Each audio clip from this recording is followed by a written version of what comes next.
Ding. The killing game has descended, heralding the start of the global apocalypse. A sudden system notification echoed. Game rules to be discovered by players. The only hint. Only the strong have the right to survive. Only by surviving can one hope to become strong. Immediately after, a series of awakening notifications for data panels flashed, progressing from 10 to 99, and then completing. The familiar sound left Lin Chuan's mind blank. Wasn't he already dead? Completely erased by that terrifying entity, even his soul destroyed. Yet now, he was hearing the starting prompt of the game once again. Around him, startled voices erupted in confusion and disbelief. What the hell? A killing game? Global apocalypse? What's going on? I can see a data panel. Is this some kind of system? Ha ha ha, I've awakened Dragon Flame Blast. Too bad it's only in a level talent. Lin Chuan quietly brought up his own attribute panel. Level 010, Strength 0.9, Constitution 1, Speed 1.2, Spirit 1.1, Talent, Fireball. As he examined it, he noticed a critical detail. Leverion's talent section displayed a level, yet his had no such indicator. Memories of his past life resurfaced. It was this seemingly ordinary fireball talent that had transformed him from a discarded weakling, abandoned by his team, into an almost invincible powerhouse. The secret? The fireball possessed a unique ability to incinerate corpses and plunder their attributes, skills, and even talents. Before Lin Chuan could dwell further on his thoughts, a sudden wave of terrified screams echoed through the gymnasium. A massive white grub was rampaging, its seemingly sluggish body concealing lightning-fast antennae that had already slaughtered 4 or 5 students in an instant. At this critical moment, Yuan Feng, who possessed the A-level talent Dragon Flame Blast, stepped forward, ready to face the dimensional insect. Lin Chuan's eyes flickered with anticipation, secretly hoping Yuan Feng would fall to the creature's attack. But reality didn't unfold as he wished. A roaring fire dragon surged forth, colliding with the dimensional insect in a deafening explosion. Amid the chaos, Lin Chuan acted swiftly. Using his fireball talent, he incinerated the 5 corpses on the ground. Almost immediately, the system notifications came in rapid succession. Ding. Incinerated level 0 player. Strength 0.1 plundered. Ding. Incinerated level 0 player. Speed 0.1 plundered. Ding. Incinerated level 0 player. Flevel talent, Constitution enhancement, plundered. Ding. Incinerated level 0 player. Strength 0.1 plundered. Ding. Incinerated level 0 player. Flevel talent, minor fireball, plundered. Lin Chuan, what are you doing? Damn it, did you just steal Brother Feng's kill? Are you tired of living? A furious roar pierced through the chaos of the gymnasium, silencing the noise for a moment. Lin Chuan's act of burning the corpse caught everyone's attention. In this sudden and brutal killing game, though most were caught off guard, anyone with a shred of awareness quickly realized the world had turned upside down. In times of turmoil, who wouldn't want to rise as a hero or even a tyrant? As long as one wasn't a coward, everyone yearned for a chance to grow stronger and rewrite their fate. Lin Chuan's unusual behavior led some to speculate he stumbled upon some extraordinary opportunity. Tian Hong, who had always been at odds with Lin Chuan, was the first to confront him, pointing out his suspicious actions. Instantly, countless angry eyes focused on Lin Chuan, including Yuan Feng, who had just finished his battle. Why did you burn the corpse? Yuan Feng asked coldly, his sharp gaze fixed on Lin Chuan. Lin Chuan, already prepared, remained calm. He feigned hesitation for a moment before seemingly making a decision. He pulled out 5 crystal cores and handed them over. I just wanted to test my innate ability, and I happened to find these from 5 corpses. Yuan Feng took the crystal cores and examined them carefully. Within half a minute, the 5 cores cracked in his hands. A glimmer of joy flashed in his eyes, sparking curiosity among the onlookers about the crystal's purpose. Discarding the shattered cores, Yuan Feng quickly turned to the massive insect corpse he had just killed. He searched frantically, tearing it apart until it was nothing but a pile of sludge. Yet he found no crystal core. Where did you find these crystals? Yuan Feng questioned Lin Chuan again, his tone intense. Huh, I don't know either. They just appeared after I burned the corpses, Lin Chuan replied, feigning confusion. You could try burning this insect's corpse and see for yourself. Eager for more attributes, Lin Chuan wasted no time. He conjured a fireball and burned the pile of flesh to ashes. A notification rang in his mind. His mental attribute had increased slightly by 0.1. Yuan Feng was stunned. What level is your innate ability? How is it burning so fast? Not only is it quick, but it leaves absolutely nothing behind. Lin Chuan had his explanation ready. My ability is Flevel corpse burning. This fireball seems to only work on corpse. It doesn't harm living people. To prove his point, he tossed a fireball at Yuan Feng. Startled, Yuan Feng almost lashed out in retaliation. But he quickly realized that the fireball passed through him without causing any harm. Suspicious, he stared at the fireball for a long moment, even waving his hand through it to confirm that it truly had no effect on the living. Your ability is ridiculously useless, Yuan Feng muttered, his lips twitching in disbelief. Losing interest in the useless Lin Chuan, he turned his attention back to the spot where the insect's corpse had been. All that remained was a patch of charred ground, no corpse, no crystal core. Someone in the crowd finally asked, Brother Feng, what exactly do those crystal cores do? Moments earlier, Yuan Feng had carried himself with the air of a leader, but now he chose to remain silent. Just then, another massive insect crawled into the gymnasium, its movements slow but menacing. This time, despite having prior experience, Yuan Feng surprisingly did not attack immediately. Instead, he allowed the insect's antennae to wreak havoc, resulting in 6 more deaths on the spot. Panic swept through the gymnasium once again. However, a few sharp-minded individuals had noticed from the earlier battle that this giant insect wasn't as terrifying as it seemed. In fact, the killing game had begun at 3 p.m., and the first 9 hours until midnight were essentially a beginner's benefit period. During this time, only one type of dimensional creature roamed the world, the so-called newbie-friendly dimensional bugs. These bugs had weak defense and attack power, with their only advantage being their ability to perform ranged attacks using their antennae. As long as one remained calm and had a speed attribute above 1.2, dodging their attacks was fairly easy. Lin Chuan recalled that during this beginner's benefit period in his past life, there were even instances where people outnumbered the creatures, competing to claim kills. But for now, most people hadn't grasped this. As chaos erupted once more in the gymnasium, Lin Chuan pretended to be frightened, staying close behind Yuan Feng. Meanwhile, a few clever and decisive individuals took action. Whoosh! A sharp gust of wind echoed as a green wind blade shot through the air, striking the massive insect with precision. However, the wind blade was smaller and less powerful compared to Lin Chuan's fireball, and its lack of accuracy on the first attempt meant the insect wasn't killed outright. But soon, the second and third wind blades came whistling through the air.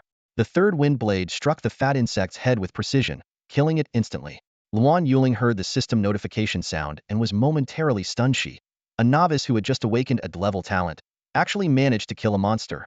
Even though it was only the weakest level 0 creature, this was far beyond her expectations. That was way too easy. Luan Yuling thought to herself with delight. This so-called killing game doesn't seem as terrifying as I imagined. It's even simpler than playing video games. An apocalypse? This feels like a piece of cake. However, her excitement quickly gave way to a pressing realization. Why hadn't she gained any experience points? The system clearly stated this was a killing game, and logically, she should level up by defeating monsters. The data panel showed that leveling up from level 0 to level 1 required 10 experience points. But why didn't killing the monster grant her any experience? Without experience points, how was she supposed to level up? With this question lingering in her mind, Luan Yuling turned her gaze toward Yuan Feng for answers. Known as the campus beauty and a goddess in her own right, Luan Yuling was not only a ballet prodigy but also a brilliant academic talent. Ordinarily, Yuan Feng wouldn't even have the chance to talk to her. Yet now, this once unattainable goddess was looking at him with eyes full of tension and anticipation, causing Yuan Feng's ego to swell with pride. Still, Yuan Feng didn't immediately address Luan Yuling's confusion. Instead, he put on an air of deep contemplation and gave a command to Lin Chuan, who was standing behind him. Go and burn the rest of those corpses on the ground. Lin Chuan, already eager to act, complied without hesitation. Burning the 6 corpses brought him tangible gains: 0.3 to strength, 0.1 to constitution, 0.1 to speed, and an level talent called Strength Boost. Most importantly, he obtained 6 crystal cores. Understanding the situation, Lin Chuan handed the crystal cores to Yuan Feng and then stepped back, waiting quietly for Yuan Feng's next move. Yuan Feng took the 6 crystal cores and silently thought, absorb. Instantly, 5 of the crystal cores shattered in his hand. A series of satisfying system notifications rang in his mind. Ding! Congratulations, player. You have leveled up. You have gained 1 free attribute point. Ding! Congratulations to player Yuan Feng for becoming the first player globally to reach level 1. Reward: 1 to all attributes. Would you like to announce this globally? Yes, no. Ha ha ha. Yuan Feng suddenly erupted into a fit of maniacal laughter, his voice echoing throughout the gymnasium. Heads turned in unison, and the crowd stared at the seemingly deranged young man with a mixture of confusion and unease. At that very moment, a global announcement reverberated in the minds of billions of people worldwide, repeating itself 3 times. The atmosphere in the gymnasium instantly grew electric. All eyes were on Yuan Feng, filled with a kaleidoscope of emotions: fervor, awe, envy, and even unmasked jealousy. In stark contrast, the gazes directed at Lin Chuan carried a trace of pity. Everyone present had already pieced together the secret behind Yuan Feng's sudden level-up crystal cores. Ironically, it was Lin Xuan who had first discovered the existence of these cores. This cruel twist of fate left many feeling a pang of sympathy for him. It was worth noting that among the global population of tens of billions, attire talents were not uncommon, and even steer powerhouses were aplenty. The world was vast, with countless players stronger and more prolific in slaying monsters than Yuan Feng. Yet, it was Yuan Feng who became the first to reach level 1. The reason? None other than Lin Xuan's discovery of the crystal cores. By mere observation of a corpse, it was impossible to pinpoint the location of a crystal core. Moreover, in the first 9 hours of the game's grace period, the dimensional bugs were so weak that societal order had not completely collapsed. At this juncture, human lives were still considered precious, and few would desecrate corpses. On top of that, the drop rate for crystal cores from these beginner-level dimensional bugs was a mere 1. Lin Xuan vividly recalled that in his previous life, the first player to reach level 1 was a murderous maniac from the United States. Even that lunatic, despite his bloodthirsty rampage, only managed to discover the crystal core and level up by around 6 p.m. Yet here and now, it was barely past 3 p.m., less than an hour since the apocalypse began, and Yuan Feng, with Lin Xuan's assistance, had already achieved the game's very first global announcement. As for whether Lin Xuan felt jealous, didn't. From the start, he had no intention of competing for that global announcement. There were 2 reasons for this. First, the reward of a 1 boost to all stats was meaningless to someone like him, who possessed an extraordinary talent. Second, and more crucially, leveling up in this game was far from an easy task. The game seemed to have implemented specific rules to curb the rapid growth of player levels. Firstly, killing monsters did not directly yield experience points, a fact that Yuan Feng and Luan Yuling had already confirmed through personal experience.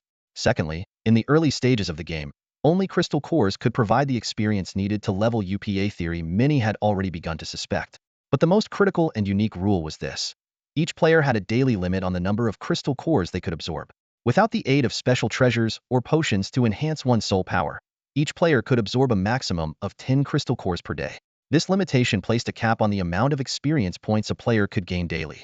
In a way, this system prevented an overwhelming disparity between the strong and the weak, while also significantly slowing the pace of level progression. However, as players typically reached level 10, the strong began devising various methods to gain additional experience points. The most direct and effective approach was to enhance one's soul power, allowing for a higher daily absorption limit of crystal cores.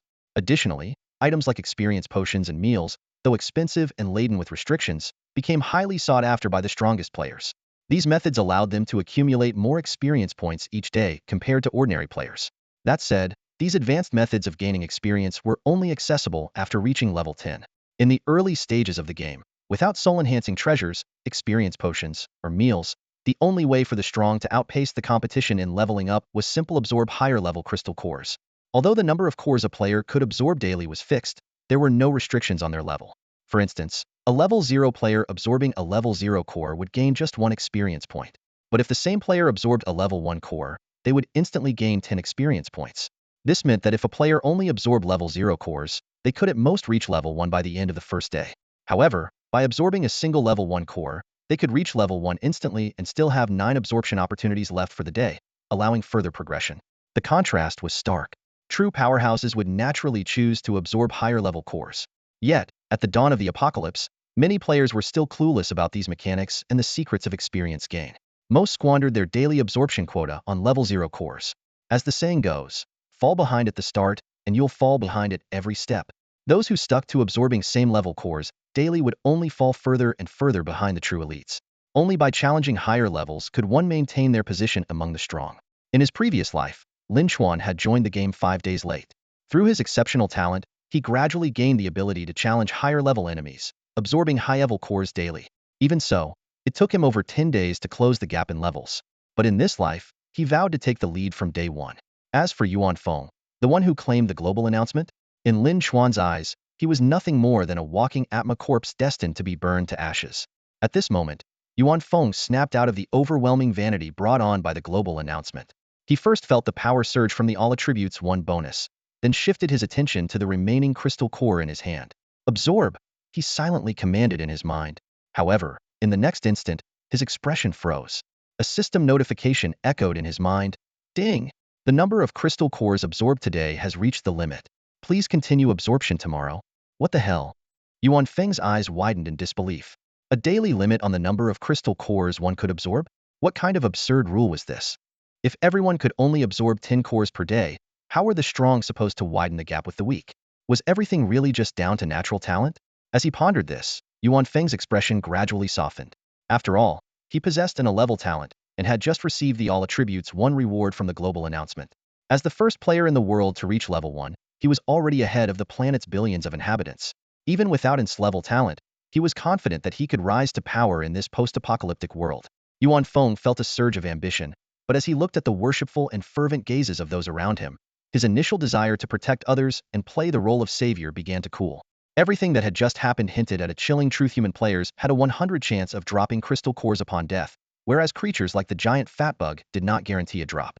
The implication was clear to anyone with a shred of intelligence. This game of slaughter wasn't just about humans killing monsters or monsters killing humans. The true essence of the game was humans killing humans. Although the game had only just begun, Yuan Feng's mind had not yet deteriorated to the point where he would kill someone outright. However, letting his fellow humans be killed by monsters and then collecting the spoils afterward, that was something he could do without a second thought. With this in mind, Yuan Feng directed Lin Chuan to burn the corpse of the fat bug that Luan Yuling had just killed to ensure no crystal cores were missed. Then, he turned to the group and said, "I'm sure you've all noticed by now that the creatures appearing in the school are weak fat bugs, the kind that even Luan Yuling's level talent can handle with ease. Since that's the case, I suggest we part ways and level up on our own." As soon as he said this, some of the more timid individuals immediately voiced their objections. "Please don't, Brother Feng," one male student pleaded anxiously. "Our phones don't even have a signal. We have no idea what the situation is like outside. What if there are even stronger monsters out there?" "Yeah, Brother Feng," a female student chimed in. "Wouldn't it be safer for us to stay together in the gymnasium and wait for rescue?" "Exactly, Brother Feng," another person added. "You're the global announcement's top-tier player, a super strong hero. Someone as powerful as you should." Before the moral coercion could continue, Yuan Feng shot the speaker a cold, piercing glare, instantly silencing them. This was the deterrent power of a strong individual. With his all attributes 1 bonus, Yuan Feng's stats were nearly double those of an average person. To ordinary people, his presence alone was overwhelmingly oppressive. And Yuan Feng relished this feeling of dominance.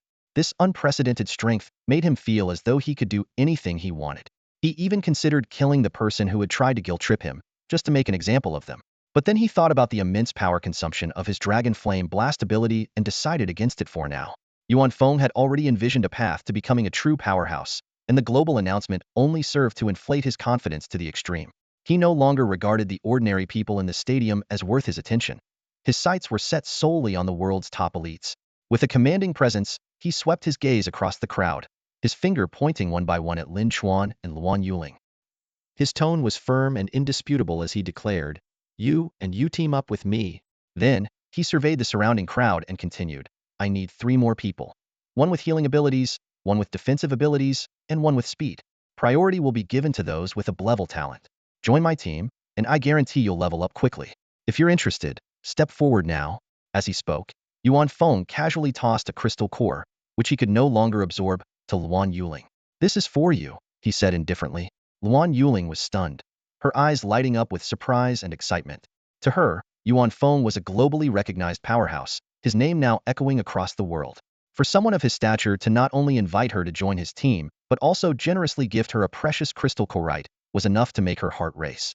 Even though Yuan Feng's appearance was unremarkable, his aura of strength and confidence made him undeniably appealing. This was a prime example of humanity's innate admiration for the strong, a trait that had already begun to manifest on the first day of the apocalypse. Lin Chuan stood silently behind Yuan Feng, blending into the background like an invisible follower. He cast a fleeting glance at Luan Yuling, slightly surprised by her reaction. He hadn't expected a global announcement to have such a profound impact on people's minds. His thoughts wandered back to his previous life. Back then, without the boost of a global announcement, Yuan Feng had worked with the people in the stadium to kill over a dozen dimensional insects, only to grimly confirm that killing monsters didn't grant level ups. Everyone, including Yuan Feng, had been searching for ways to level up. Yuan Feng had eventually decided to form a team to hunt monsters, but when he invited Luan Yuling to join, she had flatly refused. Although Luan Yuling only had a level talent, it was more than sufficient to handle the so-called beginner's benefit dimensional insects. What's more, she came from a powerful family. Even in the early chaos of the apocalypse, when she had lost contact with her family, she remained confident that someone in her family would emerge as an A-level powerhouse. Combined with the skilled martial artists her family already had, Yuan Yuling had looked down on Yuan Feng's invitation in his previous life. But this time, although Yuan Feng's A-level talent remained unchanged, the global announcement had transformed him into a global sensation overnight. Among billions of people, he was the first to reach level 1, instantly becoming a superstar. His newfound fame elevated his status in Yuan Yuling's eyes, making it worlds apart from before. This time, faced with his invitation and generous gesture, Yuan Yuling gladly accepted. Lin Chuan quietly nodded to himself. In his view, having another talented individual in the team was always a good thing. Having experienced 3 world fusions, Lin Chuan deeply understood that in this deadly game, strength was the only truth. Gender, appearance, grudge sit all meant nothing. As long as someone could help him grow stronger, they could serve as his stepping stone. In this world, the weak could perish at any moment. Only by constantly becoming stronger could one continue to survive. Before long, under the watchful eyes of the crowd, Yuan Yuling absorbed the crystal core given to her by Yuan Feng. Almost immediately, a large group of people rushed forward, clamoring to join Yuan Feng's team. In the end, Yuan Feng chose 3 additional members, slightly differing from his choices in the previous life. Wang Gong, a level defensive talent, Su Gongqing, a level speed talent, both the same as before. However, Han Shuiying, a level healing talent, was a new addition. She had not joined Yuan Feng's team in the previous timeline, clearly influenced by the butterfly effect of the global announcement. With the team now finalized, Yuan Feng was about to lead them away when a discordant voice emerged from the crowd. "Brother Feng, I want to join your team too." Yuan Feng's expression turned cold as he glanced over, his tone impatient. "My team is full. I'm not taking any more people." The man, Tianhong, looked unwilling to accept this and suddenly pointed at Lin Chuan, boldly suggesting, "I can replace him." Noticing Yuan Feng's displeasure, Tianhong quickly began to justify himself, speaking rapidly to sell his worth. "Lin Chuan is a useless level talent with no offensive capabilities. But I have a clever talent. I can manipulate metal to fight. I can also handle burning corpses and extracting crystal cores. I'm more than capable of replacing him." As soon as these words left his mouth, many in the crowd began to look at Tianhong with a mix of shock and discomfort. The apocalypse had only just begun, and many people's mindsets hadn't fully adjusted yet. They still held a lingering reverence for the dead. Lin Chuan's earlier actions of burning corpses had been somewhat acceptable because his talent made the process seem less gruesome. Even so, some quietly felt uneasy about it. But now, Tianhong openly proclaimed his willingness to dig crystal cores out of corpses. Unlike Lin Chuan, Tianhong didn't have a fire-based talent. He had a metal-based one. This meant he would likely use metal tools to extract the cores, a process that conjured up images of blood-soaked, horrifying scenes. The mere thought made people feel uneasy. Yuan Feng had clearly considered this and rejected Tianhong without hesitation. "No need. My team doesn't lack combat strength." It wasn't just about combat strength. Yuan Feng believed that Lin Chuan's ability to first discover the crystal cores already demonstrated a unique and invaluable capability. The killing game had just begun, and everyone was still fumbling their way through it. With the clever Lin Chuan by his side, Yuan Feng's confidence grew significantly. He secretly hoped that Lin Chuan might uncover new discoveries elsewhere. If they could secure another global announcement, it would be a tremendous boost. However, while Yuan Feng was filled with anticipation, Tianhong's face turned pale, his eyes glinting with jealousy and resentment. He stared at Lin Chuan as if trying to pierce him with his gaze. This hostility didn't come out of nowhere, it stemmed from a grudge before the apocalypse. Back in those peaceful days, the girl Tianhong had relentlessly pursued seemed to favor Lin Chuan instead. At every turn, Tianhong found himself overshadowed by Lin Chuan. But when the apocalypse struck, it appeared to offer Tianhong a chance to turn the tables. He awakened a powerful grade combat talent, while Lin Chuan only had what seemed to be a useless grade talent. Tianhong thought this would be his opportunity to surpass Lin Chuan. Yet, to his dismay, Lin Chuan cleverly aligned himself with Yuan Feng. This only fueled the flames of jealousy in Tianhong's heart. The atmosphere among the group began to shift subtly. It wasn't just Tianhong. Many others were casting Lin Chuan envious, even resentful glances. Among them was Han Shuiying, who stood out as a prime example. She possessed a grade healing talent, making her an indispensable member of the team. Yet, at this moment, she hesitated before raising a sharp question. "If we already have enough combat power in the team, isn't Yuan Yuling's presence a bit redundant?" The moment she said this, the atmosphere froze.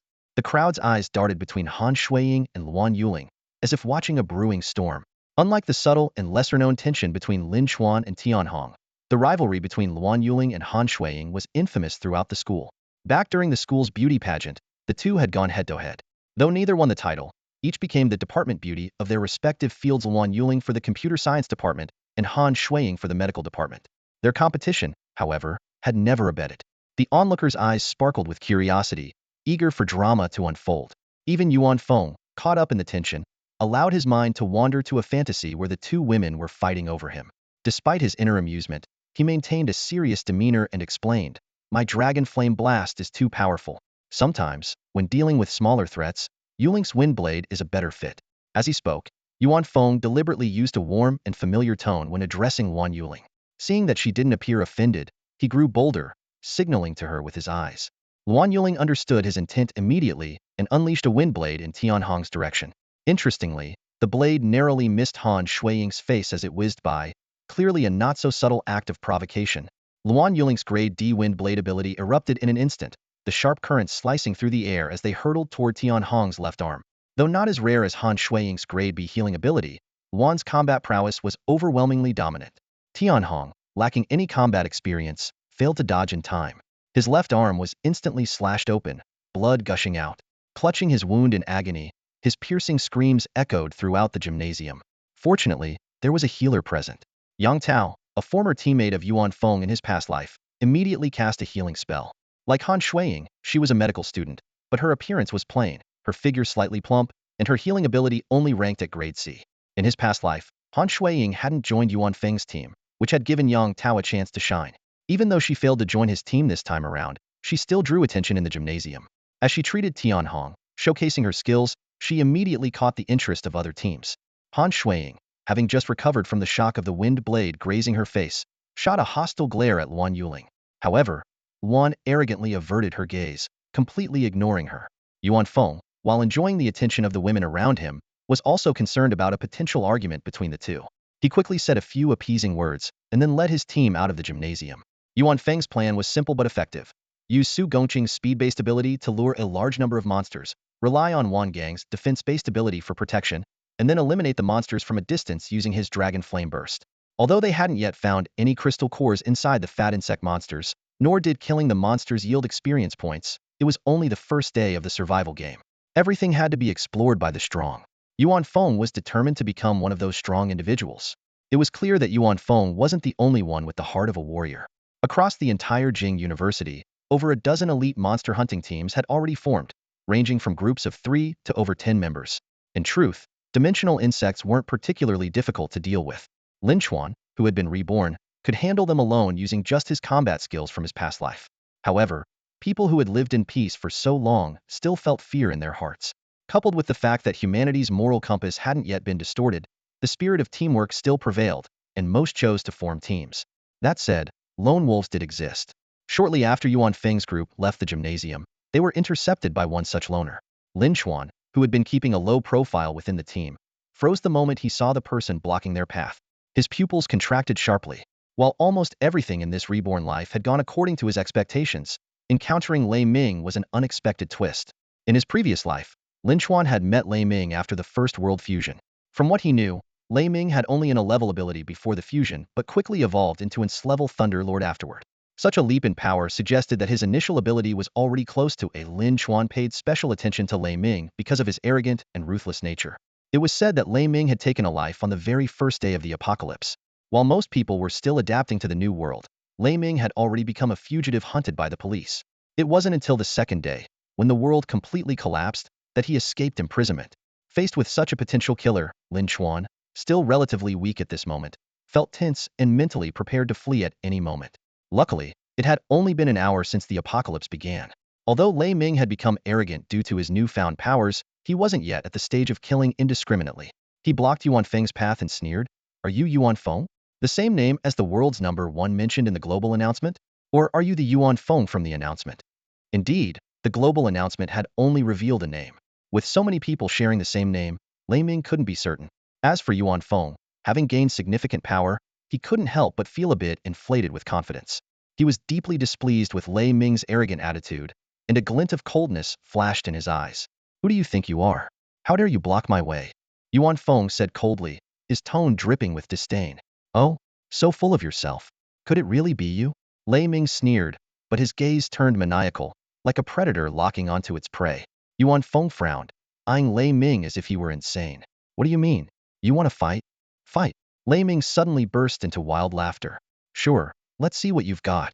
The tension in the air was palpable, like a powder keg ready to explode. Though both were rookies who had just awakened their abilities, the impending clash was electric with intensity. Yuan Feng's dragon flame burst collided fiercely with Lei Ming's electric web in midair, and the two forces seemed evenly matched in power. Yuan Feng felt a surge of confidence. As the world's only level 1 awakener, coupled with the all-attribute 1 bonus, he was certain of victory. He had keenly realized that his talent was closely tied to his mental attributes, so he had decisively allocated all his upgrade points to his mental strength. This time, his dragon flame burst was far more terrifying than when he'd used it to defeat the giant worm. The fiery dragon had grown over twice its original size, and its searing heat distorted the surrounding air. By comparison, the electric web seemed sparse and unimpressive, hardly worth a second thought in Yuan Feng's eyes. He was convinced his fiery dragon would utterly devour the feeble web. However, the moment the two forces collided, an unexpected turn of events unfolded. The seemingly fragile electric web sliced through the fiery dragon like a blade, splitting it into hundreds of smaller fireballs. These fireballs, still crackling with explosive energy, rained down toward Lei Ming. But the most shocking part was that the electric web, though slightly dimmed, continued its relentless path straight toward Yuan Feng. Yuan Feng's legs trembled as panic set in. Instinctively, he grabbed Wan Gong, who was standing nearby, using him as a human shield. With his enhanced attributes, Yuan Feng's strength was overwhelming, and Wan Gong couldn't break free. At the critical moment, Wan Gong finally remembered his defensive talent. Diamond shield, he roared, and a golden shield materialized instantly. But what happened next left everyone stunned. The diamond shield crumbled under the electric web's force in less than 3 seconds. Though the web appeared slightly weakened, it remained unstoppable as it engulfed Wan Gong. A harrowing scream echoed, and a charred body crashed heavily to the ground. Wan Gong, a rank defensive talent user, had fallen. Everyone who witnessed the battle was stunned, their faces frozen in disbelief. Yuan Feng collapsed to the ground, his body trembling uncontrollably. The terror of having nearly been electrocuted moments ago still clung to him like a suffocating shadow. Standing nearby, Luan Yuling and Han Shuiying exchanged glances, their eyes flickering with an unspoken realization as they observed the disheveled state of the man once hailed as the global champion. It was only now that the truth dawned on them. Yuan Feng's rise to global fame wasn't because of his unmatched strength, but because he had seized an early advantage. While others were still fumbling in the dark, trying to figure out how to level up, he had already leapt ahead. Their gazes shifted, almost instinctively, toward Lin Chuan, the one who had first discovered the existence of crystal cores. At that moment, Lin Chuan was keeping a low profile, hidden at a distance. Forget it, the two women muttered under their breath. He's just an entire nobody. The crowd's attention quickly turned to Lei Ming. His body was battered and scorched from enduring hundreds of explosive fireballs, yet his eyes burned with a savage, bloodthirsty fervor. In stark contrast to Yuan Feng, who lay crumpled on the ground, Lei Ming exuded an unyielding aura of dominance, as if pain meant nothing to him. Ha ha ha ha ha ha. Lei Ming's laughter erupted, raw and unrestrained, as he threw his head back. Global champion? One to all stats? What a joke. I haven't even leveled up, and I still brought you to your knees. What? He hasn't leveled up? That's insane. He's taking on someone way above his level. Yuan Feng even got the all stats 1 reward. His stats are practically doubled. Could he be in steer talent? He must be steer. I've never seen anyone like this before. The murmurs of the crowd rippled with awe and disbelief. Lei Ming's reclusive nature before the apocalypse meant no one present recognized him. He didn't bother introducing himself, either. Instead, he strode toward Yuan Feng, towering over him with cold disdain. Global champion?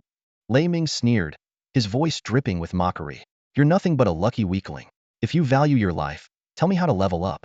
Yuan Feng's chest heaved with a storm of humiliation and rage, but his desperation to survive outweighed his pride. He forced the words out, his voice trembling. Kill monsters, some of them drop crystal cores. Absorb the cores, and you gain experience points. Is that so? Lei Ming's eyes narrowed dangerously. I've killed 40 or 50 monsters already. Why haven't I seen a single core? At that moment, the leader of one of the nearby groups hesitated before stepping forward to explain. The white insects, their heads sometimes contain crystal cores. I found one before. Based on my experience, the drop rate is around 1. How much experience does 1 core give? Lei Ming asked, his voice sharp. 1 point, the leader replied. Lei Ming's gaze darkened, his tone laced with menace. So you're telling me that to reach level 1, ID, have to kill an average of 1,000 insects? And you, a pathetic weakling, managed to kill that many in such a short time? Under Lei Ming's oppressive glare, Yuan Feng's face turned ashen. His lips quivered before he finally caved. I'll tell you how to level up quickly, but you have to promise not to kill me. Lei Ming's lips curled into a cold, predatory smirk. Fine. I promise not to kill you today. He deliberately emphasized the last word, letting its implication linger in the air. Yuan Feng flinched at the unspoken threat, but knew he had no other choice.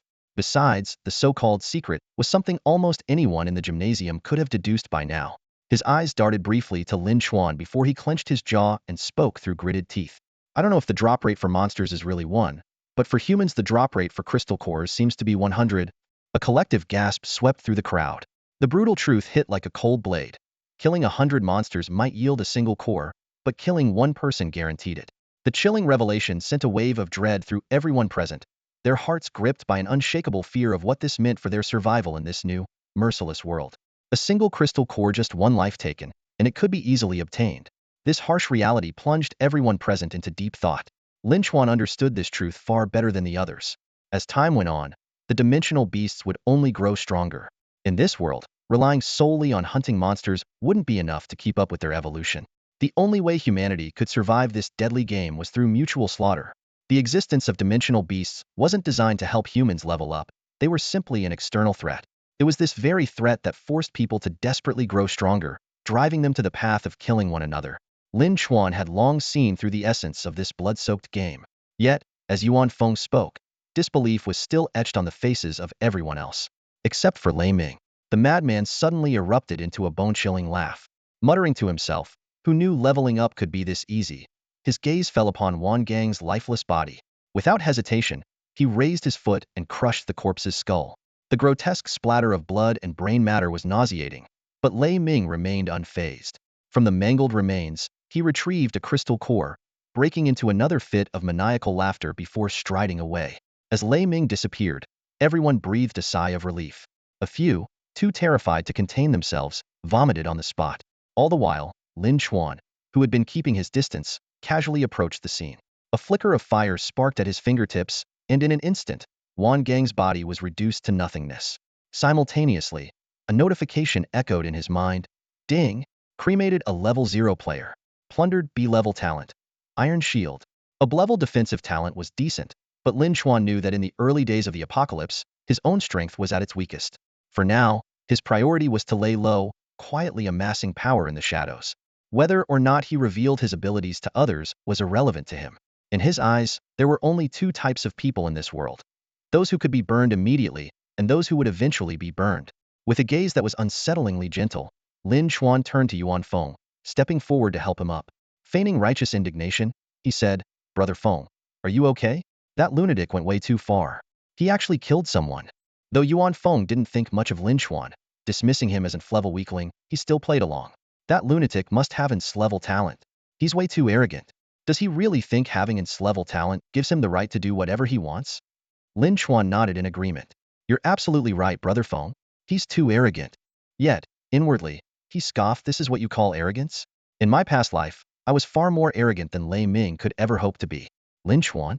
That fireball you used to burn the corpse earlier, was that your ability? The captain, Chi Feng, approached Lin Chuan, his team trailing closely behind. A young girl with twin ponytails and a youthful face whispered to the boy beside her. Who is that guy? Not only has he caught the attention of Yuan Feng, the world's #1, but now even our president is paying attention to him. His name is Lin Chuan, the boy replied in a hushed tone. Honestly, he's just a petty guy. He's been holding a grudge against our president over some misunderstanding. Lin Chuan met Chi Feng's gaze, a faint smile playing on his lips. That's right, an franked corpse-burning ability. Chi Feng stared into Lin Chuan's calm, unwavering eyes, an inexplicable discomfort stirring inside him. For the past 3 years, every time they crossed paths, Lin Chuan's gaze was always cold and piercing. But now, this calm composure felt like blatant disregard. A kind of indifference that irked Chi Feng all the more. Lin Chuan, however, was genuinely at peace. He had already settled his past life's grudge against Chi Feng. Doing it again in this life would be no more than a trivial effort. Their enmity dated back 3 years. Back then, Lin Chuan had been accepted into the prestigious Jing University, a remarkable achievement as the first student from his remote hometown to do so. When he first arrived at Jing University, Lin Chuan had no friends or connections. Chi Feng was the first to reach out to him with kindness. However, their friendship was short-lived. During their freshman year, Lin Chuan applied for financial aid due to his family circumstances. The school typically kept such applications confidential, but Chi Feng, without Lin Chuan's knowledge, used his name to purchase a large number of luxury goods online. This resulted in Lin Chuan losing his eligibility for the aid. Things only got worse. A more devastating lie soon spread. Before Lin Chuan's college entrance exams, his father had died in a car accident. To avoid disrupting his studies, his uncle, following his father's wishes, had hidden the news. The compensation money from the accident was embezzled by his uncle. Yet rumors began circulating on campus that Lin Chuan had heartlessly abandoned his father for the sake of money. It wasn't until after his exams that Lin Chuan learned of his father's passing. He had worked through the summer to scrape together enough money for his tuition, only to be falsely labeled as a greedy opportunist. These crushing blows extinguished the excitement he had once felt for university life. In his previous life, on the day the apocalypse game began, Chi Feng had once again attempted to reconcile with Lin Chuan, but Lin Chuan had refused. What followed was relentless persecution. It wasn't until the 5th day that Lin Chuan finally gained control over his fireball ability. Months later, as Chi Feng lay dying, he revealed the truth behind everything. It all stemmed from their military training. The instructor in charge of their training had been Chi Feng's uncle, a martial arts master. Lin Chuan had excelled in their martial arts drills, earning the instructor's praise and even an offer to sponsor his education. This was a recognition Chi Feng had long yearned for but had never received. Consumed by jealousy, Chi Feng began orchestrating schemes to ruin Lin Chuan's reputation. Even the instructor, misled by the rumors, came to believe Lin Chuan was ungrateful and revoked his support. And so, the seeds of their enmity were sown. After the incident, Chi Feng quickly became a prominent figure at school, thanks to his adept social skills and ability to charm everyone around him. Whenever he walked through the campus, he always attracted envious gazes. In stark contrast, Lin Chuan seemed to lose all vitality, gradually fading into the background as an unnoticed and insignificant presence. Whenever he hurried through the corridors with his head down, almost no one acknowledged his existence. As time went on, Chi Feng began to disregard Lin Chuan, viewing him as a nobody with no connections or influence. Chi Feng's social circle expanded rapidly, while Lin Chuan's world grew increasingly smaller. However, fate has a way of playing tricks. When the killing game descended upon them, Chi Feng awakened an extraordinary rank ability: intuition. This talent granted him a unique sense of perception, as if an invisible hand was guiding him. Whether it was seizing opportunities or avoiding danger, he was always one step ahead of everyone else. When Chi Feng encountered Lin Chuan again, his sharp intuition immediately sensed something unusual. Lin Chuan seemed to harbor immense potential, which made Chi Feng wary. He initially extended an olive branch, attempting to recruit Lin Chuan and turn a potential threat into an ally. Lin Chuan, how about we work together? Chi Feng asked with his signature smile, his tone full of sincerity. However, Lin Chuan merely gave him a cold glance, said nothing, and walked away. This blatant rejection prompted Chi Feng to change tactics instantly. He contacted his family and launched an intense pursuit of Lin Chuan. In Chi Feng's eyes, eliminating a potentially dangerous enemy before they could grow was the wisest course of action. Time flew by, and in this life, when Chi Feng learned that Lin Chuan's ability was merely in frank corpse combustion, his reaction was unexpected. Instead of showing any disdain or contempt, he adopted an earnest demeanor. Lin Chuan, Chi Feng said with a tone of apology, I've always regretted causing you to lose the financial aid for underprivileged students 3 years ago. But times have changed, and no one will hold on to your past anymore. He paused, a glimmer of calculation flashing in his eyes. Would you consider working for me and serving the Chi family? As he spoke, Chi Feng pulled a gilded business card from the pocket of his suit and extended it toward Lin Chuan. The gesture immediately caught the attention of those nearby, sparking a wave of whispers. The Chi family? Is it that Chi family? No way. Chi Feng, the student council president, is from the Chi family? This is insane. Handsome, smart, and from such a powerful family, like the lead in a drama brought to life. Does someone like that even exist in real life? Yet, some voices carried a note of sarcasm. Seriously? In a globally digitized world, are people still hung up on powerful families? Hearing this, Lin Chuan couldn't help but smile bitterly. He knew all too well that even in an apocalyptic world, the wealthy and influential families still held far greater advantages than ordinary people. One glaring example was how these families had already begun stockpiling resources and recruiting talent long before societal collapse. This head start gave them a significant edge in the early stages of the apocalypse. Recalling the events of his past life, Lin Chuan vividly remembered that most of the superpowers that emerged during the apocalypse had familial connections behind them. Take Chi Feng, for instance. He leveraged his ability and his family's resources to recruit a large number of talents in the early days of the apocalypse, eventually establishing a massive organization called Wisdom Pavilion. The Wisdom Pavilion provided invaluable guides and strategies to players, earning widespread acclaim among the survivors. However, when Lin Chuan grew powerful enough, he showed no hesitation in destroying the entire Wisdom Pavilion to exact his revenge against Qi Feng. This act turned him into a public enemy for a time. And now, in this life, Lin Xuan's gaze fell on the gilded business card, his thoughts racing. History seemed to be repeating itself, but would the outcome be different this time? Lin Xuan's gaze swept over the few people behind Qi Feng, finally landing on the girl with twin ponytails. Aya, a freshman who had just enrolled this year, was from an ethnic minority. Her pure and beautiful appearance should have made her the campus belle of the year. However, the arrival of the Apocalypse game changed everything. Lin Xuan knew that her seemingly useless clever blood goo technique talent would play a crucial role in the upcoming operation. Standing nearby was a tall young man, Xiao Kuan, a junior student and Qi Feng's peer. His utterly unremarkable level scouting talent shouldn't have drawn anyone's attention. Yet, Qi Feng, with his intuition, keenly sensed the extraordinary potential hidden within Xiao Kuan. Time proved Qi Feng's judgment to be spot on. Lin Xuan recalled scenes from his previous life.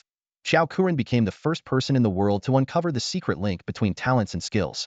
He realized that nearly every talent had a corresponding skill and boldly hypothesized that learning these corresponding skills would yield astonishing results.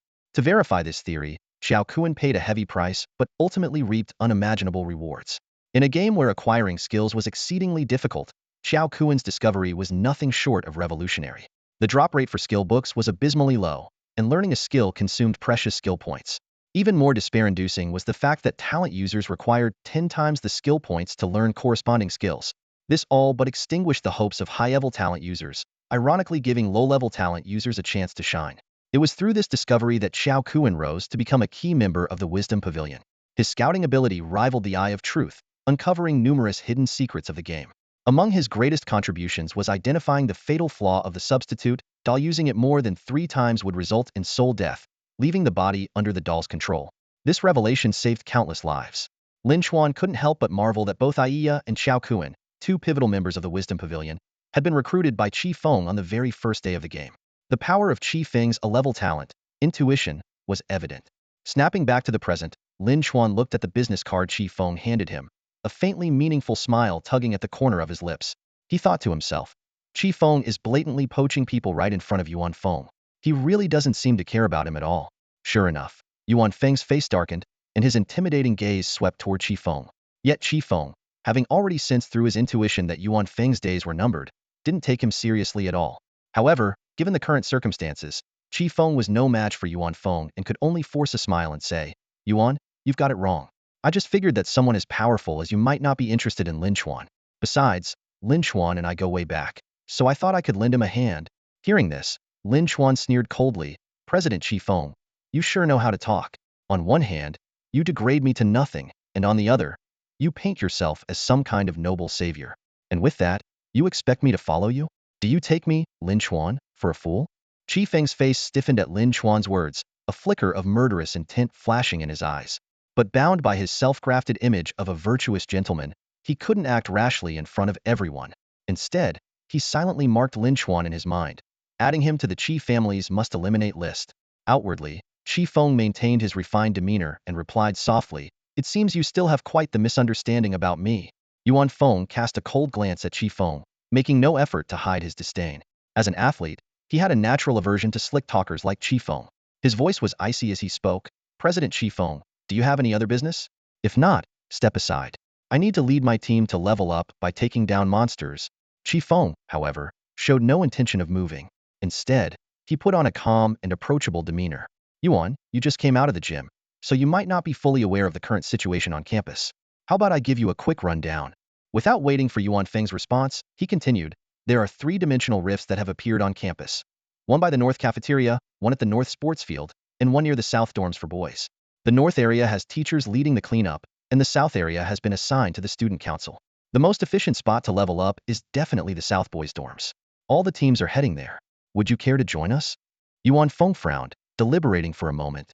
Despite his dislike for Qi Feng, he had to admit that the guy was well informed. After a brief pause, he nodded. All right, I'll go with you to the boys' dorms. Lin Xuan, observing this, was secretly pleased. Even without Qi Feng's involvement, he had already planned to guide Yuan Feng to the boys' dorms. That area was a critical part of his strategy, as it held 2 individuals with great abilities waiting to be discovered. Thus, a large group of people began making their way toward the boys' dormitories. The south dorms consisted of 7 buildings arranged in a semicircle. Qi Feng, ever the self-assured leader, took it upon himself to assign tasks. Wang Ziheng's team will handle Dorm 1, Yang Fan's team will take Dorm 2, and Yuan Feng, your team will go to Dorm 4. Finally, he declared, as for me and Xiao Kuan, we live in Dorm 3, so we'll take care of that. If anyone has objections, speak up now. Most people didn't care which building they were assigned to. They just wanted to start slaying monsters and leveling up as soon as possible. But Lin Xuan knew better. The two individuals with great abilities were both residing in Dorm 3. He couldn't help but silently acknowledge Qi Feng's sharp instincts.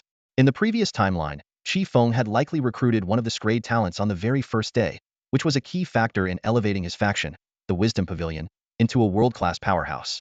But this time, Lin Xuan wasn't about to let that happen. He immediately stepped forward and voiced his objection. I live in Dorm 3 as well, so I want to help clear that area. President Qi Feng, what do you think about that? Lin Xuan's series of actions sparked intense dissatisfaction among Qi Feng's supporters. Wang Ziheng was the first to step forward, pointing at Lin Xuan's face and angrily shouting, every single one of us here starts with at least a clever talent. And you? And Flevel nobody, what gives you the right to act all high and mighty here? The others quickly chimed in, their words dripping with disdain and contempt for Lin Xuan. Although Qi Feng secretly enjoyed the situation, he maintained a calm and amicable demeanor on the surface, trying to diffuse the tension. Everyone, settle down. There's no need to let such a trivial matter ruin our harmony. Lin Xuan, unfazed, replied with composure. It's true that I haven't Flevel talent, but my boss has an A-level talent. He's the first top-tier powerhouse to receive a global announcement. Does he not have the right to voice his opinion? As Lin Xuan's teammate, Yuan Feng naturally chose to stand by his side. He knew full well that his own global announcement was entirely thanks to Lin Xuan's discovery of the crystal core. Seeing Lin Xuan determined to head to South Zone 3, Yuan Feng decisively declared, I'm going to South Zone 3. A simple sentence, yet it carried the weight of a powerful presence. Qi Feng's face darkened. His intuition talent had told him that South Zone 3 held opportunities, while South Zone 4 was fraught with danger, which was why he had made his earlier arrangements. But now, despite his status as the most respected figure present, he had to acknowledge that Yuan Feng was the strongest among them. After weighing his options, Qi Feng ultimately conceded to the stronger force and reorganized the team assignments. To restore his authority, Qi Feng promptly demonstrated his newfound ability. With a wave of his hand, a large assortment of weapons suddenly appeared on the ground, eliciting gasps of astonishment from the group. Spatial equipment. President Qi Feng has spatial equipment? How is that even possible? It hasn't been that long. President, how did you manage this? Qi Feng smiled smugly and explained, it's nothing special, just something I got from a white treasure chest. A white treasure chest? What's that? Someone asked curiously. Qi Feng generously shared, I stumbled upon it on the roadside. You might want to keep an eye out while clearing out monsters in the future. Lin Xuan chuckled inwardly, thinking to himself that this was no coincidence. It was clearly thanks to Qi Feng's intuition talent. He recalled that on the first day of the apocalypse, a large number of white treasure chests had been distributed, and they weren't hard to obtain. Dimensional rings, like the one Qi Feng had, were fairly common in the apocalypse game and not particularly rare. The higher-level treasure chests, however, were always guarded by powerful dimensional creatures. Lin Xuan glanced at Yuan Feng, who was eyeing Qi Feng's dimensional ring with envy. Yuan Feng then picked up a sturdy iron axe from the ground to use as his weapon. Lin Xuan, on the other hand, chose a sharp utility knife. Though its small blade wasn't ideal for fighting monsters, it was perfect for precise, lethal strikes. He discreetly tucked the blade into his pocket and grabbed a cleaver as a decoy. Once everyone had selected their weapons, they followed the new assignments and entered the dormitory building. Qi Feng moved last, his gaze lingering on Lin Xuan's back as he headed towards South Zone 3. A flicker of killing intent flashed in his eyes, but when he glanced at Luan Yuling, there was a hint of apprehension. The male dormitory building had 6 floors. Yuan Feng led the team, starting their search from the first floor. Since the killing game had begun at 3 p.m., many students were in class, leaving their dorms empty. Those who were in their rooms had locked their doors tightly to keep out dimensional insects. The first floor was relatively safe, with only a few insects blocking the doors. The second floor, however, was far more dangerous, with insects crawling all over the hallway. But for Yuan Feng and his team, these insects posed little threat. Yuan Feng unleashed a dragon flame blast, instantly taking down swathes of them. Luan Yuling's wind blades, now more refined with practice, could kill 1 insect per strike. Su Gongqing, with his speed talent, wielded a weapon borrowed from Qi Feng and fought with exhilaration. Meanwhile, Han Shuiying, with her Blevel Holy Light talent, restored her teammates' energy and stamina while healing their wounds. Lin Xuan didn't participate in the fighting. Instead, he focused on burning the insect corpses. By the time all the dimensional insect corpses on the first and second floors had been incinerated, his attributes had doubled, with all 4 stats exceeding 2 points. In terms of raw stats, he had already surpassed Yuan Feng, who had received the global reward of 1 to all attributes. Yuan Feng took 3-dimensional worm crystal cores from Lin Chuan and handed them all to Luan Yuling without hesitation. His actions clearly carried a hint of flattery, and his gaze reflected his fondness for her. However, Luan Yuling's reaction was far from the enthusiasm he had hoped for. She recalled the scene of Yuan Feng being defeated by Lei Ming earlier, and her admiration for him had faded. Faced with his attentiveness, she merely nodded politely in thanks, no longer as flattered as she had once been. As night fell, the group finished clearing the first 2 floors, but a sense of anxiety began to settle in. Yuan Feng had mentioned earlier that each person could only absorb 10 crystal cores per day, and there were less than 6 hours left until the end of the first day. At their current pace, it seemed likely that only Yuan Feng and Luan Yuanxua would manage to reach level 1 by the end of the day. This left Han Shuiying and Su Gongqing feeling dissatisfied, believing that Yuan Feng, as the team leader, was playing favorites. Noticing the shift in his teammates' emotions, Yuan Feng decided to speed up their progress. He suggested, "After we finish clearing the visible monsters, let's check inside each dorm room. We might even find the white treasure chest that Qifeng mentioned." While he didn't explicitly say it, everyone understood his real intention to locate human corpses and burn them to obtain crystal cores. This proposal immediately soothed the team's mood, and together, they moved on to the 3rd floor. Unexpectedly, the 3rd floor hallway contained only a few scattered dimensional worms crawling sluggishly. Yuan Feng's expression darkened as he knocked on several dormitory doors. Finally, a student revealed that there was a grade talent holder on the 3rd floor of South Building 3. This individual, confident in their abilities, had not only cleared most of the dimensional worms on the floor, but had also formed a team and moved on to the 4th floor. Hearing this, Yuan Feng's anger grew. He quickly led the team to clear the remaining dimensional worms on the 3rd floor before hurrying to the 4th floor. However, the situation on the 4th floor was much the same. The few dimensional worms they encountered were sparse, indicating that the floor had already been cleaned out. Yuan Feng's expression turned grim. He surveyed the team members and said in a low voice, "This floor has already been cleared. The remaining worms are scattered. We'll split up and cover more ground to finish clearing this floor as quickly as possible." The others had no objections, as dealing with these dimensional worms was relatively easy. Yuan Feng then turned to Lin Chuan and commanded, "You'll stay with me?" This wasn't out of concern for Lin Chuan's safety, but rather because of his unique talent. Corpses burned by Lin Chuan left almost no trace, whereas extracting crystal cores with weapons left clear evidence. It was obvious that Yuan Feng was wary of Lin Chuan using his ability to pocket crystal cores for himself, so he wanted to keep a close watch on him. Lin Chuan had no objections, as he had already intended to stick with Yuan Feng. He even suggested, "Let's head that way. My dorm room is in that direction." "All right," Yuan Feng agreed without hesitation. Along the way, Yuan Feng easily dealt with the few scattered dimensional insects in the corridor using only the iron axe in his hand, not even bothering to use his abilities. When the two reached room 411, Lin Chuan suddenly stopped in his tracks. "Boss, this is my dorm. Can I go in and grab a drink of water?" he asked. Yuan Feng, feeling parched himself, nodded in agreement. But then Lin Chuan added, "Oh, right. I forgot my dorm key. Could you, force the door open for me?" This raised Yuan Feng's suspicions. What were the odds of him conveniently forgetting his key? However, after witnessing Lin Chuan incinerate corpses and kill with lightning, Yuan Feng's moral compass had already begun to waver. With his newly enhanced strength, breaking the door down was hardly a challenge. Bang!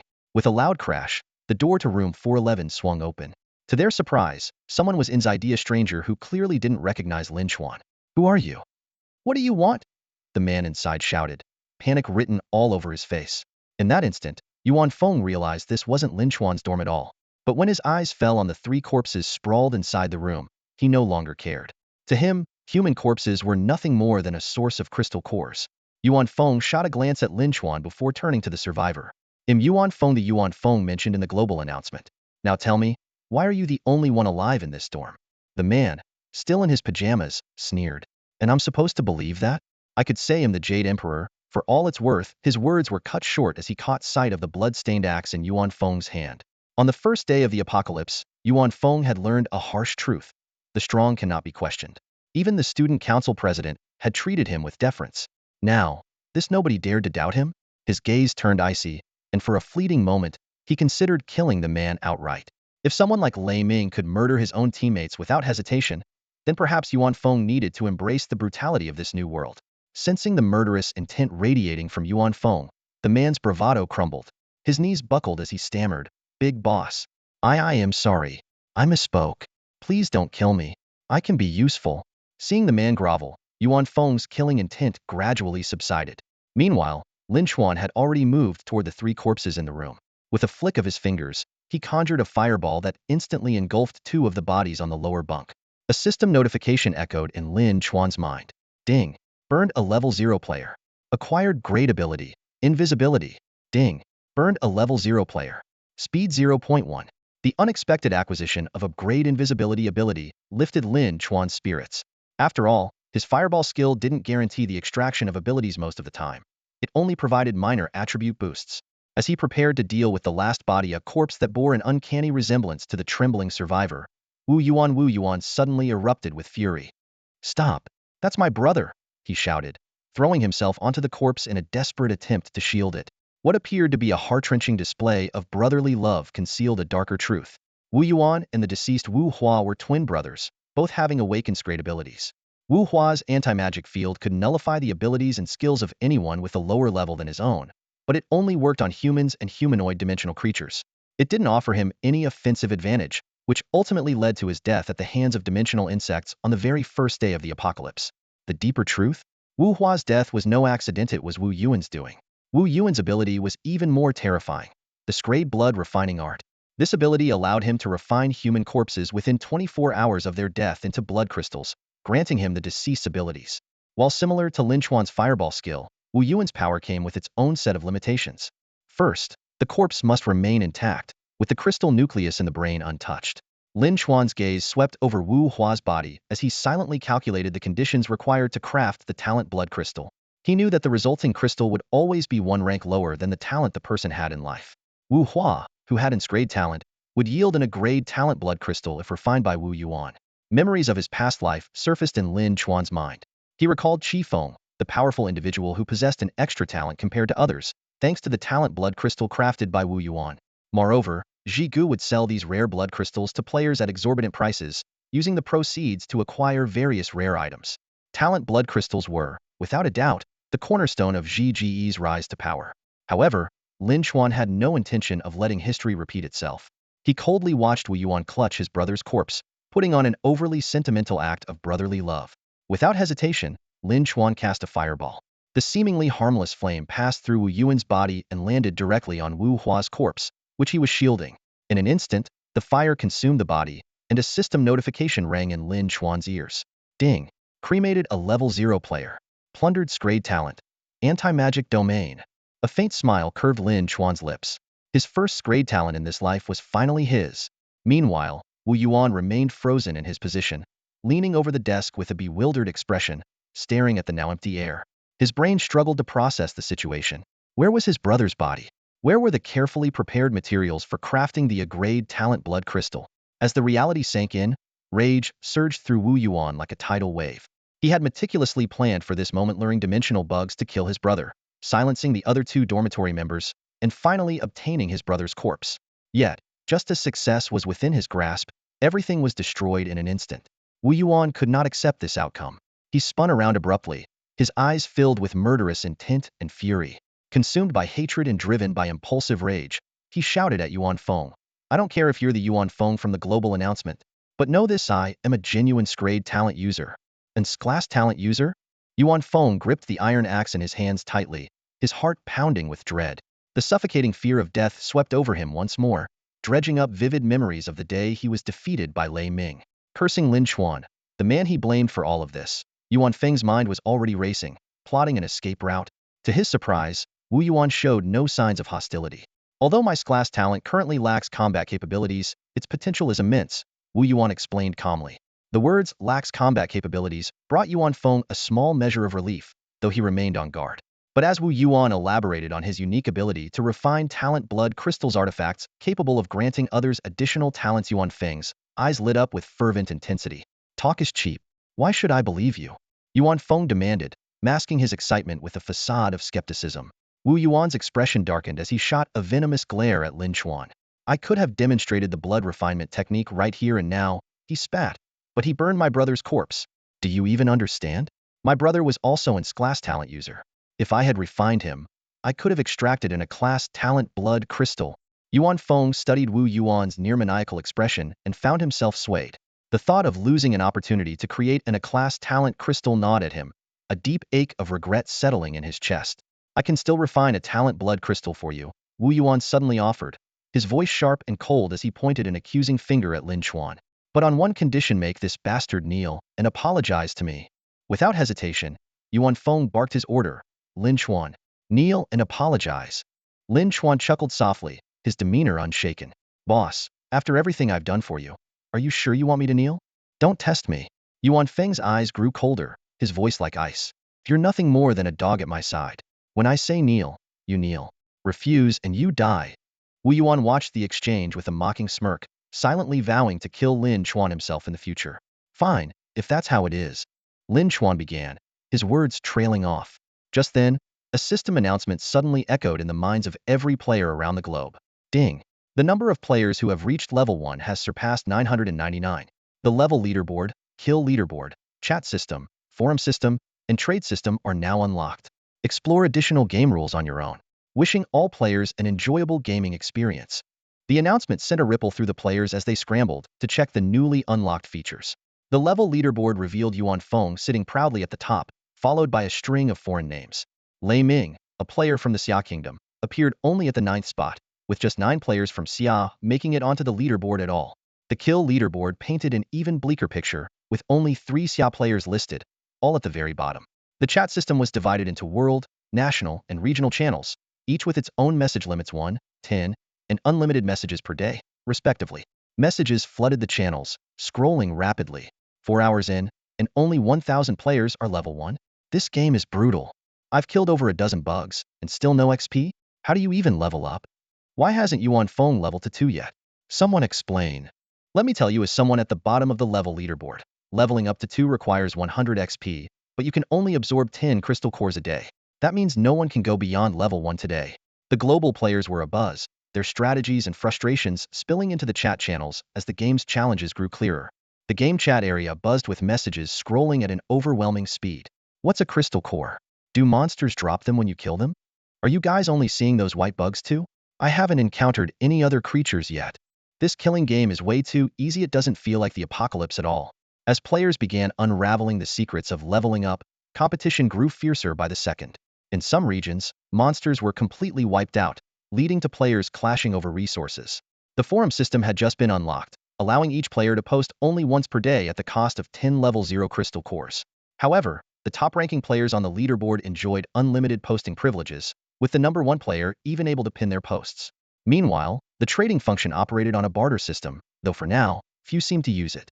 Inside room 411 of Dorm 3 South, 2 frustrated individuals still fuming over missing out on an A-grade talent blood crystal were also exploring these new game features. Suddenly, Wu Yuan's gaze froze on the golden text hovering above Yuan Feng's head. You're actually the Yuan Feng from the global announcement. The one ranked first on the leaderboard. Wu Yuan exclaimed, his voice filled with disbelief. Yuan Feng looked up, puzzled. What's going on? There are 5 glowing golden words above your head. They say, ranked first on the leaderboard. Wu Yuan's words abruptly cut off mid-sentence. In that very instant, something utterly shocking unfolded. The man Yuan Feng had enslaved all this time suddenly pulled out a blade. Without hesitation, he slashed it across Yuan Feng's throat in one swift, decisive motion. Wu Yuan's eyes widened in horror as he watched the number 1 player on the leaderboard collapse into a pool of blood, lifeless. The room fell silent, the weight of betrayal and death lingering in the air. Not only Wu Yuan but also Yuan Feng was completely caught off guard by what had just happened. He felt a sharp, searing pain in his throat, his mind going blank in an instant. Before he could even process what was happening, all consciousness had left him. It was so sudden, so fast, that he didn't even have time to realize his own death. The iron axe slipped from his limp right hand, clattering heavily onto the ground. Instinctively, his left hand pressed against his throat, desperately trying to stop the torrent of blood. His knees buckled, and he collapsed onto the ground, his body falling forward. First, his knees hit the dirt, and then his lifeless form crumpled completely, lying face down. At that precise moment, a golden treasure chest suddenly materialized above Yuan Feng's lifeless body. Simultaneously, a mechanical voice echoed in Lin Chuan's mind. Ding! Player has slain a leaderboard powerhouse. Reward: 1 golden treasure chest. Even though Lin Chuan had anticipated this outcome, he was still taken aback. Truthfully, His intent to kill Yuan Feng wasn't born out of the latter's demand for him to kneel and apologize. It had begun earlier, back when he assisted Yuan Feng in earning a global announcement. The decision to act now, however, was entirely due to the emergence of the leaderboard. On the first day of the apocalypse, most people viewed making it onto the leaderboard as an honor, treating those ranked as gods among mortals. But Lin Chuan knew better. It wouldn't take long before everyone realized the true nature of the leaderboard. In the future, the level leaderboard and the kill leaderboard would collectively earn the nickname the bossless among players. The golden numerical marker hovering above a leaderboard player's head might as well be a flashing invitation. Come on, I'm a boss, scum, kill me. What drew players the most was the leaderboard player's unique trait, a 100 chance of dropping a treasure chest upon their death. In the brutal survival game, the odds of dimensional creatures dropping a treasure chest were so abysmal they were almost non-existent. Based on Lin Chuan's past life experience, only defeating monsters several levels above one's own would offer any real chance. A 0.01 chance for a 1-level kill, 0.1 for 2 levels, and only at 5 levels would the probability reach 100. And even then, this applied only to the lowest tier white treasure chests. Higher tier chests green, blue, purple, orange, red, and the rarest gold were so scarce they were almost mythical. Against this backdrop, hunting down leaderboard players became an irresistible shortcut for many. It was akin to the old saying before the apocalypse: the most profitable ventures are all written into the criminal code. After the apocalypse, this morphed into the fastest way to get rich and grow stronger.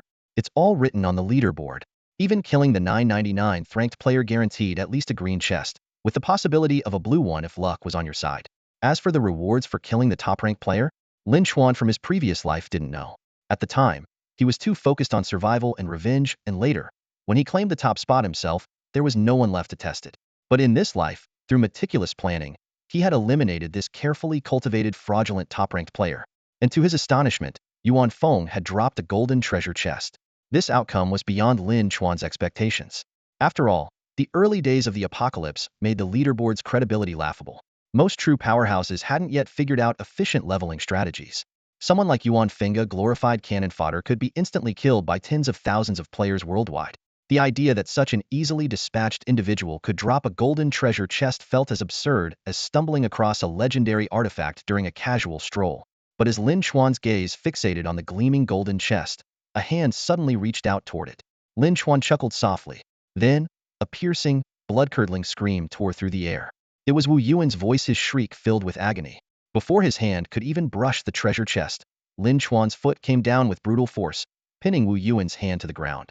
With Lin Chuan's nearly 3-point strength attribute, the stomp shattered Wu Yuan's fingers into a mangled mess. Wu Yuan let out an anguished cry akin to a slaughtered pig, his face drained of color, sweat pouring down in streams as he teetered on the brink of unconsciousness from the sheer pain. At this moment, he finally realized the dire situation he was in. With a trembling voice, Wu Yuan frantically begged Lin Chuan for mercy. Falling to his knees, he stammered, "Boss, I was wrong. I was really wrong. I'll kneel for you. I'll be your dog." His body trembled violently, but deep inside, a sliver of arrogance lingered. With his grade talent as his trump card, Wu Yuan was convinced Lin Chuan wouldn't truly finish him off. A rare talent like his, a treasure among humanity, would surely make anyone think twice, especially when it came to refining talent blood crystals. As he kowtowed and pleaded, Wu Yuan secretly calculated his revenge. He had it all planned out. Once he found a new backer, he would make Lin Chuan's life a living hell. Death by 1,000 cuts wouldn't suffice. He wanted Lin Chuan to exist as a mere slab of flesh, enduring the most excruciating pain imaginable. However, Lin Chuan watched the scene unfold with cold indifference. Slowly, he crouched down, leaning close to Wu Yuan's ear. His voice was calm, yet chilling to the bone. "One of my favorite shows," he murmured. "Is your turn to die?" Before Wu Yuan could react, a flash of cold steel cut through the air. The blade sliced across his throat, and blood sprayed forth in a crimson arc. The system notification rang out, announcing that the grade talent had been stripped. The room fell silent. The once chaotic room 411 was now still, with only Lin Chuan standing amidst the aftermath. Without hesitation, Lin Chuan opened the golden treasure chest. As his eyes fell upon the contents, his pupils contracted sharply. It was the legendary grip of the Reaper. A set of 4 interlinked rings bound by iron chains. It was the ultimate weapon that had made the killing god invincible in his past life. And now, on the very first day of the apocalypse, this mythical artifact had fallen into his hands. A sudden realization struck Lin Chuan. In his previous life, the killing god must have obtained this weapon by defeating the top-ranked player of the time. And now, after taking down the leaderboard's #1, Yuan Feng. This devastating weapon naturally became his. Without a moment's hesitation, Lin Chuan bit his finger, letting his blood drip onto the rings to complete the binding ritual. Ordinary gear required no such process, but artifacts were a different matter. He slid the 4 rings onto the fingers of his right hand one by one, a new ambition burning in his heart. In his past life, the top 10 artifacts on the Divine Weapon leaderboard all bore the prefix Reaper, the Reaper's Scythe, Reaper's Mask, and Reaper's Cloak, ranked even higher than the Grip of the Reaper. If the killing game was orchestrated by a god, then the Reaper must undoubtedly be the most powerful among them all. In that moment, Lin Chuan made a resolute decision. He would collect every Reaper artifact. As Yuan Feng's downfall unfolded, the in-game chat channels erupted in chaos. Players quickly realized their rankings on the leaderboard had shifted up by 1 spot, sparking a whirlwind of speculation and heated discussions. My rank just went up. What happened? Where did Yuan Feng, the top-ranked player, go? Hey, maybe you need your eyes checked. Donate them to Xiahou Dun. It's obvious. My status clearly says, ranked 792. I don't even need to check the leaderboard.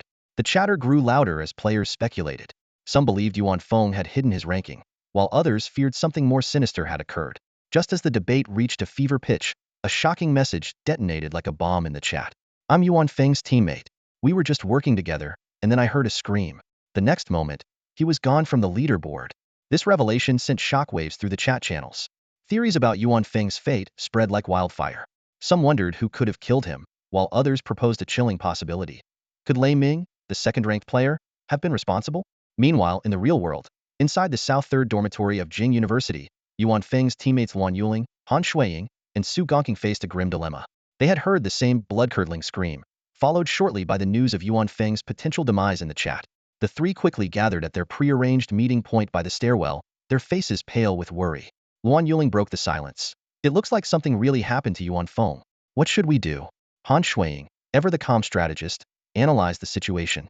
Whether we want to rescue him or avenge him, we're no match for Lei Ming with our current strength.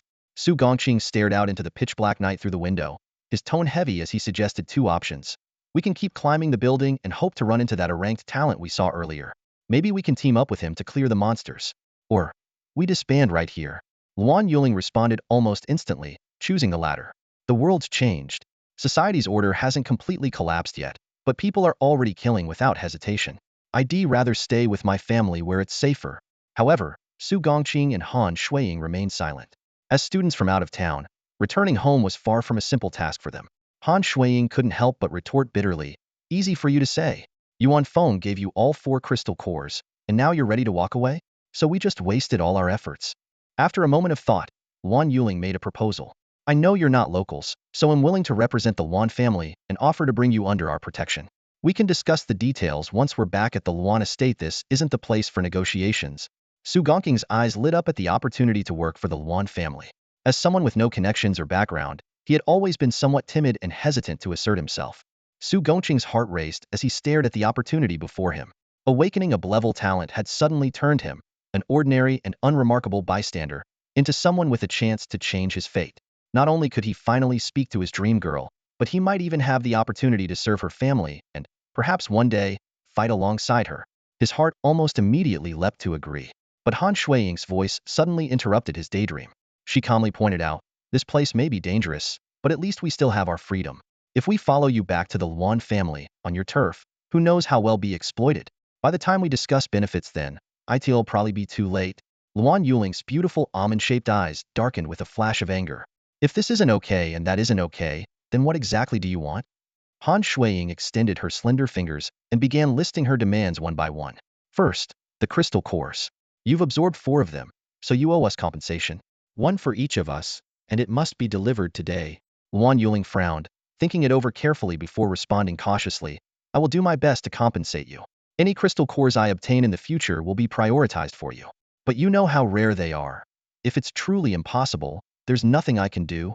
Seeing her sincerity, Han Shuiying nodded before raising a second finger. Secondly, returning to the Luan family with you is purely due to the current circumstances. We're not selling ourselves to the Luan family. Future benefits must be calculated daily, and I reserve the right to leave at any time.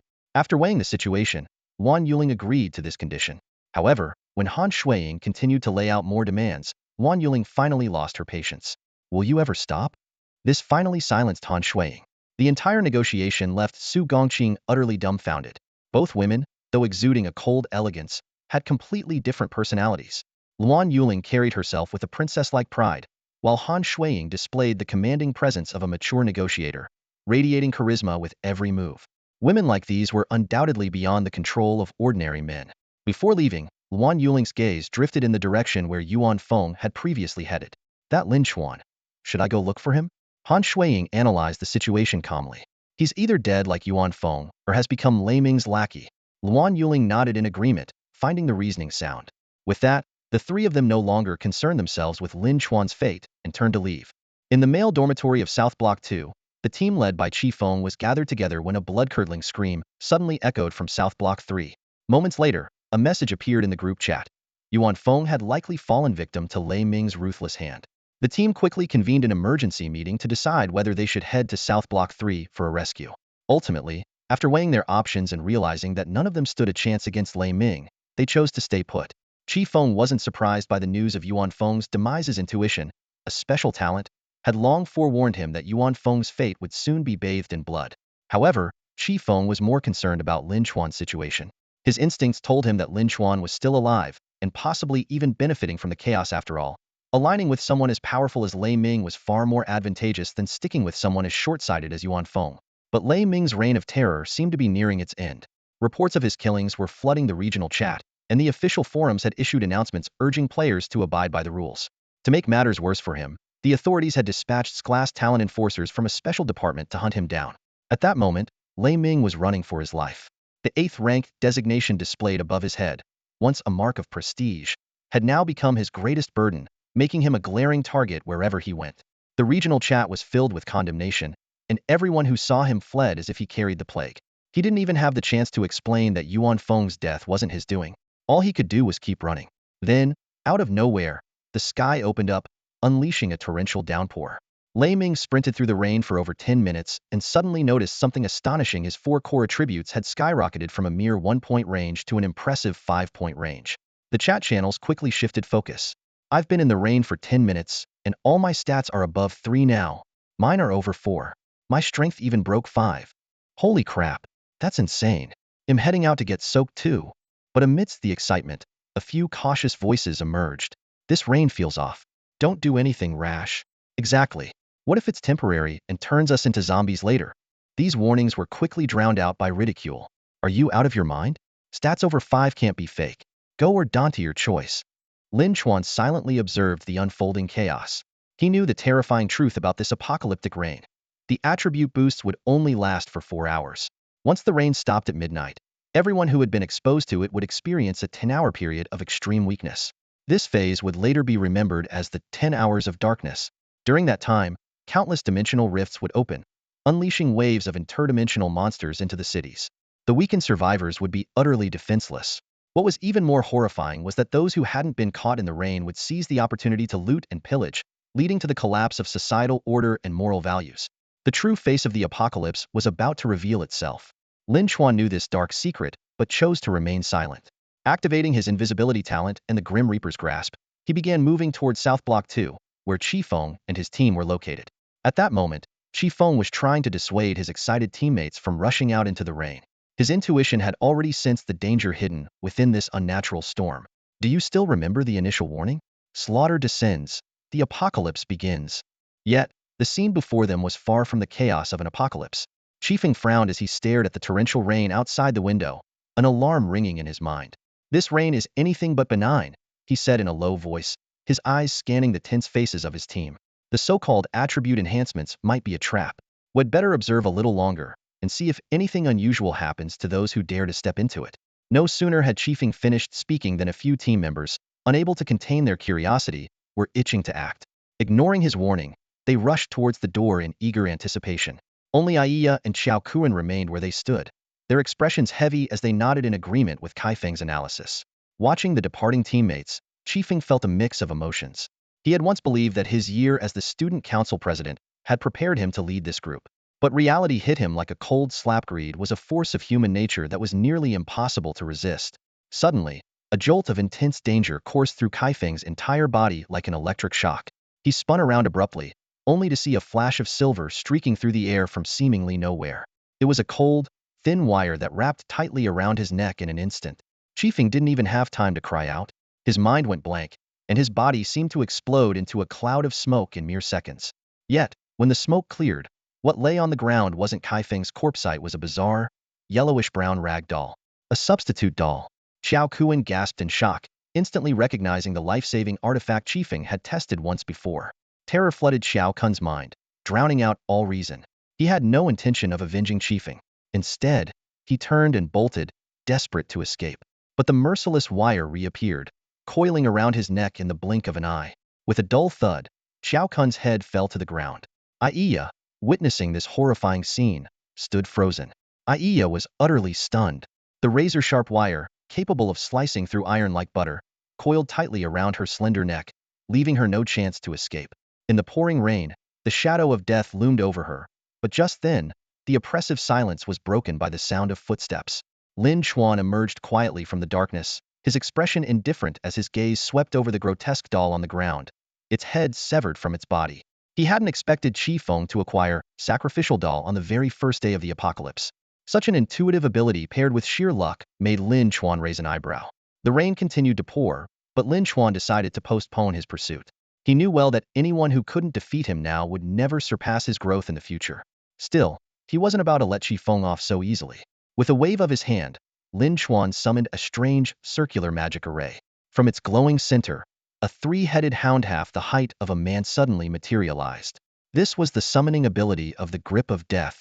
The Grip of Death was a piece of equipment that occupied 4 ring slots and boasted an impressive array of abilities. The first ring specialized in offense, capable of launching silver needles and iron wires, making it effective in both close and ranged combat. The second ring focused on defense, able to summon a protective shield that could block a lethal attack once per day. The third ring supported combat by summoning undead creatures, such as the three-headed hound. The fourth ring served purely as utility, allowing the creation of 3 anchor points for instantaneous teleportation. Lin Chuan glanced briefly at the three-headed hound's stats, all attributes at 10 points, and it possessed the devastating Hellfire skill, comparable to an A-grade ability. At this early stage of the apocalypse, such a creature was nearly invincible. Even Lin Chuan himself couldn't match its power for now. With a flick of his hand, Lin Chuan issued a command. The three-headed hound immediately picked up the broken remains of the sacrificial doll in its jaws and bolted toward the staircase. Since Qi Feng had obtained the doll at school, it was likely that after using it, he would return to wherever he had hidden. Sending the three-headed hound to hunt him down was the perfect move. Finally, Lin Chuan shifted his focus to his true target for this encounter, Aiya. As the three-headed hound disappeared into the distance, and another figure materialized out of thin air, Aya's terror reached its peak. She recognized the man before her, Lin Chuan, the one rumored to be in frank waste. Her mind churned with disbelief. If even someone labeled as a waste could be this powerful, what did that make the people he had effortlessly slain? Noticing that Lin Chuan didn't seem intent on killing her, Aiya mustered the courage to speak. "B-boss, I'm just a freshman. I only joined the student council recently, and I barely know Qi Feng, the president. Honestly, I've always thought he was a hypocrite. You did the right thing taking him down." Her soft, youthful face, which could easily pass for an anime character's, paired with her timid expression, didn't come across as groveling. Instead, it gave her an air of cleverness and charm. Even the way fear played across her features added a playful, almost endearing quality to her demeanor. Lin Chuan cast a faint glance at Aya, the corners of his mouth curling into a meaningful smile. "Not bad. Keep it up. Go on." Aya was left speechless, but she dared not defy his command. Scrambling for words, she racked her brain to continue fabricating insults about Qi Feng. Since she barely knew him, all she could do was make things up, piling every despicable trait she could think of onto him. With a flick of his hand, Lin Chuan summoned a fireball, reducing Xiao Kun's corpse on the ground to ashes. Shaking his right hand, which was clad in the grasp of death, he said in an indifferent tone, "Let's go." "Go? Go where?" Aya asked, her voice tinged with unease. The iron wire around her neck tightened as Lin Chuan's steps pulled her along. The scene reminded her of someone walking a dog, with the wire acting as a leash. The humiliation was unbearable, but survival was her top priority. Without turning back, Lin Chuan replied in a calm, emotionless voice, "To a small grove. Got work to do." A small grove?" Aya was instantly petrified, terror gripping her heart. The thought that had been echoing in her mind, better to live with humiliation than die, suddenly shifted to death before dishonor. Yet the fear of death left her wavering. In a desperate bid to resist, she spoke cautiously, Sir, too must tell you. I might look decent on the outside, but am really unhygienic. I have bad breath, body odor, foot odor, and I haven't showered in 3 days. Lin Chuan turned to look at her. So what you're saying is, you want me to let you take a bath first? What? No.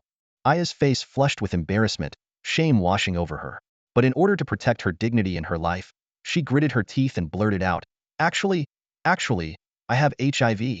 Oh. Lin Chuan's lips twitched slightly, but his expression remained stoic. Seeing his nonchalant reaction, Aya asked tentatively, You don't believe me? I believe you, Lin Chuan replied, his tone carrying a faint trace of irony. What a coincidence. I have HIV too. Looks like we're kindred spirits. Aya froze in disbelief, her face a mix of shock and outrage. Kindred spirits? What kind of nonsense was that? At that moment, all she wanted was to unleash a string of curses, the most vulgar ones she could think of. Just as she was about to leave the dormitory building, Aya hesitated for a long time, staring at the rain-soaked night. Finally, she mustered the courage to speak. A big boss. Lin Chuan glanced at her coldly, his tone indifferent. Lin Chuan. The term big boss has been overused in the apocalypse. It sounds as ridiculous as those pre-apocalypse CEO Wong or CEO Lube titles. Clearly, he did not appreciate the nickname. Sensing Lin Chuan's displeasure, Aya quickly corrected herself. Lin Chuan-senpai, earlier, President Qifeng analyzed that this heavy rain might be problematic. Lin Chuan responded casually, then walked straight into the rain without hesitation. With a steel wire still looped around her neck, Aya had no choice but to follow him into the downpour. The rain was heavy, with water pelting down relentlessly, but surprisingly, it didn't hurt. Even more astonishing was that the rain wasn't cold. Instead, it carried an inexplicable warmth, like the rush of adrenaline after watching a high-stakes war movie.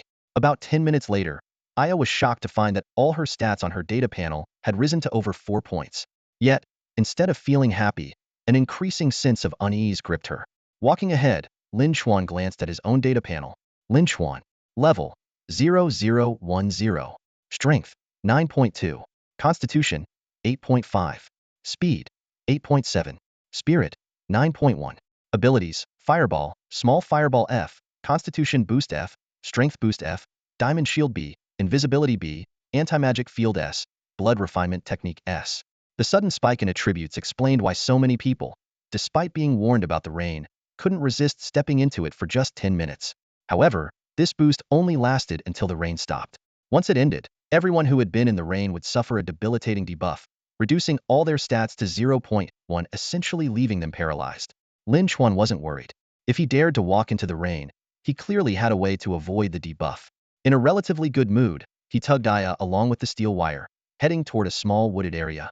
The cold steel around her neck, combined with the ominous rain, made Aya's fear grow. Despite Lin Chuan's striking appearance, overwhelming strength, and enigmatic aura, she wanted nothing to do with him. She didn't want to be at the mercy of a stranger. To her, it wasn't just about physical violation, it was a double assault on her soul and dignity. She would rather die than surrender her self-respect. As her thoughts spiraled, Lin Chuan suddenly stopped and scanned their surroundings. He then turned to her and said, Raise your hand. Aya hesitated for a moment, but eventually raised her right hand. Her petite frame made her slender, pale arm look even more delicate, and her small hand trembled slightly in the rain. Lin Chuan stepped closer and grabbed her hand. Her trembling intensified, and just as she was about to resist with all her might, a sharp pain shot through her palm. Lin Chuan had taken out a razor blade and sliced her hand open. Blood immediately welled up, staining her entire palm. Frowning, Lin Chuan used his own hand to shield her from the rain and tossed a rock in a specific direction.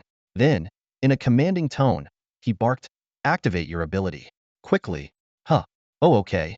Aya stammered, following his instructions out of confusion. But then she realized something. You know about my ability? She had always considered her ability somewhat sinister and had never mentioned it to anyone. Lin Chuan didn't answer. A low buzzing sound suddenly filled the air. Wasps. It's wasps. The rock you threw must have hit a wasp nest. Aya cried out in panic, instinctively trying to flee, only to be restrained by the steel wire around her neck. Lin Chuan remained motionless. The furious swarm of wasps initially targeted him, but then abruptly changed course, drawn to the blood dripping from Aya's hand. The swarm engulfed her right hand, and Aya's face turned deathly pale. Her mild trypophobia threatened to push her over the edge. As time passed, her pallor worsened, and her mind began to go blank, a clear sign of excessive blood loss. Lin Chuan watched impassively. The blood goo technique is undeniably practical, though it does require a lot of blood. Not that it mattered to him, it wasn't his blood being drained. He leisurely observed Aya at work, while casually scrolling through the chat channel. The global chat was abuzz with discussions about a serial killer terrorizing a certain country. Players were furiously condemning the criminals, and without exception, these killers had all made it onto the kill rankings. Lin Chuan casually glanced at the ranking board, indifferent to the obviously inflated stats on display. But when his gaze shifted to the kill leaderboard, a few familiar names immediately caught his attention. Bakanov's name stood out prominently. This legendary figure from his previous life, the wielder of the grip of death, had already made it onto the kill leaderboard on the very first day of the apocalypse. Right behind him was August, the ruthless man in possession of the killing ring, a golden artifact capable of converting kill points into skill points and attribute bonuses, a truly game-breaking item. Then there was Tereo Yuina, the infamous holder of the strength talent, Fate Abyss. Her ability to drain life in an instant was so terrifying that even Lin Chuan, at this moment, would think twice before provoking her. Although these three individuals currently held unremarkable positions on the kill leaderboard, Lin Chuan knew better. They were the kind to grow stronger through relentless killing. Just like in his previous life, it wouldn't take long before they rose to prominence again, becoming regulars on the kill leaderboard. As Lin Chuan pondered this, a global announcement suddenly echoed in everyone's minds. Ding! Congratulations to player Bakanov for becoming the first player globally to reach level 2. Reward: 2 to all attributes. The announcement repeated 3 times, instantly causing an uproar in the chat channels. What the heck? I thought it was theoretically impossible to get past level 1 on the first day. Bakanov? He wasn't even on the ranking board earlier. Wait, I remember seeing him at rank 892 on the kill leaderboard. You're behind on the news. He's now first on the ranking board and 618th on the kill leaderboard. This is insane. He's the real deal. Hey boss, mind sharing your leveling method? Finally, someone voiced a chilling speculation that left everyone in silence.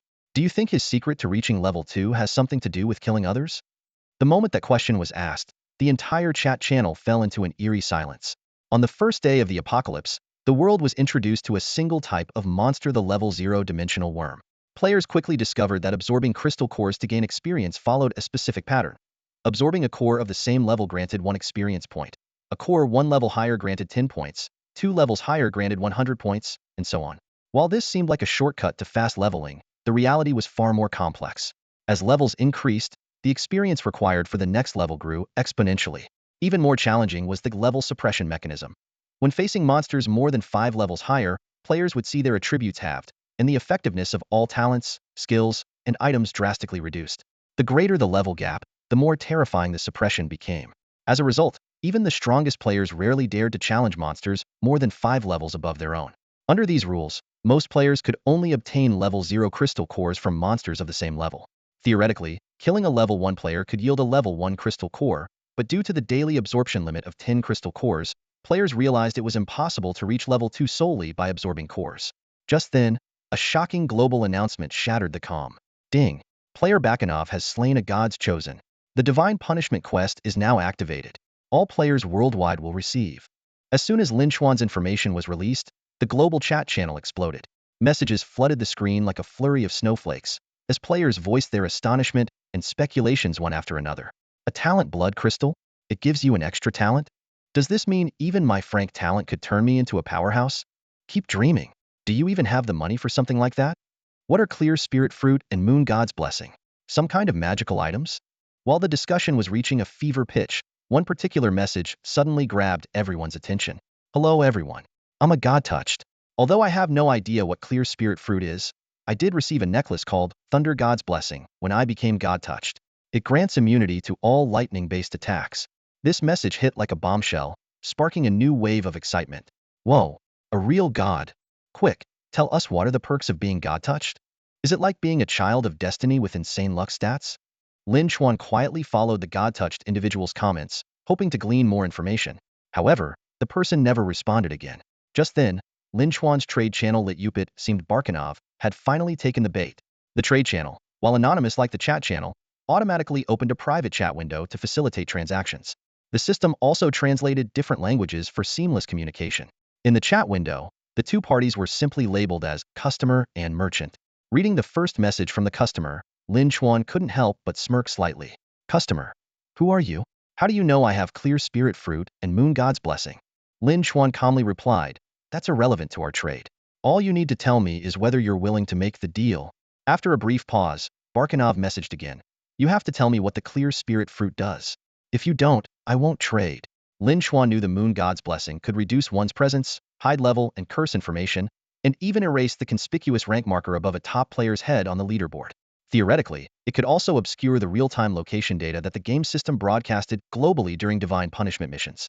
For someone like Barkanov, who was in imminent danger, this was a lifeline. However, the moon god's blessing had a critical flaw. Anyone who killed a moon god's blessed individual couldn't use it. This meant Barkanov could only trade it away and had no way to use it himself. Letting it go didn't trouble him much. The clear spirit fruit, though, was a different story. Barkanov had no idea what it did, so he was hesitant to trade it away. After all, as a divine punisher already marked as a global target, he couldn't afford to take a loss if the trade didn't yield something worthwhile. Lin Xuan bluntly explained the effect of the Qingling fruit to Barkanov. It allowed the user to absorb one additional crystal core per day. This wasn't an exaggeration. For most players, this was indeed the fruit's sole benefit. However, Lin Xuan knew the true value of the Qingling fruit lay in its ability to enhance one's soul power, a feature that would only become apparent in the later stages of the game. A higher soul level not only increased the absorption capacity for crystal cores, but also weakened level suppression and broke through attribute caps. Before the first world fusion, the four-dimensional attribute cap for players was set at 100. Even for someone like Lin Xuan, who possessed the game-breaking fireball talent, this was the absolute limit. In his previous life, it wasn't until much later that he realized raising soul power was the key to surpassing this boundary. Each Qingling fruit could increase the attribute cap by 10 points. With 10 divine followers, Lin Xuan could potentially obtain 10 Qingling fruits, resulting in a total increase of 100 points to the cap. Barkanov was deeply shaken by Lin Xuan's response. The ability to absorb an extra crystal core daily was undoubtedly tempting, but in his current dire situation where global players were hunting him down, a level offensive talent seemed far more valuable. After much hesitation, he attempted to bargain. The Qingling fruit's value should far exceed a level talent, don't you think?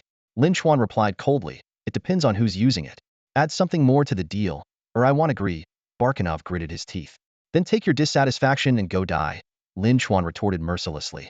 Barkanov, overwhelmed by the relentless pursuit of his enemies, remained silent for a moment.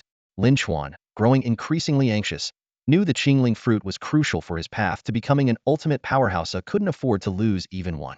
He decided to throw out some bait. Actually, there's another way to gain experience besides absorbing crystal cores. What is it? Barkanov's interest was piqued immediately. I won't tell you outright, but I'll prove it by reaching level 3 today. Barkanov couldn't shake the feeling that Lin Xuan was shrouded in mystery, as though he held secrets no one else knew. After weighing his options, he finally relented. Fine. If you can level up to 3 today, he'll agree to the trade. Deal. With the Qingling fruit trade settled, Lin Xuan turned his attention back to the real-world situation involving Aiya. The girl stood in the rain, her white school uniform soaked through, her frail body swayed, her delicate face drained of all color, and her dazed eyes suggested she was on the verge of collapse. Yet Lin Xuan showed no sympathy. Instead, he silently counted the blood goo insects on the ground and in her hands, filling 3 empty water bottles with them. Still need to find another wasp nest, Lin Xuan muttered, shaking his head as though planning to draw more blood. Aiya thought she must have misheard him. She was so weak she could barely speak, and when her body gave out, she began to fall. Lin Xuan caught her just in time but complained nonetheless. It's just a bit of blood. Why are you so fragile? Aiya was so furious she wanted to curse at him, but her chest heaved faintly with exhaustion, leaving her without the strength to speak. She closed her eyes, looking as though she were on the brink of death. Lin Xuan frowned, scrutinizing her. He couldn't tell if she had genuinely fainted or was simply pretending. After a brief hesitation, he pulled a crystal core from his pocket. Try absorbing this. Aya's eyes lit up, and she immediately absorbed the core. However, it didn't seem to have much effect. She remained too weak to stand steadily. Lin Xuan asked, have you ever absorbed any energy cores before? How many? Aiya lowered her head to check her data panel. Her experience points displayed as 4. She was about to ask if leveling up could restore her physical condition when Lin Xuan released the wire that had been wrapped around her neck and gently placed her on the ground. Even without the wire restraining her, in her current weakened state, she was incapable of escaping. Stay here for a bit. I'll be back soon, Lin Xuan said before disappearing into the rain like a phantom. Aiya sat alone in the muddy ground, the rain soaking her school uniform skirt. Mud stains spread across the hem of her skirt. She wanted to run, but her body was too weak to even stand.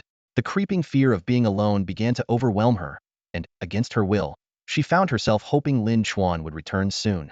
After about 10 minutes, voices came from nearby. thinking it might be Lin Chuan. Iya turned her head with a glimmer of hope, only to see 4 men armed with blades approaching. What kind of messed-up apocalypse is this? There are more people than monsters. We can't even find a decent fight. The leader, Fan Hu, grumbled in frustration. Boss, one of his lackeys said in a hushed tone. I just saw in the chat channel that the drop rate for energy cores from monsters is only 1, but for players, it's 100. The other lackeys chimed in immediately. Yeah, I heard Yuan Feng got his global announcement by digging energy cores out of human corpses. If a loser like him can do it, boss, you definitely can. The phrase, put in some effort, was loaded with implication, clearly suggesting Fan Hu should kill someone for their core. Although Fan Hu was a local thug who often got into fights, he had never actually killed anyone before. Besides, the regional channel had issued an official warning. Players were strictly forbidden from killing others. Violators would face arrest, and in severe cases, execution on the spot. As Fan Hu hesitated, another lackey spoke up. The forums say they'll punish killers harshly, but look at Lei Ming. He's killed so many people. Yet not only is he alive and well, he's climbed to the top of the level and kill leaderboards. Everyone's talking about him in the global chat. Boss, don't you want to be famous worldwide? The temptation in those words was undeniable, and Fan Hu's resolve began to waver. Just then, one of the lackeys suddenly shouted, Hey, boss, look, there's someone in the small woods ahead. Holy crap, it's a woman. Ayaya's face turned pale as she fixed her gaze on the 4 men approaching her. At the front of the group was Fan Hu, who feigned a tone of concern. Hey, little junior, what are you doing sitting here all alone? He asked. But the unrestrained obsession in his eyes betrayed his true intentions. The other 3 men were even less subtle. Their stares focused on Ayaya like predators eyeing their prey, clearly having discarded whatever conversation they had been having before. The weakness from her blood loss made Ayaya's heart sink. She knew full well that in her current state, she stood no chance against these 4 men. Yet, determined to preserve her dignity, she forced herself to remain composed. Summoning all her courage, she adopted a chilling expression and raised a water bottle containing a writhing blood-red creature. A cold, menacing smile curved her lips. I suggest you stop right there, she said, her voice steady. Do you know what's in my hand? Fan Hu had initially planned to mock her for brandishing what appeared to be an ordinary water bottle. But as his eyes focused on the grotesque, wriggling mass inside, he hesitated. It was a revolting sight, to be sure, but retreating in fear of a young girl would be an unbearable blow to his pride. Come on, little girl. You think a bottle of blood is enough to scare me? I've seen my fair share of blood before. Fan Hu sneered, trying to mask his unease. Noticing his hesitation, Aya's confidence grew. Her voice turned sharper, more commanding. This isn't just any blood. This is a blood goo worm, crafted with my unique ability. If any of you dare take another step closer, I'll unleash it, and it will drain you dry until you're nothing but husks. Fan Hu found himself in a bind. From a distance, he had already noticed how stunning this girl was. Now, standing so close, her beauty was even more intoxicating, making his desire to possess her all the stronger. What had started as a plan to enjoy her with his comrades, and then kill her for her crystal core had morphed into a selfish longing to claim her for himself. This obsession made retreat an unthinkable option. Switching tactics, Fan Hu softened his tone and spoke with feigned gentleness. Now, no need to be so hostile, little sister. Look, in times like these, it's tough to survive on your own, especially for someone as beautiful as you. Why not team up with us? We're strong, you know. We can help you fight monsters and level up. The men behind him immediately chimed in with jeers and laughter, their lecherous gazes never leaving Ayaya. Like their leader, they were entranced by her beauty and had no intention of letting her slip away. Seeing their persistence, Ayaya made a decisive move. She twisted open the bottle cap, the blood goo worms inside surging toward the opening. I already have a teammate, she declared fiercely, and he'll be back any moment now. With his power, killing you all would be as easy as squashing ants. Fan Hu's expression darkened at her words, but as he watched the worms squirming sluggishly inside the bottle, he suddenly realized something. Their movement was far slower than that of dimensional insects. As long as they didn't touch him, those worms posed no real threat. Ha ha ha, a teammate? What's he coming back for? To die? One of the men jeered, his voice dripping with mockery. We were just talking about killing people for their crystal cores anyway. His words elicited a round of laughter from the others, their confidence surging. Spurred on by their bravado, Fan Hu could no longer contain himself. Ignoring Ayaya's warning, he lunged toward her. Ayaya's face turned ashen as she hurled the bottle of blood goo worms directly at him.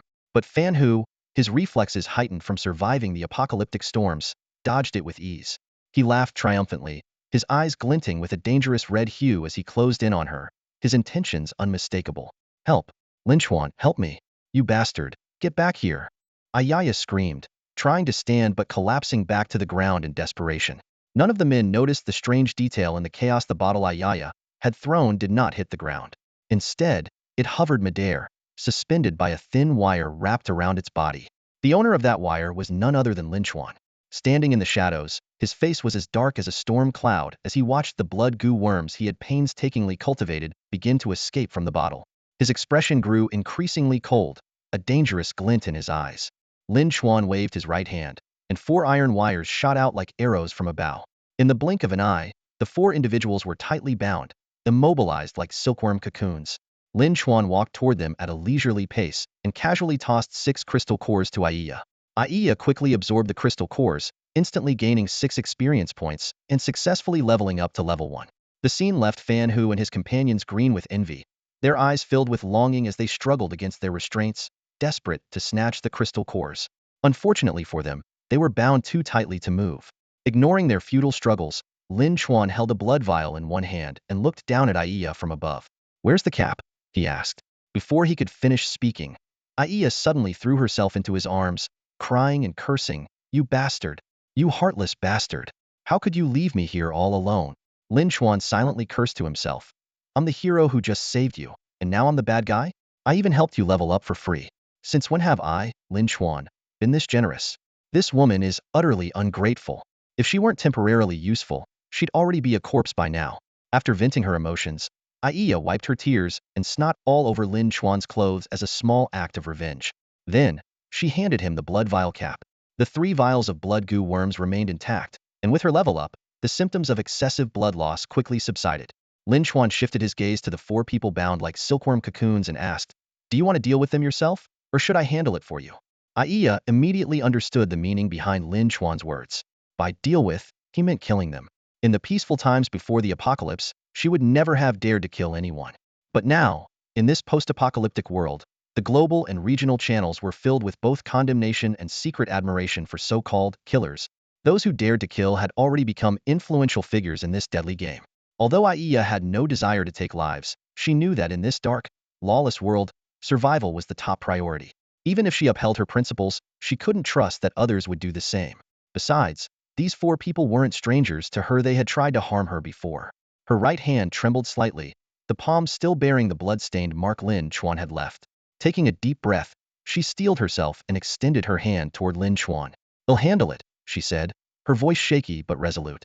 Lin Chuan handed her a blade and silently watched as this seemingly innocent girl walked toward the 4 captives. They screamed and begged for mercy, but Ayaya remained unmoved. She remembered how her own pleas for mercy had been ignored not long ago. Watching her, Lin Chuan finally understood why this woman had survived long enough in their past life for her blood goo talent to shine brilliantly. She wasn't just intelligent and brave, she also knew when to adapt to circumstances. Even now, she had grown bold enough to change how she addressed him, from Senior Lin Chuan to Lin Chuan, "You bastard."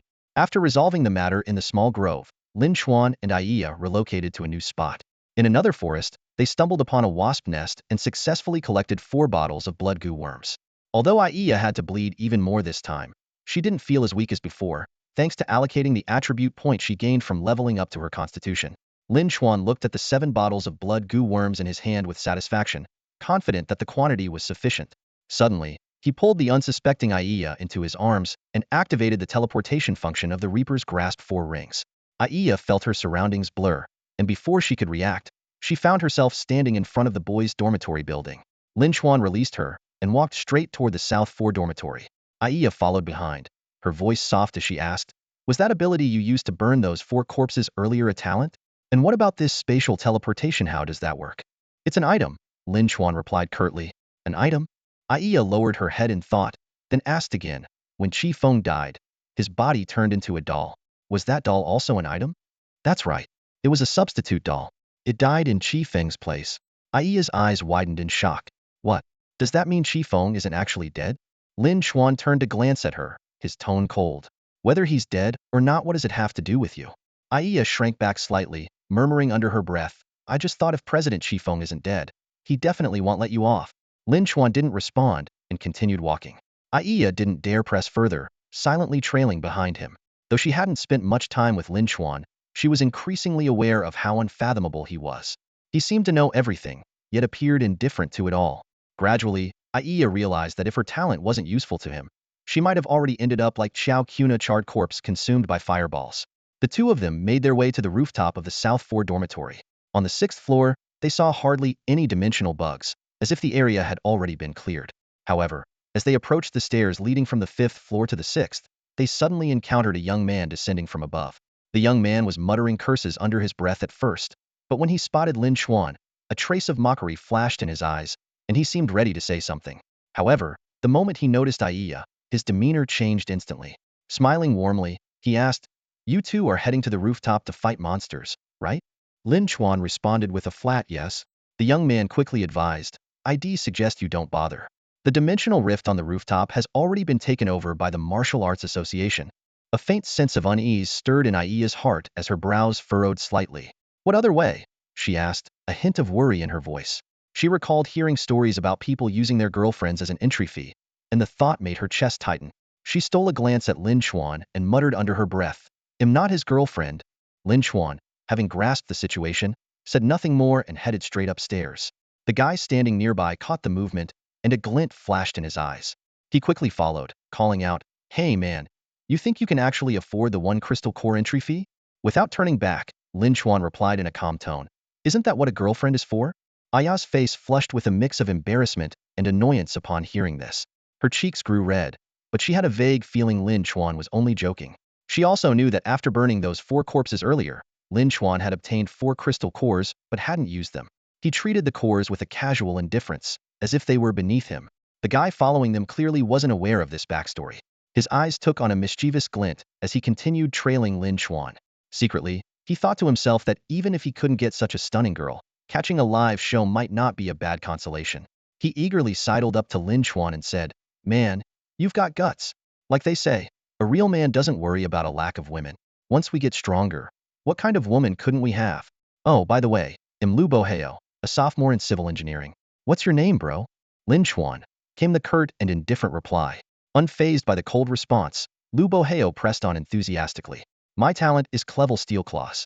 Pretty solid attack power. What about you, bro? What's your talent?" "Level talent. Invisibility." Hearing this, Lu Boheo's demeanor shifted slightly, his tone taking on a hint of condescension. "Your talent might be a higher grade than mine, but it's not combat-oriented. Doesn't seem very useful for fighting monsters, does it?"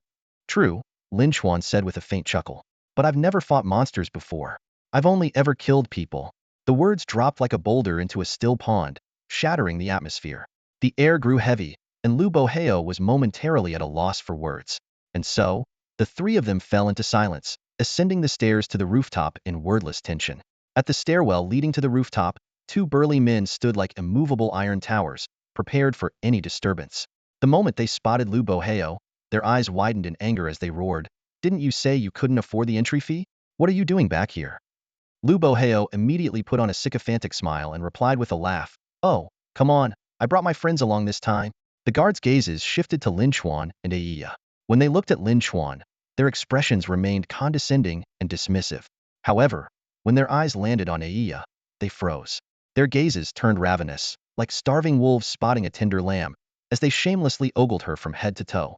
One of the men abruptly turned to Lin Xuan and barked, "Kid, are you paying the entry fee with crystal cores or something else?" At the mention of something else, his eyes darkened with lecherous intent, blatantly fixating on Aiya. He even dared to reach out his calloused hand toward Aiya, intending to take advantage of the situation. After all, once the entry fee was handed over, only the big shots on the rooftop would have the privilege of indulging, leaving nothing for the gatekeepers. Lin Xuan's face remained calm, a faint smile playing on his lips. Without hesitation, he replied, "Crystal cores? I definitely can't afford those. I guess I'll pay with something else."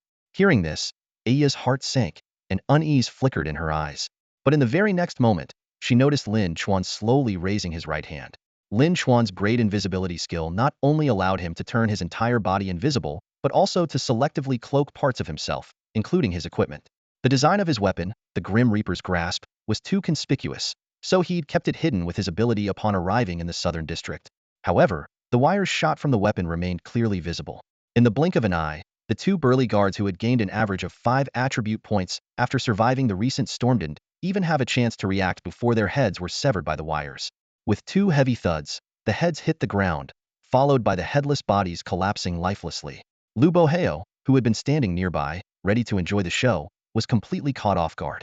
His pupils contracted as he stared in disbelief at what had just happened. He instinctively rubbed his eyes, hoping it was a hallucination. But when he realized it was all too real, his legs turned to jelly, and he instinctively tried to flee. In that moment, he deeply regretted his decision. He had been so close to leaving but had foolishly decided to stick around, lured by the promise of some entertainment. Now, his life was hanging by a thread. Lu Boheo was convinced Lin Chuan would kill him next. After all, in his eyes, Lin Chuan was a cold-blooded killer who wouldn't hesitate to take another life. But to his surprise, Lin Chuan didn't make a move. Instead, he spoke in his usual calm, composed tone. Think these 2 heads will cover the entry fee? 3 don't know. Lu Boheo stammered, his voice trembling as he backed away until his shoulders pressed against the cold wall, sweat dripping down his face. Lin Chuan shrugged nonchalantly. Let's find out. You can carry them. 3 Lu Boheo wanted to refuse, but under the icy gaze of Lin Chuan, he didn't have the courage to say no. Reluctantly, he took a deep breath, bent down, and picked up the 2 still dripping heads. With the guards no longer in their way, Lin Chuan and Aiya easily made their way to the rooftop. Just as Lu Boheo had described, the rooftop was crowded with over 100 people, divided roughly into a dozen small groups. Dimensional insects were pouring out of the rift at an alarming rate, with 4 or 5 emerging every minute.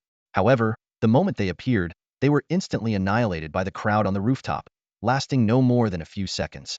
As soon as the insects were killed, people rushed in to extract the crystal cores from their corpses. In one corner of the rooftop, the bodies of dimensional insects were already piled into a small mountain. As Lin Chuan and Aiya pushed open the door to the rooftop, they were greeted by an angry shout. How many times do I have to say it? Stop letting more people in. But when the source of the voice turned to glare at the newcomers, his eyes landed on Lu Boheo, who was holding 2 bloody heads. Holy! The sight immediately drew the attention of many, their faces filled with shock. However, unlike Lu Boheo's terror, the people on the rooftop didn't show much fear. After all, they had numbers on their side, and their strength wasn't insignificant. The leader of the group, Gao Qi, the president of the Martial Arts Association, wore an expression as dark as a storm cloud. His eyes brimmed with hostility as he stared at Lu Boheo and barked, "What is the meaning of this, kid?" Lu Boheo was so terrified that his soul seemed to leave his body. In a panic, he dropped the severed heads onto the ground. But this action only made Gao Qi's gaze grow colder and more menacing. Trembling, Lu Boheo stammered, "No, it's not." He wanted to explain that he hadn't killed the guards, but his fear left him tongue-tied. Meanwhile, Lin Chuan seized the opportunity, taking advantage of the fact that everyone's attention was focused on Lu Boheo. Lin Chuan extended his right hand, and a blazing fireball burst forth from his fingertip, hurtling towards the mountain-like pile of dimensional insect corpses. The flames engulfed the heap, greedily devouring each and every carcass. Normally, Lin Chuan's fireballs could incinerate corpses in an instant, but this time, faced with over 2,000 dimensional insect remains, it took nearly half a minute to reduce them to ashes. At the same time, Lin Chuan's mind was overwhelmed as if a storm had erupted within. System notifications flooded in like an unstoppable tide. Ding. Burned a level 0 dimensional insect.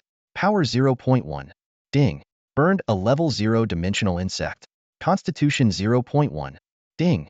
The relentless notifications continued for a full 30 seconds.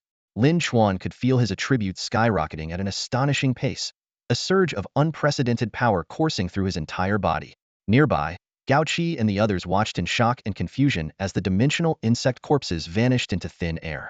Their faces were a mix of disbelief and puzzlement. Among them, someone recognized Lin Chuan. It was the same person who had previously teamed up with Qi Feng. Back then, despite Qi Feng's warnings, some of them had ventured out into the rain, only to return and find Qi Feng and the guild leader missing. Now, these individuals had been taken in by Gao Qi and were occupying the dimensional rift on the rooftop.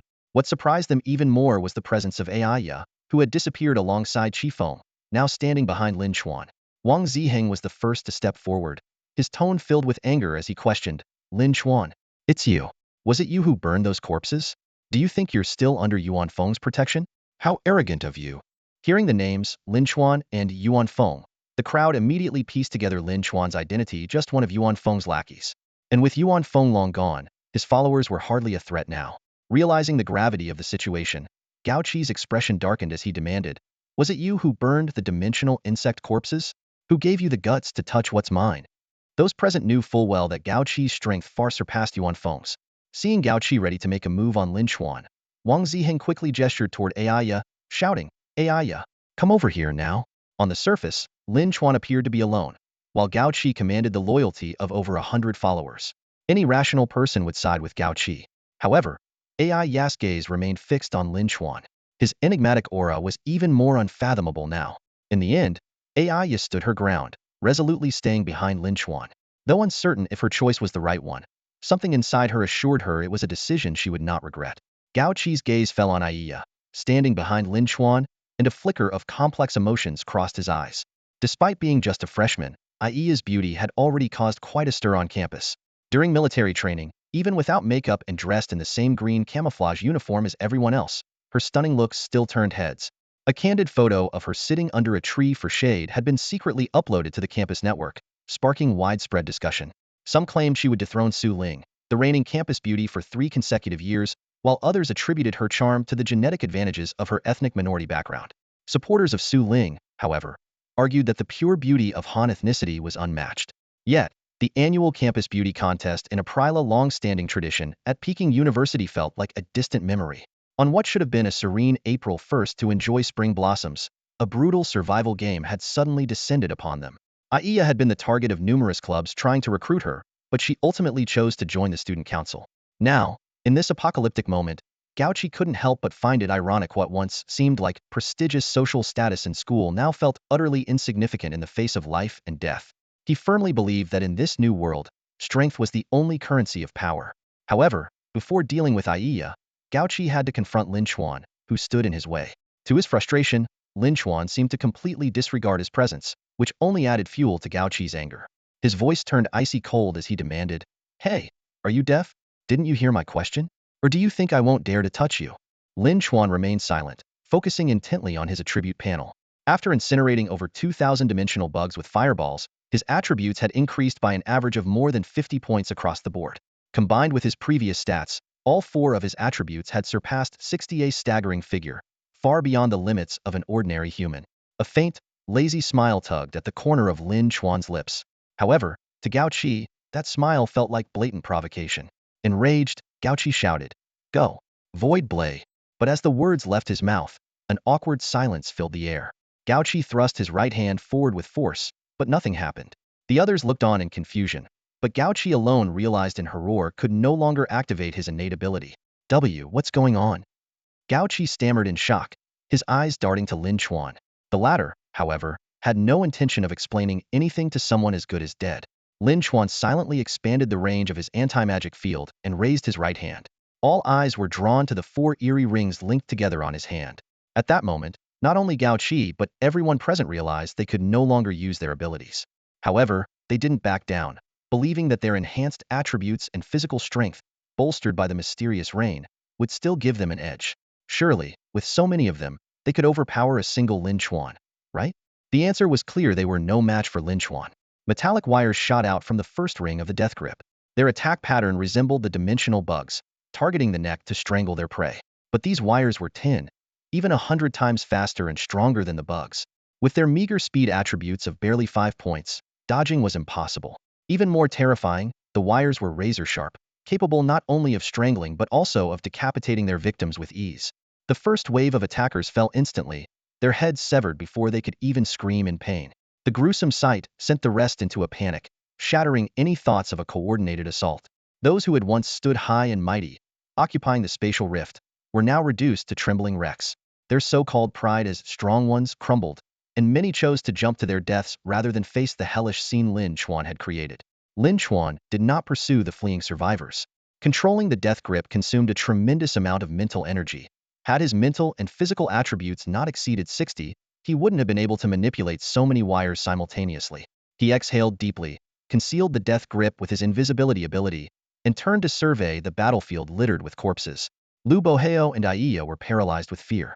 Aiya, though visibly shaken, managed to maintain a semblance of composure, her eyes filled with shock.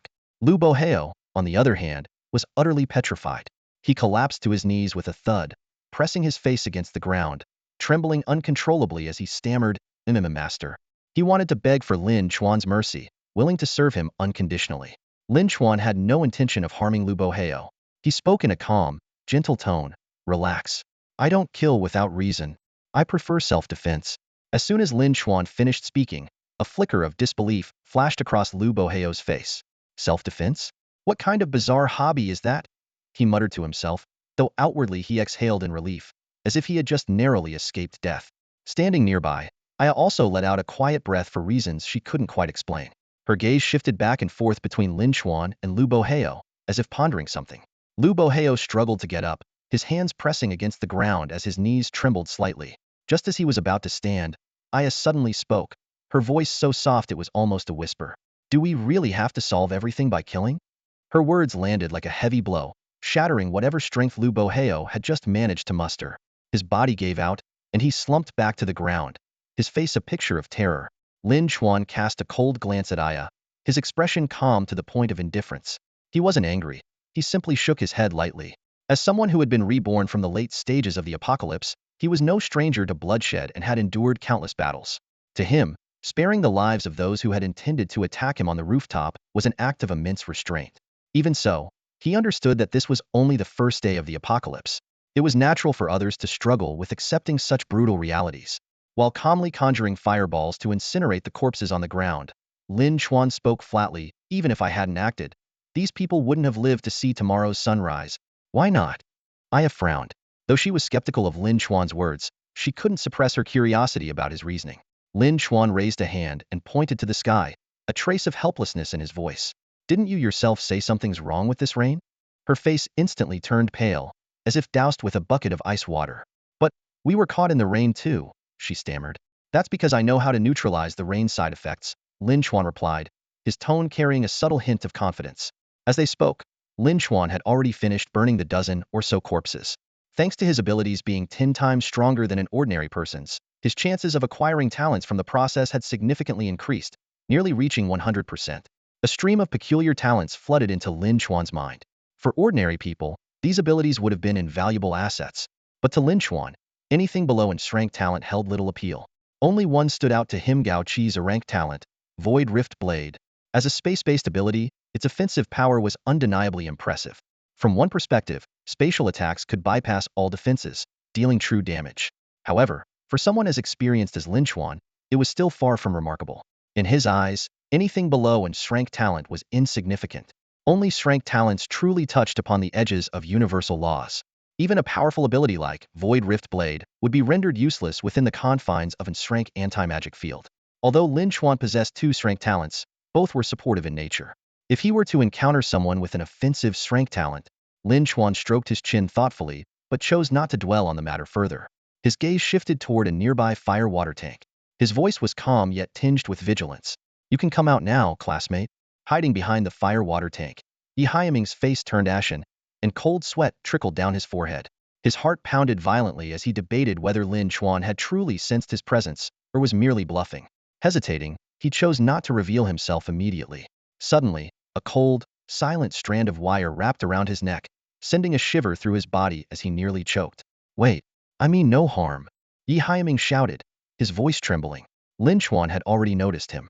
This person hadn't hidden there after Lin Xuan's actions, but had been concealed behind the fire water tank from the very beginning. Even Gao Qi and the others hadn't detected his presence, which spoke volumes. There was a clear hierarchy among talents. For instance, Lei Ming's A-level electric grid easily shattered Wan Gang's B-level diamond shield.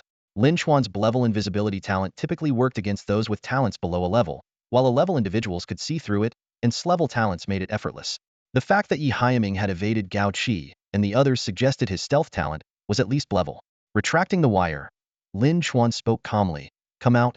Yi Haiming dared not delay. He immediately stepped out from behind the tank, raising his hands high and explaining repeatedly, Sir, I'm not with Gao Qi and his group. Then explain why you were hiding there, Lin Xuan said indifferently. Anger flashed across Yi Haiming's face as he quickly explained. He was originally a student from the South 4th Dormitory and had been in his room when the apocalypse began. Due to the proximity to a dimensional rift, the South 4th Dormitory was overrun with dimensional bugs. When Gao Qi led a team to fight the creatures, he was initially welcomed as a savior. However, the rooftop was teeming with monsters, and Gao Qi struggled to cope. He began forcing the rescued students to lure the creatures away. Some escaped, while others perished. Yi Haiming managed to avoid detection by relying on his stealth talent and hiding behind the water tank, where he remained ever since, too afraid to leave. Actually, Gao Qi and his group are nothing but scum, Yi Haiming added angrily.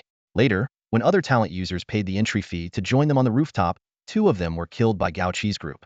Their bodies are hidden under the pile of dimensional bug corpses you burned earlier. There should be at least a dozen people. Lin Chuan nodded. He had indeed discovered 17 human corpses among the burned remains. Such occurrences were not uncommon in the apocalypse. The torrential rain had awakened people's darker ambitions, and many had already begun scheming to become warlords in this chaotic world. All right, you can leave, Lin Chuan said casually. Yet Yi Haiming didn't leave immediately. After hesitating for a moment, he spoke up. You mentioned earlier that there was something wrong with this rain. Does that mean Gao Qi and his group, who got drenched, won't see tomorrow's sunrise? Lin Chuan raised an eyebrow. What are you trying to say? I want to survive. Yi Haiming's eyes were resolute as he suddenly knelt down. Please, sir, save me. I'm willing to serve you, no matter what. Beside him, Lu Boheo, witnessing this, also knelt down. I'm willing to serve you too, sir. Please save. Before he could finish, a chilling sensation wrapped around his neck. Lu Boheo instantly fell silent, trembling all over. He regretted not leaving earlier and now found himself on the brink of death. Sir, I was wrong. Lu Boheo stammered, his voice shaky. I'm not worthy of serving you. I'll leave. Please just let me go. Go, Lin Chuan said coldly. Feeling the wire loosen from his neck, Lu Boheo scrambled away from the rooftop as fast as he could. Yi Haiming, too, had a wire wrapped around his neck, but he remained far more composed than Lu Boheo. Despite his fear, he gritted his teeth and persisted. I'm not worthy of serving you either. I only ask for a way to survive. Yi Haiming, will never forget your kindness. His words piqued Lin Chuan's interest. Could gratitude truly exist in the apocalypse? He had seen far too many cases in his past life where saving someone one moment led to betrayal the next. Lin Chuan offered a faint hint. If you can't reach level 3 by the end of today, then before midnight, find a place with strong defenses to hide. Maybe you'll make it through. Yi Haiming didn't ask any more questions or try to insist further. Suddenly, he dropped to his knees and kowtowed 3 times to Lin Chuan, his voice heavy with determination as he promised, if I survive, my life will be yours to command. Lin Chuan remained expressionless, showing no reaction to the pledge. After Yi Haiming left, a glimmer of curiosity flashed in Aya's eyes. She suddenly asked, is your immunity to the heavy rain side effects because you've reached level 3? Do you have a way to level up to 3? Lin Chuan stayed silent, offering no explanation. His gaze shifted toward the dimensional rift nearby, where new dimensional insects had emerged. Moving with effortless precision, Lin Chuan swiftly eliminated the creatures, burned their remains, and completed the task in one seamless motion. Without hesitation, he pulled 7 vials of blood goo insects from his backpack and hurled them directly into the rift. The rift resembled a bizarre black hole, but instead of pure black, it glowed with a deep, crimson hue. That red seemed infinite, stretching into an unfathomable abyss. As the water bottles flew into the red depths, they were gradually consumed by the strange energy. However, the blood goo insects remained completely intact, as though they had crossed into another world. Aya was left stunned by the scene. By the time she snapped out of her daze, Lin Chuan had silently appeared in front of her. He extended his hand and said in an even tone, give me your hand. Huh. Aya was momentarily confused but instinctively lifted her slender, delicate hand. Lin Chuan grasped it, his cold touch making her cheeks flush with a faint redness. Before she could feel embarrassed, Lin Chuan spoke again. Add me as a friend? As soon as he finished speaking, a system notification echoed in Aya's mind. Ding!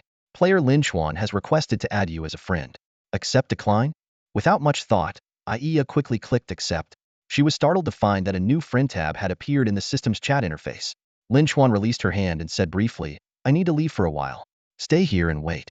If there's any danger, send me a private message. Huh. Oh, okay, Aya stammered, still trying to process everything. But before she could say more, Lin Chuan's figure had already vanished. She looked down at her hand, which still carried the lingering warmth of his touch, and felt her heartbeat quicken uncontrollably. Lin Chuan left the rooftop and activated his stealth ability, sprinting toward the north courtyard. His goal was astonishing to max out all 4 of his core attributes to the world limit, a full 100 points, on the very first day of the apocalypse. This strategy was completely different from that of others. The field in the north courtyard was packed with people.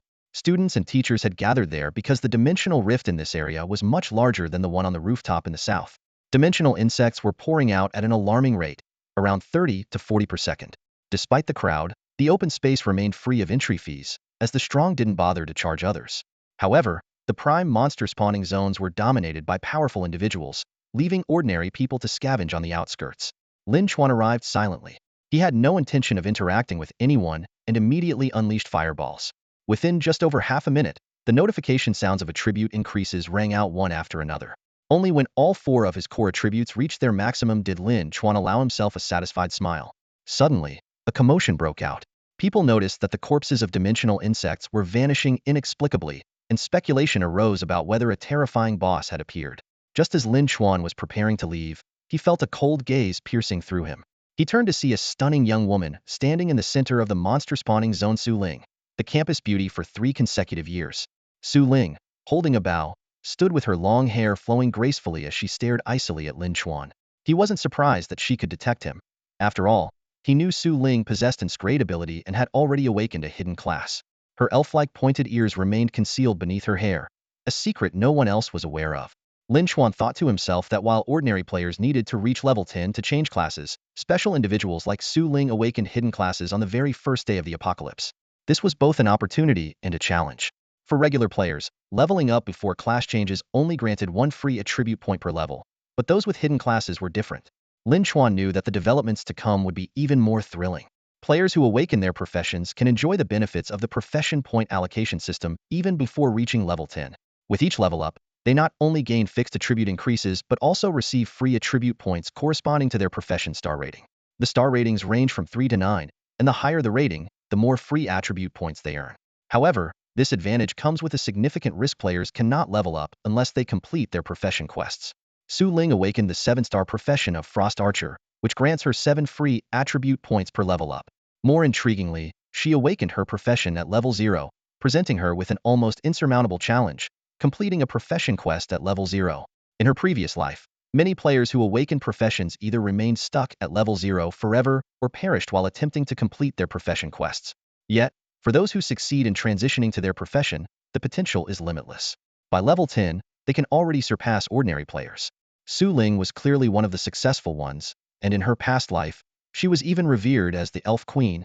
Even so, in Lin Chuan's eyes, Su Ling was merely a slightly larger ant. He noticed that Su Ling had spotted him but responded indifferently, meeting her gaze briefly before turning away. On the field, the tense atmosphere caused by the disappearance of the dimensional worm's corpse quickly subsided under Su Ling's reassurance. Beside her, a composed middle-aged man asked in a low voice, "Miss, did you notice something?" Su Ling simply shook her head without elaborating. Yet, during the subsequent battles, a faint trace of contemplation occasionally flickered in her eyes. With his attributes maxed out, Lin Chuan swiftly returned to the southern rooftop. There, he found Aya staring blankly into the distance, her eyes void of focus. "What are you thinking about?" Lin Chuan's sudden appearance startled Aya. A hint of panic flashed in her eyes before she quickly regained her composure and explained, "Nothing. I was just looking at the regional chat." She carefully observed Lin Chuan's expression and, noticing that he seemed to be in a good mood, hesitated before adding, "The group of people who escaped from the rooftop earlier, they're slandering you like crazy in the regional chat." Lin Chuan listened to Aya's description with a calm expression, casting a brief glance at the dimensional rift. There were still about 30 minutes left before a level 3 dimensional worm would emerge. With nothing better to do, he opened the regional chat channel. The screen was flooded with rapidly scrolling messages. Just as Aya had mentioned, a group of enraged keyboard warriors was relentlessly hurling insults at him. Someone passionately defended Gauchi. "President Gauchi has killed countless monsters and saved so many classmates along the way. He risked his life to charge into the dimensional rift on the South 4th rooftop, only to be cruelly murdered by Lin Chuan." Others began to elaborate on Lin Chuan's supposed atrocities. "He chopped off his head directly. It was so horrifying. I'm definitely going to have nightmares tonight." However, as the discussion progressed, the tone shifted from condemnation to curiosity. "The president of Kyodai Martial Arts Association has an rank ability, the Void Edge. How could he be taken down so easily? The dimensional rift on the South 4th rooftop requires at least dozens of people to guard it. How did Lin Chuan manage it alone?" Soon, eyewitness accounts stirred up even greater commotion. He wasn't using any innate ability, it was just wires. He was wearing a strange, pitch-black ring on his right hand, and those deadly wires came shooting out of the ring. Even scarier, he seems to have some kind of item that suppresses innate abilities. "None of yous could use our powers." The conversation quickly shifted to speculation about Lin Chuan's identity.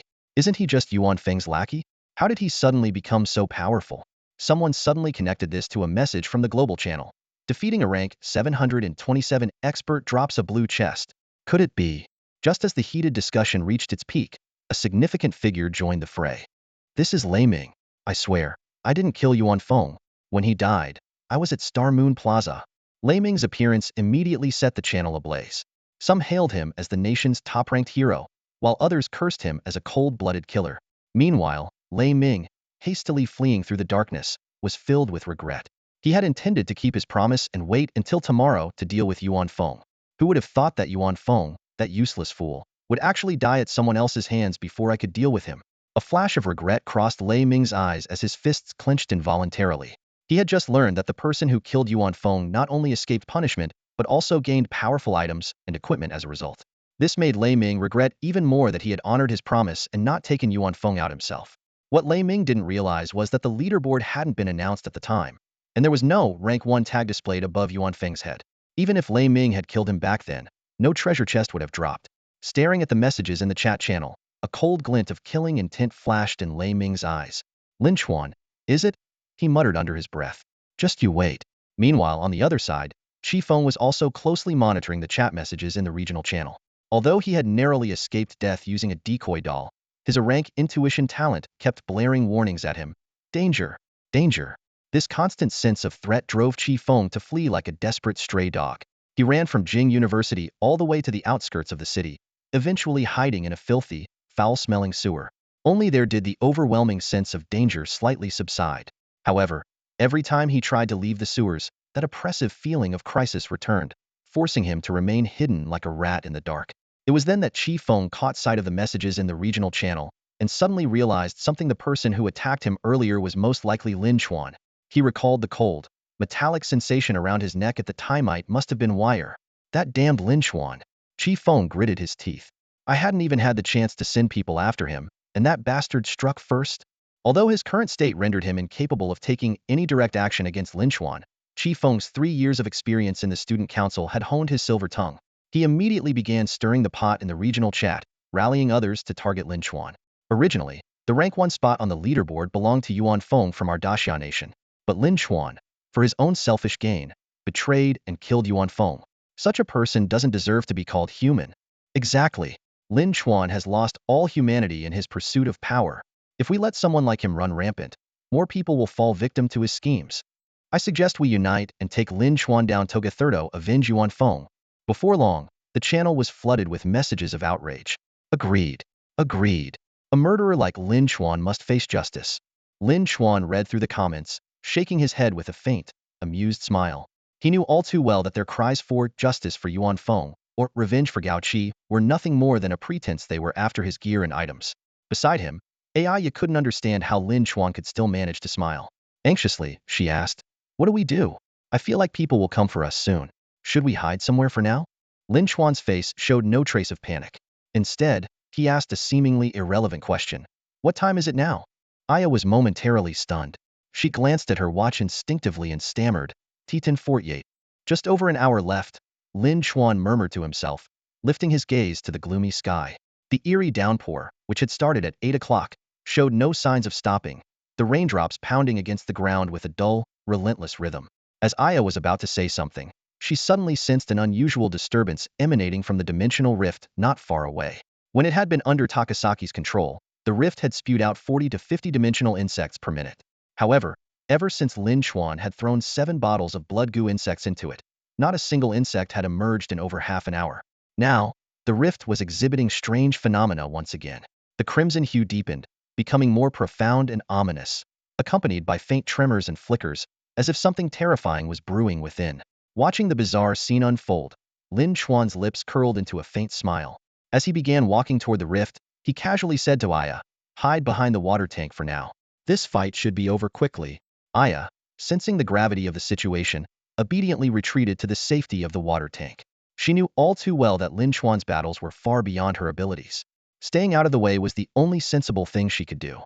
Not long after she had hidden, a deafening roar shook the air. From her vantage point, Aya could only see flashes of eerie red light. The previously distant and ethereal howls grew louder and more ferocious, piercing the heavens. The ground trembled violently, and she clung to her head in terror, not daring to look. Facing the blood-red monstrosity, Lin Chuan felt an overwhelming sense of danger, a crushing aura that seemed impossible to overcome. From his extensive experience, He recognized it as the effect of level suppression. While his attributes and abilities could easily overpower a level 3-dimensional insect, Lin Chuan himself was only level 0. Against a level 3 creature, the suppression wouldn't weaken his attributes but would significantly impact his mental state. Most people, under such suppression, would be paralyzed with fear or flee outright. But Lin Chuan, seasoned and unshakable, quickly neutralized the psychological pressure. With his right hand, he manipulated iron wires to ensnare the insect's tentacles, while his left hand unleashed a void rift blade. A level 3-dimensional insect was larger, blood-red in color, and possessed 3 additional abilities: blood-sucking, parasitism, and regeneration. The first 2 abilities, like the strangulation of a level 0 insect, relied on its tentacles. By restraining the tentacles with iron wires, Lin Chuan effectively neutralized its primary attack methods. However, the regeneration ability posed a greater challenge. While a level 0 insect would die instantly from a head injury, a level 3 insect required repeated attacks to exhaust its regenerative energy. Nevertheless, with all his stats maxed out at 100, Lin Chuan's attributes completely outclassed the level 3 insect. With a resounding bang, the level 3-dimensional insect exploded, blood spraying in all directions. Lin Chuan wiped the foul-smelling blood from his face and stepped into the blast zone to retrieve a crystalline blue core. It was a level 3 core. Instead of absorbing it immediately, he focused his attention on the dimensional rift, waiting for the next insect to emerge. One after another, Lin Chuan took down 7 level 3-dimensional insects before the rift finally settled. He picked up another level 3 core and silently initiated the absorption process. System notifications began to chime. Ding! Congratulations, player, for absorbing a level 3 core. XP 1000. Ding! Congratulations, player. You have leveled up. Free attribute point 1. Ding! Congratulations, player. You have leveled up. Free attribute point 1. Ding! Congratulations, player. You have leveled up. Free attribute point 1. The 1000 experience points propelled Lin Chuan straight to level 3. Then, another system notification followed. Ding! Congratulations to player Lin Chuan for becoming the first player worldwide to reach level 3. Reward: all attributes 3. Would you like to make a global announcement? Yes, no. Without hesitation, Lin Chuan selected yes. He had no intention of hiding his advancement, or rather, it was impossible to hide. Reaching level 3 automatically placed him at the top of the global leaderboard, and rankings couldn't be concealed. In an instant, 3 consecutive global announcements echoed in the minds of everyone worldwide. Aya, still hiding behind the water tank, froze in shock. Chi Feng, crouched in a foul-smelling sewer, froze as well. Lei Ming, in the midst of evading a SWAT team, also froze in disbelief. Back at the Luan family residence, Luan Yuling and the others were left in stunned silence upon hearing the news that Lin Chuan had suddenly risen to the top of the global leaderboard.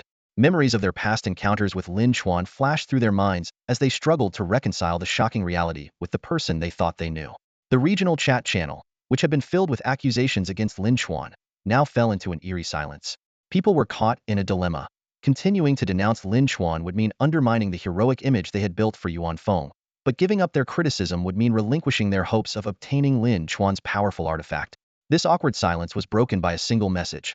I just confirmed it on the world channel. Killing a top-ranked player really does drop treasure chests, and the higher the rank, the rarer the chest. Soon after, another mocking message appeared. Haha, this is hilarious. First, you all wanted Lin's artifact and made up excuses about avenging Yuan Feng. Now that Lin is ranked number 1, you're talking about killing the top player for loot. You people are a joke. These words immediately ignited widespread anger, sparking a new wave of insults in the chat. One person raged. The guy above must be one of Lin Chuan's lackeys. So what if he's number 1? That makes him a big shot now? Another chimed in. Exactly. Lin Chuan is nothing but a murderer. Does someone like him deserve to be called a big shot? As far as I know, Yuan Feng never killed anyone. Lin Chuan is a despicable low-life being. Number 1 doesn't make him comparable to Yuan Feng. Yi Haiming read these messages, his entire body trembling with anger.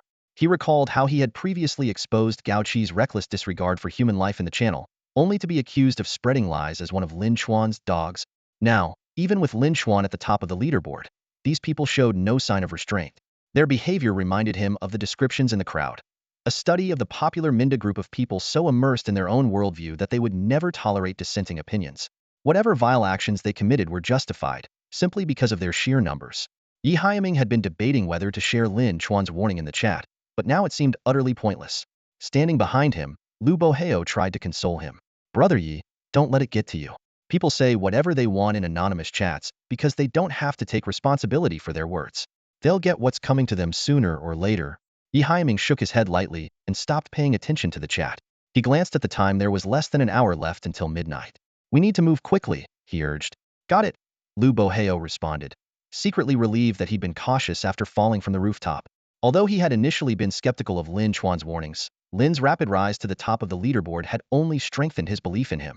Lu silently thanked his decision to follow Yi Haiming's lead, hoping this choice would help him avoid an impending disaster.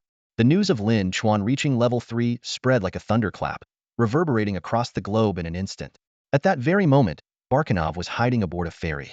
As the top-ranked player on the leaderboard and the target of the Divine Punishment quest, his location was publicly displayed to every player worldwide in real time. No matter how he tried to disguise himself, the glaring ranked 1 marker above his head betrayed him constantly.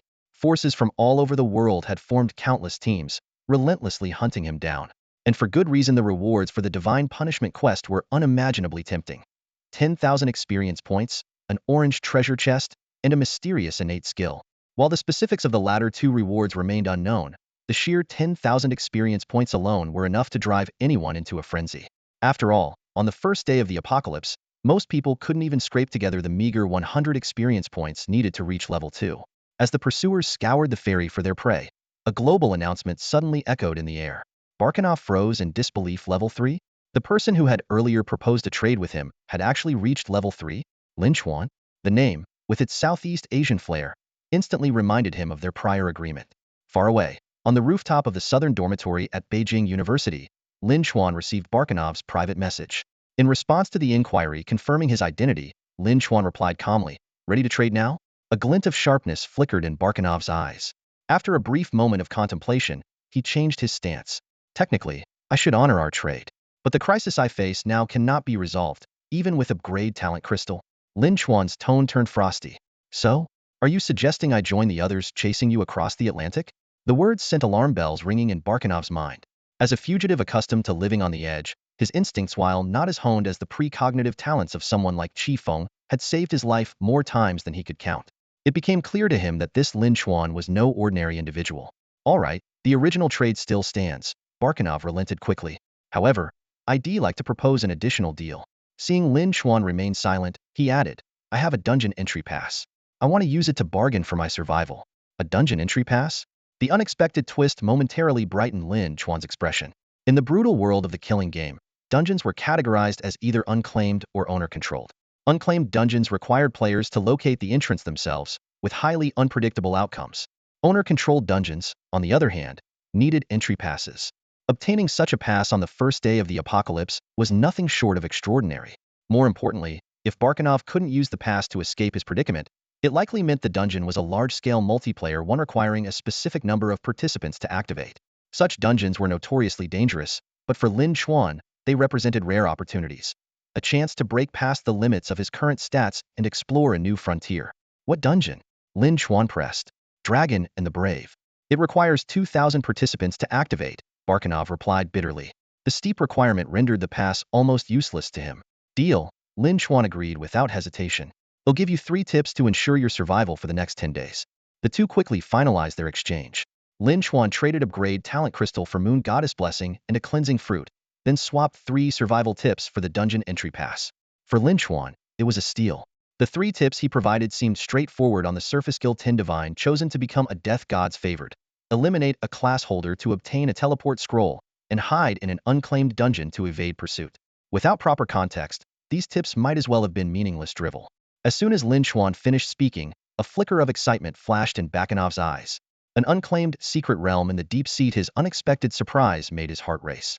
He quickly sent his thanks, his fingers flying across the screen. Lin Chuan, however, responded calmly, "No need to thank me. Just remember to come to me again if you find anything good in the future." Barkanov replied without hesitation, "As long as I stay alive, I definitely will." Before the words fully left his mouth, he leapt decisively into the dark, ocean-covered night, splashing water in his wake. Lin Chuan withdrew his gaze, showing no interest in Barkanov's departure. He took out the entry ticket for the secret realm of the Dragon and the Warrior and lightly tapped it to activate it. The screen displayed a participant count of 92,000, indicating that 8 others had already activated their tickets before him. This didn't come as a surprise to Lin Chuan. After all, in this vast world, hidden opportunities could be found by unique individuals in every corner. He carefully put the ticket away and hung the moon god's blessing, pendant around his neck. In an instant, the conspicuous golden text above his head, ranked 1 on the leaderboard, vanished without a trace. It was only then that Aya snapped out of her shock.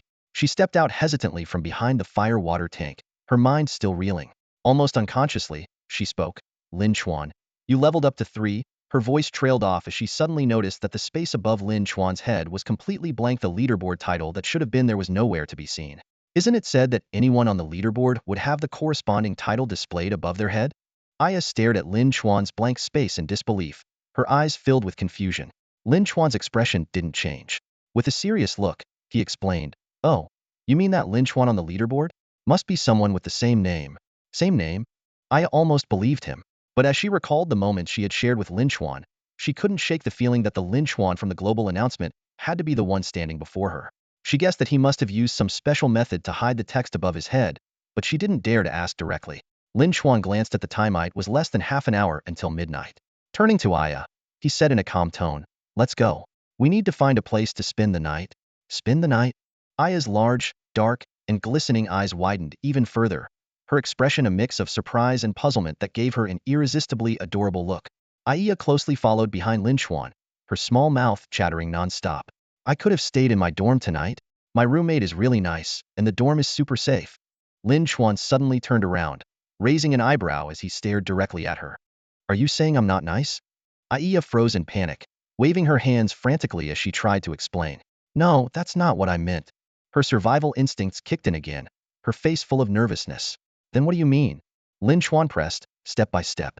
Aya's face stiffened, and after stammering for a while, she finally asked in a pitifully small voice, "So, where are we spending the night?" "To a bomb shelter," Lin Chuan replied curtly.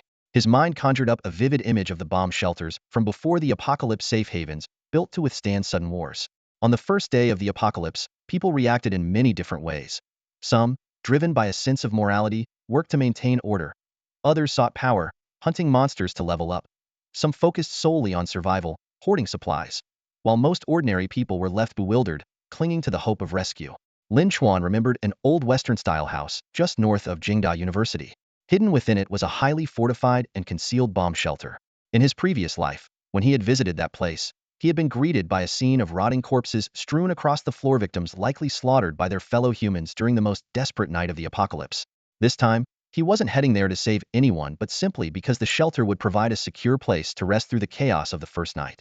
Time passed faster than Lin Chuan had anticipated. By the time they reached the old house, it was already midnight. The eerie rain that had poured non-stop for 4 hours abruptly ceased, but what followed was even more terrifying. The air became saturated with a strange red mist, thick, sticky, and nauseating. Worst of all, those who had been exposed to the rain found their previously heightened attributes plummeting below 0.5. Most people were left weak and powerless. Some were even paralyzed.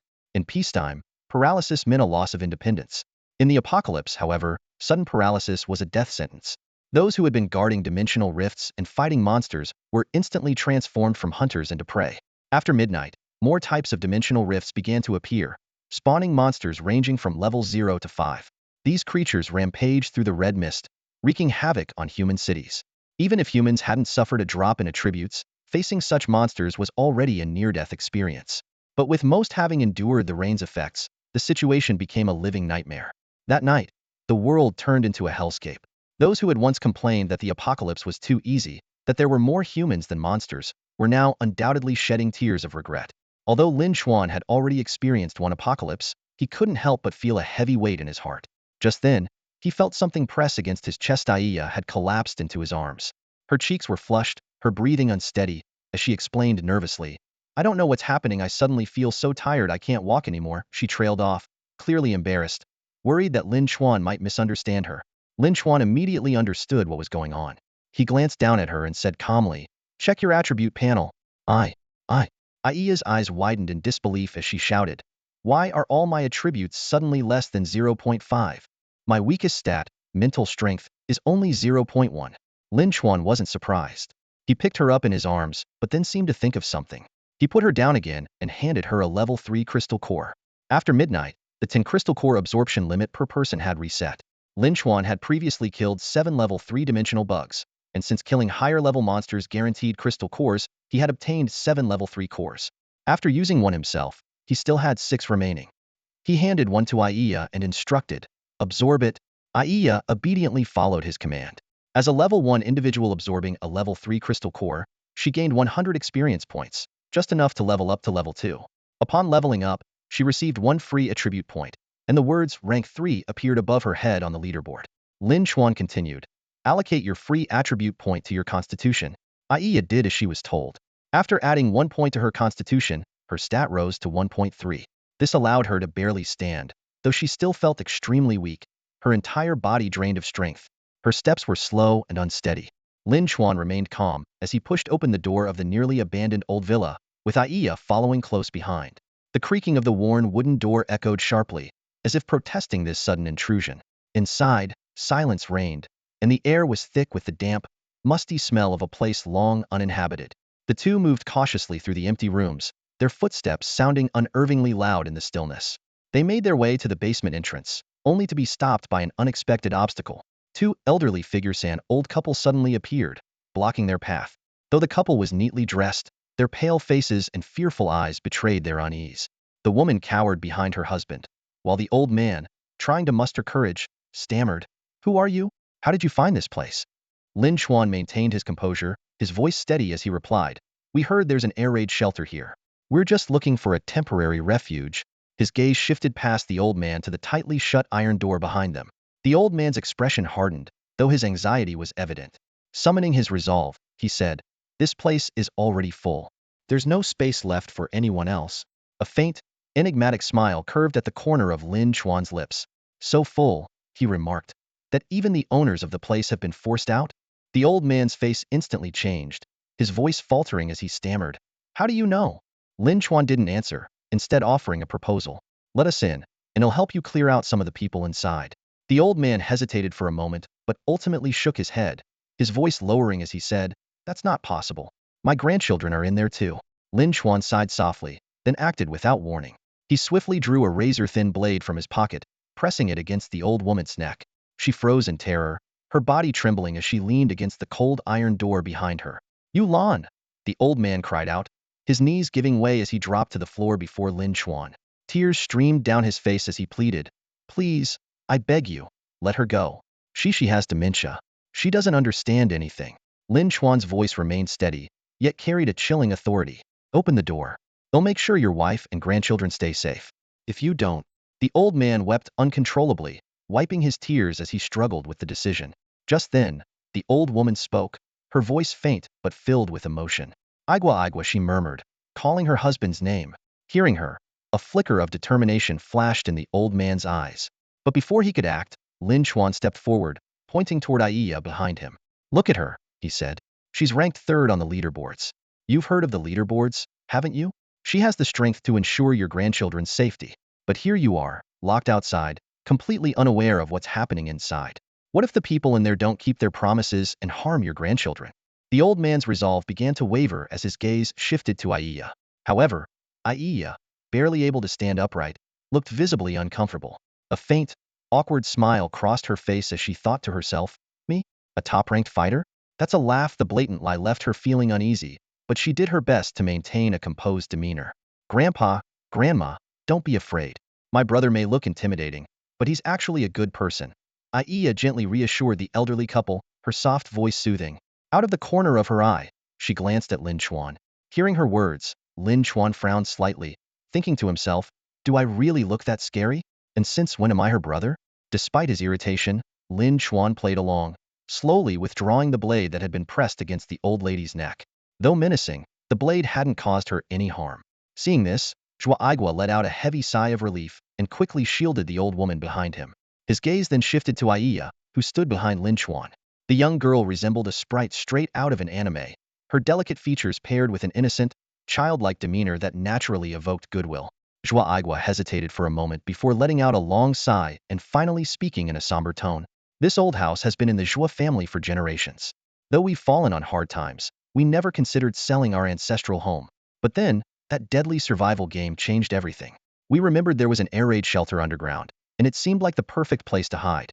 Initially, all the elders had gathered here, while the younger ones went out to gather supplies. But my foolish grandson, in his naivety, told his girlfriend about the shelter. She accidentally let the secret slip, and soon enough, trouble came knocking. Tears welled up in the old man's eyes as he wiped them away and continued. We tried to call the police, but the phones were dead. Our grandchildren were even taken hostage. The shelter is quite spacious, but with all the supplies we've stored, it can only fit about 100 people. Right now, there are over 100 people inside. 12 of them are from our Zhua family.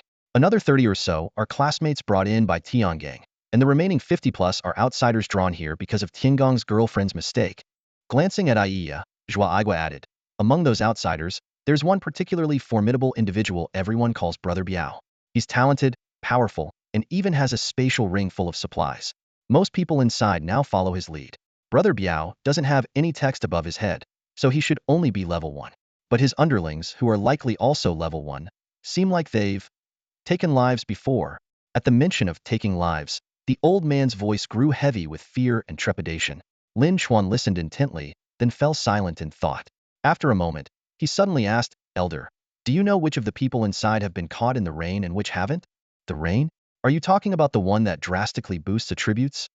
Zhua Igua's eyes darkened with pain. Almost all the outsiders have been in that rain. Only our Zhua family members were already in the shelter before the rain started.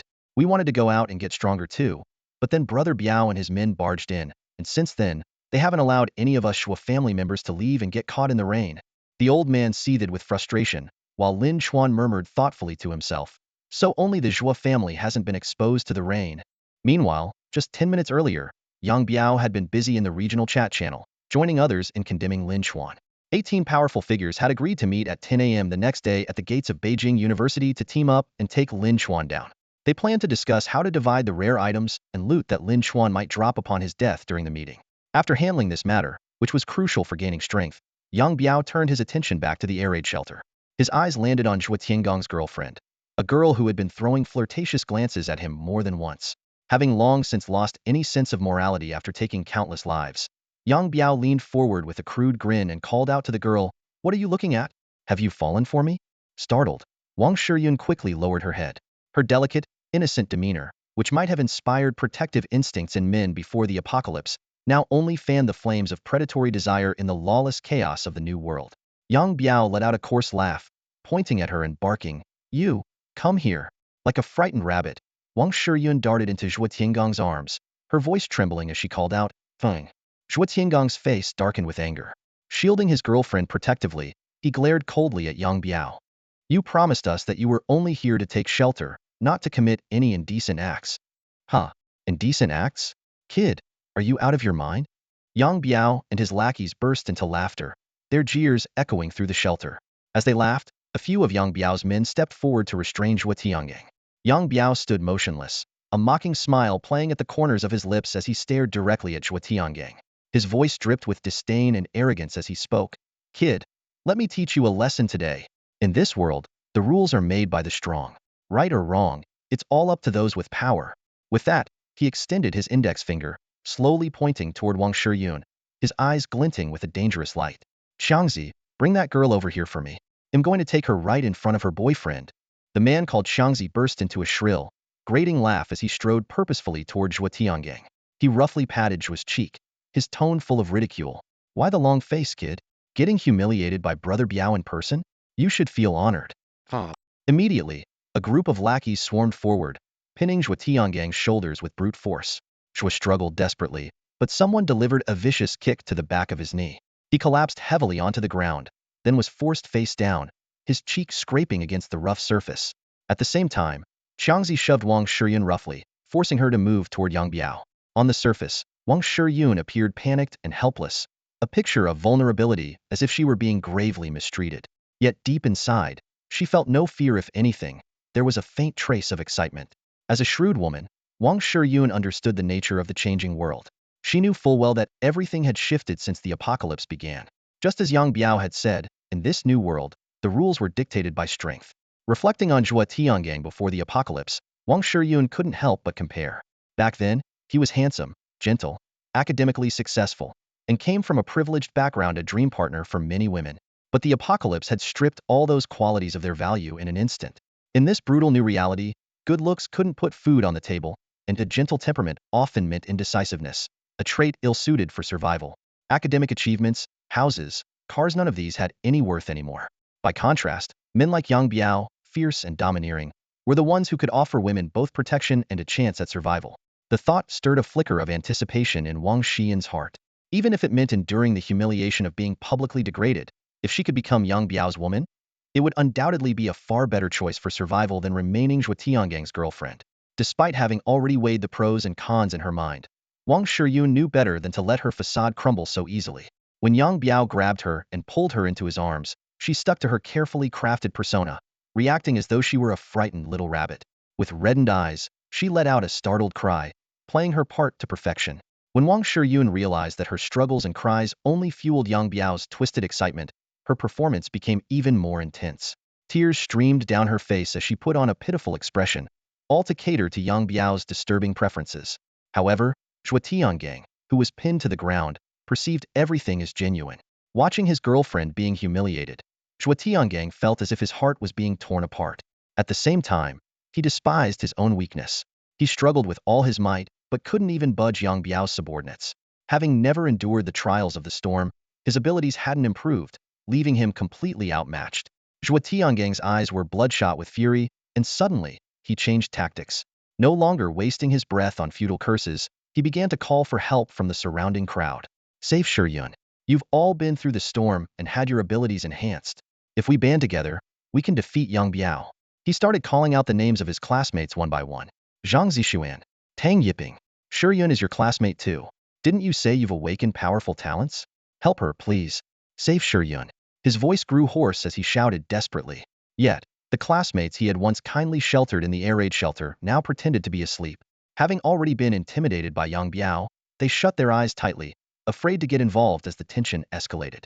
Zhuo Tiangang's relatives didn't feign sleep, but their response was even more disheartening. When he called out to them, addressing them as uncle or cousin, they responded coldly, scolding him instead. Tiangang, stop making a scene. Your uncle warned you long ago your girlfriend is no good. She's the one who leaked the secret of our air raid shelter. Why can't you see it? She's nothing but trouble. Zhuo Tiangang's sister, Zhuo Tianyi, was torn. As a woman, she couldn't bear to see another woman being publicly humiliated. But her rationality told her that stepping in would be unwise. She lacked the strength to help and feared she'd suffer the same fate. Even as she watched her brother being humiliated, all she could do was silently weep, pretending not to hear his desperate cries. However, Zhuo Tiangang couldn't understand his sister's hesitation. He suddenly turned to her and shouted, Sister, sister, you're a woman too. How can you stand by and watch Shiyun being humiliated like this? Please, I'm begging you save her, sister. His voice was even more frantic than when he called out to the others, as though he had placed all his hopes on her. Zhuo Tianyi, who had always doted on her younger brother, now looked as though the life had drained from her face. She even wished she wasn't Zhuo Tiangang's sister. But none of it mattered. Zhuo Tiangang's cries for help only served to heighten Yang Biao's amusement. When Yang Biao heard Zhuo Tiangang desperately calling out to his sister as if clinging to his last shred of hope, a spark of excitement flickered in his eyes. Yang Biao's gaze naturally swept toward the group of Zhuo family members, but suddenly, a striking figure caught his attention. Zhuo Tianyi, dressed in a sharp professional outfit, exuded the aura of a capable and elite woman. Her short hair added to her composed and refined demeanor, masking her cold, stunning beauty. Yet, in that moment, she completely captivated Yang Biao. He suddenly felt that Wang Shiyun, whom he held in his arms, had lost all allure. A powerful desire to conquer this poised beauty surged within him. Yang Biao burst into laughter, his eyes gleaming with a dangerous light. Your sister? Ha ha ha. He cast a mocking glance at Zhuo Tiangang. Since you're so devoted, I'll give you a choice. Bring your sister over, and I'll let your girlfriend go. How about that? Zhuo Tiangang froze in place, his mind blank. Seeing this, Yang Biao added fuel to the fire. Think it through, kid. Your girlfriend already has a boyfriend, doesn't she? But your sister's single, right? In this world, being a woman of mine, Yang Biao, is an honor. Yang Biao spoke with absolute confidence and unrestrained arrogance. Wang Shiyun's face turned deathly pale upon hearing his words, and she shot Zhuo Tianyi a spiteful glare. Meanwhile, Zhuo Tiangang lowered his head, a trace of hesitation flickering in his eyes. This subtle shift did not escape Zhuo Tianyi's sharp observation, and it pierced her heart like a dagger. After a moment of silence, Zhuo Tiangang finally spoke. Sis, you don't have a boyfriend yet, and Brother Yang has decent qualities. Before he could finish, Zhuo Tianyi's fury erupted. Zhuo Tiangang, are you even human? You're a disgrace. Tears welled up in her eyes, her expression a mix of shock and despair. Yang Biao, far from being deterred, was even more amused by the scene and laughed heartily. His subordinate, Xiangzi, joined in the laughter as he advanced toward Zhuo Tianyi. However, Zhuo Tianyi suddenly steadied herself, her expression hardening into one of icy determination. She raised her hand to her neck, and in an instant, a sharp ice blade was pressed against her slender throat, drawing thin lines of blood. Take one more step, and it'll end it right here. Zhuo Tianyi's voice was cold and resolute, her presence every bit as commanding as Yang Biao's. Xiangzi, momentarily stunned by her aura, stopped in his tracks. Yang Biao, seeing such a fiery and unyielding woman, became even more exhilarated. He shoved Wang Shiyun aside and began approaching Zhuo Tianyi himself. Just as Zhuo Tianyi was about to carry out her threat, something unexpected occurred. Just as Xiangzi was walking towards her, an unexpected scene left everyone in shock. Xiangzi's legs suddenly gave out, and he collapsed heavily to the ground. But it wasn't just him. Yang Biao and his henchmen also dropped one after another, as if struck down by an invisible force. Zhuo Tianyi stood frozen in place, the icy blade still pressed against her neck, too afraid to make a move. Zhuo Tiangang got up from the ground and cautiously approached Yang Biao, giving him a tentative kick. Terror was written all over Yang Biao's face as he weakly muttered, barely audible, What's going on?" Through the chat channel, Zhuo Tiangang quickly pieced together what had happened. Everyone whose stats had surged after being caught in the rain experienced a sudden collapse at midnight, with their attributes dropping below 0.5. The mighty had instantly become powerless, and their heaven had turned into hell. Zhuo Tiangang burst into laughter, as if all the pent-up anger he had been holding back had finally found release. He fiercely kicked Yang Biao in the face and mocked, "Yang Biao? Brother Biao? Weren't you so arrogant and cocky? Come on, keep being arrogant. Keep showing off." Even in such a dire situation, Yang Biao refused to back down. Gritting his teeth, he spat out, "Kill me, torture me, do whatever you want. Even if my body falls, my backbone stays strong. It'll never grovel like you. You spineless coward." Those words infuriated Zhuo Tiangang. His laughter vanished in an instant, and he stomped on Yang Biao's face with all his strength before delivering a vicious kick to his groin. Yang Biao's agonized screams echoed throughout the shelter. Wang Shiyun, witnessing all of this, was stunned by the sudden reversal of power. She threw herself into Zhuo Tiangang's arms, sobbing. Zhuo Tiangang gently patted her back, comforting her softly. Zhuo Tianyi watched the scene coldly, then silently started walking toward the shelter's entrance. Her uncle called out to her, "Tianyi, where are you going?" Only then did Zhuo Tiangang remember his sister and awkwardly apologized. Zhuo Tianyi ignored him and simply told her uncle she was going to bring their grandparents inside. However, as she reached the entrance and was about to open the door, it swung open from the outside. But instead of her grandparents, two strangers stepped inside. Zhuo Tianyi immediately became alert and demanded, "Who are you? Where are my grandparents?" At that moment, Zhuo Aguo's voice came from behind. When he saw the bloodstains on his granddaughter's neck, his face turned pale. Suddenly, a warm energy swept across Zhuo Tianyi's neck, and to her surprise, it was one of the strangers healing her. Lin Chuan spoke calmly, "We're planning to stay in your family's shelter for the night." Seeing that her grandparents were safe and unharmed, Zhuo Tianyi's expression finally softened a little. However, her attitude remained somewhat cold. Zhuo Tianyi frowned and said, "Sorry, but our air raid shelter is already overcrowded. There's no extra space to take in more people." Lin Chuan's eyes flickered with a sharp glint upon hearing this, and he replied in a nonchalant tone, "If it's overcrowded, then just kick a few people out." Zhuo Tianyi's gaze shifted, and the faces of Yang Biao's group immediately surfaced in her mind. She cautiously glanced at the glowing rank 3 above Aiya's head and discreetly observed Aiya's stunningly beautiful face. After a moment of contemplation, she reluctantly nodded in compromise. "Just for one night. I hope you leave as soon as daylight breaks tomorrow." "Lin Chuan, we'll leave at 10 a.m. tomorrow," Aiya responded succinctly. Zhuo Tianyi frowned slightly but said nothing more. She deliberately fell a few steps behind, keeping her grandparents separated from the two strangers, her guard unwavering. Lin Chuan led the way through the dim, narrow passage, eventually arriving at a spacious underground area. On the left side of the space, various supplies were piled up, while on the right side, a group of people lay sprawled on the ground, clearly suffering from the side effects of the torrential rain, their attributes severely diminished, leaving them incapacitated. At the center of the room, a man who was barely clinging to life was none other than Yang Biao. Zhuo Tiangang was in the process of removing a dimensional ring from Yang Biao's hand when he suddenly noticed the pair of strangers approaching from the passageway. The couple, a strikingly handsome man and an exceptionally beautiful woman, looked like a perfect match. What caught everyone's attention, however, was the glowing rank 3 above the woman's head. "Who are you?" Zhuo Tiangang demanded, his expression wary. Having just regained some semblance of control, He was terrified of falling into the same humiliating situation Yang Biao had put him in.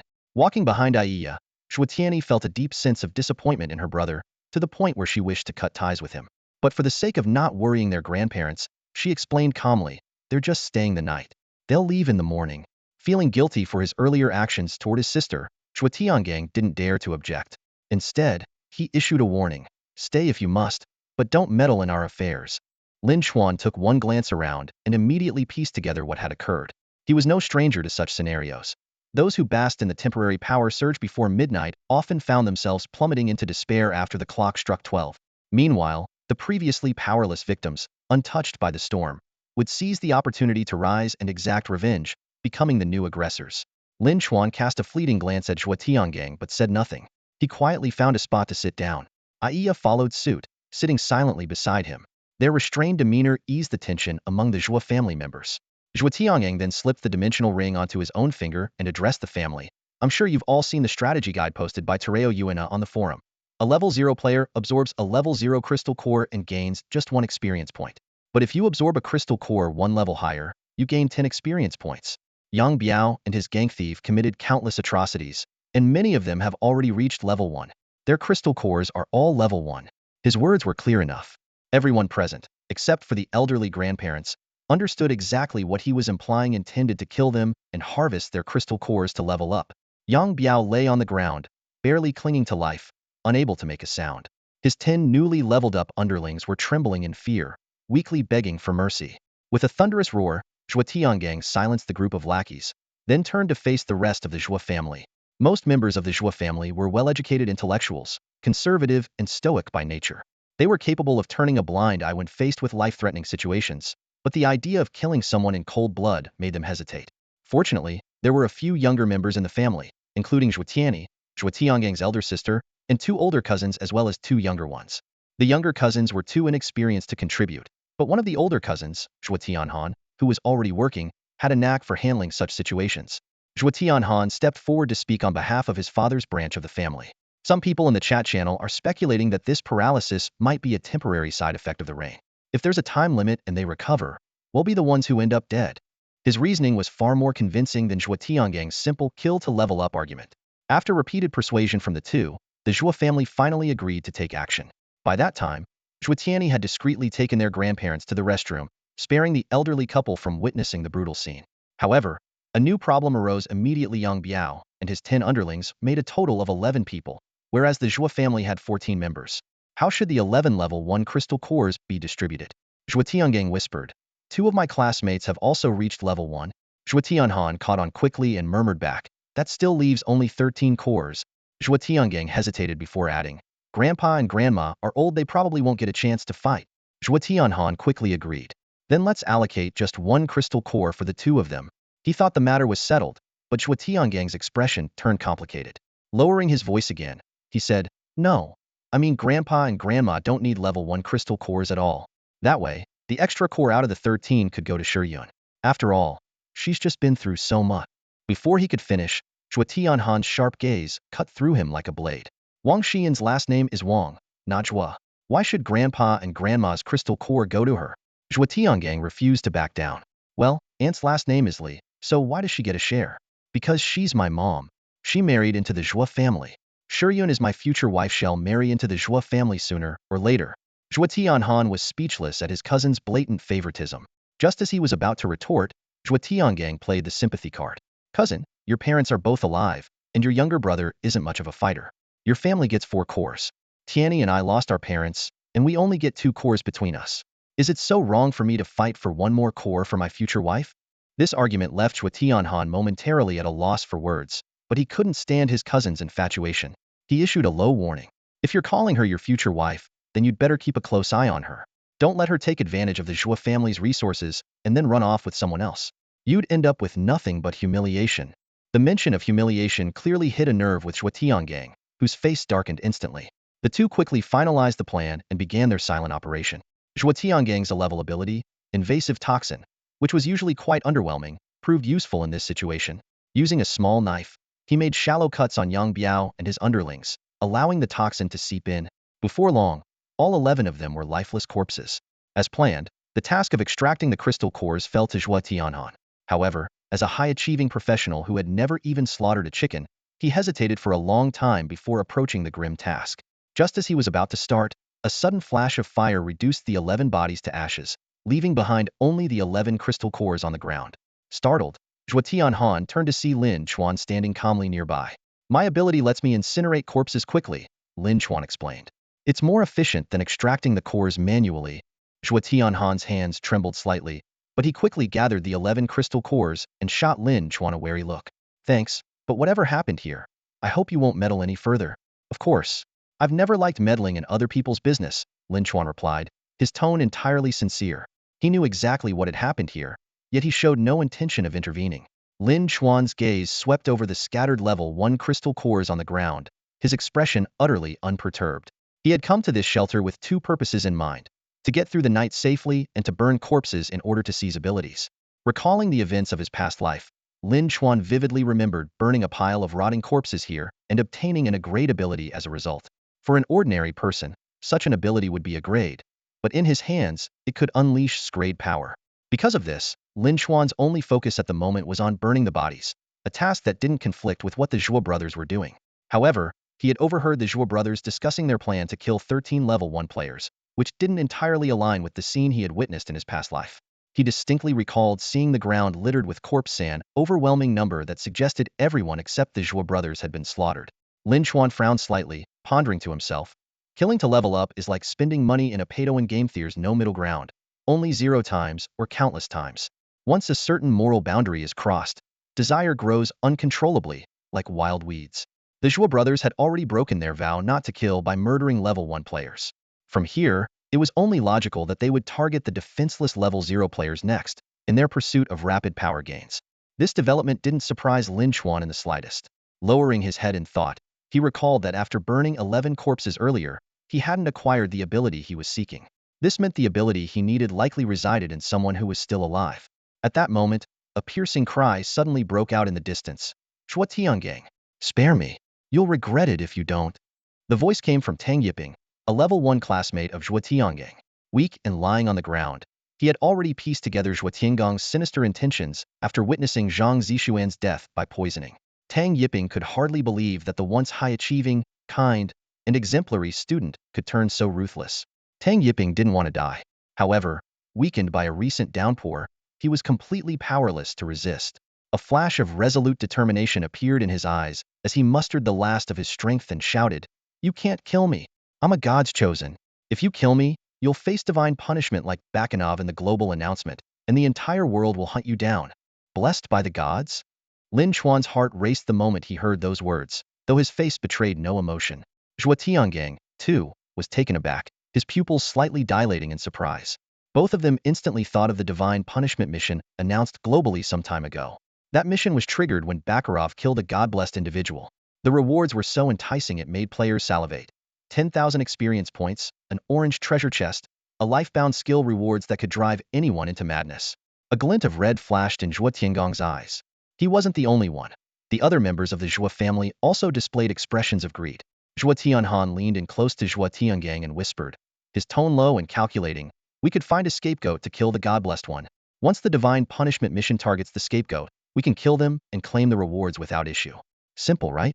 Hearing this, Zhuo Tiangang's eyes reddened further, and he was so excited he could barely speak. However, their fantasies were abruptly interrupted by Tang Yiping, who was lying on the ground. With a cold sneer, he said, "You're too naive. The divine punishment mission is issued by the lingering will of the god-blessed after death. Even if you find a scapegoat to kill me, I can still target you specifically when issuing the mission." Those words were like a bucket of cold water poured over the Zhuo brothers, instantly extinguishing their excitement. On second thought, how could a game of slaughter have such an obvious loophole? The fact that Tang Yiping could reveal the secret behind the divine punishment mission all but confirmed he truly was a god-blessed individual. After much internal struggle, the Zhuo brothers ultimately decided not to risk killing Tang Yiping and bringing the wrath of the entire player base upon themselves. But leaving Tang Yiping alive meant they would lose one of the level 1 crystal cores they had been dividing. Just as they were about to regroup and discuss their next move, Wang Shiyun suddenly spoke, her voice soft and alluring. "I remember someone in the World Channel mentioning that a god-blessed individual had received Thor's Blessinga necklace that granted immunity to lightning damage." Zhuo Tiangang's eyes lit up at her words. He immediately turned to Tang Yiping and demanded coldly, "If you claim to be God-blessed, then surely you must have something similar like a blessing from the moon goddess or Thor, right?" Tang Yiping's expression shifted slightly, and he opened his mouth to speak. But before he could say anything, a global announcement rang out again. Ding. Locking onto level rankings and kill rankings. Ding. Distributing rewards for the level rankings. Ding. Distributing rewards for the kill rankings. The system systematically listed the rewards for the level and kill rankings, with prizes increasing progressively from rank 999 all the way to rank 1. The first place rewards included attribute fruits, blue treasure chests, class scrolls, purple treasure chests, and the coveted green or red crystals. Lin Chuan glanced at the time. It was exactly 12:30 a.m. Just like in his previous life, the system released the ranking rewards right on schedule. For players in the apocalypse, these rewards were some of the most valuable resources they could obtain. Because the rankings were always announced at 12:30 a.m., while the crystal absorption cooldown reset at 12 a.m., many ranking-focused players in the previous timeline had become dedicated night owls. They would absorb crystals the moment the cooldown reset, racing against the clock to climb higher on the leaderboard. Clearly, ranking placement had a significant impact on the quality of rewards. Even though the level and kill rankings were often mocked as boss rankings, players still threw themselves into the fray, desperate to secure better positions. Lin Chuan was no exception. On the very first day, he claimed the top spot on the level rankings not just to exploit a bug in the attribute cap, but also to secure the rare green crystal. Green and red crystals were exclusive rewards reserved for those who achieved first place. Players cannot obtain green crystals and red crystals through other means. These rare items serve entirely opposite purposes, yet both are equally powerful. Lin Chuan recalled his experiences in his previous life. The green crystal functioned like a revival coin, capable of blocking a fatal attack, while the red crystal acted like a one-time scythe of death, delivering a deadly strike regardless of level differences. When the effects of these two items collided, the outcome was not simply mutual cancellation. Lin Chuan had personally experimented and discovered two drastically different possibilities. Either the owner of the green crystal survived, nullifying the red crystal's effect, or the red crystal took effect, resulting in the fall of the green crystal's owner. As for which outcome would occur, Lin Chuan speculated it might depend on the four-dimensional attributes of both parties, or perhaps even a mysterious luck attribute. Thinking about luck, Lin Chuan couldn't help but recall Baka Nua Fu, who always seemed to escape death and stumble upon opportunities. However, if a luck attribute truly existed, why hadn't those self-proclaimed, God's chosen individuals displayed extraordinary fortune? Lin Chuan's gaze unconsciously fell on Tang Yiping, who claimed to be one such God's chosen. While Lin Chuan was lost in thought, the surrounding crowd's attention shifted to Aya. The large words, rank 3 on the level leaderboard, floating above her head made it clear that she had received the leaderboard reward. Despite having endured the same torrential rain as everyone else and appearing weak and drained, Aya still managed to draw all eyes toward her. Lowering her head to check her attribute panel, Aya noticed the words, leaderboard reward pending collection, displayed at the bottom. She felt a mix of excitement and nervousness. When she looked up, she realized she had become the center of attention. Under this pressure, she instinctively glanced at Lin Chuan and asked softly, Should I claim the leaderboard reward now? This scene earned Lin Chuan envious, jealous, and resentful looks from those around him. To them, it seemed like he had not only gained the favor of a beautiful and powerful leaderboard-ranked player, but also managed to have such a strong individual heed, his every word the epitome of a life well lived. However, Lin Chuan's reaction was unexpected. He merely cast a disinterested glance at Aya and replied with a hint of impatience in his tone, claim it or don't. Why are you asking me? His words only fueled the envy and jealousy of the onlookers, who wished they could take his place right then and there. Aya stood amidst the crowd, silently calculating her next move. By nature, she preferred to stay low-key and quietly claim her rewards. Yet, at this moment, her thoughts drifted to Lin Chuan. The image of his cold, imposing figure on the southern fourth rooftop flashed through her mind. He once said he admired, justified self-defense. That sentence struck her like a bolt of lightning, prompting her to make a bold decision. I'll claim the rewards publicly, Aya declared, taking a deep breath, her gaze resolute. The atmosphere in the shelter grew tense as her words echoed. All eyes turned to the four items that had suddenly appeared in her hands. A basic strength fruit, a blue treasure chest, a berserker job change scroll, and a purple treasure chest. The collective breaths of those around her seemed to grow heavier, their greedy gazes fixed on the rewards in her hands like venomous snakes. Though she had grown accustomed to attention due to her beauty, the blatant avarice in their eyes made her deeply uncomfortable. Without hesitation, Aya handed the precious rewards to Lin Chuan. This gesture immediately drew envious and suspicious stares from the crowd, some even wondering if she had been brainwashed by him. However, Lin Chuan's response took everyone by surprise. He only accepted the Berserker job change scroll and said calmly, "Put the strength fruit up on the trading market and exchange it for a constitution fruit. As for the treasure chests, open them yourself." Aiya nodded in agreement, her heart racing. She had seen Chi Feng open white treasure chests before, but this was her first time opening one herself, and it was a higher-tier blue chest. She placed the palm-sized blue chest in her hand, took a deep breath, and silently chanted, "Open." The chest burst open instantly, and a black card popped out. Lin Chuan glanced at it briefly and immediately recognized the Itima Death's Coffin Experience card. It was a powerful single-use tool capable of blocking nearly all attacks, including those involving time, space, and even fate. Although slightly weaker than the real Death's Coffin, the Experience card's defensive ability was still unparalleled. However, it came with a frustrating drawback. Once activated, the user had to remain inside it for a full 8 hours before being released. In his previous life, Lin Chuan had owned several of these cards and often used them to ensure a good night's sleep. Seeing this familiar item again, his lips twitched slightly before he calmly instructed, "List it on the trading market and have buyers message you privately." "Oh, okay," Aiya replied, her tone tinged with disappointment, assuming she had pulled something useless. Next, she nervously opened the purple treasure chest. From it emerged nothing more than a thin sheet of paper, adorned with intricate patterns and diagrams of an array.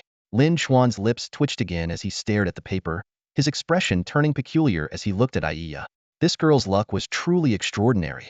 The purple chest had yielded a skill book and incredibly rare clever fate-type skill called Fate Judgment. The odds of pulling a skill book from a treasure chest were already minuscule, let alone one from the elusive Fate category. In his previous life, Lin Chuan had exploited a bug-like fireball ability to steal a Fate-type talent, but he had never acquired a Fate-type skill. And now, in this life, a simple purple chest had produced such a rare skill. For Lin Chuan, the value of this clever skill was nearly comparable to its level talent or ability. Unfortunately, he currently lacked the skill points needed to learn it immediately. As he gazed at Aiya, Lin Chuan couldn't help but marvel at her incredible luck, while also contemplating how to best capitalize on these unexpected windfalls. Lin Chuan took a deep breath, his brows slightly furrowed. Slowly, he began to speak in a low, serious tone. "It's said that the skill book for the Fate system has a rather cruel design. Not only is there a risk of failing to learn the skill, but even worse, if you fail, the skill book will vanish completely and you won't even get your skill points back." As he spoke, he decisively tucked the skill book into his chest. His sharp gaze swept over the Zhuo brothers like a blade. Zhuo Tiangang was the most visibly shaken, his chest heaving as his eyes widened. The intensity of his stare was locked onto Lin Chuan, and the greed and desire on his face were so palpable that they nearly consumed his sense of reason. In contrast, Zhuo Tianhan appeared much more composed. Though his breathing was slightly uneven, he made a clear effort to suppress his inner turmoil. He reached out and gave Zhuo Tiangang's arm a hard pinch, warning him in a low voice, "Tiangang." The sharp pain caused Zhuo Tiangang to gasp, finally regaining some semblance of calm. His expression still shifted unpredictably, but at least he managed to rein in the overwhelming greed that had nearly overtaken him. Zhuo Tianhan, on the other hand, displayed a more mature demeanor. Not only did he quickly regain control of his emotions, but he even took the initiative to congratulate Lin Chuan. "Congratulations," he said. Lin Chuan offered a faint smile and responded indifferently, "It's nothing." He began to walk toward the Zhuo brothers, and with just 2 steps, the tension in the entire bunker seemed to solidify. But then, Lin Chuan suddenly turned, his gaze landing on a young boy of about 10 years old among the Zhuo family group. He looked at Zhuo Tianhan and asked with a smile, "That boy's your brother?" Zhuo Tianhan tensed up as if he were facing an undeniable force. Stammering slightly, he replied, "Yai." Lin Chuan studied the boy's innocent face carefully before asking, "What's his name?" "Zhuo Kaiyuan." "My brother's name is Zhuo Kaiyuan," Zhuo Tianhan answered. Lin Chuan repeated the name thoughtfully, then asked, "Your family's current generation all have names starting with Tian, don't they? Why is he named Kaiyuan instead?" Zhuo Tianhan quickly fabricated an explanation. "When my brother was little, he couldn't write the character for Tian. He kept writing it as Kai, so we ended up calling him Kaiyuan." "Oh, I see."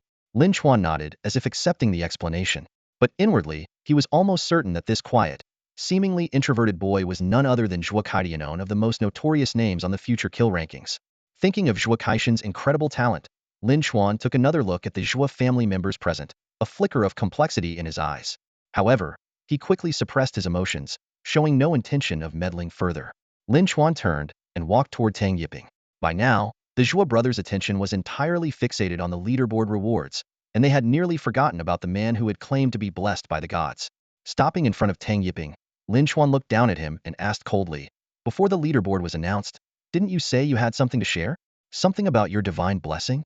Tang Yiping lay weakly on the ground, staring up at Lin Chuan. A sudden wave of inexplicable panic and fear surged in his heart. His voice trembled as he said, I was originally blessed by a god, the fire god's blessing. It made me immune to fire damage. But back in school, someone stole my fire god's blessing. Lin Chuan chuckled lightly and asked, stolen? By who?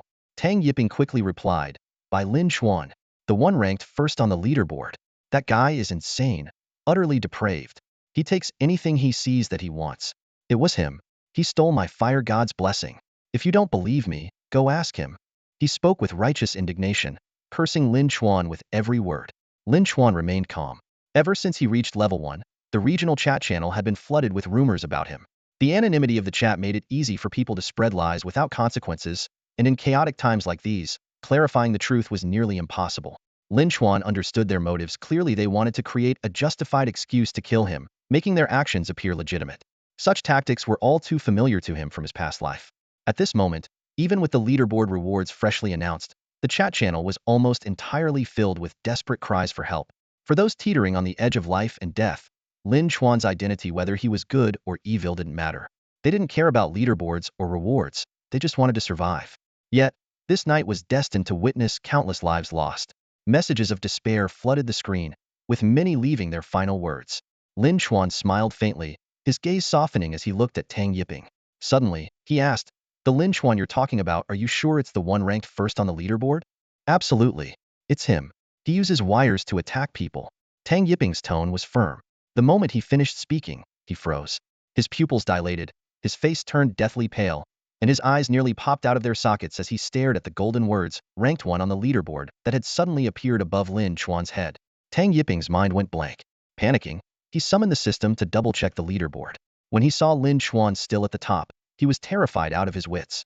His lips quivered, and his voice trembled even more violently. No, I wasn't talking about the Lin Chuan on the leaderboard. That guy, he only claimed to be Lin Chuan. He must have been an imposter. Suddenly, a flash of inspiration struck him, and he seized upon a brilliant excuse. His tone became slightly more composed as he explained, that guy, he must have been pretending to be the great Lin Chuan to commit crimes and ruin your reputation. He babbled on, desperate to justify himself. The surrounding crowd had also noticed the golden, ranked 1 on the leaderboard, above Lin Chuan's head, and one by one, their faces filled with shock and disbelief. Lin Chuan paid no attention to their reactions, as they were inconsequential to him. The only reason he had used the moon god's blessing to conceal his leaderboard rank was for convenience, not out of fear. He crouched down next to Tang Yiping, lightly patting his face with the back of his hand. His voice was gentle as he asked, so, you're not actually a blessed one, are you? 3. Tang Yiping stammered incoherently, trembling too much to form a complete sentence. But Lin Chuan had already deduced the answer from his reaction. Lin Chuan continued, then how do you know that divine punishment quests are triggered when a blessed one dies? 3. Tang Yiping stammered again, struggling to regain his composure under Lin Chuan's overwhelming presence. Then it hit him. Lin Chuan seemed to be seeking information about the blessed ones. This could be his bargaining chip. Finally steadying himself, Tang Yiping explained hurriedly, I'm not a blessed one, but I've been in contact with one. The secret about the divine punishment quest they told me. I was actually planning to kill them, but they claimed to be a blessed one and warned me that if I killed them, I'd be hunted worldwide. I hesitated, and they escaped. I'm absolutely certain they weren't lying. They must be a real blessed one. Lin Chuan rested his chin in his hand, contemplating for a moment before asking, and who is this person? Tang Yiping panted heavily, trying to calm himself. Instead of answering directly, he attempted to negotiate. You want information about the blessed one, don't you? Yes, Lin Chuan admitted without hesitation. Tang Yiping breathed a sigh of relief. His voice no longer trembled, and he spoke with newfound confidence. Then promise not to kill me. Promise not to harm me or anyone else in this shelter, and I'll tell you who they are. To ensure his safety, he quickly added, you have to swear. Swear you want. His words were cut short. His eyes widened in horror as a wire wrapped tightly around his neck. In his final moments, he heard a cold voice in his ear. Swear, my ass. Lin Chuan had always despised being threatened in his previous life. In this life, he vowed to live on his own terms and to become invincible. Threats? Oaths? What a joke. With a flick of his finger, Lin Chuan conjured a fireball, incinerating Tang Yiping's corpse into nothingness. At the same time, a system notification echoed in his mind. Ding! You've incinerated a level 1 player. Acquired a rank talent. Shadow Clone. An rank Shadow Clone talent. This was one of Lin Chuan's goals for coming here. Ignoring the many eyes fixed on him, Lin Chuan immediately activated the Shadow Clone talent. For most people, this talent was essentially useless. The clone's attributes, talents, and skills had to be split from the user's own. For instance, if Lin Chuan wanted a clone with all attributes at 10, his own attributes would decrease by 10 points each. For an average person, this talent would turn a single weakling into two even weaker weakling shardly an improvement. But Lin Chuan was different. After splitting his attributes, talents, and skills with his clone, he could continue using fireballs to incinerate and plunder. Currently, Lin Chuan's total attributes were at 103. He kept only 3 points for himself and allocated the remaining 100 points to his clone. He also transferred several miscellaneous talents to the clone. Once the process was complete, a pitch-black figure materialized beside him. Because of its dark appearance, Lin Chuan had named his clone Xiao Haizi in his previous life. This time, he decided to go with something more subtle. How about Kaijin? A playful pun that sounded less crude. The shadow clone had no facial features and couldn't speak, giving it a rather blank and lifeless appearance. However, it suddenly conjured a basketball-sized fireball in its hand, as if expressing its approval of the new name. Lin Chuan? Are you that Lin Chuan, the one ranked first on the leaderboard? Zhuo Tianhan's face turned pale, his eyes betraying a fear he couldn't conceal. Lin Chuan remained indifferent to the reactions of the Zhuo brothers. With a calm demeanor, he activated the moon god's blessing once more, causing his leaderboard ranking displayed above his head to vanish. He bent down to pick up the level 1 crystal core left behind after burning Tang Yiping's body, his movement so natural that it seemed as if it was always meant to be his. Though Zhuo Tiangang's expression darkened with displeasure, he dared not voice a single objection. The original plan to distribute the 13 level 1 crystal cores was now disrupted, forcing the Zhuo brothers to renegotiate a new allocation for the remaining 12. Zhuo Tianhan argued that the cores should logically go to the 12 non-elder members of the Zhuo family. However, Zhuo Tiangang had already promised to give one to Wang Shiyun. Not wanting to disappoint his beloved girlfriend, he suggested excluding their half-brother, Zhuo Kaiyuan, from the list. Zhuo Kaiyuan, unlike the Tian generation of the Zhuo family, was an illegitimate child and bore a troubling reputation. He suffered from a mental illness and, even at a young age, had displayed a history of animal cruelty behavior indicative of potential antisocial tendencies.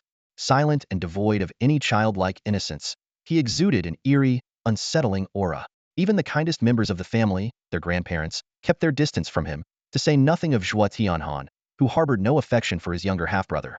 Yet despite his lack of emotional attachment, Zhuo Tianhan was unwilling to concede the crystal core to Wang Shiyun. After an intense argument, he suddenly shifted tactics. Fine, they'll give up my brother's share of the crystal core, but only if you tell me what your plans are for that dimensional ring you got from Yang Biao.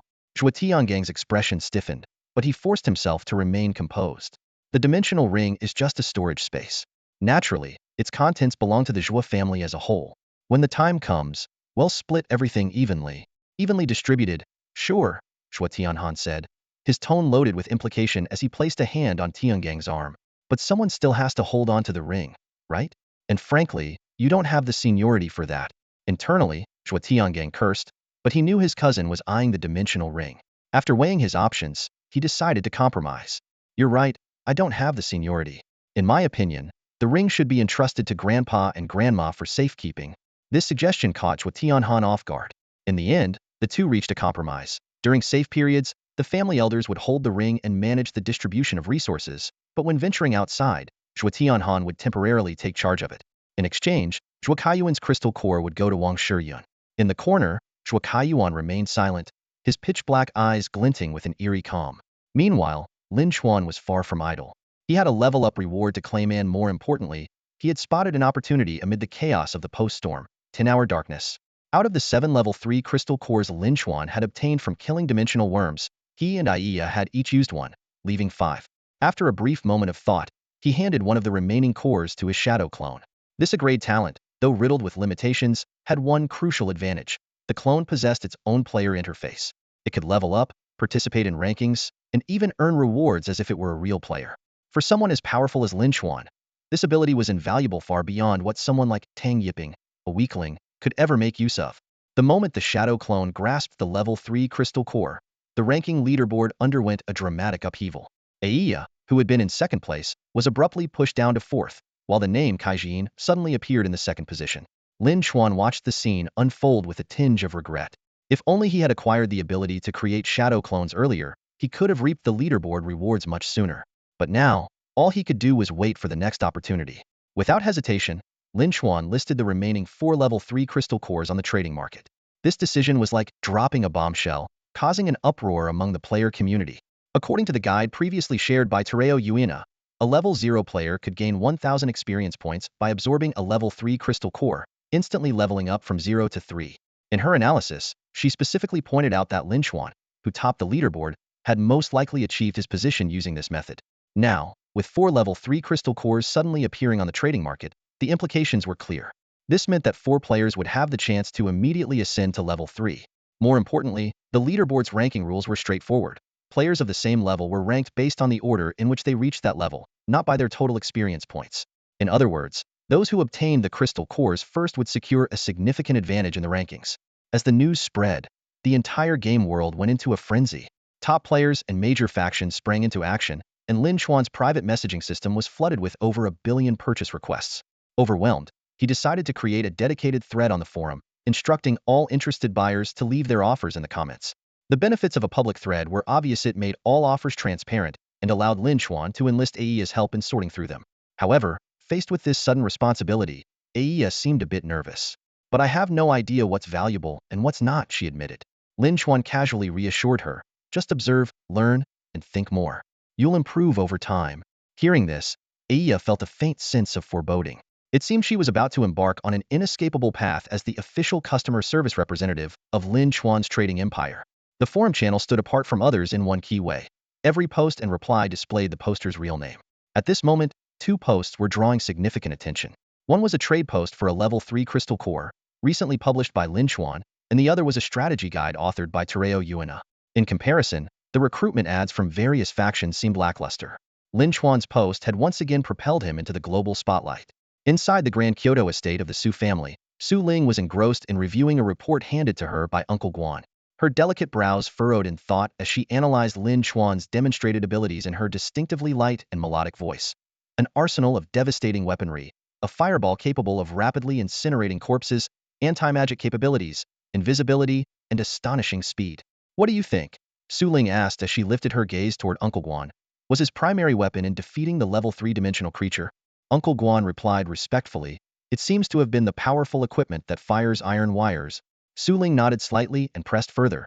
And what are the family's chances of acquiring the level 3 crystal core he's selling? Uncle Guan sighed softly. The odds are slim. There are only 4 cores, and competitors from across the globe are vying for them. Lin Xuan's selection criteria remain unclear. Unsurprised, Su Ling paused in thought before suggesting, perhaps Xiaohai's unique talent might catch his attention? Uncle Guan nodded in agreement. We've already mentioned it in the post's reply section, but the outcome remains uncertain. It doesn't matter, Su Ling said with a serene smile. At the very least, this highly visible post will help promote Xiaohai's talent. I firmly believe that the Su family will rise to prominence thanks to his abilities. Her eyes gleamed with unwavering determination. Uncle Guan smiled in return. Miss, your own talents are equally remarkable. Your potential is limitless. Su Ling simply smiled without responding. She understood all too well that while her abilities were focused on personal enhancement, her younger brother Su Hai's talent had the power to strengthen the entire family. The two were incomparable in their impact. Meanwhile, in the Wan family manor, Wan Yuling had just concluded a family meeting. Her expression was grave as she sought out Han Shuiying and Su Gongqing. Despite the late hour, none of them, like countless others around the world, felt the slightest inclination to sleep. What was the outcome of the family meeting? Han Shuiying asked calmly. Did they confirm that the Lin Xuan leading the level ranking is the same Lin Xuan who was once our teammate at Jing University? Luan Yuling fixed her gaze on the two of them. Based on our analysis, it's highly likely that Yuan Feng was killed by Lin Xuan. After receiving the kill reward, Lin Xuan's strength surged, allowing him to take down a level 3-dimensional creature and claim the top spot on the level ranking. Han Shuiying frowned and interjected. There's something I don't understand. How did Lin Xuan even find a level 3 creature? On the first day of the apocalypse, only level 0-dimensional bugs were reported worldwide. Luan Yuling explained. The family discussed this as well. The prevailing theory is that he encountered some kind of special opportunity. She hesitated briefly before adding, additionally, we've received information about Lei Ming, the one who defeated Yuan Feng at school. It turns out his ability is classified as a level, not S-level. According to his roommate, Lei Ming entered an unclaimed secret realm at the very start of the apocalypse. When he emerged, his clothes were gone, and his hair was standing on end signs that he had undergone some form of lightning refinement. This likely enhanced both his physical attributes and his lightning ability. These revelations left Han Shuiying and Su Gongqing deeply shaken, especially Han Shuiying. As a healer, her combat capabilities were even weaker than those of Luan Yuling, who possessed a level ability. With new information surfacing constantly, Han Shuiying was beginning to realize that this world wasn't solely dictated by innate abilities.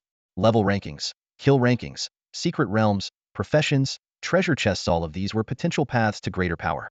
In the early days of the apocalypse, any opportunity could alter one's fate.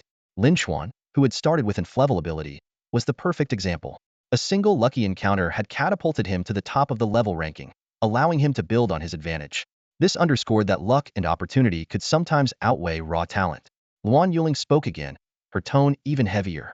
You've probably heard that Kyoto is dominated by 3 major families and 7 prominent clans. While the world has changed, these powers still hold significant advantages in the early stages of the apocalypse. Han Shuiying and Su Gongqing nodded silently, fully aware of the challenging landscape ahead. Han Shuiying suddenly gave a meaningful smile, her eyes glinting with a trace of mischief. She spoke slowly, but such advantages can't last forever for every family. For example, does your Luan family have anyone with level talent? Luan Yuling frowned slightly at her words, a hint of wariness flashing across her face. She responded with feigned mystery, that's a family secret. There's no way I can tell you so easily. Then, swiftly changing the subject, her tone turned serious. What I want to discuss now is Lin Xuan. He killed Yuan Feng and committed murder on the rooftop. His reckless actions have sparked widespread outrage. Han Shuiying's lips curled into a faint, enigmatic smile as she stared intently at Luan Yuling. Widespread outrage? Is it really that? Or is it that something he possesses has caught everyone's eye?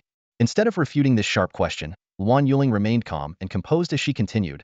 The Luo family from the 3 great clans, the Luan, Qi, and Ye families from the 7 families, as well as some independent elite fighters, have already decided to launch an attack on Lin Xuan once the situation stabilizes tomorrow.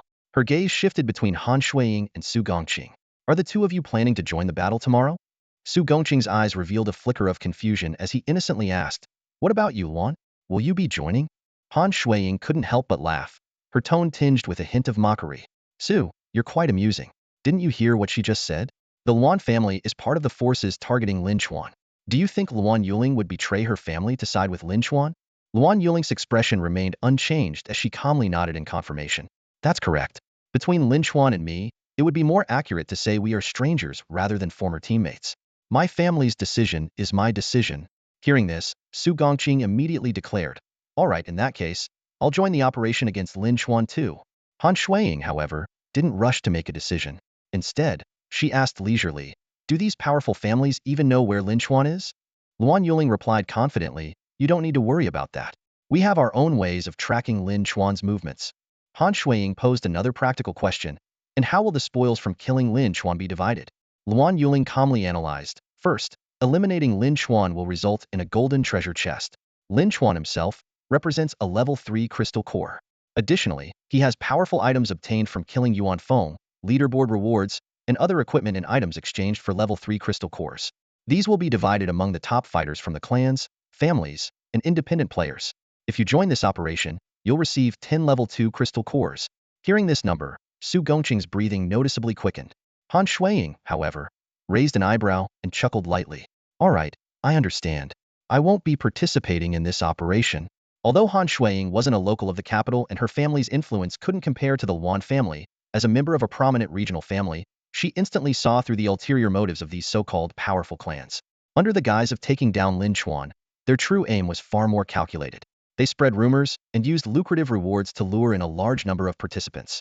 Once the battle began, if Lin Xuan had the strength, he would inevitably kill many of these players. After the dust settled, the families would benefit not only from Lin Xuan, but also from the corpses and crystal cores of the many cannon fodder players who fell. This kill with a borrowed knife strategy was a masterstroke, achieving 2 goals at once, eliminating Lin Xuan and amassing a fortune of crystal cores. Han Shuiying, seeing through the stakes, had no intention of becoming a pawn in their game. Su Gongqing, noticing her decisive refusal, began to waver internally. However, his fondness for Luan Yuling and his reluctance to appear weak in front of her, coupled with the temptation of 10 level 2 crystal cores, ultimately led him to stick with his decision to join. Luan Yuling gave Han Shuiying a meaningful glance before turning to Su Gongqing. With a firm tone, she said, all right, tomorrow morning, We'll meet at the main gate of Jing University before heading to the old mansion in the southern suburbs to take down Lin Chuan. Lin Chuan had long anticipated the inevitable siege. As the top-ranked player on the leaderboard, it was a fate he couldn't escape. After all, taking down the #1 player came with the tantalizing chance of obtaining a golden treasure chest, the pinnacle of quests. His past life had taught him all too well that in the brutal world of this game, every strong player carried their own heavy burden. But in this life, Lin Chuan found himself much calmer. After delegating the task of analyzing forum threads to Iya, he eagerly claimed his leaderboard rewards. The first was a green crystal that immediately bound to him, essentially granting him an extra life. From the purple treasure chest, he obtained a palm-sized pet egg. Though rare and valuable, hatching a pet egg was a painstaking process.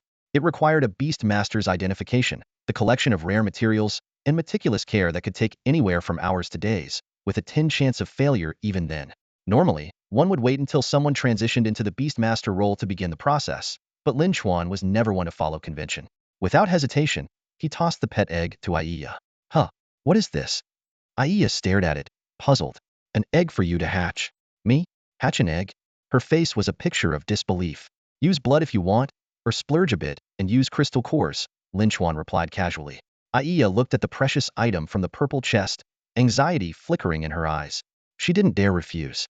Following the same method she had used to cultivate blood goo worms, she sliced open her left palm and let her blood drip onto the egg. To her surprise, the pet egg began absorbing the blood, sparking a glimmer of hope that the hatching might actually succeed. Lin Chuan moved on to examine the third reward, a Summoner's Clash Change Scroll, which he stashed away without much thought. Next, he opened the blue treasure chest and found a card etched with a magical array. The moment he recognized it as a regional teleportation card, his face lit up with joy far more than when he had obtained a Crade Destiny skill. This card, capable of instantly transporting someone to a specified area, was of immense value to Lin Chuan at this moment. In his previous life, by the time he had acquired his first regional teleport card and used it to return to Haicheng to investigate his father's car accident, his uncle's entire family had already been wiped out, their bodies never recovered. Though he had slaughtered nearly all of Haicheng's privileged heirs in retaliation, he had never uncovered the true culprit. This time, however, he had obtained the card far earlier. Maybe, just maybe, he could save his uncle's family from their grim fate. Without hesitation, Lin Chuan made his decision. He handed a speed attribute fruit from his rewards to Iya. Put it on the trading market and exchange it for a constitution fruit. Use it yourself. Knowing that Aya's abilities required her to frequently lose blood, boosting her constitution was a necessity. I have to leave for a while, Lin Chuan announced as he stood up. You're not taking me with you? Iya grabbed his sleeve, panic in her eyes. There's only one teleportation card. When will you be back? I'm not sure. Lin Chuan gestured to the shadowy creature at his feet. This little guy will protect you while I'm gone. If anything happens, message me. Before leaving, Iya provided an update on the forum thread she had analyzed. 6 offers to trade for Secret Realm entry tickets, but Lin Chuan was only interested in the Grand Contest Secret Realm. An offer for the Death God's Mask trial card from Bernard, a foreign player on the kill rankings, though Lin Chuan insisted Bernard sweeten the deal, and 2 special trade requests. One was from Taro Yuina, ranked 5th on the leaderboard and 9th on the kill rankings, who wanted to exchange critical information for a level 3 crystal core. Lin Chuan knew Taro Yuina all too well. This player, blessed with this great destiny talent, Fate Abyss, was not only a top contender on the rankings, but also a creator of guides that benefited players worldwide. In his previous life, Lin Chuan had plundered many Scrade talents, but apart from the brokenly overpowered Fireball skill, Fate Abyss, which he had taken from Taro Yuina, was the strongest. Without an S-grade anti-magic field or equivalent item, even Lin Chuan had struggled to deal with him. In this life, it seemed he would once again have to wait for Taro Yuina to bring about his own downfall. As for trading a crystal core for information, Lin Chuan, with his knowledge as a reborn player, couldn't care less. Iya continued her report. The second special trade request comes from a player named Su Hai. Iya was just about to explain the benefits of forming a contract with an Sclas Divine Covenant user when Lin Chuan interrupted her directly. Put that on hold. If we still have surplus crystal cores around 4 or 5 in the morning, then well consider trading with him. Sclas Divine Covenant abilities, like the anti-magic field, fell under the category of rule-based talents. In this morally bankrupt post-apocalyptic world, trust between people had all but disintegrated. Betrayal, even by one's closest kin, was commonplace. The Divine Covenant talent allowed the creation of various types of binding agreements, such as employment contracts, master-servant pacts, slave bonds, or team alliances, providing a reliable means to solidify relationships. In his past life, the Su family had thrived by leveraging these contracts. Not only did they strengthen internal unity and reduce risks when recruiting talents, but selling these contracts also generated substantial profits. However, for Lin Chuan in this moment, such matters were far from being a priority. If there's nothing better later, then we'll think about it, Lin Chuan reiterated. Aya nodded in acknowledgement before continuing with her report. Bernard, the one negotiating for the Death God's mask trial card, has responded. He's willing to add a dimensional ring capable of storing a large amount of supplies to the deal. Lin Chuan frowned slightly. In this brutal, killer-be-killed world, supplies weren't exactly scarce.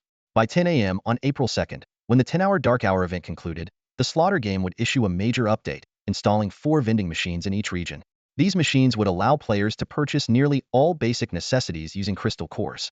The game's essence remained rooted in combat, and growth only those with sufficient strength could safeguard their wealth. If Lin Chuan wanted resources, he could simply annihilate the Zhou family and seize their dimensional rings and stockpiles. While the additional supplies didn't particularly excite him, the Death God's mask trial card was indeed something he needed urgently. After a brief moment of thought, Lin Chuan relented. Fine, let's trade. A dimensional ring might come in handy for now. Once the deal was finalized, Aya handed over the Great Strife Realm admission ticket, the Death God's mask trial card, and the dimensional ring to Lin Chuan. He slipped the ring onto his left hand, leaving most of the supplies with Aya and taking only the essentials for himself. Without hesitation, he activated the regional teleportation card. Designated teleportation zone Haiqing. For about 3 seconds, his mind went completely blank. As his consciousness returned, Lin Chuan couldn't help but curse, "Damn it, this is insane." A grotesque mass of rotting, blood-soaked flesh and severed limbs flew straight at him, delivering a horror movie-level shock right to his face. Before he could even wipe off the filth splattered across him, he felt himself losing balance, almost getting flung off only to realize he was standing atop a speeding, heavily modified vehicle. The flying remains came from ghouls that had been violently struck and torn apart by the car. Quickly dropping to his stomach, Lin Chuan activated the defensive shield provided by the second ring of Death's Grasp. Glancing back, he saw a massive horde of ghouls in relentless pursuit. It was clear the driver of this car had stirred up a literal hornet's nest. Lin Chuan now found himself in a precarious situation. He had just allocated much of his attributes and some of his talents to his shadow clone, leaving his current stats as Level 3, Strength 3, Constitution 3, Agility 3, Spirit 3, Talents, Fireball, Invisibility class, Void Blade class, Anti-Magic Fields class, Blood Refinement Techniques class. The decrease in attributes had significantly weakened the offensive potential of Death's Grasp. With a horde of this magnitude, direct confrontation was out of the question, had no choice but to bide his time. Just as he was weighing his options, Lin Chuan noticed a sudden change on his data panel. His previously meager stats of 3 in all 4 attributes had unexpectedly risen to 4. Pressing his ear against the roof of the car, he soon discerned the faint sound of music emanating from inside the vehicle. The sound, it was a suona. Lin Chuan suddenly remembered that in his previous life, there was a unique profession in Haicheng called the mourner. Their signature weapon was precisely the suona. This realization sent a shiver down his spine. Had just been transported to Haicheng and already encountered someone who had successfully transitioned to this profession. Lin Chuan recalled that the mourner was a 7-star profession, granting 7 free attribute points per level up, 7 times the amount for ordinary players. This realization made him marvel at his luck. At that moment, a heavily customized car was speeding down the street. Inside the vehicle were 2 men and 2 women. Surprisingly, none of them showed any signs of fear despite being chased by a horde of ghouls. Instead, their faces were brimming with joy. In the driver's seat, a skinny, dark-skinned young man shouted excitedly, "All my 4 main attributes just increased by 1 point. Sister Hong, your profession is way too overpowered." In the back seat sat 2 women. One was a young nurse in a white coat, and the other was a seductive woman dressed in a Chong Sam. The woman in the Chong Sam was playing the suona, her lips a striking shade of red, exuding an alluring charm. Hearing the young man's exclamation, the Chong Sam-clad woman stopped playing the instrument. Immediately, the bonus effect of 1 to all attributes vanished for everyone. She pursed her lips and complained, "Sure, the mourner profession is powerful, but this weapon is just too tacky. Making a beauty like me play the suona. It's so out of place. So mundane. Sister Hong, you're just too ordinary." In the passenger seat, a muscular man spoke with envy. "Would love to play it, but we can't even touch it." He explained that the suona was an exclusive weapon for the mourner profession, completely unusable by others. The woman referred to as Sister Hong leaned lazily against the seat, casually twirling the suona in her hand. She sighed with a hint of regret. "It's a pity my profession quest was only rated level. Otherwise, I could have been even stronger." The skinny young man eagerly asked, "In the global announcement about leaderboard rewards, didn't the top 10 players on the level ranking receive profession scrolls?" Does that mean they can transition to professions soon too?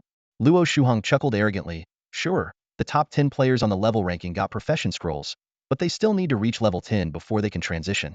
People like me, who can transition early, are as rare as God's chosen ones, an absolute rarity worldwide. The other three chimed in with flattery. Absolutely. You're one of a kind. And among these rare elites, Sister Hong's mourner profession is definitely one of the top-tier choices. Exactly. And with the profession quests being so difficult, Sister Hong might even be the first person in the world to successfully transition. Those leaderboard players like Lin Chuan on the level ranking, Barkanov on the kill ranking, or Tereo Yuena, who's being wildly praised on the forums, they probably don't even know about the existence of profession transitions yet. They're probably still basking in their temporary achievements, thinking they've made it. They don't stand a chance against Sister Hong. After all, Sister Hong's level 1 attributes are already comparable to those of a level 7 ordinary player. So what if Lin Chuan was the first to reach level 3 on the level ranking? His stats are still completely outclassed by Sister Hong. Luo Shuhong basked in their adulation, a faint, satisfied smile spreading across her seductive and enchanting face. The conversation among the four people inside the car was drowned out by the roaring wind, leaving Lin Chuan, who was lying on the roof, completely oblivious. The strong gusts generated by the speeding modified car, combined with the nauseating stench of ghouls rushing toward them, churned his stomach, making him feel on the verge of vomiting. After racing for about 10 minutes, the car finally screeched to a halt in front of a luxurious villa complex, the sharp sound of the brakes piercing through the chaos of the night. As the car came to a stop, the horde of ghouls in pursuit suddenly grew more frenzied, launching themselves at the vehicle with renewed madness. At that moment, a stunning woman dressed in a sleek and seductive qipao gracefully stepped out of the car and, with a light leap, landed atop the car's roof. The moment Luo Shuhong's feet touched the roof, she sensed something was off. Simultaneously, Lin Chuan, who had been lying underneath her feet, also noticed something unusual. Having never endured such humiliation, he erupted in fury, springing to his feet and flinging the person standing on his back into the air. Luo Shuhong initially assumed she had stepped on a corpse, but being thrown off made her realize how bizarre the situation was. There was a living person lying on the roof of the car they had been speeding in. What shocked her even more was how effortlessly this person had tossed her aside. After all, even though she was only level 1, her stats already rivaled those of a level 7 ordinary human. However, there was no time for her to dwell on these thoughts. As she was flung into the air, she realized with horror that she was about to land right in the midst of a ravenous group of ghouls. These grotesque creatures, standing over 2 meters tall with elongated limbs, emitted a nauseating stench of decay and were among the most aggressive dimensional monsters toward humans. Seeing herself about to fall into their clutches, Luo Shuhong's face turned deathly pale. Fortunately, she was prepared. Acting quickly, Luo Shuhong hurled a tool in her hand, as far as she could in the direction away from the villa complex. The ghouls, driven mad by their obsession with human flesh, immediately abandoned her and charged toward the object. Though she narrowly avoided a fatal encounter, Luo Shuhong's back was still clawed by one of the ghouls during her fall. Blood seeped from the wound, and the sharp pain left her face ashen. The other three in the car quickly disembarked as well, their expressions changing drastically upon seeing Luo Shuhong injured. A young nurse in a white coat was the first to rush over, using her healing abilities while anxiously asking, "Sister Hong, what happened? How did you get hurt? Did the corruption orb stop working?" As Lin Chuan leapt down from the car roof, he was met with Luo Shuhong's furious glare, her eyes burning with the intent to kill. Yet he remained composed, merely frowning as he asked, "Corruption orb? Where did you get those? How many have you used?" Luo Shuhong struggled to her feet but winced as pain flared from her wound, forcing her to take a sharp breath. Her chest heaved as she steadied her breathing. Gripping a suona tightly in her hand, she glared at Lin Chuan, her voice filled with anger. "Who are you? And why were you on our car roof?" Lin Chuan raised an eyebrow nonchalantly and replied in an offhand tone, "Me? I think I got teleported onto your car. It wasn't on purpose, it just kind of happened." You. Luo Shuhong was infuriated by his casual attitude. With a flick of her hand, a red whip adorned with barbs appeared, and she lashed out at Lin Chuan with all her strength. Lin Chuan moved nimbly, effortlessly dodging the attack. In the blink of an eye, he appeared at Luo Shuhong's side, grabbing her wrist mid-swing. With a simple twist of his hand, a gasp of pain escaped her lips. Luo Shuhong felt as though her wrist had been snapped, the excruciating pain bringing a sheen of sweat to her forehead. Her three teammates rushed to intervene, only to realize in horror that they were unable to activate their abilities. It wasn't just them. Luo Shuhong herself also found her powers and skills completely unusable.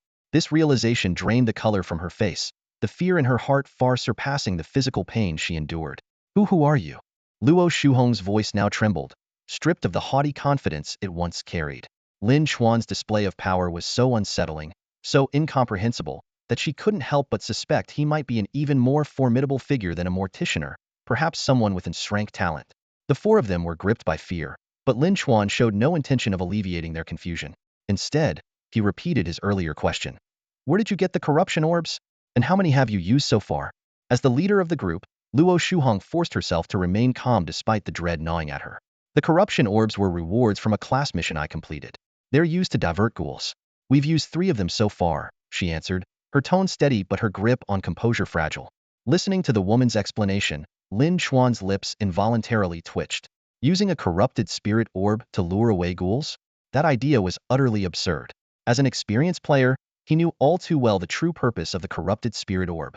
The corrupted spirit orb is specifically a tool for feeding undead pets, Lin Chuan mused to himself, a hint of amusement flashing in his eyes. Besides, the pet system doesn't even unlock until level 10.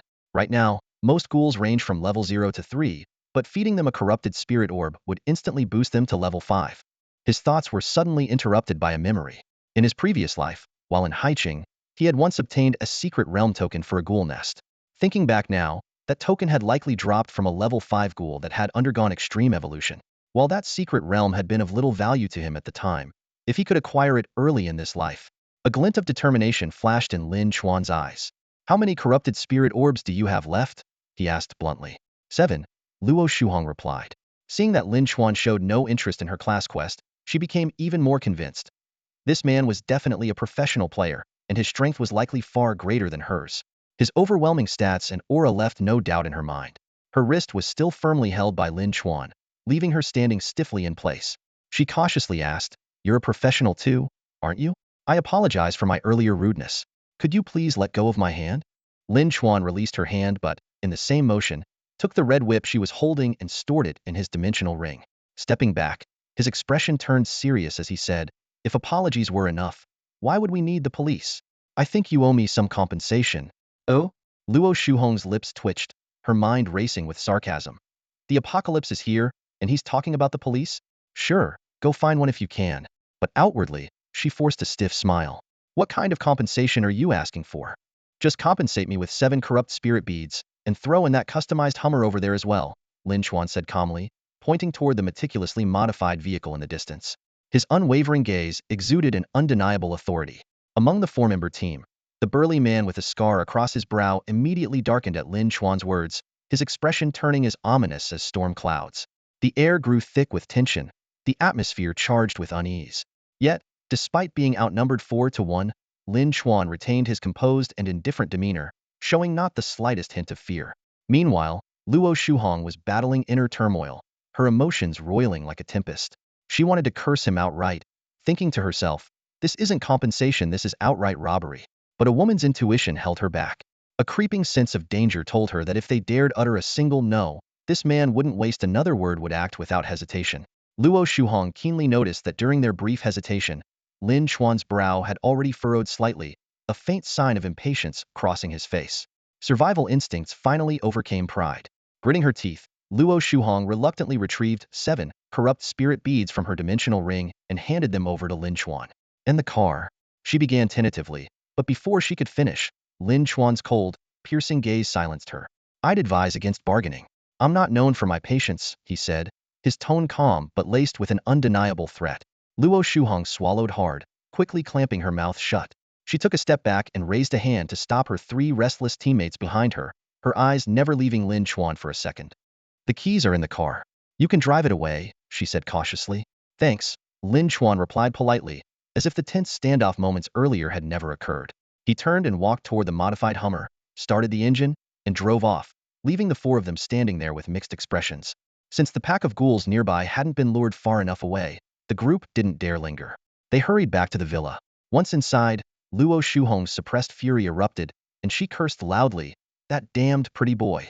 He better not cross my path again. The wiry young man in the group hesitated before speaking cautiously. Sis, if we run into him again, we might just get robbed, again. Shut it. Luo Shuhong snapped, kicking him in frustration. Her alluring face was full of defiance. Next time, I'll make sure I'm stronger than that pretty boy. Out of nowhere, the petite nurse in a white uniform timidly asked, "Sis, that guy was covered in ghoul slime from head to toe. You couldn't even see his face clearly. How can you tell he's a pretty boy? Do I need to see his face?" Luo Shuhong scoffed, rolling her eyes. "I've met more men than you've eaten bowls of rice. Even if I didn't see his face, I'll recognize him by his scent next time." Her voice was brimming with arrogant confidence. Meanwhile, Lin Chuan was driving his newly acquired Hummer toward the Xinghuan neighborhood where his uncle lived. However, the highway ahead was severely congested, the traffic completely at a standstill. Left with no other choice, Lin Chuan stored the Hummer in his dimensional ring and continued on foot at full speed. The traffic jam turned out to be an unexpected advantage, as the pileup of vehicles created a barrier that slowed the movement of ghouls. As Lin Chuan weaved through the wreckage, he made a point to burn intact corpses to prevent further ghoul infestations, all while collecting attribute points along the way. After clearing the congested section, Lin Chuan noticed a significant drop in the number of ghouls. A gas station in the distance caught his eye. Seemed someone with considerable strength had already cleared the area of ghouls. Recognizing the station's sign, Lin Chuan recalled that in his previous life, one of Haiching's 4 vending machines had been located there. He had once clashed with a powerful player who had claimed the vending machine for themselves. However, at this point in time, the vending machine had yet to appear, and those players might not even be there yet. Focused on reaching his uncle, Lin Chuan didn't linger at the gas station. He summoned the modified Hummer once again and started driving. As the headlights illuminated the road ahead, a black treasure chest suddenly came into view, lying conspicuously by the roadside. Lin Chuan's eyes lingered on the chest for a brief moment, but he didn't hesitate. He pressed the gas pedal and continued speeding forward. In the deadly game they were trapped in, treasure chests were typically categorized into 7 colors: white, green, blue, purple, orange, red, and gold, each representing a higher grade of loot. However, black treasure chests were fundamentally different from these standard ones. Black chests were known among players as mystery boxes. The items inside could range from incredibly valuable to utterly disastrous. The catch was that once opened, the contents would take immediate effect on the player, with no way to resist or trade the outcome. This was a mechanism designed by the game to prevent cheating. In his previous life, black treasure chests had sparked a frenzy of curiosity and risk among players. Stories of people defying the odds and changing their fate through blind boxes often go viral in forums. These rumors, like a grand celebration, capture the attention of countless players. Some individuals have seen their talents evolve from clevel to slevel overnight, as if they've undergone a complete transformation. Others have gained dual-class qualifications, instantly becoming versatile powerhouses. There are even those who awaken new abilities, as if starting a second life. The most enviable cases involve players whose stats skyrocket to the maximum possible limit, turning them into figures of admiration and awe. These thrilling success stories act like a potent stimulant, driving innumerable people to become addicted to the thrill of opening blind boxes. Lin Chuan was no exception, swept up in the fervor of this craze. After all, human curiosity is difficult to resist. When faced with something unknown that holds the potential for immense benefits, anyone would be tempted to give it a try. It's like Pandora's box. Its allure to human nature is simply too strong. However, Lin Chuan's luck was far from extraordinary. He didn't become one of those legendary figures whose fortunes changed dramatically through blind boxes. Most of the boxes he opened yielded mediocre results, sometimes minor blessings, other times trivial curses. Both the blessings and curses were low-level and had negligible impact on his life. Occasionally, he experienced a stroke of luck and obtained a new skill or talent. But for someone like Lin Chuan, who already possessed the fireball talent, these new abilities were merely small enhancements, offering marginal utility at best. They might prove useful in specific situations, but they were far from life-changing. One particularly unlucky attempt, however, turned into a harrowing experience. During that opening, one of Lin Chuan's talents was suddenly stripped away. The incident left him shaken and drenched in cold sweat. Fortunately, the talent lost was an insignificant clevel ability. But the event made him imagine the worst. What if his prized fireball talent had been taken instead? Losing his core ability would have left him utterly vulnerable in this perilous world. That experience marked a turning point in Lin Chuan's attitude toward blind boxes. He grew more cautious, drastically reducing the frequency of his openings. Yet, he couldn't entirely give up the habit. After all, who wouldn't dream of one lucky break that could propel them to unimaginable heights? This gambling-like thrill was addictive, deeply ingrained in the psyche of players. What ultimately made Lin Chuan and players around the world approach blind boxes with genuine fear, however, was the tragic death of Teruo Yuina. Teruo Yuina, a prodigy with level fate-altering talent, was once considered an invincible force among players. His abilities were unparalleled and seemingly undefeatable, earning him widespread adoration. Even Lin Chuan, despite envying Teruo's talent, dared not challenge him. But this favored child of destiny met an abrupt and shocking end after opening a black box. Enveloped by a shroud of dark energy, he was lifeless within moments. This top-tier player, who seemed destined to dominate the post-apocalyptic world, perished in such an absurdly anticlimactic manner. There was no battle, no resistance. Even the green crystals bound to him known for their protective properties failed to activate. Teruo's death was so sudden that many struggled to accept it. Some speculated that he might be faking his demise as part of an elaborate prank. However, when Lin Chuan personally cremated Teruo's body, the heartbreaking truth became undeniable. The man once hailed as the embodiment of fate met an unceremonious end, succumbing to the allure of a black box. This event struck like a hammer, jolting players worldwide into a harsh realization. They finally understood that the stories of people altering their destinies through blind boxes were merely cases of survivorship bias. In reality, countless unknown individuals had likely perished quietly in their pursuit of fortune through these boxes. Their deaths went unnoticed simply because the dead cannot speak until Teruo, a prominent figure, fell victim and forced everyone to confront the dangers of black boxes. Lin Chuan learned a profound lesson from Teruo's death. He resolved to quit his blind box habit once and for all. To prevent any relapse, he took drastic measures, cutting himself off from all news and discussions about black boxes. If he happened to encounter a black box on the road, he would detour without hesitation, refusing to even glance at it. This almost obsessive vigilance became a vital strategy for his survival in this treacherous world. Not long after Lin Chuan ignored the black treasure chest and drove away, a group of shady figures emerged from the gas station. The leader of the group glared angrily in the direction Lin Chuan had left, gritting his teeth and muttering under his breath, "Damn it, could it be that guy didn't see it?" One of his lackeys immediately refuted. "No way he didn't see it. That black treasure chest has an almost irresistible allure. Even if it blends into the night, it's impossible to ignore. He definitely noticed it. Then why didn't he open it?" Another lackey asked, puzzled. "No idea. Maybe he was in a hurry," someone speculated. It was clear that the black treasure chest had been deliberately placed by this group. The leader, Rong Jiaming, was no stranger to the dangers of the post-apocalyptic world. Early on, he had stumbled upon a white treasure chest and obtained a dimensional ring. Later, a heavy rainstorm saved him from disaster at the time. Rumors were rampant in the chat channels that getting drenched in the rain would drastically increase one's attributes. But Rong Jiaming, wary due to past experiences with scams, chose not to take the risk. When midnight struck, the attributes of everyone who had been caught in the rain plummeted, leaving them virtually powerless. This stroke of luck made Rong Jiaming even more cautious. So, when they discovered this black treasure chest with its inexplicable allure, Rong Jiaming decided not to open it himself. Instead, he planned to use a scapegoat to test it out. If a monster emerged, the scapegoat would die in their place. If it turned out to be a treasure, they could simply overpower the scapegoat and seize it. However, their carefully chosen scapegoat, Lin Chuan, had simply driven off without a second glance. Rong Jiaming sighed in frustration but couldn't help eyeing the tempting black treasure chest again, his feet unconsciously edging closer to it. Just then, the sound of an engine roared from the blocked road. Someone else was coming. "Should we wait and see?" someone suggested. "Let's wait," Rong Jiaming decided without hesitation. The group quickly retreated into the gas station, holding their breath as they waited. But before they could settle in, the lackey with enhanced vision let out a terrified shout. "Something's wrong. We're in trouble." "What is it?" Rong Jiaming asked nervously. "The person coming there, bad news. That guy has 2 lines of golden text above his head," the lackey stammered, his voice trembling. Two lines. One says rank 98 on the level leaderboard, and the other says rank 894 on the kill leaderboard. What the hell? A double-ranked powerhouse. How does someone like that exist in Haicheng? Rong Jiaming exclaimed, hastily checking the leaderboards. Sure enough, the person ranked 98 on the level leaderboard and 894th on the kill leaderboard was the same individual. Wu Jun.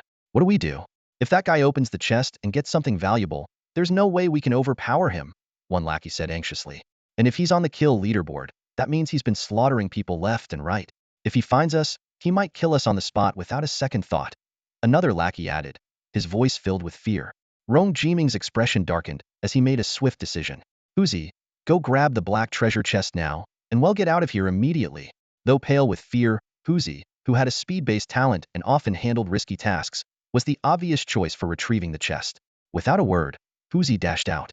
But before he could even touch the chest, a level 3 ghoul appeared out of nowhere and slashed his head open with a single swipe, killing him instantly. The atmosphere in the gas station turned suffocatingly tense.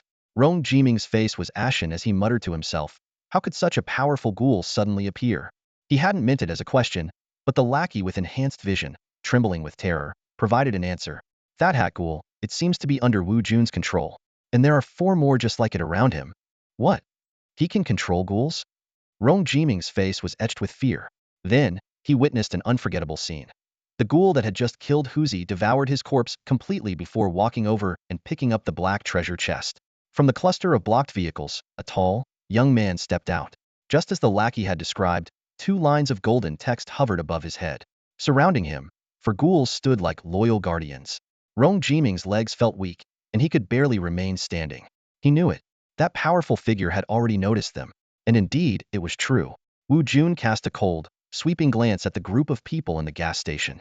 Noticing that none of them had golden text above their heads, he instantly lost interest. His gaze was instead firmly drawn to the mysterious black treasure chest. Though he had never heard of a black treasure chest before, Wu Jun felt an unusual sensation rising within him. There was something extraordinary about the chest's allure. Exercising caution, he ordered one of his clumsy ghoul subordinates to open it. The ghoul fumbled awkwardly with the chest but failed to open it, further emphasizing its strange nature. Seeing this, Wu Jun felt a surge of smuggness. Confident in his own formidable power, he didn't hesitate to take the chest himself. Silently chanting "open" in his mind, he activated it. At that very moment, Rong Jiming and the others in the gas station stared unblinkingly at the scene, silently cursing. Let it be nothing good. Let it be something harmful. However, their curses were clearly ineffective.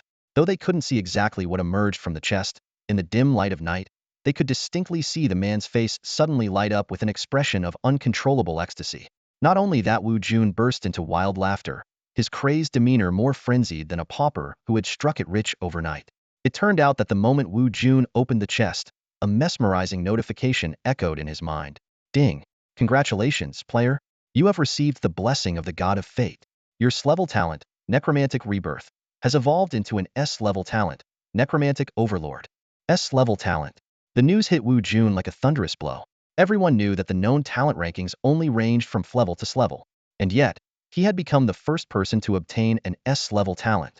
What made this even more unbelievable was that such a game-changing opportunity had come from simply opening a random black treasure chest by the roadside.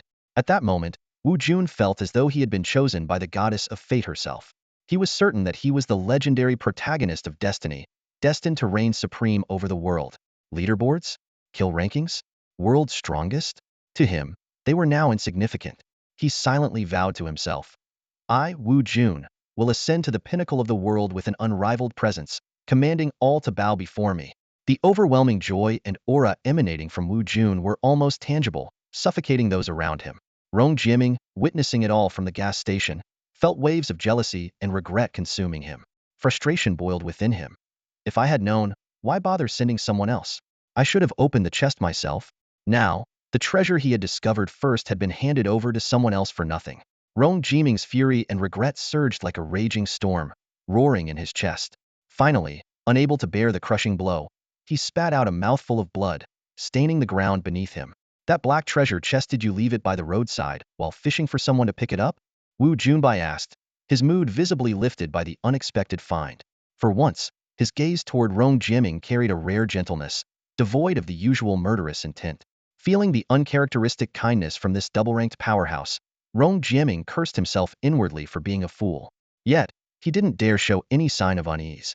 Bowing low, he answered with exaggerated respect, You must be joking, boss.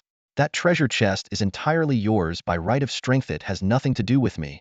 Enough with the flattery, Wu Junbai interrupted, casting him a calm yet sharp glance.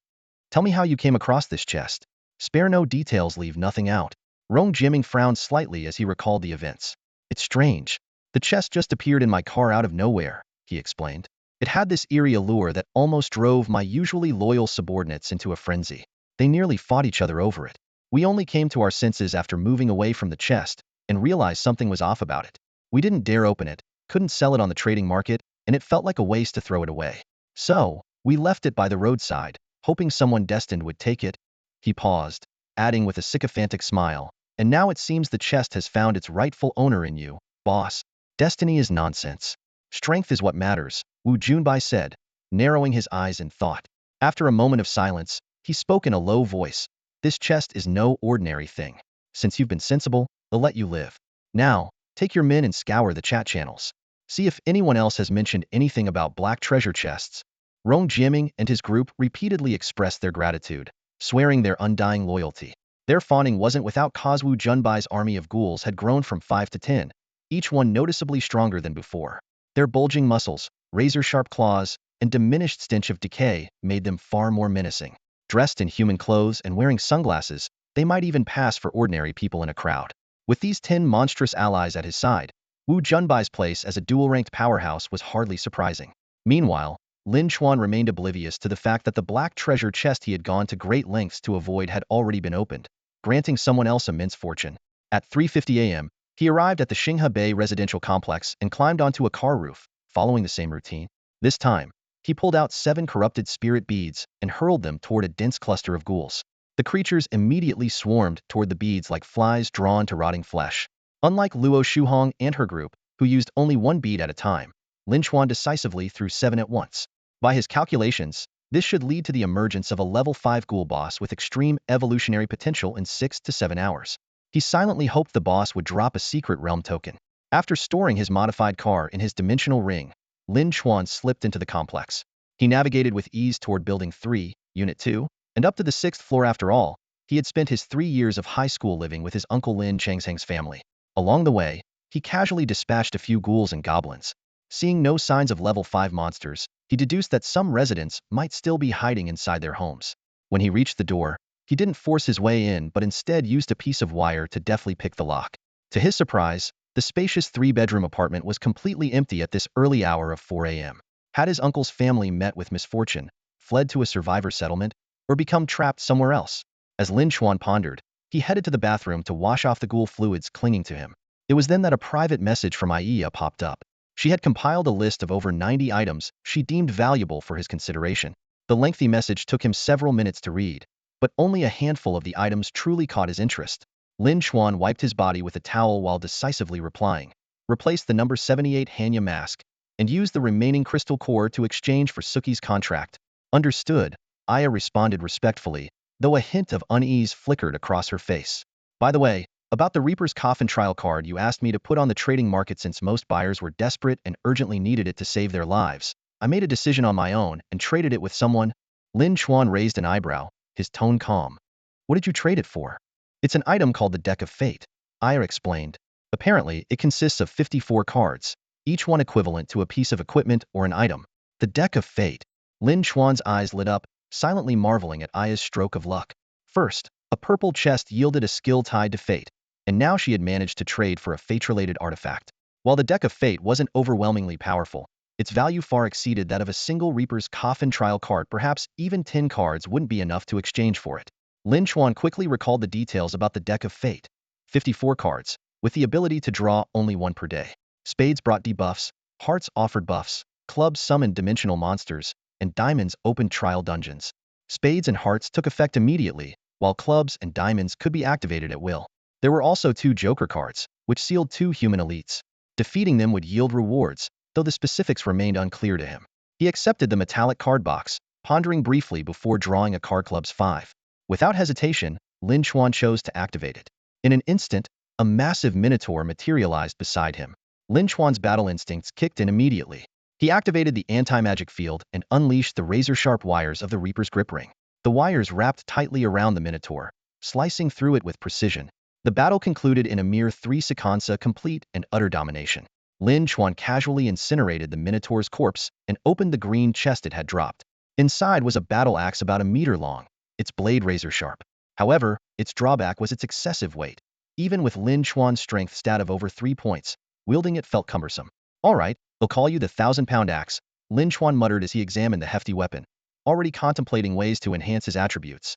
Just then, Iya completed the crystal core trade and was preparing to hand over the Hanya mask along with 3 contracts to Lin Chuan. After a moment of thought, Lin Chuan casually said, hold on to those for now. I'm not in a rush to use them. As for the Hanya mask, you can wear it yourself for the time being. The no mask hung quietly at Aya's waist, emanating a faint aura of mystery. This seemingly ordinary piece of equipment concealed extraordinary power. It could ward off low-level mental attacks, render certain illusions ineffective, and might even become a life-saving artifact at a critical moment. What made it even more unique was that it was the only mask-type equipment that didn't need to be worn on the face to take effect. Curious, Aya placed the mask on her face, feeling its strange energy. It fit perfectly, concealing her facia face that often brought her trouble. She couldn't help but breathe a sigh of relief. Taking out her communicator, she sent a message to Lin Chuan. If there's nothing urgent now, can I go to sleep? Lin Chuan frowned slightly as he read the message. If you want to sleep, just sleep. Why are you asking me? He replied. Aya's face flushed with anger upon seeing the reply.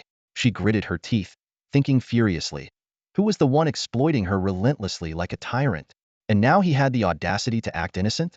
Mentally cursing Lin Chuan, she eventually closed her eyes in exhaustion.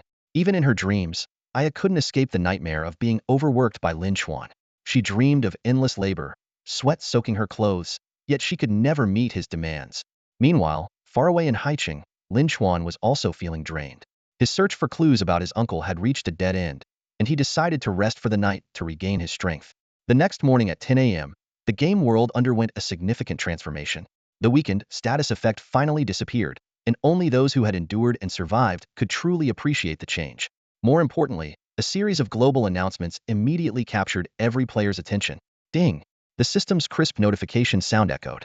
Congratulations to all players for successfully completing the game's novice phase. Here are 3 major announcements. 1. Regional level rankings and kill rankings are now live, listing the top 99 players in each category. 2. 4 system vending machines have been generated in each region. Players are encouraged to explore and locate them. 3. The global level up mission is now active. Players must reach level 10 within 30 days. Failure will result in elimination. Lin Chuan read the familiar announcement with a calm demeanor. He knew that an even greater challenge awaited everyone 30 days later, the first world fusion. Those who barely managed to reach level 10 and thought they could finally relax would soon be plunged into a new abyss of despair.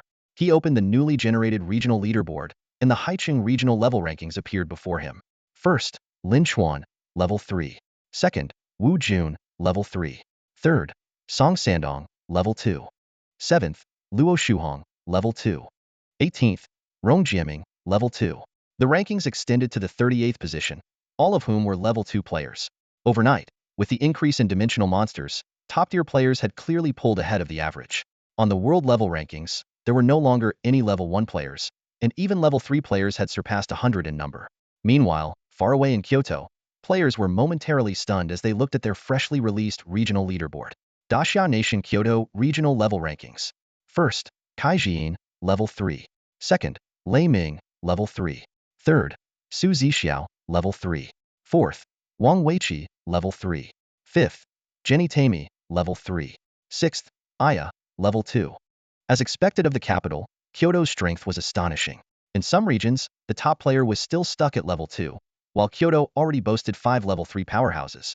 This glaring disparity immediately sparked heated discussions in the regional chat channels. However, people soon noticed an anomaly. Why was Lin Chuan, the top player on the world level rankings, absent from Kyoto's leaderboard? This discovery reignited previous suspicions. Could the Lin Chuan on the leaderboard and the Lin Chuan from Kyoto University really be 2 different people? In the chat channels, all kinds of wild speculation began to emerge. Anyone with a shred of critical thinking would naturally take these rumors with a grain of salt. Some even proposed an outlandish theory. What if Kyoto University's Lin Chuan was a completely fabricated character? The major factions in Kyoto were equally shaken by this unforeseen twist. They began to question whether the Lin Chuan on the leaderboard and the so-called killer Lin Chuan from Kyoto University were truly just namesakes. If Kyoto University's Lin Chuan couldn't drop loot boxes, was it still worth continuing their pursuit of him?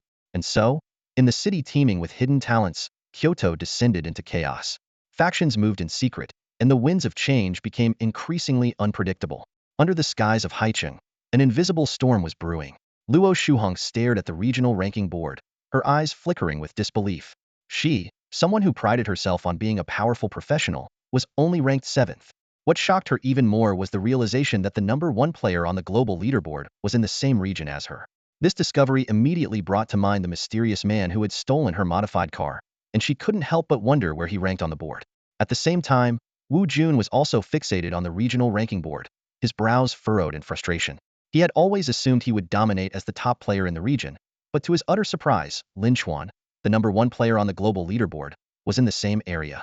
A flicker of murderous intent flashed in Wu Jun's eyes as he stared at the name Lin Chuan. Although both of them were level 3, Wu Jun was convinced of his superiority. After all, he was the sole S-rank talent holder in the entire world. Wu Jun replayed the events of the first day in his mind, regretting how he had missed the chance to find dimensional monsters above level 0. Now, he was faced with another pressing issue. He had already hit the daily limit of 10 crystal core absorptions, meaning he would have to wait until tomorrow to continue leveling up. Resolving to seize the opportunity, he vowed to reach level 4 before the leaderboard rewards were distributed at 12:30 a.m. tomorrow. Crunching the numbers for the required experience points, Wu Jun realized he would need to absorb either 10 level 5 crystal cores or a single level 6 core. For efficiency's sake, he preferred the latter. However, despite his confidence in his army of ghouls to handle a level 6 dimensional monster, the issue was that he had never encountered one of that level. So far, the highest level dimensional monster he had faced was only level 5. To ordinary people, dimensional monsters were already a dire threat. But for someone like Wu Jun, a top-tier powerhouse, they felt almost underwhelming. His gaze shifted to the trading market, searching for alternative solutions. In the trading market, one person was attracting widespread attention: Taro Yuina, the top player on the kill leaderboard. He was trading vast quantities of crystal cores for information. Seizing the opportunity, Wu Jun sent Taro a private message, inquiring about strategies for leveling up quickly. Taro Yuina was swamped with messages and only replied after a long while. Didn't I already post the leveling guide on the forum?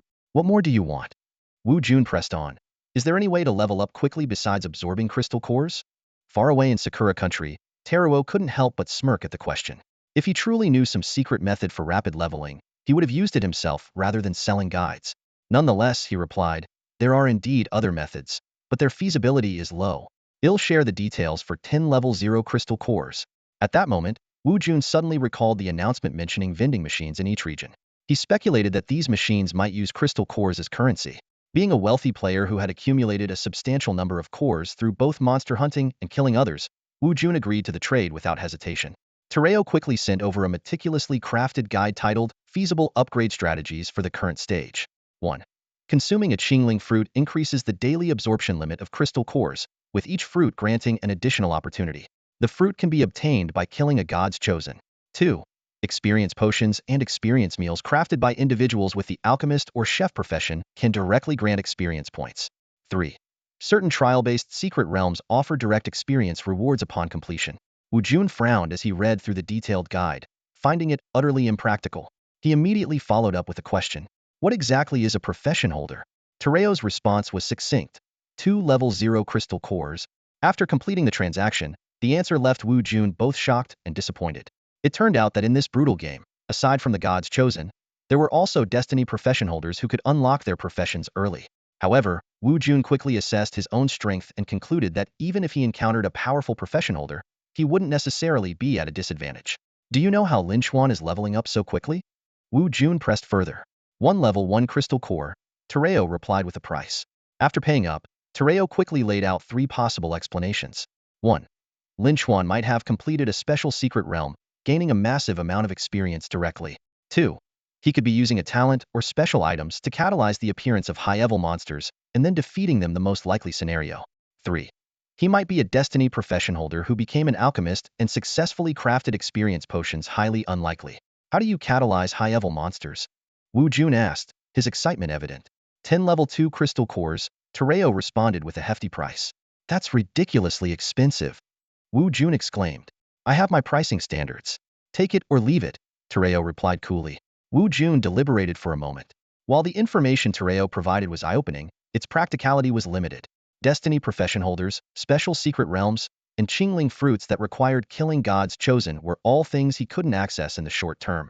Ultimately, he decided against purchasing the method to summon high-level monsters and instead asked, do you have any information or strategies related to black treasure chests? At that moment, Tereo was in a nursing home in Sakura country. The corridors and lawns were littered with the corpses of elderly residents, each showing pronounced signs of advanced aging. Clad in a samurai outfit, Tereo moved through the scene with an expressionless face. When he saw Wu Jun's message, he paused for a moment. Black treasure chests. This was the first time he'd heard of them.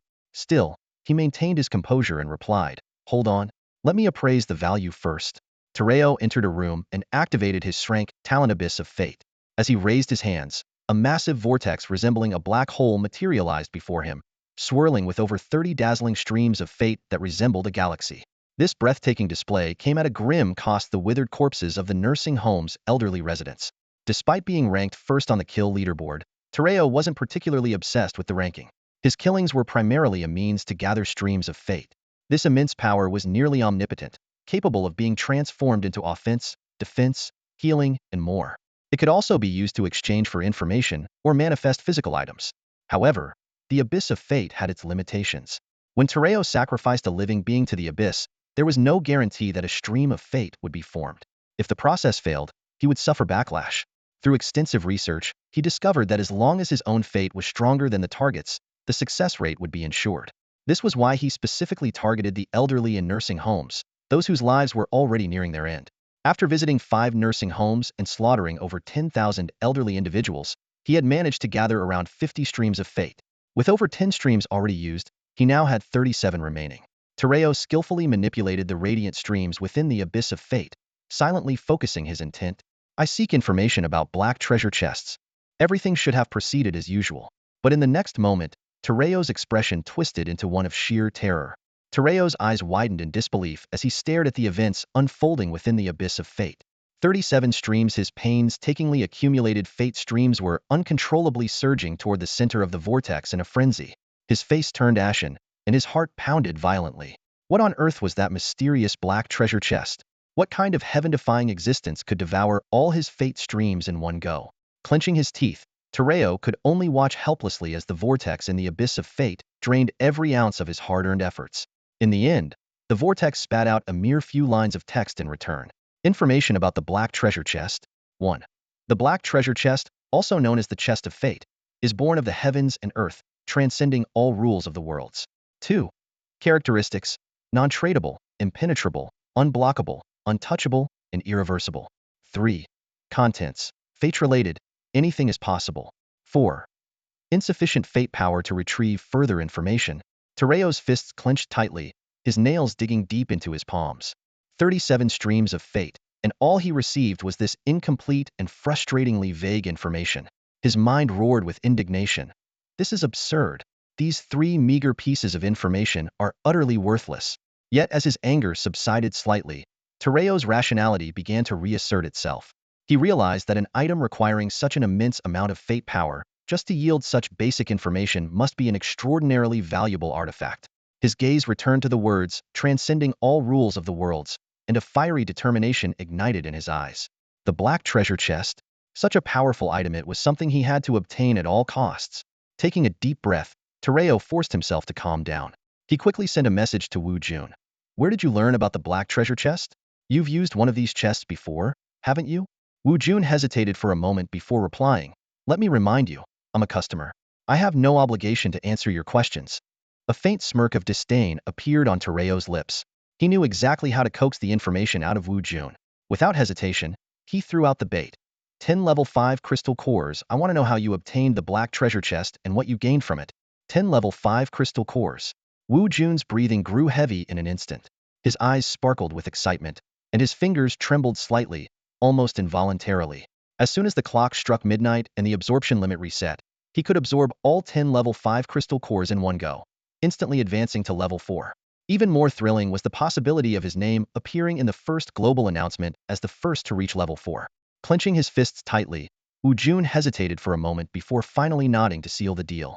The trading market had its own verification system, and Wu Jun offered the information about his S-grade talent, evolved through a black treasure chest, as the trade item. Once both parties confirmed the exchange, the trade was swiftly completed, and 10 level 5 crystal cores landed in his hands. Holding the precious crystal cores, Wu Jun couldn't help but marvel. The world of the killing game is truly full of hidden talents. This player named Siwei is no ordinary person.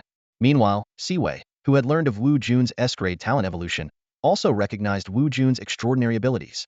Yet what excited him even more was the effect of the black treasure chest. His breathing quickened, and a wild gleam lit up his eyes. This is groundbreaking. So, there's a level above S-grade, and the black treasure chest, as an existence that transcends the rules, can actually upgrade talents. An enticing thought surfaced in Siwei's mind. What if his S-grade abyssal fate talent could also evolve to S-grade? How powerful would that be? The idea sent a surge of adrenaline through him, making his breathing even more heated. He resolved firmly, no matter the cost, he had to obtain a black treasure chest.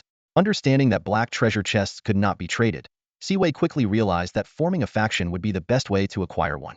His gaze turned calculating as he began to sketch out an ambitious plan in his mind. The more people he could command, the greater his chances of getting a black treasure chest. At the same time, Far away in Haicheng, Wu Jun had a similar idea. The allure of the black treasure chest was simply irresistible. He, too, planned to establish a faction to pave the way for obtaining more black treasure chests. As Wu Jun was mulling over how to implement his plan, his new subordinate, Rong Jiaming, suddenly rushed over with news. Boss, there's news. What is it? Wu Jun raised an eyebrow. Got it from the chat channel. There's an extreme evolution ghoul boss at Xinghe Bay. Rong Jiaming reported urgently. A ghoul boss? Wu Jun's eyes sharpened. Has it reached level 6? Doesn't seem like it. Rong Jiaming shook his head. Wu Jun sighed lightly. No matter. Let's just hope it drops something useful. As he spoke, he directed one of his ghoul minions to head toward Xinghe Bay while he walked over to a vending machine generated by a gas station. Meanwhile, over at Xinghe Bay, Lin Chuan was lazily standing on his balcony, enjoying the view. He stretched leisurely when suddenly he received a message from Iya. Your pet egg has hatched. Lin Chuan's lips twitched involuntarily. He was well aware of how slim the chances were for a pet egg to hatch successfully without a beast tamer's appraisal. Yet, somehow, Iya had actually managed to pull it off. After pondering for a moment, Lin Chuan suspected it might have something to do with Aya's innate talent. Casually, he asked, "It's a bug, isn't it?" "Huh. How did you know?" Iya replied, surprised. Lin Chuan didn't answer directly, instead pretending to be enigmatic. "Describe the bug. What does it look like?" Iya began to describe. The bug seems kind of malnourished. Its body is pitch black, shriveled up, and there's a pale yellow line running from its head to its tail. It has a single antenna on its head, also pale yellow. Honestly, it looks really weak and underfed. Her tone carried a hint of concern for the bug's condition. Once again, Lin Chuan's lips twitched. He couldn't help but think to himself, ridiculous. He even started wondering if this girl, Iya, might actually be some sort of chosen one. Could it be that she managed to hatch a death's wraith butterfly? Even with the guidance of a beast tamer and the use of rare resources, the chances of hatching a death's wraith butterfly were astronomically low. Lin Chuan furrowed his brows and asked seriously, "Are you sure your talent is only Kraid?" There was a brief pause before Iya replied, "It is Kray." Lin Chuan frowned even deeper, his tone turning stern. "I suggest you don't play any tricks on me." After a moment of hesitation, Iya decided to come clean. "Actually, I don't know what it really means, but my talent has the word true after it." Lin Chuan's lips twitched again. Internally, he cursed, "What the hell? This is crazy. A Kraid talent with the true designation? Is this girl really some kind of chosen one?" He knew well that the distinction between true and false talents usually only appeared for a grade talents and above. Moreover, this distinction only emerged after the first world fusion. For example, Lei Ming's talent, which evolved from a grade to Scrade, was a false Scrade. Only talents that reached Scrade through world fusion were considered true Scrade. Talents that were Scrade from the moment of awakening were naturally true Scrade. Between true and false Scrade talents, the true ones were undoubtedly stronger. True Scrade talents were far more adept at wielding the power of rules, while false Scrade talents lacked the ability to manipulate rules entirely. This was the first time Lin Chuan had ever heard of a talent below Scrade being marked with the true designation. The revelation plunged him into deep thought. Lin Chuan couldn't help but silently marvel at Aya's incredible luck.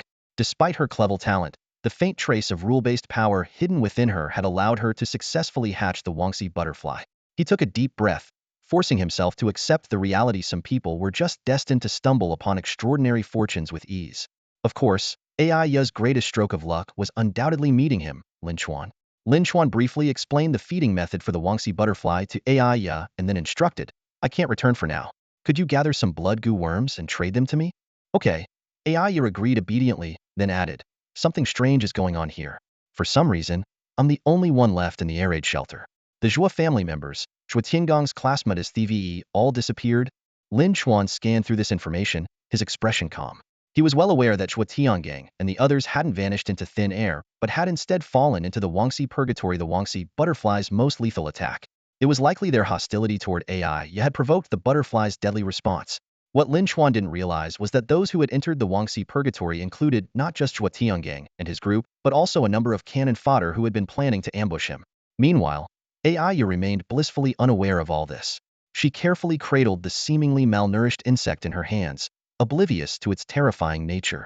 Ai waved toward Kai Jin, softly saying, "Little Blackie, let's go." As they walked, she muttered to herself, "With our names displayed on the ranking board, someone's bound to try assassinating us. We're too weak right now, we have to keep a low profile." The shadowy figure of Kai Jin seemed momentarily puzzled. Was it really that weak? Still, since Ai had said so, it decided to act discreetly for now. Initially poised to storm into the Wangxi purgatory for a killing spree, Kai held back and chose restraint instead due to Aiya's advice. Thus, the trio, one person, one avatar, and one insect, left the old mansion in a notably low-profile manner. Aiya was already planning to find a secluded grove to continue stirring up trouble. Little did they know their so-called discreet departure had been observed by a group of people from a nearby high-rise. The Luo, Luan, Qi, and Ye families were still carrying out their plan to eliminate Lin Chuan. A group of cannon fodder, driven by promises of reward, had already entered the old mansion. According to the original plan, these pawns were supposed to surround the mansion so tightly that not even a fly could escape. Meanwhile, the higher-ups of the various families remained hidden in the high-rise, waiting for the outcome. However, something baffling occurred. Kai, ranked second on the leaderboard, and Aiya, ranked 198th, casually strolled out of the old mansion. The Luo family representative, his face full of confusion, urgently asked, "What's going on? Where are the people who went into the mansion? And Lin Chuan? Why hasn't he come out? What's happening in there?" Another scout was soon sent into the old mansion to investigate. Yet, eerily enough, everyone who entered that building lost contact. The mansion seemed to have transformed into a bizarre, one-way trap. Meanwhile, a few individuals secretly tailing Aiya were swiftly killed by Kai. This turn of events left the family heads who had been orchestrating the ambush in a state of panic. From a distance, Wan Yuling gazed at the eerie old mansion, her face pale. She muttered, "Are they all dead? Killed by Lin Chuan? How did he manage that? No, they might not be dead, maybe they're trapped by something." Qi Feng, who had narrowly escaped death in the foul-smelling sewers earlier, was now representing the Qi family in the operation against Lin Chuan. His sharp eyes were fixed on the old mansion, burning with hatred and a desire to see Lin Chuan torn to pieces. Beside him stood Nie Taijun, a former instructor who had once spoken highly of Lin Chuan and even considered supporting him. Now, deep in thought, Nie Taijun frowned at the ominous mansion and said gravely, "In my opinion, we should never have initiated this operation. Luo Yinping, call it off. Pull back the people following Aiya and Kai while there's still a chance to save their lives." Luo Yinping gripped the railing tightly, his expression tense. At that moment, Qi Feng spoke again. "From the moment we launched this operation, we've already made ourselves Lin Chuan's enemies. From what I know of him, Lin Chuan is petty and vengeful, won't let us off, even if we back down now. Instead of admitting defeat, we should capture Aiya, who has close ties with him, and use her to find a way to take him down." Luo Yinping stood by the railing, a man in his early 30s with a pair of thin-framed glasses that gave him a refined and scholarly appearance. Yet beneath this mild exterior lay a chillingly intimidating aura.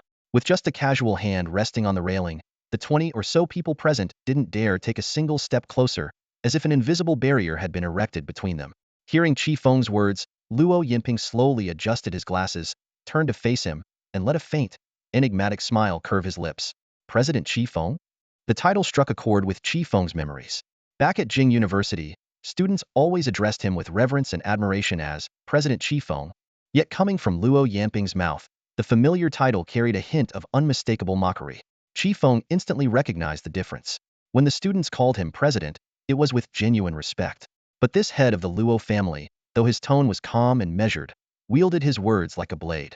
Qi Feng's hands, clasped behind his back, instinctively tightened into fists as a wave of humiliation and resentment surged within him. Yet he dared not let any of it show. In the presence of this true power player, the once esteemed Qi Feng could only keep his head down. Suppressing his inner turmoil, he forced a strained smile. "Please, Mr. Luo, you flatter me. I'm hardly worthy of being called president by you." Luo Yinping's sharp gaze lingered on Qi Feng for a moment before sweeping over the 20 or so family executives in the room. He maintained his commanding presence while addressing the group with a composed air. "You've all heard President Qi Feng's analysis just now. Regardless of the outcome, our conflict with Lin Chuan is inevitable. And since we've assembled such a large group to deal with him, we must see this through to the end. Here's the plan. Well, split into two teams. One group will handle Aya, while the other will confront Lin Chuan." The room remained silent, with everyone's agreement conveyed through their lack of objection. Luo Yinping's gaze returned to Qi Feng, his expression softening into a seemingly warm smile. "As I understand it, President Qi Feng, you're well acquainted with Aya. In that case, they'll leave her to you. The rest of us will proceed to the old mansion." "Understood. Well, follow Mr. Luo's plan." The others echoed in unison, all except Qi Feng, who appeared visibly unsettled. "Wait, you're only sending me to handle Aya on my own?" Qi Feng couldn't help but ask. Luo Yinping's smile deepened with an air of subtle amusement. "I assumed someone as perceptive as you would understand my intentions." After a brief moment of contemplation, Qi Feng grasped Luo Yinping's implication. Dealing with Aya wasn't about brute force or abduction, it required strategy, an emotional approach. He frowned. Aya was only in the student council for a short time. Our connection barely goes beyond being acquaintances. No matter, Luo Yinping replied nonchalantly. Women are emotional creatures, easily swayed by sentiment. I trust that with your experience in matters of the heart, winning over a young girl like her should be no problem. He clapped his hands with a confident flourish. I've also prepared 2 assistants for you. Make good use of them. At his signal, 2 disheveled, battered young women were dragged forward by burly men. They were so weak they could hardly stand. Chi Feng eyed the 2 girls skeptically. And they are. They're Aya's roommates, Luo Yinping said with a meaningful tone. I don't think I need to explain further. You know what to do, don't you? Glancing at the 2 girls, Chi Feng quickly pieced things together. Fine. They'll take care of Aya. With the plan set, Chi Feng led the 2 girls away. Finding a secluded spot, he pulled out a small vial and forced each of them to swallow a pill. His voice was cold and unyielding as he issued a warning. Do as you're told, and he'll give you the antidote. Otherwise, in 24 hours, your bodies will rot from the inside, and you'll die vomiting blood. The 2 girls, visibly traumatized from prior abuse, were in a fragile state. The round-faced girl with glasses managed a shaky nod, still clinging to a thread of rationality. The other, pale-skinned with delicate features, seemed completely detached, her gaze vacant as if she hadn't even heard Chi Feng's words. Without hesitation, Chi Feng grabbed the second girl by her tattered collar and slapped her hard across the face. His tone grew even harsher. Did you hear me? The girl remained unresponsive, silent tears streaming down her face. The round-faced girl suddenly broke down, crying out, President Chi Feng, this is Zhong Qinger. Before the apocalypse, she had a crush on you last night. When they assaulted her, she fought back with everything she had, calling out your name for help over and over. Hearing this, Zhong Qinger visibly trembled, as if reliving a horrifying memory. Her tears flowed even more freely, yet she still didn't utter a sound. Instead, she looked at Chi Feng with a broken yet fervent gaze, a mixture of despair and longing. Chi Feng's expression darkened, his eyes narrowing dangerously. With a flick of his wrist, he summoned a fruit knife from his dimensional ring. In an instant, the razor-sharp blade sliced through Zhong Qinger's graceful swan-like neck, and blood gushed forth. Her wide, tear-filled eyes glistened as silent tears streamed down her cheeks, lingering until her very last breath. The round-faced girl froze in place, paralyzed by the horrific sight before her. Just moments ago, she had naively thought her words might inspire Chi Feng to show mercy toward Zhong Qinger. Instead, she had to witness this brutal and bloody scene unfold. Her entire body trembled, her face pale as a sheet. Chi Feng's expression remained calm, almost indifferent. He pulled a pristine white handkerchief from his pocket and, with an elegant motion, wiped the blood from the blade. Turning his gaze to the trembling round-faced girl, his voice was eerily composed, sending a chill through the air. People who let their emotions cloud their judgment are the easiest to lose control of. Don't you agree? Yes, the round-faced girl stammered, nodding frantically, her voice shaky. 3 won't let emotions get in the way. I have no feelings for Aiya. None at all. They'll follow your orders completely, President. I swear I won't act on emotion. Good girl. Chi Feng reached out, gently stroking her pale cheek with a patronizing tenderness. His tone carried a faint trace of condescension. If you do well, it'll make you my woman. Though her body continued to tremble, a flicker of excitement flashed in her eyes. She immediately responded, Thank you, President. I'll be obedient, I promise. Chi Feng then disposed of Zhong Qinger's body, delivering a crushing blow to her skull and extracting a level 0 crystal core.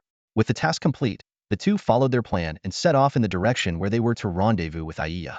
Meanwhile, in Haicheng, Lin Chuan was fully aware of the events unfolding in Jingdu but remained utterly indifferent. Having survived the brutal apocalypse in his previous life, he had long come to understand the complexities and fickleness of human nature. Betrayal, self-interest, and the instinct to survive these were nothing new to him. His heart had been tempered by countless trials, leaving him unmoved by the actions or fates of others. As for Aya's life or death, Lin Chuan couldn't have cared less. If she were to die, he could harvest her abilities for his own use, though it would mean using his own blood to sustain the blood goo parasite afterward. Her loyalty, or lack thereof, was equally inconsequential to him. If she remained faithful, she could stay by his side. If she betrayed him, Xiao Haizi would ensure her swift end. It was all very straightforward. At that moment, Lin Chuan stood on the 6th-floor balcony, gazing down at the chaotic melee of ghouls below. A faint smile played on his lips before he leapt effortlessly from the balcony. Landing with precision, he swung his massive axe, cleaving a ghoul's head clean off in a single strike. A fireball followed, incinerating the corpse into nothingness. A system notification chimed. Strength attribute 0.1. Unexpectedly, a level 3 crystal core dropped from the remains rare occurrence with only a 1% chance in battles of this level. Lin Chuan bent down to pick up the crystal core, weighing it thoughtfully before slipping it into his dimensional ring. The weather today was perfect, he mused with a smirk. Perfect for a hunt. 7 corruption orbs had birthed an ultimate ghoul boss. Meanwhile, the ghoul population in the Xinghuan residential complex had drastically decreased due to internal conflicts, leaving the area far less crowded than the previous night. Lin Chuan moved like a shadow through the sparse clusters of ghouls, occasionally spotting a few blue-skinned goblins. Despite wielding a heavy battle axe, his movements were graceful and composed, with each strike landing with lethal precision. However, his luck seemed to have run dry. After slaying several level 3 monsters, Lin Chuan still hadn't obtained a single crystal core. On the bright side, his stats had improved significantly. All 3 attributes aside from his slightly lagging mental stat had surpassed 5 points. Energized by the thrill of battle, Lin Chuan ventured into the residential complex's basketball court. Suddenly, a figure leapt out from the nearby ornamental bushes. Reacting instantly, Lin Chuan raised his right hand, and a sharp iron wire shot out, entangling the attacker into a cocoon before crushing them into a pulp. As Lin Chuan incinerated the remains with a fireball, a system notification popped up. Ding! Burned a level 5 undead rebirth creature. Strength 1. This unexpected reward left Lin Chuan stunned. He had assumed the attacker was human, given the corpse was still dressed in a suit. What baffled him even more was the fact that the highest level player in the current world was only at level 3. How could a level 5 undead rebirth creature exist? Quickly checking the world leaderboard, Lin Chuan confirmed that he was still firmly in first place at level 3. The origin of this level 5 undead creature was an enigma. Even austere talent shouldn't grant such an absurd advantage. After a moment of contemplation, Lin Chuan decided not to dwell on it. In this deadly game, anything was possible. He understood that true strength wasn't about fleeting brilliance but the ability to endure and shine consistently, like a star. With that conviction, Lin Chuan pressed onward, heading in the direction of the ghoul boss. Meanwhile, a modified vehicle sped toward Xinghuan. Inside, Wu Jun was leisurely browsing messages on the chat channel when his face suddenly twisted in pain, and he coughed up a mouthful of blood.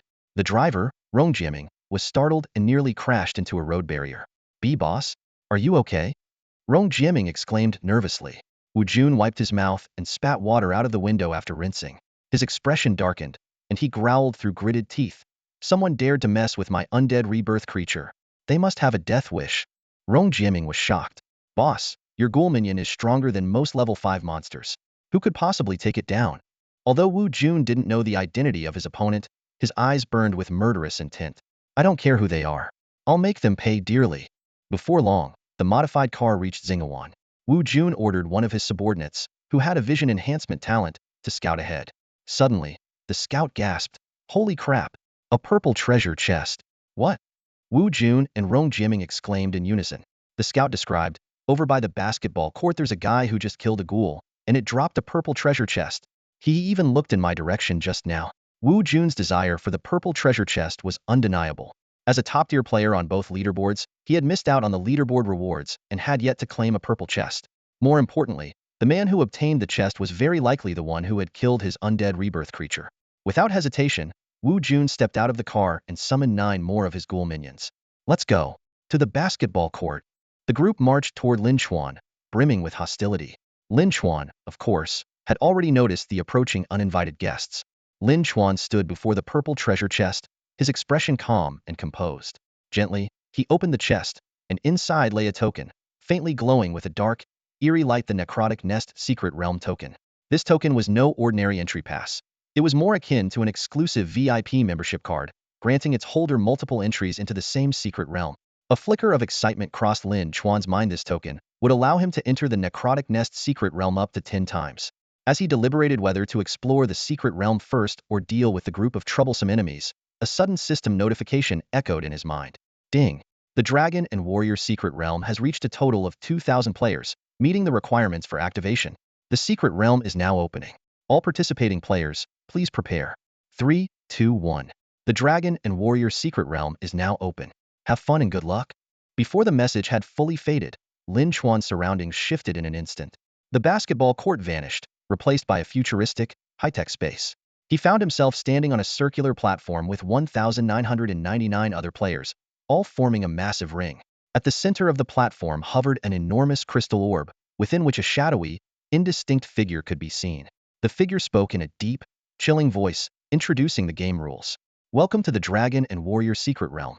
This is a faction-based competitive realm, divided into the Dragon faction and the Warrior faction. The Dragon faction consists of 200 players, while the Warrior faction has 1,800 players. The game ends when one faction is completely eliminated, declaring the other faction the winner. The shadowy figure continued, explaining the mechanics. Once the game began, all players' innate abilities would be sealed, and their attributes would be recalibrated. Dragons would possess attributes 10 times higher than the warriors and would receive random talents, but they would be confined to the dragon's lair. Warriors, on the other hand, could move freely, take on quests, defeat monsters to level up, collect items, and form teams to challenge the dragons in their lair. The game will last for 24 hours. If all dragons are defeated within this time, the warrior faction wins. If all warriors are slain, the dragon faction wins. The figure's voice grew colder. If both factions have survivors at the end of 24 hours, the result will be a draw. And the consequence of a draw is total annihilation of all players. A collective gasp escaped from the 2,000 players, the weight of those final words hitting like a sledgehammer.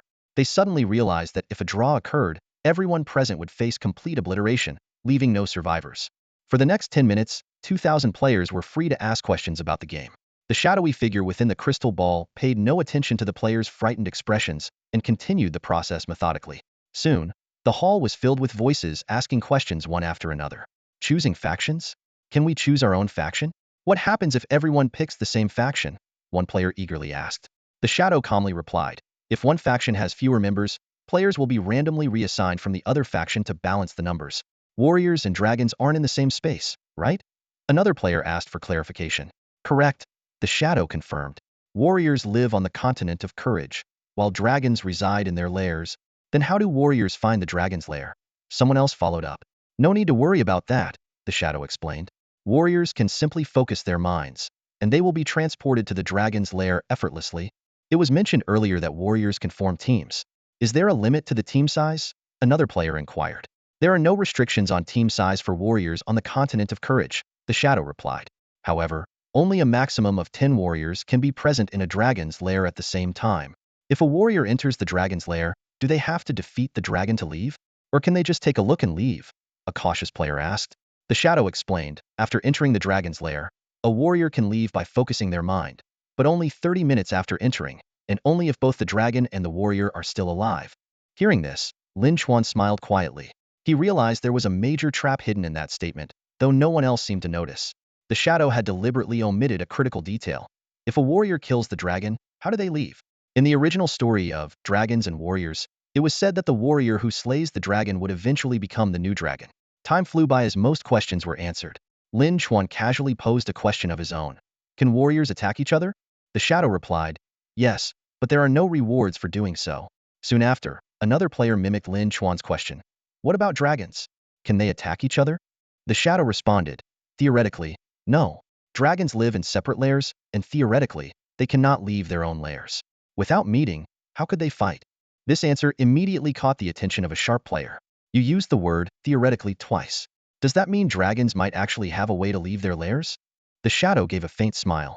That involves the core rules of the game. No further comment. As the QA session continued, players began discussing strategies for choosing their factions. Dragons are stuck waiting for warriors to enter their lairs before they can do anything. That's way too passive. Exactly. And this game allows for a draw. In fact, the warriors have the upper hand in deciding whether it ends in a draw. If warriors realize the dragon is too strong, they could just refuse to enter the lair. Worst case, everyone dies together in a draw. Damn it. Now that you mention it, there might be trolls who pick the warrior faction and then refuse to enter the dragon's lair. Right. They could just wait for other warriors to kill the dragon and claim victory, or drag the dragon faction down with them. Honestly, I can totally see some trolls doing that. As the discussion deepened, more players began to realize the disadvantages of the dragon faction. Despite their strength, the fact that dragons couldn't leave their lairs put them in a passive position. Warriors could choose to confront the dragon, but dragons had no way to deal with warriors who refused to engage. This realization led nearly everyone to favor the warrior faction. Some even secretly decided to pick the warrior faction and deliberately avoid entering the dragon's lair, either to secure an easy win or to ensure everyone lost together. The 10 minutes were up, and the shadow announced, now, choose your faction. As soon as the words were spoken, a large number of players loudly declared their choice to join the warrior faction. However, Lin Chuan, who knew this secret realm inside and out, silently thought to himself, I choose the dragon faction. 3 seconds later, the bright, futuristic space was suddenly plunged into darkness. Only the crystal ball at the center remained illuminated, and the shadow's eerie, chilling voice echoed once more, now, the game begins. I wish all players an enjoyable experience. When Lin Chuan's vision returned, he found himself in a massive valley. The surrounding rocks and vegetation were all an ominous shade of black. Standing atop a large black boulder, Lin Chuan gazed at the overcast sky, a faint smile curling at his lips. He silently thought, Open Dragon Interface. The interface appeared, displaying the following information. Name, Lin Chuan. Role, Dragon. ID, 001. Strength, 10. Constitution, 20. Speed, 10. Spirit, 10. Talent, not yet awakened. These attributes were clearly not Lin Chuan's original stats. Lin Chuan stood at the entrance of the valley, gazing at the unfamiliar and mysterious scene before him. He realized that this was no longer the world he was familiar with, but a brand new realm created by a secret domain. In this land, his once proud fireball ability had vanished, replaced by an entirely new set of traits belonging to a dragon. The rules of this secret domain completely upended the established power hierarchy. Former weaklings might gain unexpected advantages, while the once powerful could be reduced to weaklings overnight. This unpredictability was precisely what made the secret domain so captivating. It offered every participant a fresh start, a chance to compete on equal footing with the strongest. Though he had lost the advantage of his fireball talent, Lin Chuan remained calm. He still had one trump card: his knowledge from being reborn. A faint smile appeared on his lips as he closed his eyes slightly. With a single thought, he connected to the exclusive Dragon Chat channel. The channel was already buzzing with activity, filled with an array of voices. This is ridiculous. I originally chose the warrior faction, but I got randomly assigned to the dragon side. Same here. Honestly, it feels like the dragon faction is doomed to lose. It's either get killed by the warriors or die together with them. What are we supposed to do? Stop complaining and start figuring out how to get stronger. Hey, have your talents awakened yet? Mine still says, not awakened. Same, no awakening here. Does anyone know how to trigger it? My starting stats are 20 in Constitution and 10 in the other 3. What about you guys? Exactly the same. Looks like the starting attributes are fixed. Then it all comes down to talents. But how do we awaken them? There's not even a button for it. As Lin Chuan skimmed through the messages, he made his way deeper into the valley. Suddenly, a major announcement popped up in the chat. Ha ha ha, I've awakened my talent. It's only Crank, but I just discovered something huge. What is it? How did you awaken it? Tell us now. Don't rush. Everyone, check your dragon lairs. There's a beautiful princess there who can help you awaken your talent. And get this, if you keep the princess alive, we can respawn infinitely. For the warriors to truly kill a dragon, they have to kill the princess first. This revelation caused an uproar in the chat. Soon, more players found their respective princesses. There really is a princess. She's stunning. Her hands are so soft, and her voice is so sweet. The princess, Wait, hold on. Isn't there something wrong with this conversation? I think so too. I'm a girl, why didn't I get a handsome prince instead? That said, with a princess this gorgeous, I might just be willing to bend a little. Sorry, I'm also a girl, and I've already bent into a pretzel over this Princess Omega. As the discussion veered further off course, someone finally spoke up to rein things in. Enough. Seriously, enough. One princess and you're all losing your minds. What a disgrace. But in the very next moment, this righteous player also succumbed. Wow, the princess really is amazing. Finally, someone summed it up.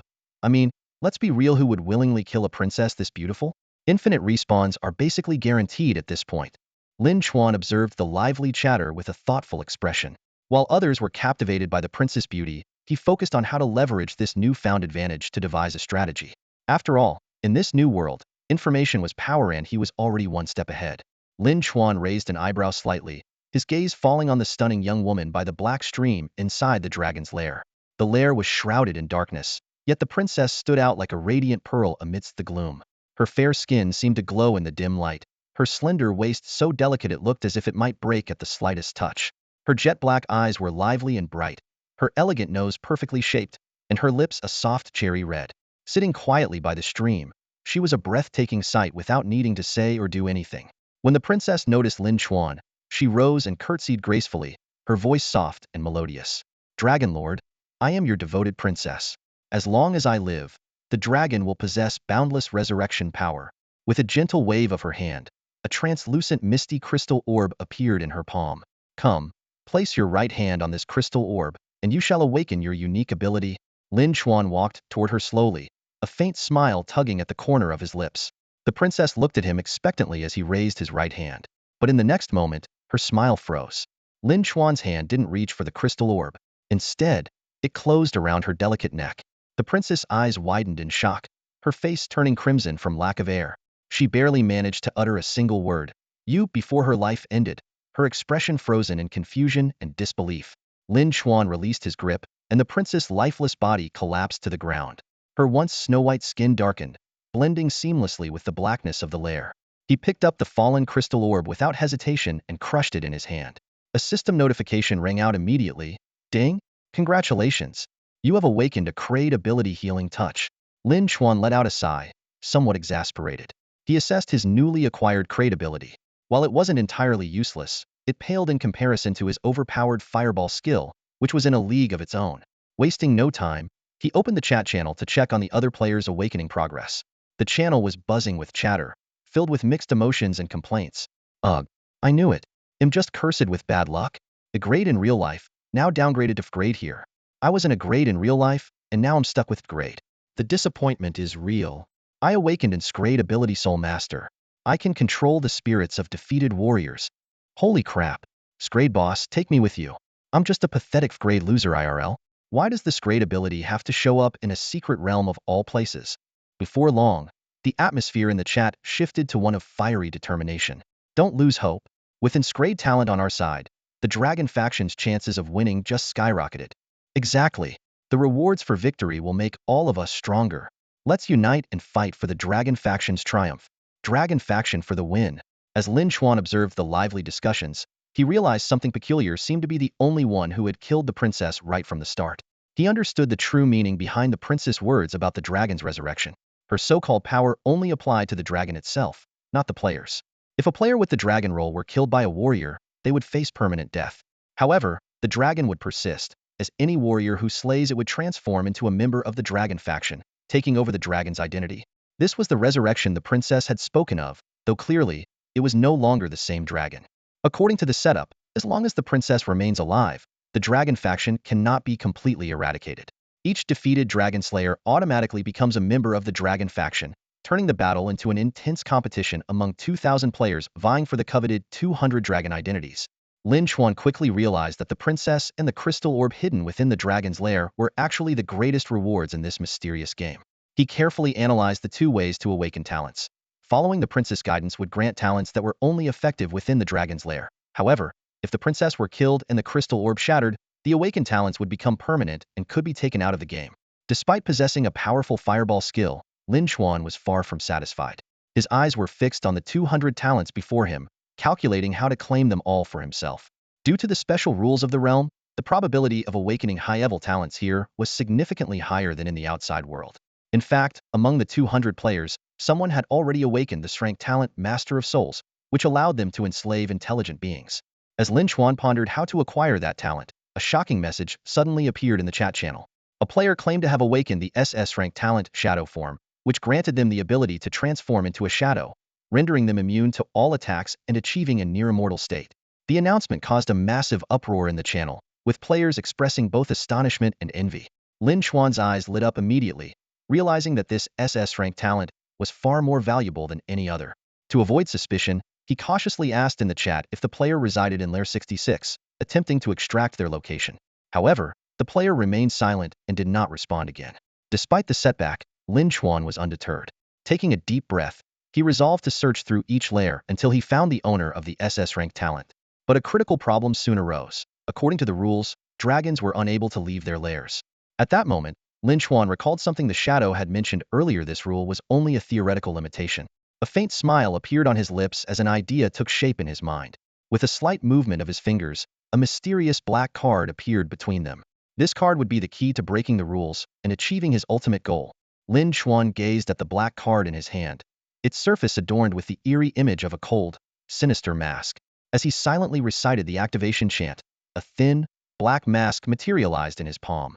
The moment he pressed it against his face, it seemed to meld seamlessly with his skin. Outwardly, there was no visible change, but only he knew his attribute panel had now entered an editable state. The Reaper's Mask trial card might sound powerful, but it came with significant limitations. It lasted only 24 hours, and any changes made to the attribute panel were superficial, incapable of altering anything substantial. While its utility in the real world was minimal, it was invaluable in faction-based secret realms, allowing the user to disguise themselves as a member of another faction. Lin Chuan quickly crafted a new identity for himself, Gu Chuan, Warrior ID 1801. The number carried a deliberate meaning. Warriors were typically limited to 1800 in number, and IDs never exceeded that. By choosing 1801, he became the extra warrior who shouldn't exist. Of course, this disguise had its drawbacks. During the faction scoring at the end of the game, even if he was still masquerading as a warrior, the shadow system would classify him as part of the dragon faction. After all, a disguise was just a facade. It couldn't alter the essence of who he was. There were indeed items capable of changing one's faction, but such items were rare and tied to the elusive domain of fate, nearly impossible to obtain even for the most formidable players. In secret realms with enforced faction assignments, most people had no choice but to accept their fate. By comparison, the dragon and warrior factions offered more flexibility in selection, though some players were forcibly assigned to the dragon faction due to its smaller numbers. Lin Chuan, however, had been the first player to voluntarily choose the dragon faction, earning himself the ID 001. Even under his warrior disguise, the rules required him to remain in the dragon's lair for another half-hour. During this time, he continued monitoring the dragon faction's chat channel. After about 10 minutes, the conversation shifted from talent discussions to the much-anticipated dragon form. Haha, the princess is amazing. I just got level 1 dragon form from her. My attributes are doubled now. With the princess on our side, there's no way we'll lose. Once we master level 3 or level 5 dragon form, crushing the warriors will be a piece of cake. Never thought I'd see the day when I could transform into a dragon and soar through the skies. Yet, amidst the excitement, a cautious voice chimed in. Don't get too cocky. Dragon form only lasts half an hour, and then there's a cooldown period. What if the warriors attack the lair during that window? They won't. The shadow system said warriors are weak in the early stages. They need time to grow stronger. Exactly. What they don't realize is that while they're building up, we're growing even faster. We need to get dragon form to level 3 within 12 hours. By then, with a triple attribute boost, the warriors won't stand a chance. While most dragon faction players reveled in the prospect of newfound power, there were always those who thrived on being the contrarian voices in the crowd. A cautious voice suddenly broke the optimistic atmosphere in the chat channel. I think we shouldn't be too optimistic. This secret realm game might not be as simple as it seems. This statement sparked a flurry of discussion. Some pointed out that while the dragon might be strong, the warrior side surely wouldn't be weak either. Others, with sharp observation, noted that apart from the warriors and the dragon, the secret realm also included the presence of a princess, leading to speculation about the potential appearance of special items like a dragon-slaying blade. Some players even mentioned that in all stories about dragons and warriors, the warrior always ends up defeating the dragon. However, these concerns were quickly drowned out by the majority's optimistic arguments. You're overthinking it, someone countered loudly. This is a faction-based game. The outcome depends entirely on the player's skills. There's no way the result will just follow a story's ending. More voices chimed in, emphasizing that with the princess's assistance and a top-tier SS-level talent leading the charge, the warriors had a strong chance. Even if a few weaker dragons were defeated, as long as one dragon survived, the dragon faction could still claim victory. When the possibility of a draw was brought up, the chat channel fell into a brief silence. But soon, everyone started cheering each other on, steering the discussion back to a more positive outlook, even though they all understood that the initiative to force a draw ultimately rested with the warriors. The 30-minute preparation time quickly came to an end. Lin Chuan confirmed his attribute panel and silently recited the command, "Leave the dragon's lair."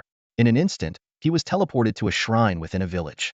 At this time, most warriors were busy leveling up, leaving only NPC guards in the shrine. In the center of the shrine stood a unique statue of a deity. Seated in a meditative pose, its face was featureless, one hand pointing to the sky while the other held a misty crystal orb.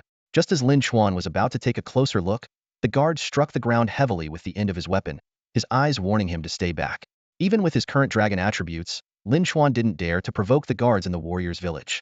Reluctantly, he took one last glance at the crystal orb before turning to leave. As he stepped out of the shrine, the full view of the warrior's village unfolded before him. The sun shone brightly, the sky a pristine blue, a stark contrast to the dark and gloomy atmosphere of the dragon's lair. The wide streets were lined with medieval Western-style buildings. Lin Chuan had no interest in sightseeing and headed straight for the tavern. Despite it being broad daylight, the tavern was bustling with activity. Among the 1,800 newly arrived warrior players, some had already gone to the Warriors Canyon to fight monsters and level up, while others gathered here to exchange information. Although warriors couldn't communicate through a chat channel, they could talk face-to-face.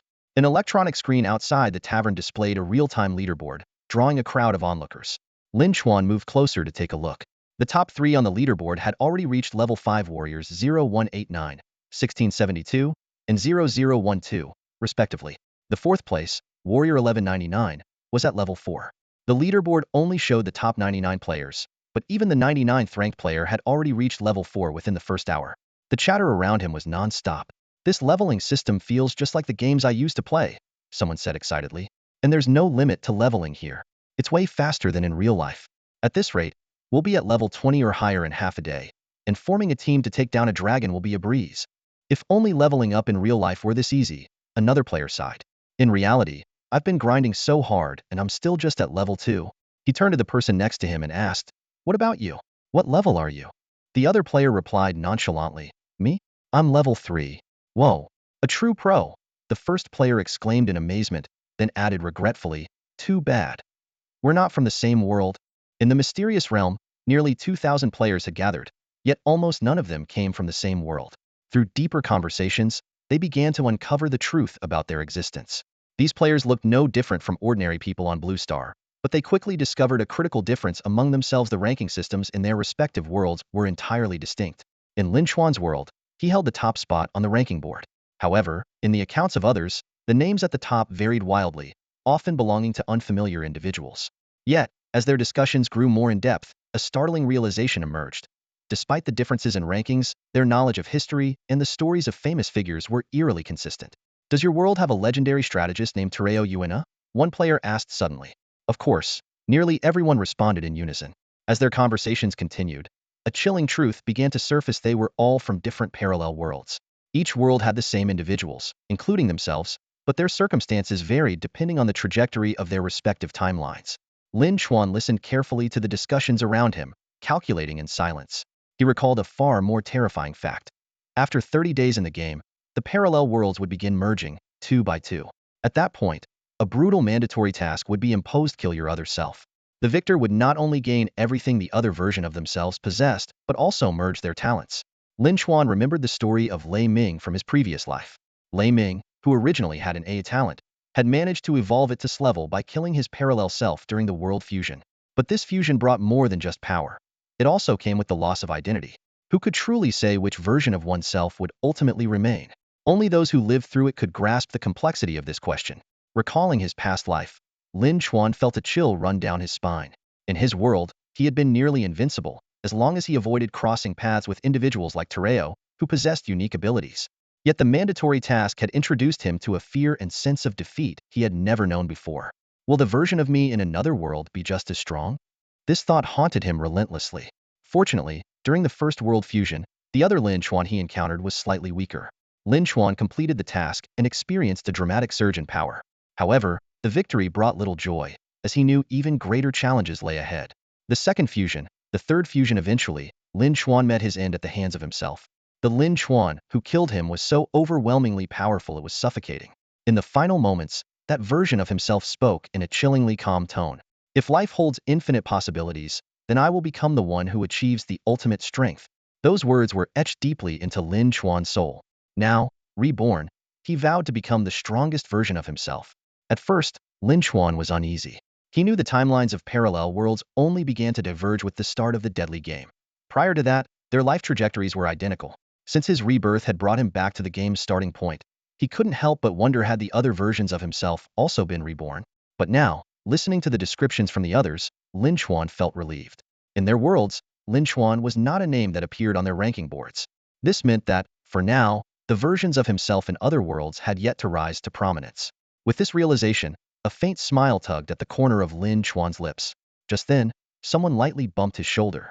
A group of players eagerly discussing their rankings turned toward him, and one of them asked curiously, "And you, brother? What level are you in real life?" Lin Chuan answered calmly, "Level 3. The tall, thin man stood in front of Lin Chuan, his face brimming with excitement. Suddenly, he exclaimed, "Whoa, another big shot. There are quite a few big shots around here, huh?" Shaking his head in amazement, he sighed, "Back in my world, being level 2 already made me a big deal, but over here, I'm just barely scraping by." Hearing this, Lin Chuan frowned slightly, pondering for a moment before asking, "Among us warriors, is there anyone who is level 4 in the real world?" The thin man's expression instantly turned serious. He glanced around cautiously to make sure no one else was nearby, then leaned in and whispered in Lin Chuan's ear, "Brother, you're probably new to the tavern, so you might not know. There was a level 4 guy here before, but he's already been taken out." "Oh," Lin Chuan responded flatly, his tone so calm it sent a chill down the spine. The thin man froze for a moment, then asked, puzzled, "Why aren't you asking how the level 4 big shot died?" Raising an eyebrow, Lin Chuan replied without hesitation, "A level 4 big shot, full of pride, thinking they're invincible. But after entering the secret realm, their talents, levels, and stats are all sealed. Everyone starts from the same point. If they still act arrogant, it's not surprising they'd get beaten down, right?" "Wow, you're sharp, brother." The thin man gave him a thumbs up, his face full of admiration. "That's exactly what happened. The level 4 guy was too cocky, so people teamed up and took him out. They even snatched his dimensional ring." He chuckled and introduced himself. "I'm Hu Shilong. What's your name, brother? If I ever run into the you from your world, I'll be sure to look out for you." Lin Chuan smiled faintly. At this point, players still didn't know about the world fusion feature, which explained why Hu Shilong was trying to build camaraderie. Once they experienced world fusion, though, the tone would change. When people from different worlds met again in the secret realm, the conversation would turn into something like, "I'll help you kill the version of yourself from my world." In some cases, the version of oneself in another world might already be dead by the time world fusion occurred. This had its advantages. Forced tasks would be automatically completed, sparing the player from fighting themselves. However, the downside was missing out on the rewards for defeating oneself. Lin Chuan had no desire to affect the version of himself in another world, so he casually gave a fake name, Imgu Chuan. With that, he turned and began walking toward the tavern. Suddenly, Hu Shilong grabbed his arm, his expression tense. "Hey, wait a second, brother. The tavern's been taken over. Can't get in." Lin Chuan paused mid-step and turned back to Hu Shilong. "What's going on?" Hu Shilong glanced around nervously again, lowering his voice as he explained, "The space inside the tavern is limited. It can only hold about 100 people at a time. The guy who killed the level 4 big shot has taken control of the tavern and isn't letting anyone else in." "One person? Took over the whole tavern?" Lin Chuan frowned, his tone carrying a hint of skepticism. Hu Shilong's face darkened as he elaborated. "If he were hogging the tavern all by himself, people would have banded together to take him down. But he's not completely monopolizing it, just holding the place and only letting black-skinned people in. The rest of us, with skin that's not dark enough, aren't allowed inside." Lin Chuan strode confidently into the tavern, his voice carrying a sharp edge of mockery as he said, "Not dark enough to come in? That's quite bold of you." No sooner had the words left his lips than a razor-sharp projectile hurtled through the air from the direction of the bar, aimed directly at his forehead. For an ordinary person, such an attack would have meant instant death. But Lin Chuan was no ordinary warrior. While most warriors began with a measly 1 point in each of their 4 base attributes and gained only 1 free attribute point per level for the first 10 levels, Lin Chuan was different. He possessed the attributes of a dragon. His starting stats were off the charts, with all 4 attributes hovering around 10 and his constitution reaching an astonishing 20. Even if the projectile had hit him, his formidable constitution would have ensured his survival. Thanks to his exceptional stats and battle-hardened instincts, Lin Chuan could have easily dodged the attack. But instead, he chose to send a message to the unruly crowd. With a calm, calculated motion, he raised his hand and caught the projectile midair with ease. Without hesitation, he flicked his wrist and sent it hurtling back along its original trajectory. A blood-curdling scream echoed through the tavern. At the bar, a burly black man clutched at his ear, blood streaming through his fingers. His severed ear lay grotesquely on the counter, a testament to Lin Chuan's precision. The tavern fell into a stunned silence. All eyes turned to Lin Chuan, their expressions a mixture of fear and awe. From the shadowy corner near the back door, a towering black man stepped forward, his gaze dark and menacing as it locked onto Lin Chuan. He surveyed the scene at the bar, then growled, "Kid, you've got some nerve." As he spoke, a sword materialized in his hand. Lin Chuan wasn't one for idle chatter. Without a word, he conjured a massive battle axe and hurled it with devastating force. The weapon struck the bar with a thunderous crash, splitting it nearly in half. Chaos erupted. Screams filled the air, and patrons scrambled in every direction. A few opportunists attempted to attack Lin Chuan in the commotion, but he dispatched them effortlessly. It wasn't until the NPC guards intervened that order was finally restored. Nearby, Hu Shilong stood frozen, his face pale and his eyes wide with disbelief. He stared at Lin Chuan as though he were looking at a ghost. "Brother, you've truly shown me what it means to be bold," he stammered. Lin Chuan raised an eyebrow but paid no attention to the guards. Instead, he turned to the remaining group of black warriors and addressed them in a commanding voice. Everyone, am not a fan of needless violence. We're all part of the warrior faction here, and infighting only reduces our chances of conquering the dungeon game. His gaze swept across the room, his tone firm yet sincere. So I hope we can all work together. Let's not have any more incidents like the one where you took over the tavern. Agreed? Though his final agreed was spoken in a calm and measured tone, the warriors in the room felt a chill run down their spines. Heads nodded in unison as they mumbled their agreement. Yes, yes, you're absolutely right, boss. We should stick together. Taking over the tavern was wrong, and Dio got what he deserved. Lin Chuan wasn't surprised. In this brutal survival game, one unshakable truth prevailed. Power dictated who held the right to speak. If you couldn't fight back, you had no choice but to submit. Satisfied, Lin Chuan nodded and approached Dio's lifeless body. He retrieved 2-dimensional rings from the corpse and turned to the guards. Thanks for your trouble. The guards acknowledged him with a nod and quickly removed the body, showing no intention of holding Lin Chuan accountable for what had transpired. Hu Shilong, still reeling from the spectacle, gave Lin Chuan an enthusiastic thumbs up. At that moment, a scrawny black man cautiously approached, his voice trembling. Sir, what you did in the tavern was impressive, but not very wise. Seeing that Lin Chuan wasn't angry, he continued, that guy, Dio, also killed someone here. The tavern guards don't intervene in murders, but once you leave the tavern, you'll be wanted by the village guards. That's why Dio took over the tavern, couldn't leave. And if you can't leave, you can't level up. Boss, your strength is indeed impressive right now, but once others level up, I'm afraid things might not go well for you. The frail, dark-skinned Alvin stood in front of Lin Chuan, his tone tinged with concern. His small frame appeared slightly uneasy, but a sharp glint flickered in his eyes. What's your name? Lin Chuan scrutinized the inconspicuous man standing before him. Boss, just call me Alvin. Alvin replied humbly, lowering his head with deference. Lin Chuan gave a slight nod and then asked, since you know I can't level up, why are you trying to cozy up to me? The question caused a flicker of panic in Alvin's eyes. He glanced around warily to ensure no one was paying attention, then leaned closer to Lin Chuan and lowered his voice. Back when I was grinding levels at the Valley of Heroes, I acquired a scouting skill. Before Alvin could finish, Lin Chuan had already pieced it together. Through that scouting skill, Alvin must have seen his warrior ID 1801 and realized something extraordinary about him. Standing nearby, Hu Shilong couldn't fully grasp the deeper meaning behind Alvin's words, but his instincts told him that Lin Chuan was no ordinary individual. Lin Chuan, however, remained indifferent to their speculations. After briefly organizing the 2-dimensional rings he had just acquired, he headed toward the back door of the tavern. Hidden there, behind an opulent VIP booth, was a small, shadowy corner spanning just a few square meters, shrouded in near-complete darkness.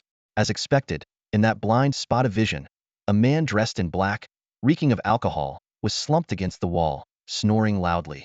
Lin Chuan walked straight up to him, crouched down and got straight to the point. I need a ticket to Zizai.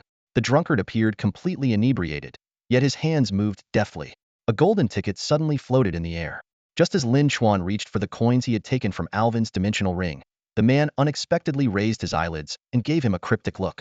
100 gold coins, the drunkard said, his voice slurred but firm with authority. What? Lin Chuan frowned deeply.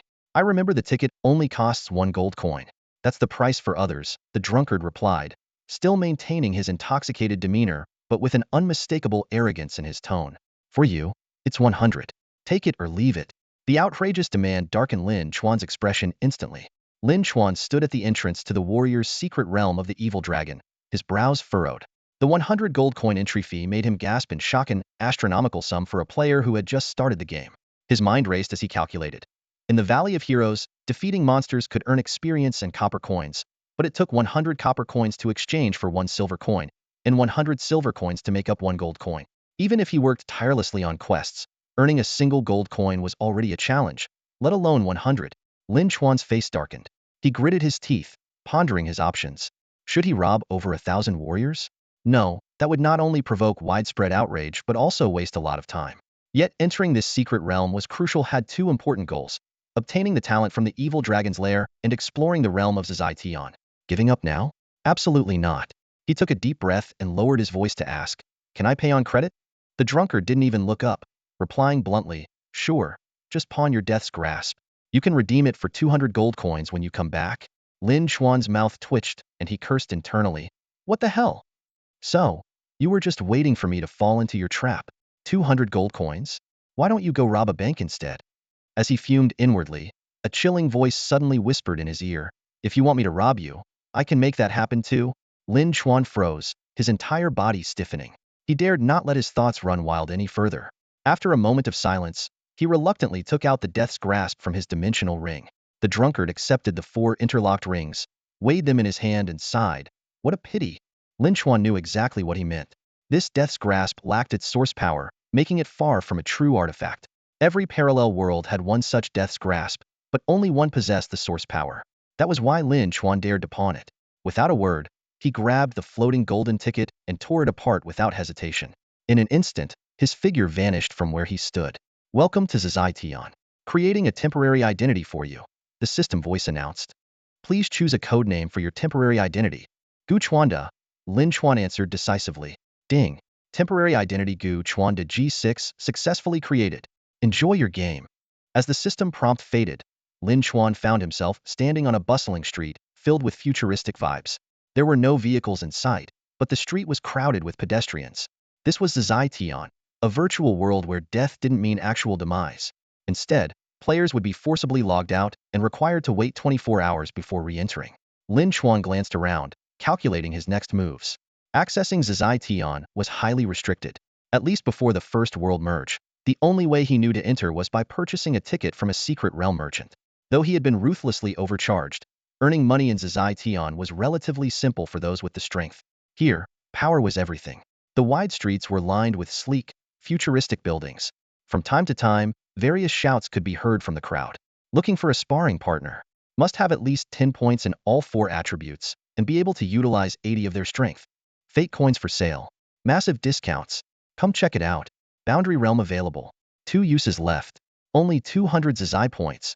Looking for a sparring partner. High pay for experts. Hove cleared the 7th floor of the trial tower. Price negotiable. The calls for sparring partners were especially frequent. Lin Chuan understood why.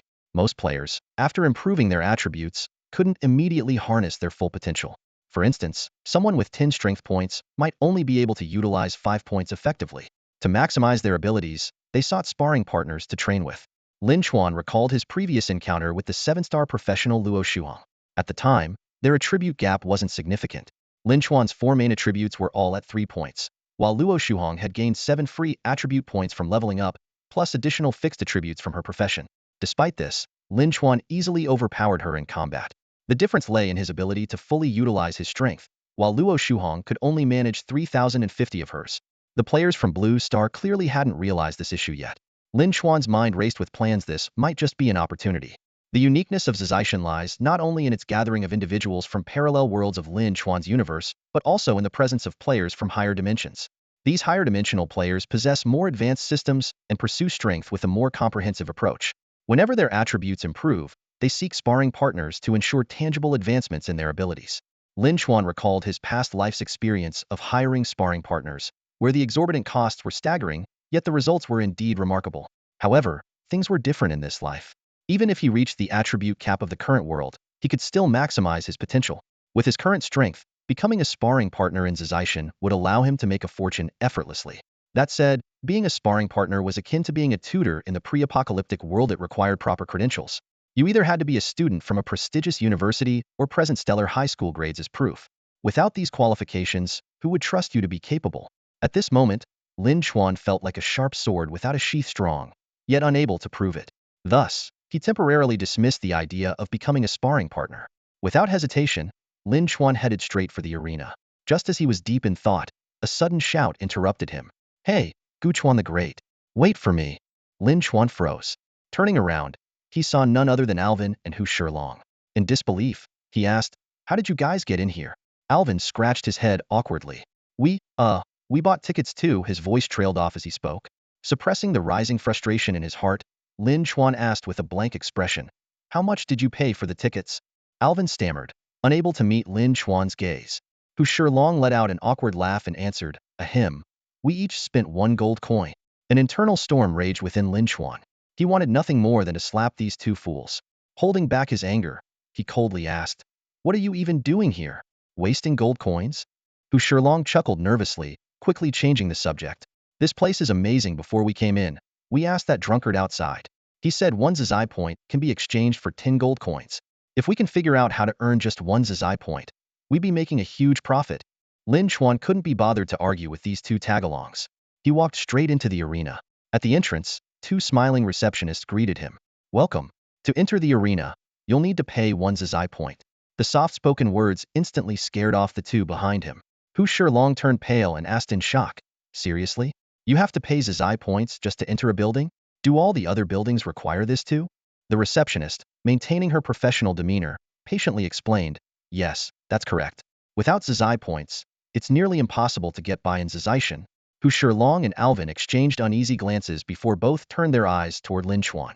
Although Lin Chuan didn't have any Zazai points either, he remained calm and said without hesitation, I'm here to compete in the arena. The kind where you sign a seli-orsal contract. The term indenture wasn't uncommon in Zazaishan.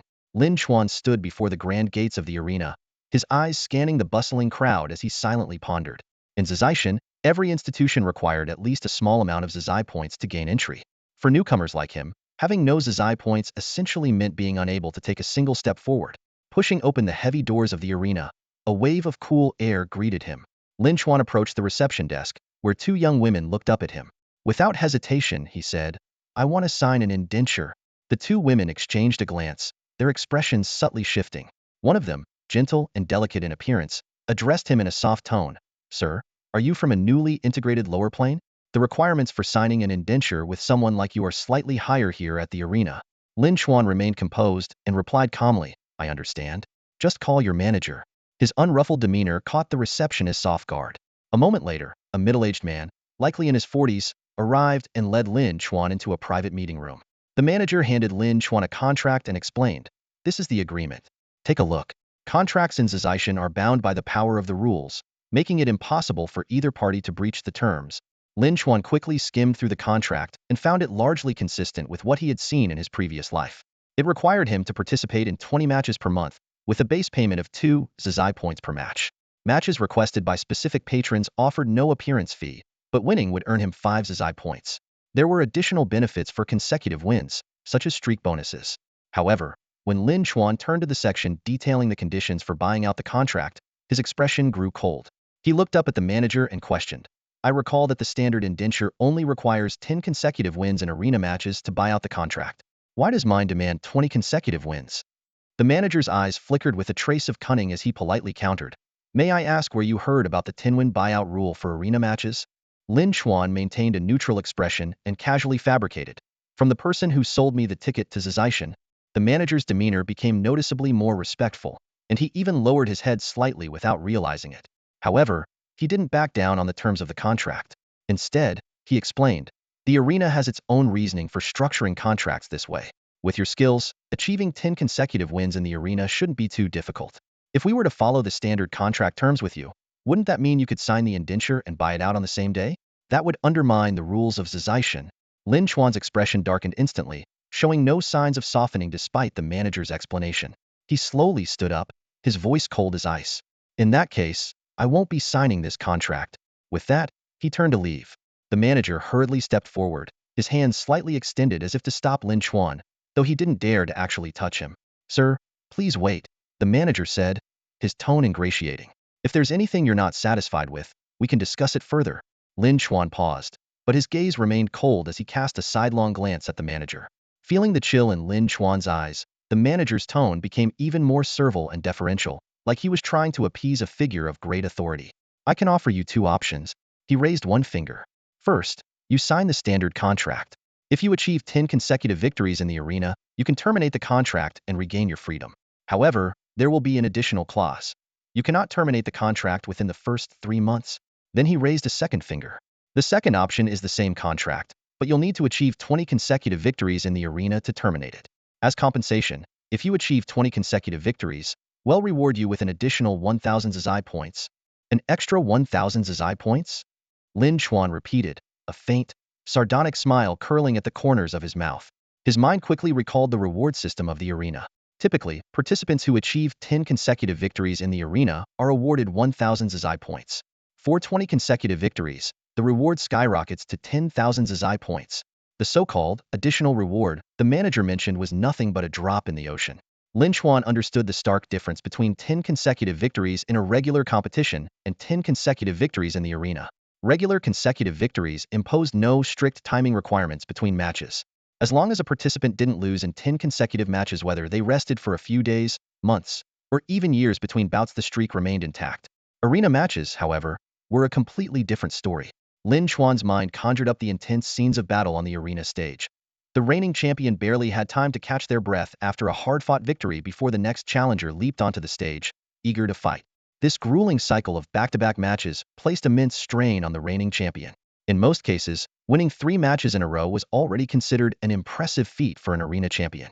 Achieving 10 consecutive victories required the champion to possess the ability to effortlessly overpower opponents in the same tier, a rare level of dominance. And even then, the arena organizers often subtly interfered to prevent champions from reaching 10 consecutive victories. Lin Chuan recalled that after 6 or 7 consecutive wins, champions would often encounter opponents employing stalling tactics. With their stamina already heavily taxed, securing an 8th or 9th consecutive victory while in an exhausted state became increasingly difficult. As for winning 10 consecutive matches or more, that required not only extraordinary skill but also a champion with exceptional physical resilience and meticulous control over their energy expenditure. Even Lin Chuan, in his previous life, had never attempted to achieve more than 10 consecutive victories. And 20 consecutive victories in the arena? That was nothing short of an impossible task. Although Lin Chuan was certain deep down that achieving 20 consecutive victories in the arena was nearly impossible, he didn't outright reject the second option. Since his rebirth, he had been steadily growing stronger, never stepping out of his comfort zone. To break through his limits, he had to face challenges that seemed insurmountable. Taking a deep breath, Lin Chuan fixed his determined gaze on the manager and began negotiating.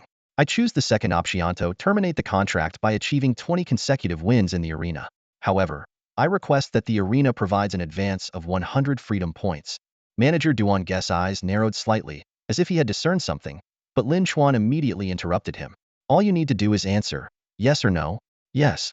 Duan Gu agreed decisively, promptly revising the contract and adding a supplementary clause for the advance of 100 freedom points. Once the contract was stamped with the arena's seal, Lin Chuan pressed his fingerprint on the section for the second party. A wisp of binding power instantly fused into his brow, ensuring that neither party could violate the agreement. Duan Gu handed Lin Chuan a copy of the contract along with an identity token. The token displayed his identification number, Trainee Arena AK-658, along with his mission progress, and it also reflected the 100 freedom points he had been advanced. Now that the contract is in effect, I'd like to request Chairman Duan to arrange an arena match for me, Lin Chuan said directly. Duan Gu's pupils contracted slightly before he handed over a business card. I am Duan Gu, the chairman of the Miaocheng Chamber of Commerce in the Origin Plane. Lin Chuan accepted the card and was about to leave when Duan Gu called out to him. May I ask for your name? With your level of expertise, Chairman Duan, you couldn't figure out my identity? Lin Chuan asked, somewhat surprised. Duan Gu admitted frankly, the ticket you used is quite unusual. Lin Chuan understood instantly. His ticket had cost 200 times the price of a regular one. After a brief moment of thought, he casually fabricated a name. Call me Gu Chuanda, he said before leaving the meeting room. Not long after, a young man materialized in the meeting room. Uncle Duan, do you really think that kid can achieve 20 consecutive victories? Asked Duan Zichen. Duan Gu smiled and explained. At his current level, he certainly can't. But after 3 to 5 months of tempered experience, he should be able to succeed. Uncle, binding him to the arena like this, won't it cause trouble? Duan Zichen sounded concerned. Don't worry, Duan Gu replied confidently. He's from a lower level plane. Even if the Ghost Lords take notice, their interest will be minimal. Besides, we've followed the unwritten rules of Zichen to the letter. The Ghost Lords won't be able to find any fault with us. Duan Zichen had always admired Uncle Duan the most. Hearing his words, a trace of excitement flashed in Zichen's eyes. He relaxed, breaking into a smile, and said, in that case, Uncle Duan, get me a VIP ticket to the arena match. I want to see for myself what makes that kid so special to attract so much attention from the foreigners. Meanwhile, Lin Chuan, completely unaware of the conversation between the Duan uncle and nephew, was leaving the arena. At the reception desk, 2 beautiful attendants spoke to him in a gentle tone, trying to comfort him. It's okay that you didn't pass the test. Our arena's signing standards are indeed very high. Don't be discouraged, sir. Work on improving your skills and try again in the future. Lin Chuan thanked them politely without offering any further explanation and left. Out on the streets, Lin Chuan quickly found Hu Shilong and Alvin. The 2 of them were surrounded by a crowd of onlookers mocking them, their faces filled with embarrassment. Waves of ridicule echoed around them. Haha, People from lower realms really don't know their place. They think being strong in their own world means they can dominate here in Zization? Keep dreaming. Do you know why tickets to Zization are so cheap? Because people like you can only come here to enjoy the scenery. And you even dare to reject young Master Chin's slave contract? With your abilities, having someone willing to buy you as slaves is already a blessing. Refuse Chin's offer today? Don't even think about earning a single freedom point in your lifetime. Faced with the overwhelming taunts, Hu Shilong and Alvin kept their heads down, their eyes filled with a mix of shame and anger. Yet they couldn't muster a single word to fight back. Alvin lightly tugged on Hu Shilong's sleeve and whispered, "Maybe we should just go back? Staying here is only humiliating ourselves and wasting time." Hu Shilong knew Alvin was right, but the thought of the gold coins they had already spent made him reluctant to give up. Gritting his teeth, he suggested, "How about we follow into Lao Guchuan's footsteps and try signing a slave contract at the arena?" As soon as he finished speaking, a glob of spit was hurled directly at Hu Shilong's face. The arrogant young Master Chen from earlier sneered disdainfully and barked, "Signing a slave contract at the arena? Keep dreaming. With trash like you crawling up from the lower realms, if you ever manage to sign into the arena, I, Chun Jingtian, will chop off my own head and let you use it as a ball." What kind of weird hobby is that? Enjoy chopping off your own head and kicking it around like a ball? Lin Chuan casually weighed the arena identity badge in his hand as he strolled forward at an unhurried pace. His gaze landed on Chen Jingtian, who was clearly in high spirits. Chun Jingtian noticed Lin Chuan's arrival and shot him a look full of disdain. Just as he was about to mock him, his eyes caught a glimpse of the badge in Lin Chuan's hand. The gleaming light from it caused his pupils to widen instantly, and his tone shifted abruptly. "Oh, so you're here to chop off my head for a kick? Go ahead, chop away." He exaggeratedly stretched his neck forward as if offering it. Lin Chuan studied the man in front of him carefully and suddenly remembered, wasn't this the same Chen Jingtian who, in his previous life, was infamously known as the Trash Talk King? This guy was shameless to the core, often relying on the fact that no one could truly die in Zizaition to spout off provocations everywhere. Many newcomers, unaware of his reputation, would get riled up and attack him in public, only to face punishment from Zizaition's guards. After all, private fights were strictly prohibited in Zizaition. Lin Chuan cast a cold glance at Chen Jingtian and said in an even tone, "If you're really so eager to fulfill your promise and have your head chopped off, why don't we take this to the arena?" "Sure. Let's go to the arena." Chen Jingtian agreed with surprising enthusiasm, a flicker of barely concealed delight flashing in his eyes. The onlookers around them exchanged glances, their faces a mix of disdain and amusement. They looked at Lin Chuan as if he were some naive fool. On the street, Chen Jingtian had boldly offered his own head, but in the arena, who would end up losing theirs was anyone's guess. Besides, as a free participant in the arena, winning would also earn rewards. To be fair, while Chen Jingtian was shameless and relentless with his words, he did have a sharp mind. Many spectators, eager for some entertainment, began following Lin Chuan and the group as they headed toward the arena. When Lin Chuan brought Hu Shilong and Alvin into the arena, each of them still had to pay one Zizai point as an entry fee. Without hesitation, Lin Chuan paid for them both. The two were overwhelmed with gratitude and quickly promised to find a way to repay him. Lin Chuan gestured for them to come closer and lowered his voice. "I've already figured out how you can repay me. Here are 98 Zizai points, each of you takes 49. Soon, I'll open a challenge in the arena. I want you both to bet on me winning 20 consecutive matches." Though Hu Shilong and Alvin had little concept of what 20 consecutive wins entailed, they obediently nodded in agreement. Alvin hesitated for a moment before asking, "Couldn't just one person place the bet? Why do you want both of us to do it?" Lin Chuan patiently explained, "It's because the arena's betting odds work in tiers, similar to how taxes were calculated before the apocalypse." He paused, then gave an example. "For instance, in a simple win or lose bet, if you wager 110 Zizai points on me winning, the odds might be calculated like this. For the first 10 points, the payout is 10 to 1. For any amount over 10 but under 100, the payout is 5 to 1. And for any amount above 100, the payout drops to 2 to 1. Alvin nodded thoughtfully. "So, basically, splitting the bet between two people can yield higher returns." Hu Shilong chimed in, drawing a parallel to pre-apocalypse tax systems. "It's like how a single person earning $1 million would pay a hefty amount in taxes, but if that income were split between two people, the total tax would be much less." Lin Chuan patted them on the shoulders. "You'll see the exact rules when you place your bets. Just remember, no matter what anyone says, stick to my plan and bet on the 20-win streak." "Got it." The two immediately swore their allegiance. Satisfied, Lin Chuan nodded and headed toward the backstage area, parting ways with them. Back at the arena, the staff wasted no time setting up the challenge platform. However, in order to draw a crowd, they spent a bit of effort on promotion. The headline they came up with was, "Novice Arena Challenger takes on a 20-win streak." This announcement spread like wildfire through every corner of the arena. Some seasoned veterans, long accustomed to such stunts, scoffed at the hype. Seeing that it was a novice-level event, they dismissed it outright. Still, plenty of others were intrigued and began flocking to the room hosting the match. Chen Jingtian and his crew were among the first to arrive. At the center of the arena, Lin Chuan stood tall and steady like a pine tree, drawing a wave of laughter from the surrounding crowd. The spectators chattered incessantly, their mockery evident in their tone. "This kid really doesn't know his place," a burly man shouted. "He just signed up for the arena and already dares to set up a challenge? Does he think the arena is some kind of charity?" Another chimed in. "What? Sell yourself today and buy yourself back tomorrow. What a joke." Chun Jingtian stood amidst the crowd, observing coldly. His entourage wore expressions of disdain. "Every rookie spends months honing their skills," one of his lackeys remarked. "Then they have to suppress their level, boost their stats, and spend 3 to 5 years before even getting a shot at winning 10 matches in a row." Suddenly, Chun Jingtian furrowed his brow, sensing something unusual. "Wait, don't you think it's strange?" he asked in a low voice. "Arena challenges have always been about achieving 10 consecutive wins. Why does the ad this time say 20 consecutive wins?" His words alerted those around him, and they too began to find it odd. Some speculated that it might be a gimmick by the arena to promote an unknown newcomer, as otherwise, it wouldn't draw such an audience.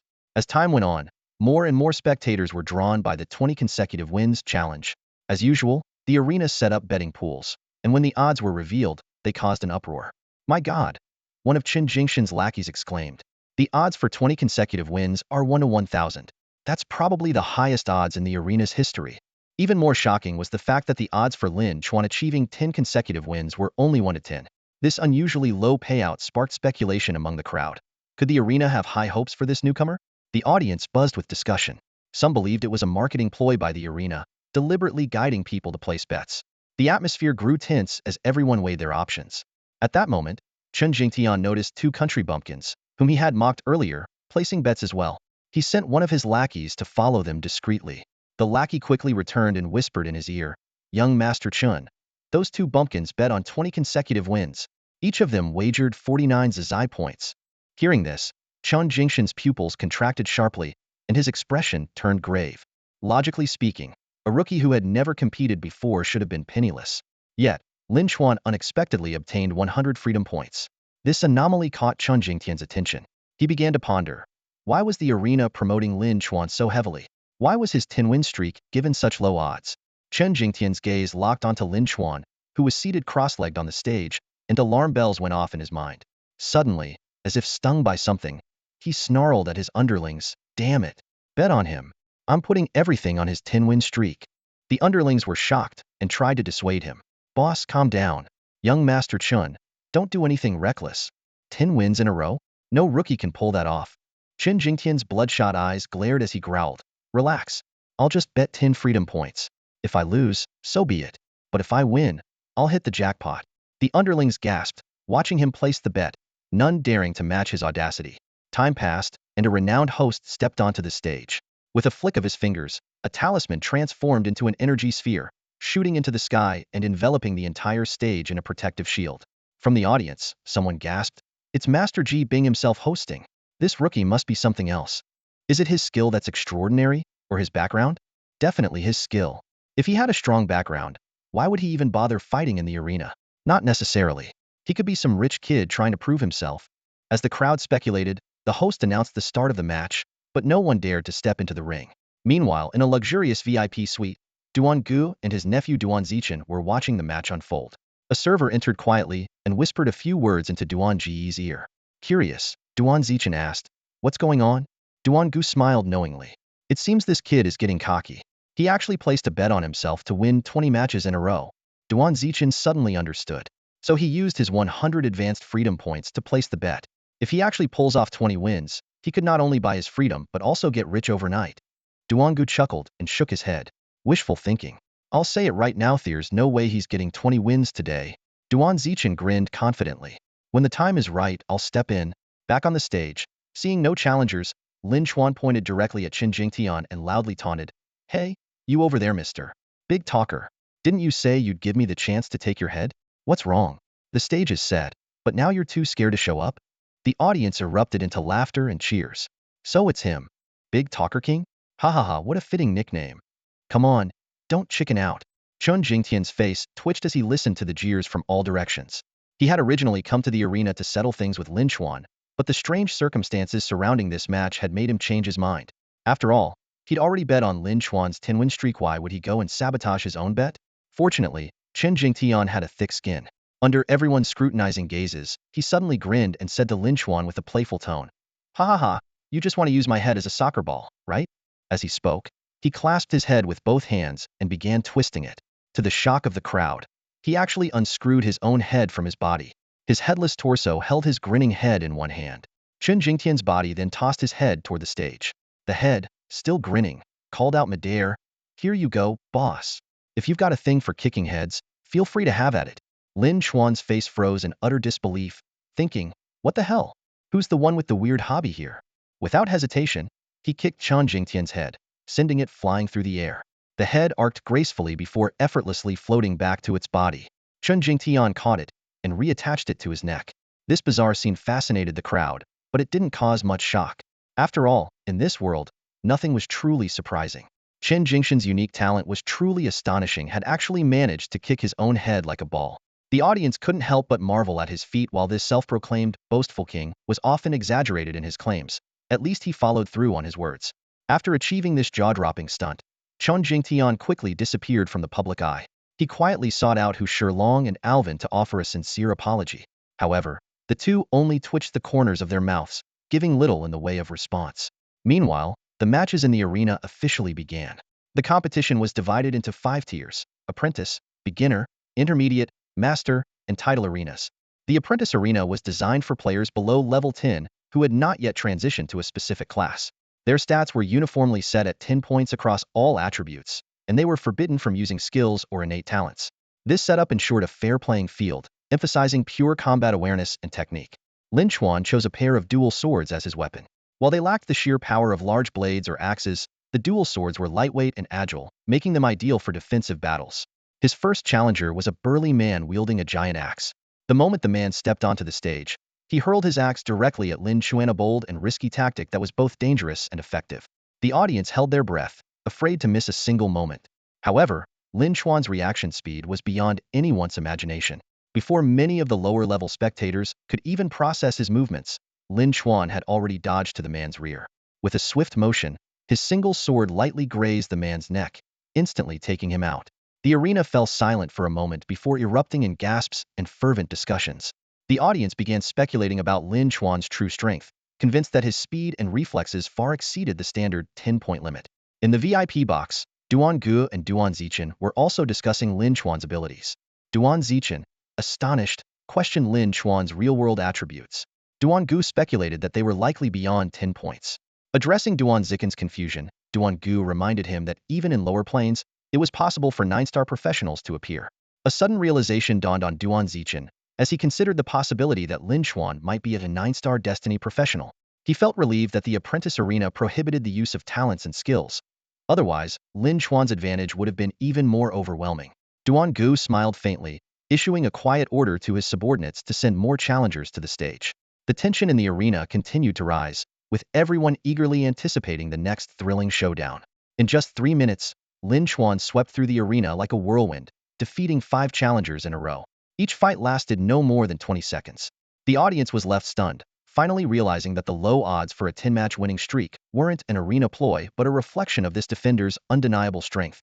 A sharp intake of breath broke the silence. Someone murmured in disbelief, "Could this guy really make it to a 20-match winning streak?" Immediately, someone nearby countered, "No way. No matter how strong he is, he'll eventually wear out. The arena will definitely send in a tougher opponent to break his streak or at least drain his stamina. Just wait and see. The upcoming fights won't be so easy." In the VIP box, the Duan uncle and nephew watched Lin Xuan secure his 6th consecutive victory with expressionless faces. Duan Gu wore a confident smirk as he pressed a jade token to his lips and calmly issued an order. For the 7th match, send in Qing Liao. Drag it out aim for a match lasting over 10 minutes. Duan Zichen frowned. Even Qing Liao can only hold him off for 10 minutes? Duan Gu took a measured sip of tea and explained with ease, 10 minutes is plenty. If Lin Xuan's goal is just 10 wins, this won't matter. But if he's aiming for 20, getting bogged down in the 7th round will only make things harder for him as the fights go on. As a lean young man wearing a mask with green fangs stepped into the arena, the crowd erupted in shock. Qing Liao in the 7th match. The arena is not pulling any punches. Qing Liao's speed and endurance are top-notch. How long will it take for Lin Chuan to win this one? At least half an hour, right? Half an hour? Then he can kiss his 10-win streak goodbye. If he wants to win, he has to finish this in under 10 minutes. 10 minutes? Not a chance. Qing Liao isn't an easy opponent. In the arena, Qing Liao gripped a silver-white dagger and launched himself toward Lin Chuan. To everyone's surprise, Lin Chuan didn't even flinch. Qing Liao hesitated, realizing his probing attack had been completely read. For the next 3 attempts, Qing Liao darted around Lin Chuan, striking from different angles, but each one missed. Lin Chuan remained unmoving, as calm as a mountain. On the 4th attempt, Qing Liao finally attacked from Lin Chuan's left. Lin Chuan raised his left hand slightly, and Qing Liao immediately retreated, the screech of his shoes scraping against the ground piercing the air. Letting out a breath, Qing Liao resumed circling Lin Chuan, looking for an opening. His 5th attack came from behind at a sharp angle, one that was almost impossible to defend against. Yet Lin Chuan still didn't move, as though he had anticipated every move before it happened. Lin Chuan's figure suddenly sprang into action. With a swift motion of his left hand, he swung backwards, and his dual-bladed sword sliced sharply through the air, leaving a deep gash on Qing Liao's arm. Qing Liao's face instantly turned pale, but he reacted quickly, retreating rapidly. However, this time, it seemed as though Lin Chuan could predict Qing Liao's every move. His right hand swung up again, and the cold, sharp blade drove straight toward Qing Liao's heart. Qing Liao's pupils dilated in shock. Instinctively, his right hand shot up to block the attack while his body leaned backward. But it was all too late. The razor-sharp sword pierced through his chest without resistance. In an instant, Qing Liao's figure dissolved into nothingness. The entire battle had ended in less than 3 minutes. The audience erupted into gasps and murmurs. Unbelievable. Qing Liao's strength isn't weak at all, yet he was taken down with just a single strike. The arena champion's power must be maxed out at a full 10 points. It's not just his speed and strength. How does he predict Qing Liao's every move so precisely? Did he study Qing Liao's techniques beforehand? But isn't he a newcomer? His combat awareness must be off the charts. Chun Jingshan's eyes lit up with unrestrained joy, while Hu Shilong and Alvin looked completely bewildered, like country bumpkins stepping into a grand palace stunned and utterly at a loss. In the VIP suite, Duan Gu and Duan Zichen's expressions turned complicated. Duan Ge's fingers tightened around his teacup, the whiteness of his knuckles betraying his tension. An eerie silence filled the room. Lin Chuan's 8th and 9th matches ended just as quickly, each lasting no more than 3 minutes. Despite the challengers adopting extreme defensive strategies, even avoiding any close engagement with Lin Chuan, his fierce and relentless attacks left them defenseless, leading to their swift defeat. By this point, the audience had grown almost numb to the spectacle. Someone suddenly voiced a bold speculation. Could this guy be a Destiny-class professional? Maybe he's already a 7-star or higher in the real world. A Destiny-class professional competing in the novice arena? That's basically cheating. If I'd known, I would have bet on a 10-win streak. The odds were 100 to 1. Chun Jingtian was already reveling in his internal celebration, while his lackeys were filled with regret, kicking themselves for not following their boss lead and placing bets. Their regret didn't last long, though. When the 10th challenger stepped onto the stage, the audience erupted once again in shock. Holy crap! It's Chen Sui. Didn't Chen Sui complete a 10-win streak half a year ago and leave the arena? Why is he back? I heard he was preparing for a class advancement. Why hasn't he succeeded yet? Someone leaned in to share a rumor in a hushed tone. That 8-star class scroll that sold for a fortune at last year's auction? Chen Sui was the one who bought it. Where did he get the money? Apparently, a family from the origin plane took notice of him, and he became the Livian son-in-law for one of their heiresses. An in-house son-in-law. The term caused a stir among the audience. Chen Sui's name instantly became the center of attention, sparking discussions about his ambition and strength. On the arena stage, Lin Chuan and Chen Sui stood face to face. Chen Sui's deep black dagger gleamed menacingly under the lights. He clasped his hands slightly in a respectful gesture, his tone calm yet overwhelming with pressure. I've fought in arenas before and understand how tough it is to defend a title. But in the arena, it's all about competition. No offense. Before his words even settled, Chen Sui's figure vanished from sight. Gasps erupted from the audience. So fast, someone exclaimed. He's gotten even stronger compared to 6 months ago. Lin Chuan's expression turned unusually serious. He had known Chen Sui in his previous life, and was well aware of how formidable an opponent he was. Chen Sui had transitioned to the 8-star profession of Nether Assassin, fully investing his stats into speed and having consumed numerous low-grade speed attribute fruits. More importantly, he had honed his combat skills in the arena for 2 years, making his combat instincts exceptionally sharp. The battle quickly escalated into a heated clash. Qianshui's attacks were relentless and ferocious, each strike a ruthless exchange of injury for injury. Lin Chuan had no choice but to focus entirely on dodging and defending, his attempts to counterattack often cut short by his caution against getting hurt. 3 minutes passed, a first for Lin Chuan in his past 10 matches where a fight lasted this long without a decisive outcome. The tension in the audience grew thicker by the moment, though in the VIP box, Duan Gu remained unbothered, leisurely sipping tea and chatting. Suddenly, Duan Zichen's voice shattered the calm in the box. Qin Sui he lost. Duan Gu whipped his head toward the screen, his eyes narrowing as he saw Lin Chuan standing alone on the stage. He immediately demanded a replay of the decisive moment. The footage rewound and revealed the critical scene of Lin Chuan's victory. Qin Sui had continued his reckless strategy of trading blows, but Lin Chuan, finally pushed to his limit, decided to strike back. His gaze suddenly turned sharp, as if he had finally resolved to end the fight swiftly, even at the cost of injury. Lin Chuan stopped dodging and adopted a stance of direct confrontation with Qin Sui, his attacks equally fierce and relentless.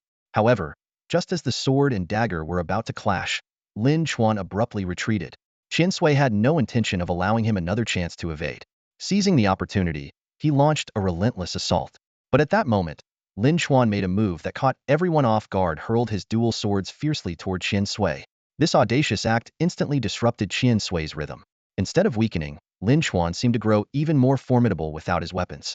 Moving like a bolt of lightning, he took advantage of Qin Sui's moment of distraction while dodging the flying swords.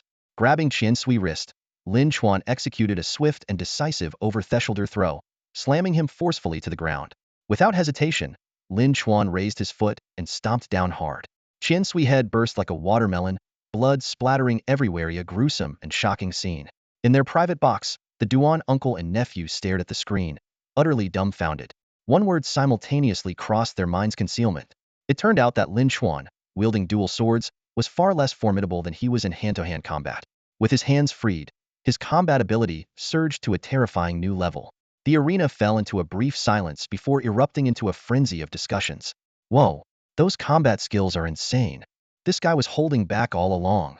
That strength is terrifying. It feels like he could tear Qin Sui apart with his bare hands. Damn it, Qin Sui lost just like that?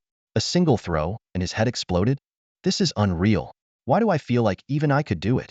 The audience was in disbelief over Lin Chuan's victory, some even struggling to accept it. In a VIP box, a refined young woman watched Lin Chuan calmly. Beside her, a middle-aged man spoke in a low voice. Though the young master lost, the arena champion didn't win without paying a price. That over-thresholder throw, it drained a significant amount of his energy. I could sense his breathing falter for a moment. The woman sighed softly and shook her head. Even Qin Sui only managed to make him expend some energy? Who is this man? The middle-aged man lowered his head and replied, he's a newcomer from a recently integrated lower-tier dimension. The woman's expression turned contemplative. Frightening. This newcomer is no ordinary fighter. Should we consider approaching and recruiting him? The man asked quietly. The woman shook her head. Someone like him would be difficult to approach. Let's leave it to fate. Meanwhile, in the Duan family's box, Duan Guest's face twisted from sheer frustration before quickly regaining composure. He had clearly realized that Lin Chuan's seemingly effortless blow to defeat Qin Sui had, in fact, consumed more energy than his previous 9 matches combined. Clutching a jade token, Duan Gu barked angrily. What are you standing around for? Get the next fighter on the stage immediately. Don't give him any chance to catch his breath in the upcoming battles. As Lin Chuan easily secured his 10th consecutive victory, more spectators began turning their attention to this particular arena in the apprenticeship grounds. Screens in numerous VIP boxes switched to display Lin Chuan's ongoing matches. Back on the stage, Lin Chuan had barely caught his breath for a few seconds. After retrieving his dual swords from the ground, the 11th challenger stepped onto the arena. A new battle was about to begin. The 10th match in the arena had just concluded, and all eyes turned to the 11th challenger about to step onto the stage. Unlike the familiar faces from the first 10 matches, this new contender stirred a wave of puzzled murmurs among the crowd. Who is this guy? Never seen him before. He's not a regular here, is he? Is a rookie like this really here to throw in the towel? Wait a second. I think I've seen him somewhere before. Suddenly, a spectator exclaimed in realization, the Trial Tower. He's one of the top-tier players from the Trial Tower. This revelation instantly electrified the audience. Conversations erupted as people eagerly discussed the mystique and prowess of the Trial Tower elites. Unlike the well-known fighters in the arena, the Trial Tower masters were often shrouded in mystery, their names etched on the leaderboard but their faces rarely seen. As the matches progressed, the crowd was astonished to witness the undeniable strength of these trial tower experts. The 11th challenger lasted 5 minutes, the 12th held out for 7, the 13th for 6, the 14th for 9, and the 15th managed to endure for an impressive 11 to 12 minutes. Lin Xuan had been fighting non-stop for nearly an hour, and signs of fatigue were beginning to show. In the VIP suite, the uncle-nephew duo of the Duan family had remained silent throughout. Suddenly, Duan Zichen spoke up, "Uncle, I think it's time. Let me put an end to his winning streak." Duan Gu glanced at the screen, where Lin Xuan's figure was displayed, and forced a faint smile. 15 consecutive wins. This kid has had his moment in the spotlight. Duan Zichen admitted candidly, in a fair fight with him at his peak, I probably wouldn't stand a chance. Duan Gu patted his nephew's shoulder and said meaningfully, "Xiao Chun, the path of a true strongman is a long one. The apprentice stage is just the beginning. I've seen countless people. Momentary brilliance doesn't guarantee lasting success. Besides, he's still stuck in that inferior low-tier plane. You, on the other hand, have the Duan family backing you. Even if you're not his match now, your future is boundless. Perhaps in 3 years, you'll have far surpassed him." Duan Zichen nodded silently. Coming from a high-tier plane, he fully understood the unpredictable fates that often awaited even the most dazzling talents in the vast multiverse. Uncle Duan's words echoed in Duan Zichen's mind like a resounding alarm. Life is full of uncertainties. No matter how breathtaking something you encounter today may seem, it's only a fleeting scene that will eventually fade away. Taking a deep breath, Duan Zichen clasped his hands in respect toward the uncle he admired most, his gaze firm with determination. Without another word, his figure appeared on the arena in an instant. The appearance of the 16th challenger did not cause much of a stir among the spectators. Most of them didn't recognize him, assuming he was just another skilled contender from the trial tower. However, the atmosphere in the VIP boxes was anything but calm. The young master of the Duan family? He's actually stepping into the ring himself. Duan Zichen? I heard he's a professional. He's still eligible to compete in the apprentice-level matches? Could he be a Destiny-class professional? Wow, this must be the first time Duan Zichen has fought publicly, right? The news spread like wildfire through the VIP section, and soon, more young spectators flooded into the area. The newcomers looked perplexed, unsure of what had caused the commotion. But when their eyes fell on the screen displaying Duan Zichen, their expressions turned to utter disbelief. What's going on? That genius from the Duan family? He's actually participating in an arena match? Is the Duan family going bankrupt or something? The older generation quickly explained, the current arena champion is no ordinary opponent. Yet the younger crowd still regarded Lin Xuan, the reigning champion, with disdain. To them, the so-called big shots of the arena were nothing more than mercenaries scrambling for money. 10 consecutive wins in the arena? 20? So what? Real talent is found conquering secret realms or climbing the trial tower. Anyone stuck in the arena is either broke or lacks connections. Some less capable but arrogant young nobles even started a private betting pool. How long do you think it'll take for young Master Duan to crush that broke low-plane nobody? Huh. He's the Duan family's pride and joy. If he can't finish this fight in half an hour, the entire family would lose face. I'm betting 100 credits that Duan Zichen ends it in 10 minutes. As the privileged youth bantered enthusiastically, the room suddenly fell silent. In every VIP box, whether among the elders or the younger generation, all eyes were glued to the screen in stunned disbelief. After a long silence, someone finally broke the ice in the idle chat group of the privileged heirs. A flurry of messages erupted like fireworks, instantly filling the screen. No way. Duan Zichen actually lost? This can't be real, right? Did he throw the match for money? Don't be ridiculous. The arena is governed by the rules of power. Cheating is impossible. So you're saying that the genius of the Duan family really lost? And just like that? I thought I was dreaming. This is too hilarious. TCH, what kind of genius is he? Looks like he's even more useless than me.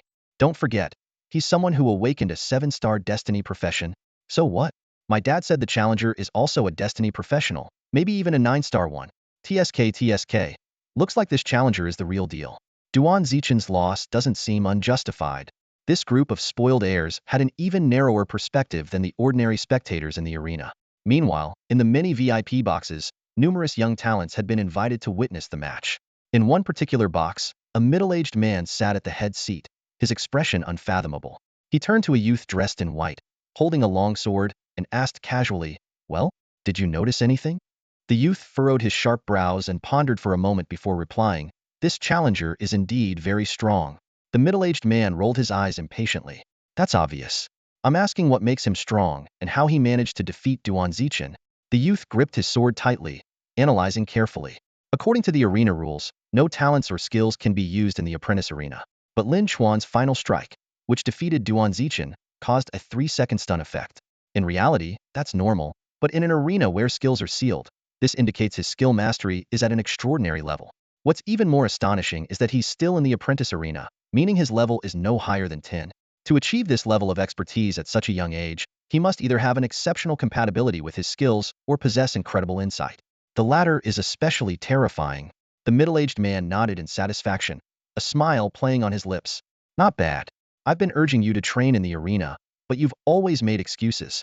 The Duan family's arena is just as effective for honing beginners as the trial tower. The youth nodded thoughtfully. You're right. With talents and skills sealed here, it forces one to tap into their most primal potential. The middle-aged man then asked, Su Wenjian, do you think you could match that challenger? The youth, addressed as Su Wenjian, fell silent for a long moment before replying, word by word. I can't do what he did, but I can defeat him. His tone was calm, as if stating a simple fact. The middle-aged man nodded approvingly. Good. So, do you want to step into the arena and challenge him? Su Wenjian didn't answer immediately. Instead, he gazed intently at Lin Xuan on the screen. Though his background was more prestigious and his status higher, his expression held no trace of disdain.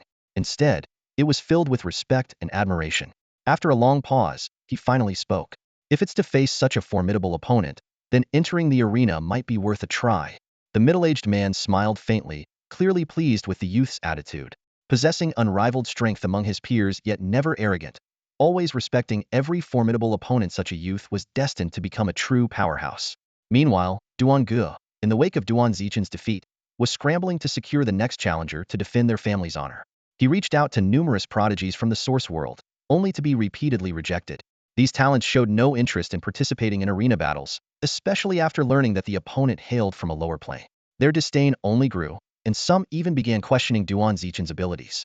As Duan Ge gritted his teeth in frustration, overwhelmed by the situation, his jade token suddenly lit up with an incoming communication. Duan Ge was utterly dumbfounded. Su Wenjian himself. Was he really going to step into the arena? On the stage, Lin Xuan's figure already showed signs of exhaustion. After defeating Duan Zichen, every move he made grew heavier, as if he were fighting not only his opponents, but also the limits of his own body. Yet, he gritted his teeth and pushed forward, taking down the 17th, 18th, and 19th challengers one by one. Now, the final opponent was about to appear. Lin Xuan's breathing was uneven, and sweat rolled down his forehead. This match meant everything to him. Victory would bring the glory of 20 consecutive wins. Defeat would render all his efforts meaningless. Lin Xuan calculated the cost of failure in his mind.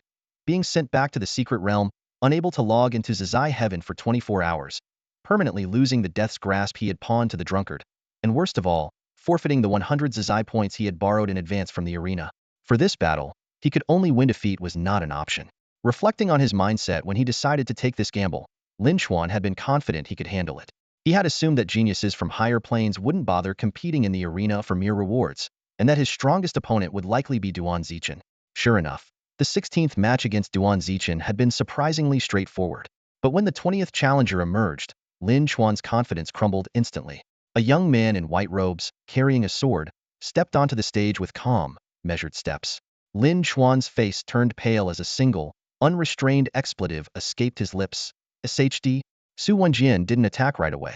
Instead, he stopped about 20 meters from Lin Xuan, gracefully bowed, and asked with faint curiosity, "You know who I am?" The ordinary spectators in the audience were still baffled, but the reaction in the VIP boxes was entirely different. The viewers from higher planes were utterly stunned at the sight of Su Wenjian. Some even rubbed their eyes, doubting their vision. Even the elders among them wore expressions as if they had seen a ghost, unable to comprehend why Su Wenjian would appear here. Some speculated it was an imposter, but the thought immediately frightened them. Who would dare impersonate Su Wenjian? That would be tantamount to courting death. Yet there he was, standing there in the flesh, a fact that left everyone in disbelief. Finally, one voice broke the silence, revealing the truth. This guy wasn't hired by Duan Ge. He came here on his own just to spar with the arena master.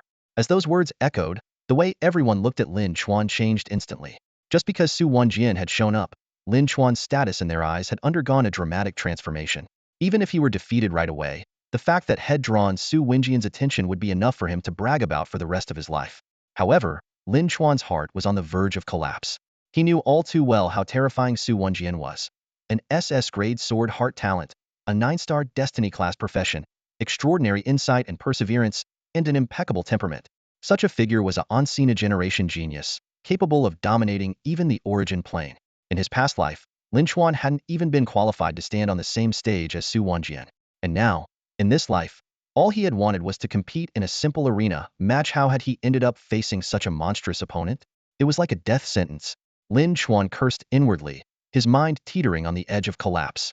He wanted to scream, to shout profanities, but all he could do was stand there, overwhelmed by despair. If it came down to a fight, Lin Chuan was almost certain there was no way he could be a match for Su Wenjian in his current state. Su Wenjian stood 20 meters away, his gaze sharp and unwavering. His voice was calm yet resolute. To be fair, they'll give you 10 minutes to recover. Also, during the first 30 minutes of the fight, my attacks won't aim to kill. If you can defeat me within that time, the victory is yours. Lin Chuan met Su Wenjian's eyes, his expression steady. Just as everyone held their breath, anticipating some bold declaration, Lin Chuan did something completely unexpected: lay down flat on the arena floor. The audience erupted into chaos. What the heck? What's he doing? Why isn't the big guy snapping back at that cocky swordsman? Is he seriously planning to rest for 10 minutes? What if that swordsman in ancient garb takes the chance to ambush him? He's just one win away from a 20-match streak. He can't slack off now. Get up and crush that arrogant swordsman already. The spectators, who had watched Lin Chuan dominate 19 consecutive matches, had come to revere him as an unbeatable legend. Seeing their idol lying down like this, they couldn't contain their excitement, standing and shouting at the top of their lungs. But Lin Chuan paid no attention to the noise. He was determined to follow his own path. Neither the adoration nor the advice of others would sway him. For the next 10 minutes, Lin Chuan remained on the ground, silently resting without saying a word. Meanwhile, Su Wenjian stayed true to his word, standing motionless with his sword in hand. Although the brief rest didn't do much to restore Lin Chuan's strength after over an hour of intense combat, it gave him something even more valuable: time to think. He quickly reviewed the lessons from his previous 19 fights, formulating strategies to take on Su Wenjian. Meanwhile, waves of elites from the origin plane began filling the VIP boxes of the arena. It was clear they were here to witness the brilliance of the prodigious swordsman Su Wenjian. To them, Lin Chuan was nothing more than a minor character in this story. But for the ordinary spectators in the stands, Lin Chuan was undeniably the star of the show. Among them were Hu Shilong and Alvin, who had unshakable faith in Lin Chuan from start to finish. Alvin, though unfamiliar with Su Wenjian, could sense from Lin Chuan's demeanor that this opponent was no ordinary challenger. Unable to suppress his curiosity, he turned to Chen Jingtian. "Do you know that swordsman in white?" he asked. Chen Jingtian shook his head. "No, but he's probably a strong fighter from the origin plane." "What's the origin plane? I've heard that term several times now." Hu Shilong chimed in, leaning closer. Having already apologized to them for underestimating Lin Chuan's winning streak, Chen Jingtian's attitude had softened considerably. He patiently explained, "You know, we're all from different planes of existence, right? These planes are categorized into low tier, mid tier, high tier, and the origin plane." Alvin quickly picked up on the key point and asked, "How are these planes ranked? I mean, we all seem pretty much the same despite being from different planes." Instead of answering directly, Chen Jingtian posed a question of his own. "Since you've accessed the Zizai Tian realm, you must heard of parallel worlds, right?" Hu Shilong nodded immediately. "Yeah, the secret realm we joined had 2,000 participants, all from different parallel worlds." Chen Jingtian used this to elaborate. "Your plane is currently in the evolutionary stage. Over time, all parallel worlds will gradually merge. Eventually, when they fully combine into a singular world, it can be considered a true plane.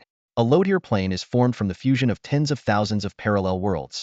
A mid-tier plane comes from thousands of them, and a high-tier plane is made up of hundreds." Chen Jingtian stared at the arena, his tone carrying a hint of reverence. The highest-level origin planes have been unique since their inception, never undergoing fusion. To describe just how powerful they are. He paused, then turned to Hu Shilong. "Have you ever watched Infinite Horror?" Hu Shilong nodded eagerly. "I have." Then, Chen Jingtian continued, "If we compare low, mid, and high-level planes to task worlds like Resident Evil, the origin plane would be equivalent to the Lord God space. The top-tier figures there could even destroy low, mid, and high-level planes with ease." Hu Shilong and Alvin both drew in sharp breaths, exchanging shocked glances. Even with all their experiences in Zizaitan, this revelation sent a chill down their spines. Is the origin plane really that powerful? It can destroy lower planes just like that? Alvin murmured, unease written all over his face. "What if we accidentally offend someone from the origin plane?"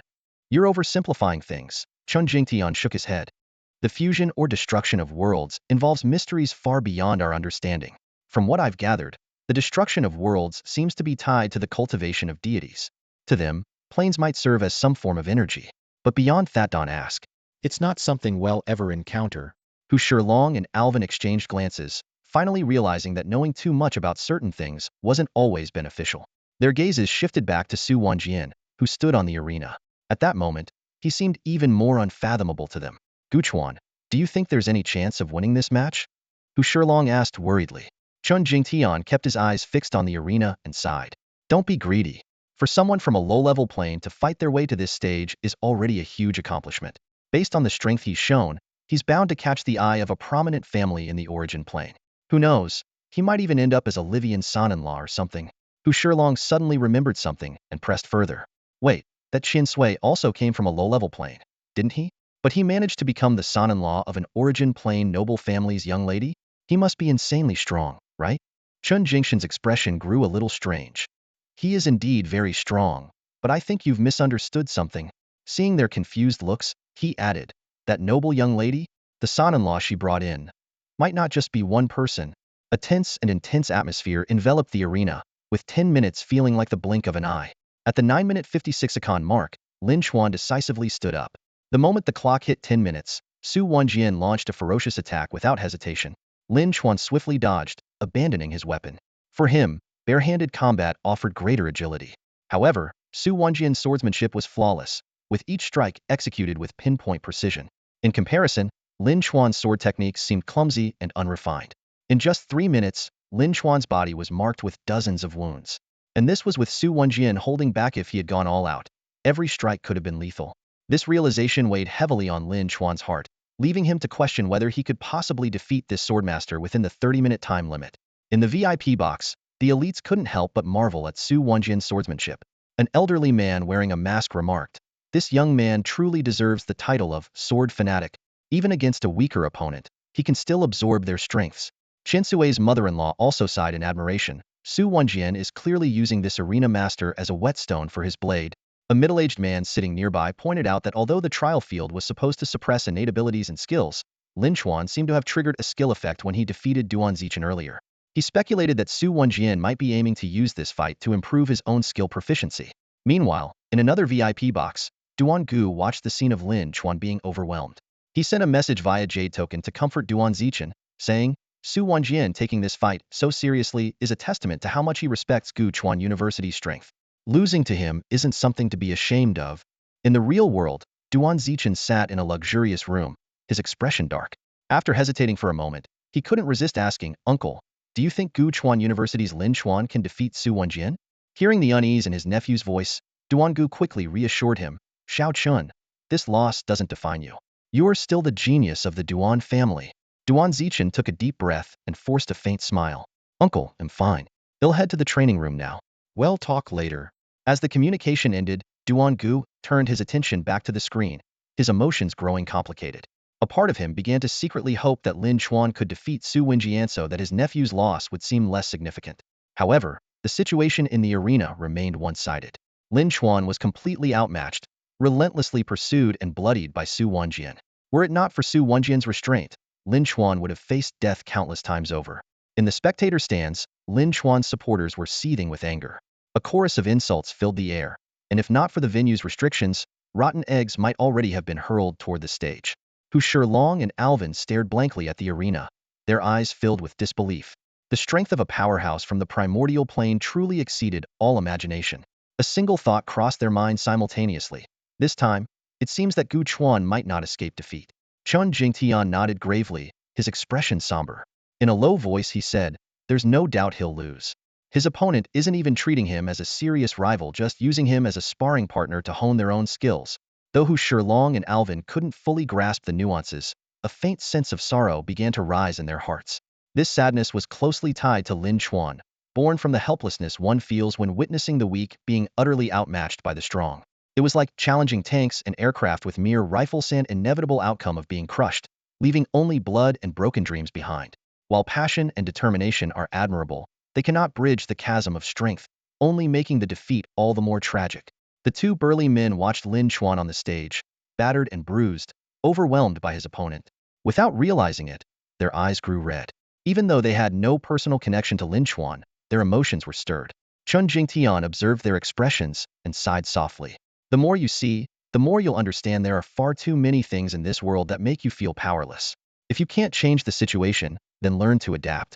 Hu Shilong and Alvin turned to Chen Jingtian, suddenly realizing that this once arrogant man who had even shamelessly taken his own head off to survive was, in fact, someone who had endured his fair share of hardships.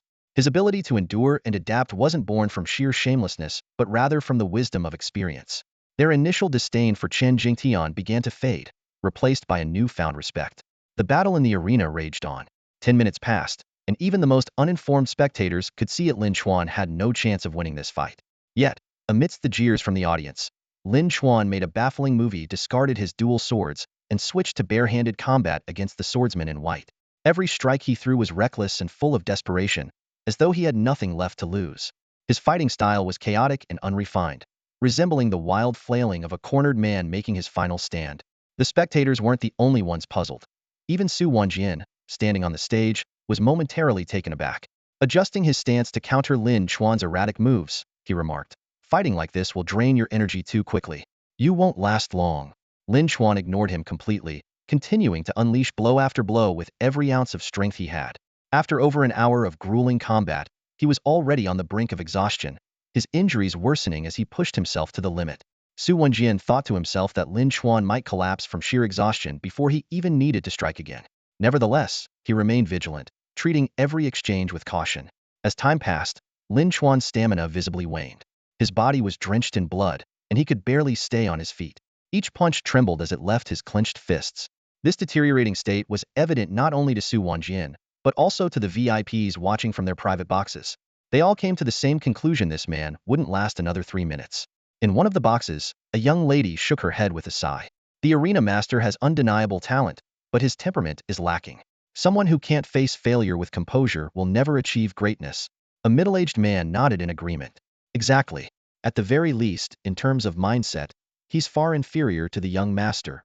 The young lady nodded and instructed, "Tell Yin Xinsui not to dwell on this defeat. He should focus on preparing for his next career advancement." In another box, Duan Gu also shook his head and muttered to himself, "People from lower planes are always like this, limited in knowledge and experience. A simple loss is enough to shatter their resolve. I just hope Xiao Qin's mindset won't be affected by someone like him." Meanwhile, in the box where Su Wenjian's companion sat, a middle-aged man stared intently at the screen, his gaze sharp and focused. A flicker of intrigue crossed his eyes as he muttered under his breath, "Damn it, could this kid be using Wanjian as his whetstone? Does he intend to push his real-world attributes beyond the limits of the apprentice stage?" Instinctively, the man clenched his fists. For the first time, he truly scrutinized Lin Chuan's blood-soaked face, which was now almost unrecognizable. Time flew by, and in the blink of an eye, 3 minutes had passed. Lin Chuan's stamina plummeted dramatically, and his exhaustion was now evident. His breathing was unsteady, his body swayed, and every attack he launched appeared shaky and powerless. Yet, what he felt inside was far worse than what his outward appearance revealed. His entire body felt as though he had just finished a marathon. His muscles were sore and heavy, and his clenched fists seemed on the verge of bursting apart. Sweat and blood mingled, covering him completely, as if an invisible weight was pressing him down, making it hard to breathe. His vision began to blur, and he found himself in an utterly dire state. At last, Lin Chuan swung a punch that not only failed to land on Su Wanjian, but caused him to collapse heavily onto the arena floor. A wave of boos and jeers erupted from the audience. However, Su Wanjian, standing before Lin Chuan, showed no signs of triumphant joy. Instead, his expression was serious and composed, with a flicker of shock in his eyes. He looked down at the fallen Lin Chuan and suddenly murmured in a low voice, "Have your real-world stats already surpassed the limit of the apprentice stage?" Lin Chuan was gasping for air so violently that he couldn't even muster the strength to stand, let alone respond. Su Wenjian remained silent for a moment before letting out a heavy sigh and saying, "All right, I'll give you a hand. But as per our agreement, I'll only grant you half an hour. And now, there's less than 15 minutes left." With that, Su Wenjian did something unexpected, discarded his ever-present sword, and launched a furious attack on Lin Chuan using only his fists. Lin Chuan barely managed to dodge, but with his stamina severely depleted, nearly every blow from Su Wanjian landed squarely on him. The fight between the two had devolved into a brutal hand-to-hand brawl. The audience was in an uproar, utterly baffled by the turn of events. Meanwhile, In the VIP box, a Sharpied elite seemed to catch on to something and murmured in shock. Is this kid trying to break through the limits of the human body under extreme combat pressure? Is he serious? This is Zizishan. And his stats, have they even exceeded the upper limit? How dare he attempt this? On the arena, Lin Chuan endured Su Wenjian's relentless barrage like a punching bag. His vision was completely blurred, his mind blank, and his body pushed to its absolute limit. The only thing keeping him going was his unyielding willpower. For the next 15 minutes, Su Wenjian pummeled Lin Chuan mercilessly. Finally, the agreed-upon half-hour mark arrived. Su Wenjian's expression turned grim as he calmly declared, "You failed." Saying this, he decisively struck, aiming a palm straight at Lin Chuan's chest. Given Su Wenjian's strength and Lin Chuan's weakened state, everyone believed this fatal blow would bring the fight to its conclusion. But to everyone's astonishment, the seemingly lifeless Lin Chuan managed to dodge the fatal strike at the very last moment. The audience erupted in shock and disbelief, with some even suspecting that Lin Chuan's prior weakness had been an act and that he still had reserves of strength to fight. In the VIP lounge, the group of influential figures stared intently at the screen showing Lin Chuan, their shock so profound that many rose to their feet. Even the usually composed Su Wenjian revealed an expression of disbelief. However, his eyes soon ignited with fierce determination as he gripped his sword tightly once more. Su Wenjian launched another attack, each strike delivered with full force, holding nothing back. Yet, the bloodied Lin Chuan seemed like a completely different person. Though his demeanor remained dazed and disoriented, he effortlessly evaded every assault. In the audience, the spectators began to sense something unusual, erupting into a flurry of exclamations and chatter. What's going on? The champion's getting stronger after taking hits? Was he holding back? Doesn't seem like it. His state is really strange right now. Oh my god, could this be one of those legendary breakthroughs? Someone offered an explanation. I've heard that during the apprentice phase, the attribute cap is 100 points, but some elites have managed to surpass this limit. However, breaking the cap doesn't automatically mean a boost in combat power. For example, that genius from the origin plane, Su Wenjian, his attributes reportedly reached 160 points at level 10, but he could still only utilize 100 points effectively. To truly surpass the 100-point limit, you'd need not just overthelmet attributes but also a breakthrough of the Bodhi's natural constraints. So does that mean this champion has broken through the human limit? Does that mean his real-world attributes are over 100 points too? Wait, that genius with 160 attributes is insane. 160 is impressive, but breaking the human limit is the real challenge. I heard that breaking through during the apprentice phase is the hardest, but it also offers the greatest rewards. On the stage, Lin Chuan's movements grew even more fluid, like water flowing effortlessly. The tide of the battle shifted, began to completely suppress Su Wenjian. Su Wenjian's sword could no longer even graze the hem of Lin Chuan's clothing. Suddenly, Lin Chuan landed a heavy punch directly on Su Wenjian's brow. Su Wenjian was stunned for 0.3 seconds, a fleeting moment, but enough to decide the outcome between experts. Lin Chuan seized Su Wenjian's hand, twisting and turning it with precision, forcing his opponent's sword to reverse and pierce into Su Wenjian's own chest. Su Wenjian's figure instantly vanished from the stage. In that moment, the audience erupted into thunderous cheers, while the VIP lounge plunged into an eerie, deathly silence. 20 consecutive wins achieved. Lin Chuan staggered off the arena, his body covered in blood, his face bruised and swollen, his mind still foggy. Dragging his exhausted body, he made his way to the backstage of the arena. He had barely slumped into a chair in the resting room when the door was pushed open, and an unfamiliar middle-aged man stepped in. The man's gaze swept over Lin Chuan, his expression subtle but devoid of hostility. He handed over a towel and introduced himself. "I'm Su Wenjian's seventh uncle, Su Yefeng." Lin Chuan accepted the towel, his calm eyes fixed on the man who had suddenly appeared, but he said nothing. Su Yefeng met his gaze for a moment, then sighed lightly and said, "Wenjian asked me to pass on a message looking forward to crossing swords with you again. So am I?" Lin Chuan responded evenly, neither arrogant nor humble. Su Yefeng's lips curled into a faint smile as he remarked meaningfully, "If you can make it that far, your next duel will likely take place in the Great Thousand Secret Realm." Lin Chuan lowered his head in thought for a moment before replying calmly, "Perhaps. Kid, aren't you curious about how to get a ticket to the Great Thousand Secret Realm?" Su Yefeng asked with a smile. Lin Chuan explained in detail, "In the Prime Plane, they're probably awarded by schools. For us in the lower planes, we have to earn them ourselves. From the Grand Struggle Secret Realm, we can obtain tickets to the Lesser Thousand Secret Realm. Then from the Lesser Thousand Secret Realm, we can get tickets to the Great Thousand Secret Realm." Su Yefeng's smile gradually faded, replaced by a more serious expression. After a brief pause, he asked solemnly, "Have you come into contact with people from the Prime Plane?" Lin Chuan didn't answer, choosing instead to remain silent. Su Yefeng sighed and said slowly, "Young man, you have a bright future ahead of you. It's best not to get too entangled with powerful forces you don't fully understand." "Thank you," Lin Chuan replied sincerely. His gratitude was not only for Su Yefeng's warning, but also for Su Wenjian's unspoken support. Lin Chuan knew that Su Wenjian must have realized he was using their fights to push past his physical limits. Yet instead of being angry, Su Wenjian had cooperated fully, even putting aside his sword to fight with his fists. It was thanks to Su Wenjian that Lin Chuan had managed to surpass his limits. Not long after Su Yefeng left, Duan Gu entered the resting room, accompanied by Hu Shilong and Alvin. Duan Gu's gaze at Lin Chuan was even more nuanced than Su Yefeng's, his demeanor more respectful. He began by formally dissolving their contract before handing over a jade green token. "This is a gift from the arena on my behalf. With this, you can freely enter and exit Zazai Heaven without needing a ticket. Additionally, this identity token has a storage function. Your two friends bet on your 20 consecutive wins and earned a total of 59,000 Zazai points, which have been stored in this token." Without hesitation, Lin Chuan accepted the token and quickly bound it to himself. He understood the value of such a token in Zazai Heavenet was incredibly rare and would cost 100 Zazai points to purchase. The fact that the arena was giving it to him for free was clearly a gesture of goodwill. Duan Gu continued, "Furthermore, if you choose to participate in future arena matches, the arena will grant you platinum member privileges." "Got it," Lin Chuan replied simply. After leaving the arena, Lin Chuan headed straight for the Zazai marketplace. With 59,000 Zazai points at his disposal, he was like a fish in water. He spent half an hour browsing and purchased a range of items he urgently needed. A warrior's emblem for 500 points, 10 doses of basic dragon blood elixir for 10,000 points, a boundary mirror for 1,000 points, an origin contract for 1,000 points, a spatial talisman for 1,000 points, 10 skill points for 1,000 points, a breastplate and sword for 560 points, and finally exchanged 22 points for 220 gold coins. In total, he spent 15,082 Zazai points. This trip to Zazai Heaven was not only worth the cost, it was an overwhelming success. Beyond the significant increase in his wealth, the unexpected breakthrough in his physical limits left Lin Chuan in high spirits.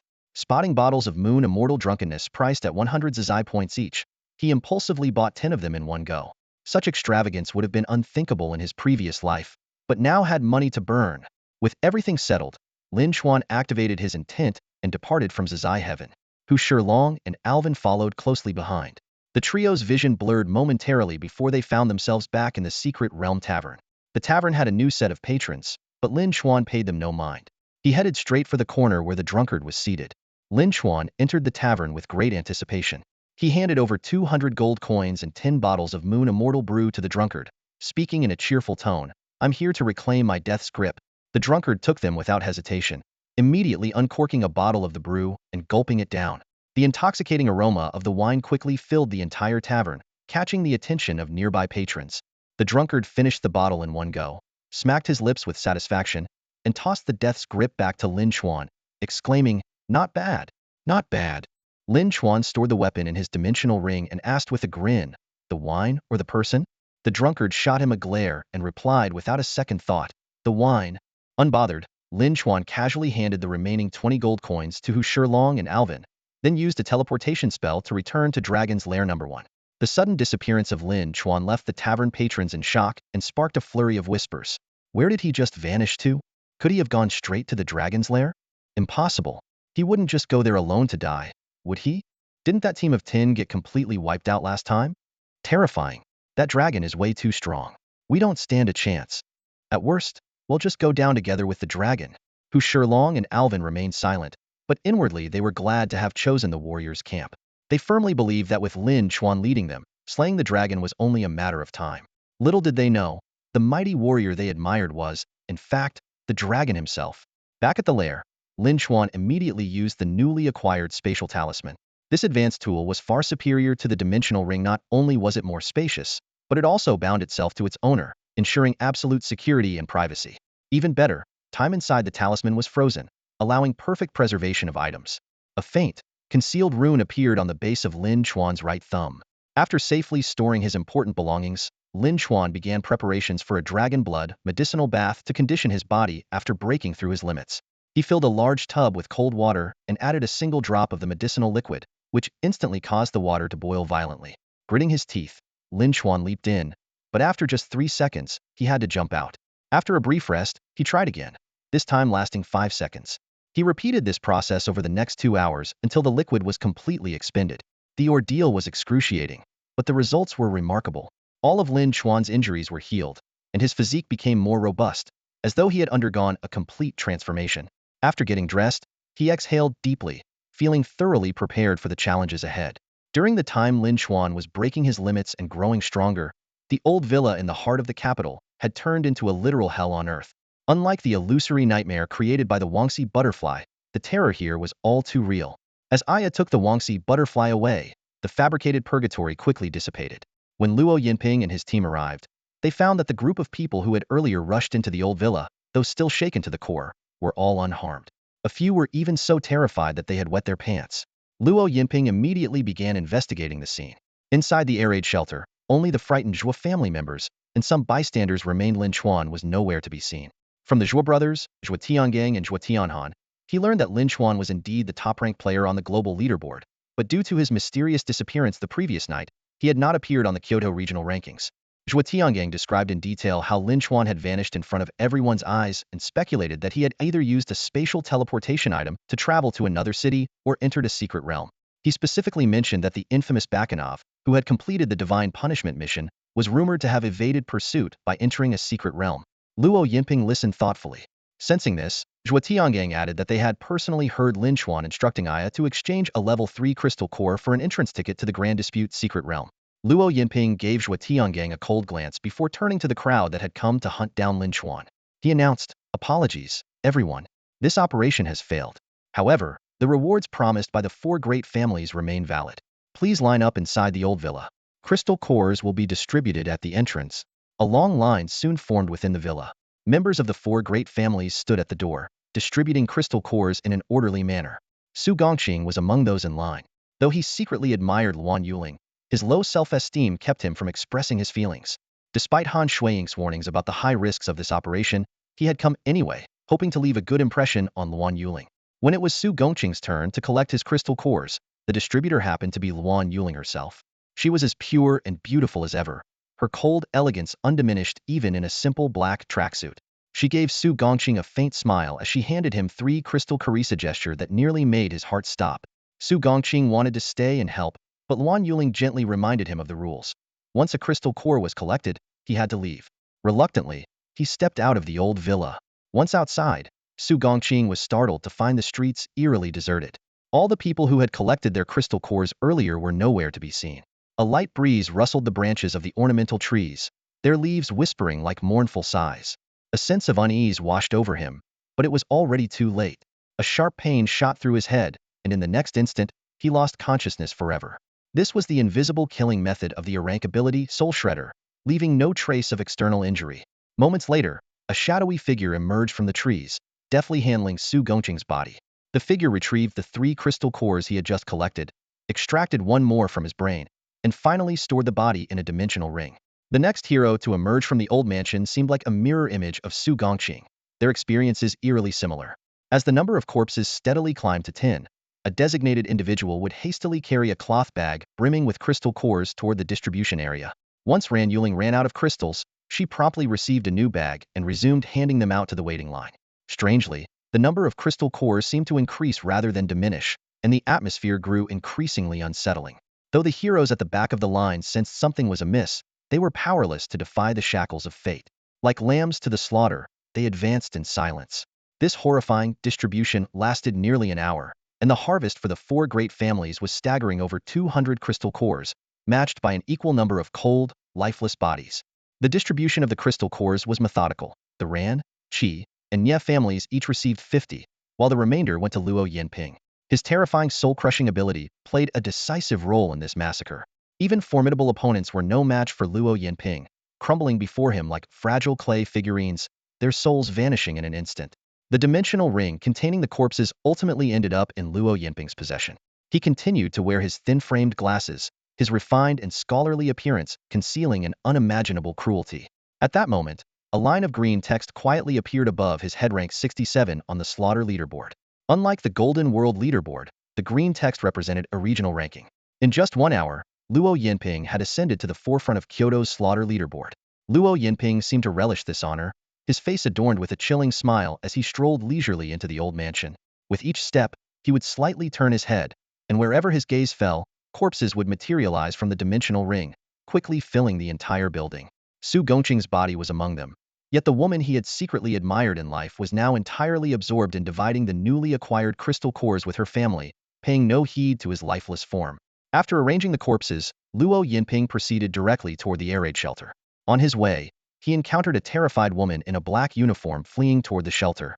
Just as she was about to lock the door, Luo Yinping intercepted her with swift precision. Moments later, Luo Yinping and the other members of the four great families stormed into the underground shelter once again. Zhuo Tianyi stood pale-faced, shielding her grandparents. Having just witnessed Luo Yinping's horrifying performance, her gaze toward him was filled with raw, unconcealed fear. Her brothers, Zhuo Tiangang and Zhuo Tianhan, noticed her distress but dared not defy Luo Yinping. Instead, they plastered ingratiating smiles on their faces, bowing and scraping as if they were about to kneel in submission. Luo Yinping's lips curled into a faint smile as he spoke calmly. Just moments ago, Lin Chuan suddenly appeared and killed over 200 heroes who tried to surround him. His tone was steady, the lie flowing effortlessly. The Zhuo brothers immediately joined in the act, indignantly denouncing Lin Chuan's atrocities. They considered embellishing their accusations further, cursing him more viciously, but knowing the true murderer stood before them, they feared overstepping and arousing suspicion. Reluctantly, they held their tongues. Zhuo Tianhan quickly declared, "We must expose Lin Chuan's heinous crimes to everyone, and let the world know he's a monstrous killer without equal." Their quick-witted performance earned Luo Yinping's approval, and he nodded slightly in acknowledgement. However, Luo Yinping's tone suddenly shifted as he revealed a cryptic smile. "But isn't it strange," he mused, "that someone as ruthless as Lin Chuan would spare the two of you?" Lu Yinping's voice was as gentle and soothing as a spring breeze, yet it sent shivers down the spines of everyone in the Zhuo family. Even the Zhuo brothers, who had always tried to curry favor with him, found their legs trembling uncontrollably. In the suffocating silence that followed, Zhuo Tiangong's girlfriend, Wang Shiyun, suddenly revealed a sinister expression. Her gaze turned venomous in an instant, and she launched a vicious attack on the unsuspecting Zhuo family grandparents from behind. The two elderly people, who had lived their lives with kindness, didn't even have time to react before collapsing lifelessly to the ground. The horrifying scene deeply shocked Zhuo Tianyi. Her eyes widened in disbelief, bloodshot with fury as she struggled to comprehend what had just unfolded. Then, she let out a heart-wrenching scream and charged furiously at Wang Shiyun. "Wang Shiyun, what have you done?" Wang Shiyun deftly dodged behind Zhuo Tiangang, shouting loudly, "Lin Chuan is ruthless. He even turned against the Zhuo family who took him in. If it weren't for Mr. Luo's intervention, we wouldn't have survived." Zhuo Tiangang was utterly stunned by his girlfriend's actions. He could hardly believe that the sweet and delicate woman he knew could act with such cold-blooded decisiveness. Yet, his years of submissive devotion to her instinctively drove him to shield Wang Shiyun, blocking Zhuo Tianyi's attack. The sudden chaos brought a flicker of intrigue to Lu Yanping's eyes. He cast a meaningful glance at Wang Shiyun and, following her lead, chuckled softly, "I suppose I could step in to save you all, but unfortunately." As he spoke, he held up 3 pieces of parchment between his fingers and waved them toward the Zhuo brothers. His voice was warm, yet chilling. "Unfortunately, I only have 3 slave contracts. I can only save 3 people." His gentle tone carried the weight of a devil's whisper, plunging the already tense atmosphere of the shelter into even greater turmoil. Zhuo Tiangang was the first to act, killing his beloved sister Zhuo Tianyi with his own hands. With that initial act of betrayal, the slaughter spiraled out of control. By the end, only Zhuo Tiangang, Zhuo Tianhan, and Wang Shiyun remained alive in the shelter.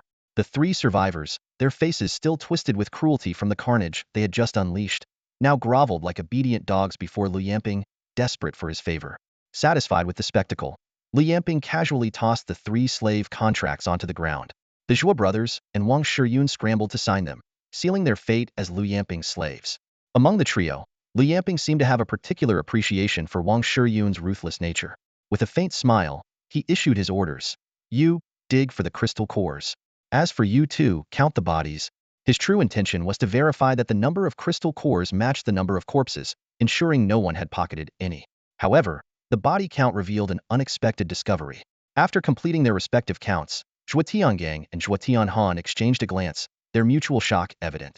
Sensing something amiss, Lu Yanping's expression darkened as he asked, "What's wrong?" Zhuo Tianhan hesitated before answering truthfully, "My younger brother, Zhuo Kaiyuan, is missing." "What do you mean by missing? Is he not accounted for among the living or the dead?" "He's not here," Zhuo Tianhan recalled, his voice trembling. "I don't think we saw him during the chaos either." Zhuo Tiangang, noticing Lu Yamping's displeasure, quickly interjected. That kid has always been pretty much invisible in the Zhua family. We didn't really pay attention to him last night, and during the fight, he wasn't in the shelter. Lu Yamping's gaze turned icy as he fixed his eyes on Zhua Tianhan. What's your brother's ability? Zhua Tianhan stammered, his voice shaking. Tu don't know he's only 10 years old. He's a bit withdrawn and doesn't talk much. Before he could finish, Lu Yamping kicked him hard in the chest, sending him crashing into the wall with a dull thud. Useless. You don't even know how your own brother went missing. Lu Yamping pressed his foot against Zhua Tianhan's face, his tone cold and menacing. People like you don't even know how they'll die one day. I'm sorry. Mr. Luo will find him. I promise he'll find him and silence him. Zhua Tianhan pleaded through tears and saliva, his face pressed against the ground, stripped of any dignity. Only then did Lu Yamping withdraw his foot, speaking leisurely. No need to kill him outright. If his ability is worthwhile, he might make a decent dog for me. Thank you, Mr. Luo. Thank you. Zhua Tianhan groveled, his gratitude spilling out in a desperate stream. With his objectives largely accomplished, Lu Yamping turned his attention elsewhere. Meanwhile, his associate Chifeng had made contact with Iya. Since leaving the old mansion, Iya had endured several ambushes from humans. As time passed, her strength, still stuck at level 2, had caused her to drop from the global rankings. However, on the regional leaderboard, her name still held a place. Iya had the green text of rank 11 floating above her head, while by her side, Xiao Haizi Kazian consistently displayed the golden text of rank 2. These conspicuous markers attracted numerous covetous individuals, hoping to claim treasure chests by killing them. However, almost without exception, these ambushers were instantly defeated by Xiao Haizi in a single strike. Through these repeated encounters, Iya gradually adapted to the darker sides of human nature in this post-apocalyptic world. From one of the defeated ambushers, she seized a dimensional ring and put it on her hand.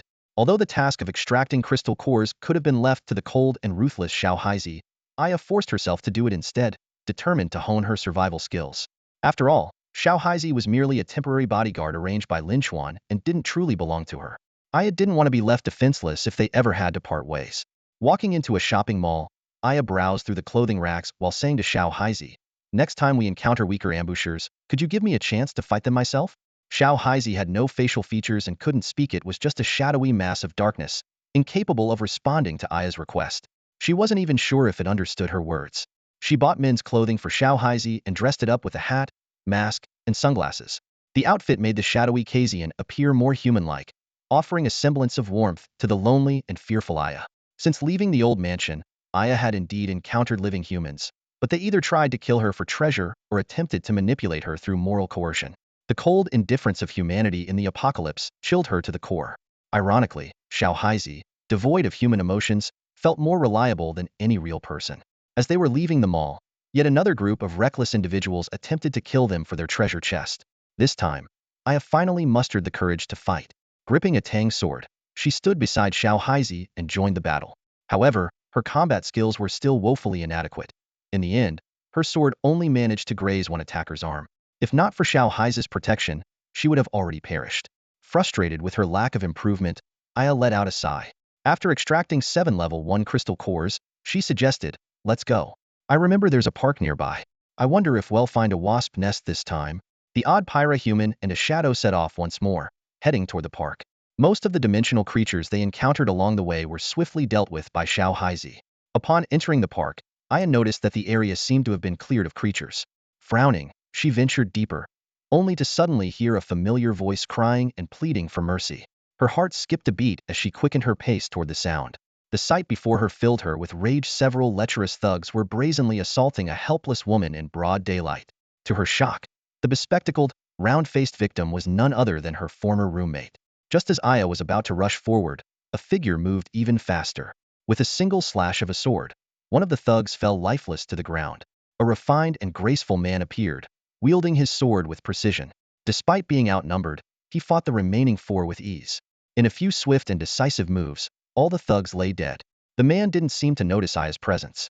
He removed his coat and draped it gently over the assaulted woman's shoulders, speaking to her in a soothing tone. "Are you all right?" The round-faced woman immediately collapsed into his arms, sobbing uncontrollably. Iya, who had been about to intervene, froze in her tracks. She subtly observed the man's back, her grip on the sword tightening unconsciously. Her gaze shifted to Xiao Haizi beside her, her emotions complex.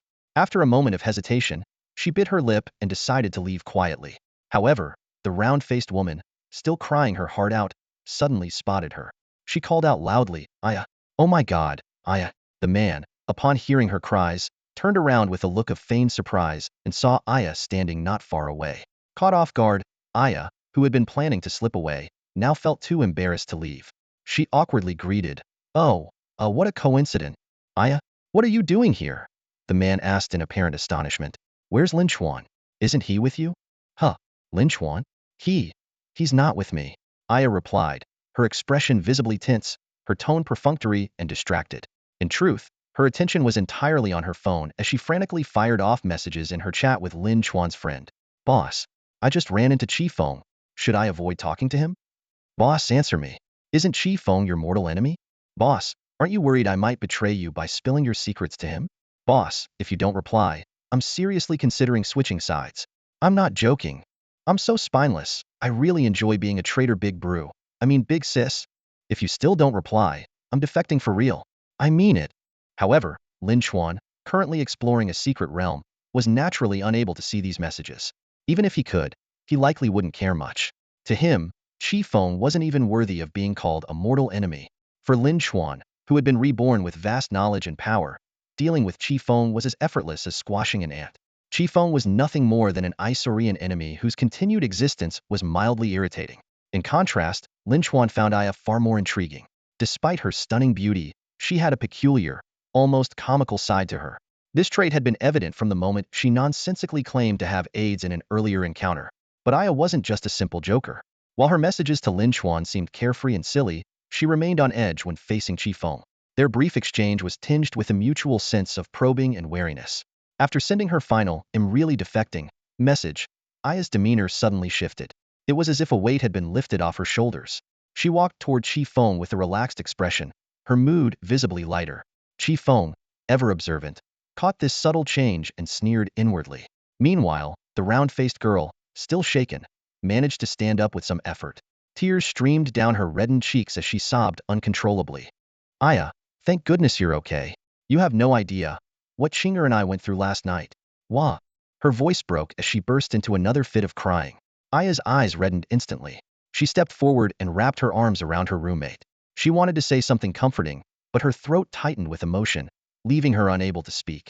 All she could do was gently pat her friend's back. This was exactly the scene Chi Feng had been hoping to witness. He cast a sympathetic glance at the round-faced girl before turning to Aya with a look of concern. "Given everything that's happened, Aya, why don't you team up with me again? The world's in chaos right now. So many people have lost their morals and humanity. For someone like you, an attractive girl with your name on the leaderboard, it's far too dangerous to be out here alone." Aya nodded emphatically, her expression a mix of anger and frustration. "You're absolutely right, senior. Just on my way to this park, I can't even count how many ambushes I faced, ambushes from fellow humans. Can you believe it?" Her tone was indignant, laced with dismay, as if the state of the world deeply unsettled her. Chi Feng nodded sympathetically, then turned his gaze to the figure who had been silently following Aya closely. His curiosity piqued. He asked tentatively, "And this person is?" "Oh, him? Just some big idiot I picked up on the roadside. He doesn't talk and isn't all that bright, but he's got incredible combat skills. So, I recruited him as my bodyguard." Aya replied offhandedly, clearly making it up on the spot. The round-faced girl's tears had mostly dried by now. She glanced at the figure, who was completely covered from head to toe, with no visible features. Then, with a hint of envy in her voice, she turned to Aya and said, "Aya, you're so lucky to have a bodyguard like that protecting you." "Yeah," Aya murmured, her eyes momentarily distant, as if lost in thought. When she snapped back to reality, her gaze inadvertently landed on the round-faced girl's neckline. There, on her pale skin, faint bruises and scratch marks were just barely visible, silent evidence of the horrors she had endured. Aya's gaze darkened instantly, becoming unreadable. Continuing from her previous sentence, her tone was filled with emotion. "I truly am quite lucky." Before she could finish her words, she made a shocking move. With a swift motion of her right hand, a gleaming Tang Dao appeared out of thin air. The blade was icy and sharp, slicing straight toward Chifeng. Caught off guard, Chifeng's forehead was immediately slashed open by the blade's edge. Blood gushed out like a fountain, streaming down his face and staining the corners of his mouth. The Tang Dao embedded deeply into his forehead bone, but it failed to deliver a fatal blow. Chifeng's eyes widened in shock, blood vessels bursting across them. He let out a hoarse roar of rage, swinging his long sword fiercely at Aya. "You wretched woman! How dare you ambush me?" Though this wasn't Aiya's first battle, her past encounters had always ended in failure, with Xiao Haizi stepping in to save her in the end. But this time, even in the face of Qifeng's crazed and terrifying expression, she showed no sign of backing down. She no longer pinned her hopes on others. Her gaze was firm as she darted forward, and somehow, another short dagger appeared in her hand. With a sharp thud, the dagger plunged precisely into Qifeng's chest. The long sword he had raised froze mid-swing, as if someone had pressed pause. His entire body stiffened. A second or two later, his bloodshot eyes rolled back, and he collapsed to the ground with a heavy thud. Life drained from him in an instant. Qifeng fell with his eyes wide open, the Tang Dao still lodged in his forehead. How could he rest in peace? He had narrowly escaped Lin Chuan's deadly strike by using a sacrificial doll, surviving in the foul stench of the sewers. After finally being found by the Qifeng family, he even participated in the operation to hunt down Lin Chuan. His ambitions were grand, yet at the very start of his rise to power, he met his end at the hands of the woman he had most underestimated. Aiya stood to the side, her emotions surging and her breathing heavy. This was the first time she had truly won a fight on her own, even if her victory had relied on an ambush. Cautiously, she crouched down beside Qifeng, checking his breath to confirm he was truly dead. Only then did she exhale deeply and slump to the ground. The swift and brutal battle had left the round-faced girl dumbfounded. She was so terrified that she forgot to cry, shrinking back with a face full of fear as she stared at Aiya. After calming herself, Aiya stood up and looked at the round-faced girl with a complicated expression. She remained silent for a moment before speaking calmly. On my way to this park earlier, I came across a little boy. He was filthy, covered in mud and blood, but he had a sweet and innocent physique, didn't cry, didn't whine, and didn't try to guilt-trip me. I felt sorry for him and chose to give him some supplies. He was very polite, even calling me pretty sister and thanking me. Her tone grew colder. But behind that warmth was a bloody trap. From the moment I handed over those supplies, I became their target. Over 20 people, not particularly skilled fighters, but they had the numbers and boldness. They were greedy and arrogant. Not only did they want my supplies, but they also wanted to humiliate me. In the end, though, they all died. Aiya's piercing gaze locked onto the round-faced girl. But that boy, he survived. I knew he was bait, a pawn in their scheme. And yet, I chose to forgive him, because he was just a powerless, helpless child. Her words hung in the air, and she fell silent. The round-faced girl, her roommate Chun Yao, stared at her in terror. After a long pause, Chun Yao's shoulders began to tremble. She broke into quiet sobs, her voice trembling. I'm sorry, I'm so sorry. Aiya, I was the bait, but I'm just like that little boy. I was forced into it. I'm weak and powerless too. I couldn't fight back. Sob. Aiya looked at her calmly, trying to maintain a cold demeanor. But a flicker of emotion betrayed her eyes. She sighed softly and handed Chun Yao a tissue. All right, stop crying. The world has become like this. Life's hard for everyone. Chun Yao took the tissue and wiped her tears, her voice still choked with emotion. Then, Aiya, will you forgive me? Aiya didn't answer directly.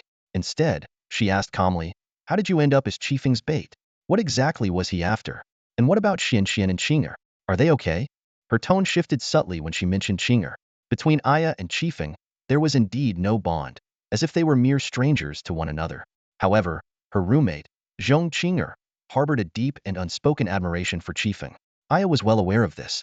Back when she and Qinger joined the student council together, among the 4 roommates in their dorm, Aiya shared the closest relationship with her. Now, as Aiya gazed down at Qifeng's lifeless body on the ground, a wave of complicated emotions surged within her. She had just killed the man Qinger admired so dearly.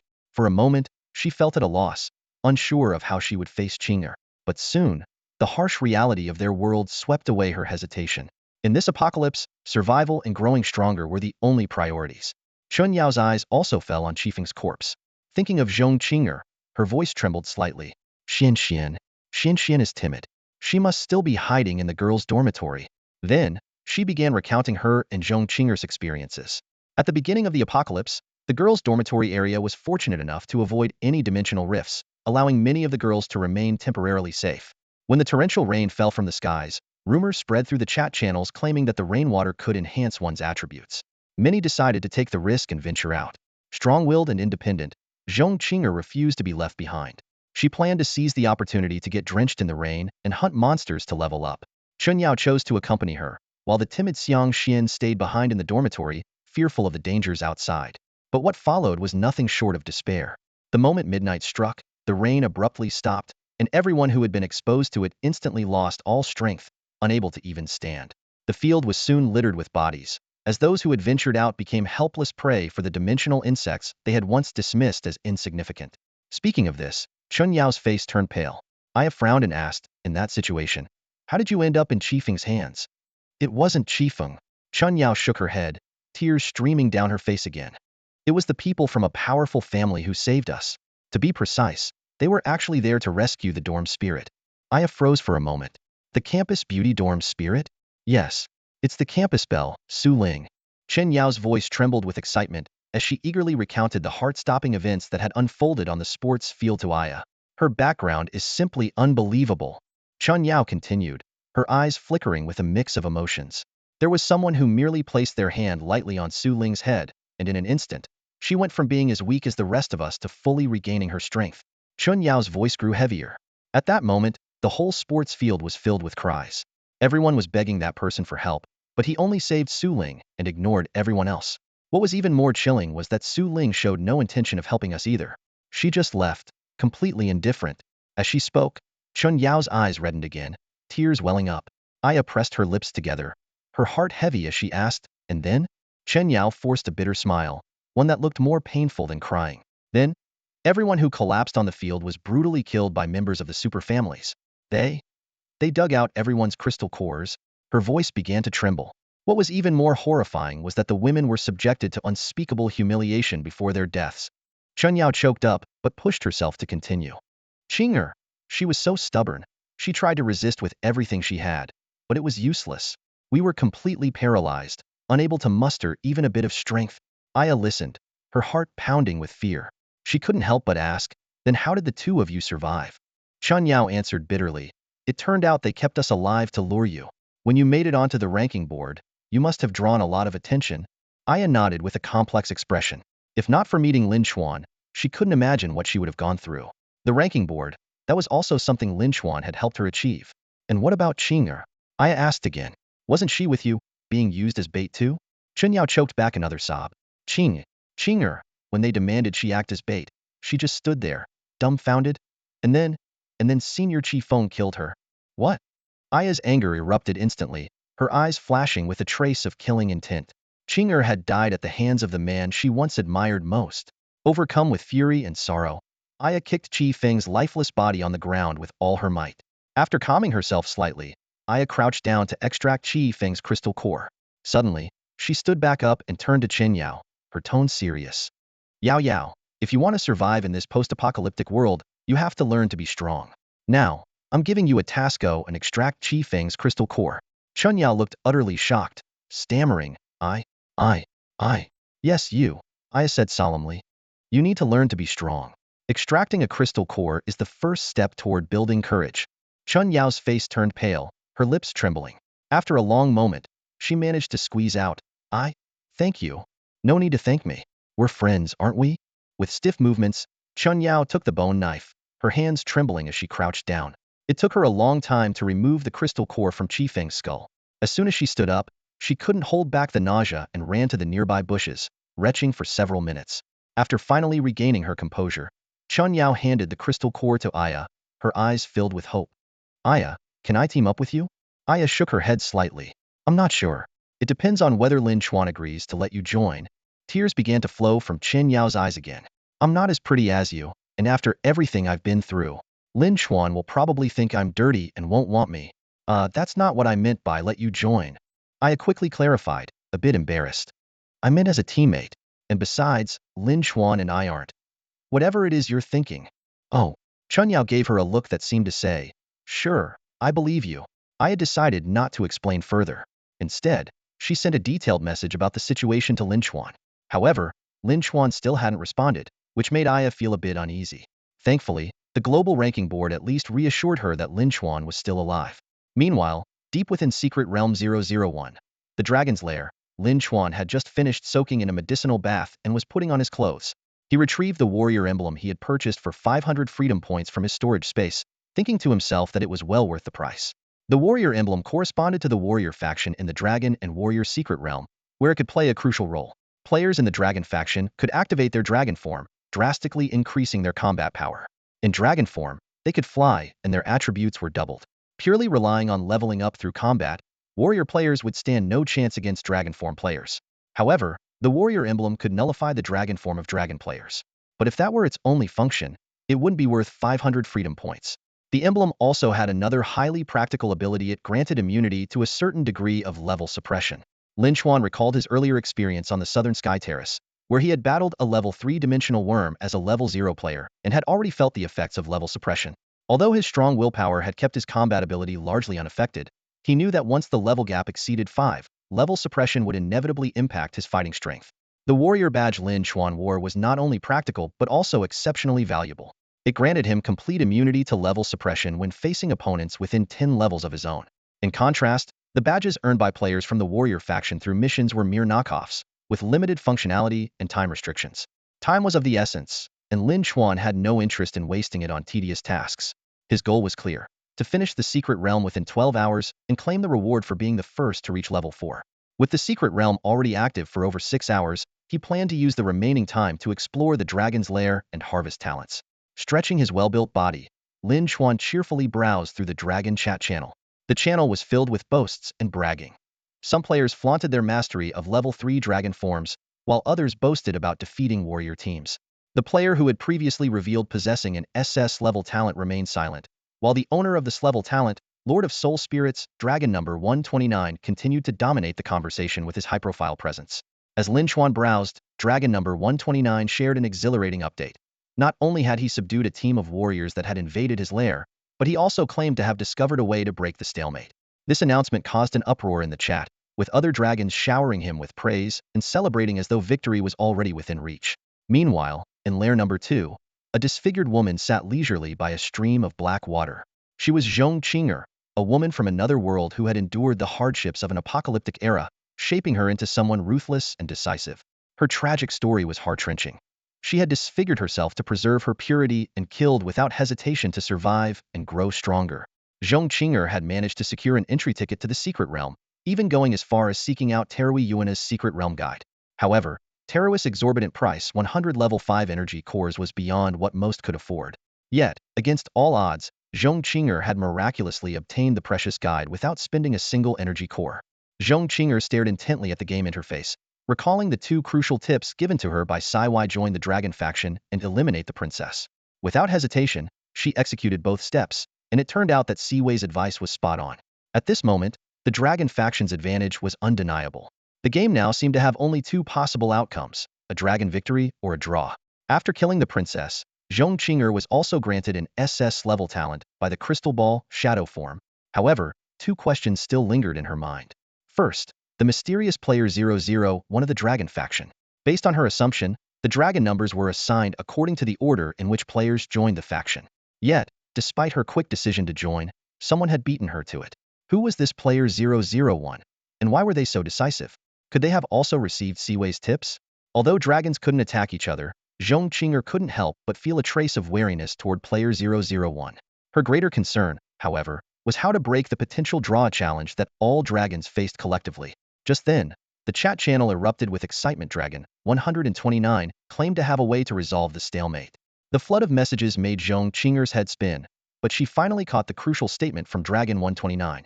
Thanks to my Master of Souls talent, I've already controlled 7 powerful warriors, and I discovered that even after being controlled, their faction doesn't change. This means I can send these enslaved warriors back to the warrior village to slaughter their own comrades. Even if some warriors try to force a draw, I can use warriors to backstab warriors and completely annihilate the warrior faction. The news hit like a bombshell, instantly sending the dragons into a frenzy of joy. Ha ha ha, warriors backstabbing warriors. This is genius. No matter how strong a warrior is, they still end up working for our steer talent master. That steer talent is insane. Dragons might be stuck in their lairs, but the controlled warriors can move freely. There's no way the warrior faction can pull off a draw now. You're a hero to all dragons, big bro. Zhong Qing'er joined in the praise, typing, Dragon 002 here, big bro. You're amazing. Absolute legend. Amid the flood of compliments, Dragon 129 added, but there's still a rule for warriors: they can't leave my dragon lair for another half an hour. The other dragons quickly reassured him. No problem. Half an hour is nothing, we can wait. Ha ha ha, in half an hour, those warriors will know the true meaning of despair. Meanwhile, Lin Xuan silently observed the enthusiastic chatter among the dragons. a faint smile curling at the corners of his lips. He thought to himself, when the time comes, who will truly despair remains to be seen. Without paying further attention to the chat, Lin Chuan whispered the command, "Leave Dragon Lair," and instantly reappeared in the tavern where he had first entered the lair. But the scene inside the tavern was grim. Hu Shilong's lifeless body lay cold on one of the tables, while the young black man, Alvin, was being mercilessly beaten into submission in a booth by another burly black man. Alvin was barely clinging to life. At that moment, Alvin, on the brink of death, faintly saw Lin Chuan's sudden appearance. With all his remaining strength, he weakly murmured, "Be big, bro." This feeble sound caught the attention of the burly man, who whipped around to lock eyes with Lin Chuan. Though Lin Chuan's reputation for killing in the tavern was well known, the man showed no fear. He was fully aware of one thing: killing in the tavern came without consequences.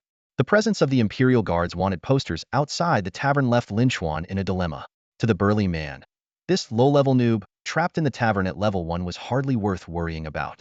After all, in the 6 hours since the game started, other warriors had made significant progress. Most average players had reached level 10 or above, while top-tier players had already broken past level 20. As for himself, he had climbed to an impressive level 16. With a flick of his wrist, the burly man revealed a dark green jade seal in his palm, a powerful artifact he had purchased with gold coins. As he swung his arm, the jade seal expanded instantly, hovering menacingly above Lin Chuan's head. Seeing Lin Chuan seemingly frozen in place, the burly man's face twisted into a sinister grin as he strode toward him. "Huh? What's the matter? Realizing you can't move now, huh?" The burly man mocked arrogantly. "Weren't you acting all high and mighty 6 hours ago when you killed my brother in this tavern? What's wrong now? Too scared to even make a sound?" Inside the tavern, the group of gang members Lin Chuan had previously humiliated began to stir restlessly. Although Lin Chuan had only killed their leader back then, they had since leveled up and equipped themselves with new gear, ready to reclaim their honor. They had assumed Lin Chuan would meet his end in the dragon's lair, yet here he was, alive and well. The burly man reached Lin Chuan, raising his hand to deliver a slap. But with a sharp smack, his wrist was effortlessly caught by Lin Chuan. With a deft twist, the slap landed squarely on the burly man's own face. "What? How is this possible? How are you able to move?" The burly man's eyes widened in disbelief as he realized his wrist was firmly locked in Lin Chuan's grip, leaving him completely immobilized. Lin Chuan smirked with a hint of amusement and delivered another slap to the burly man's face. "Who said I couldn't move? I just thought it was a bit impolite." He followed it up with another sharp smack. "You think I'll just do whatever you ask? That would be embarrassing for me." After several consecutive slaps, the burly man coughed up a mouthful of blood, nearly splattering Lin Chuan. With a nimble dodge, Lin Chuan avoided the mess, but the man's brazen behavior only fueled his irritation, prompting another heavy slap. "Unbelievable. You really dared to fight back," the burly man growled through gritted teeth. "Since you don't take me seriously, don't blame me for what happens next." In the blink of an eye, dozens of iron wires shot out like venomous snakes, wrapping tightly around everyone inside the tavern with deadly precision. The air was filled with a series of sickening, thwack sounds as the wires twisted and tore through flesh, reducing bodies to a gruesome pulp. Blood sprayed in all directions like crimson fireworks, painting arcs of red across the air. Lin Chuan remained unfazed, moving with calm precision. He retrieved a large, blue-gray umbrella from his ring and held it in front of him. In mere moments, the umbrella was drenched in blood, turning a deep scarlet. The jade seal that had been hovering midair lost its power and rapidly shrank before plummeting downward.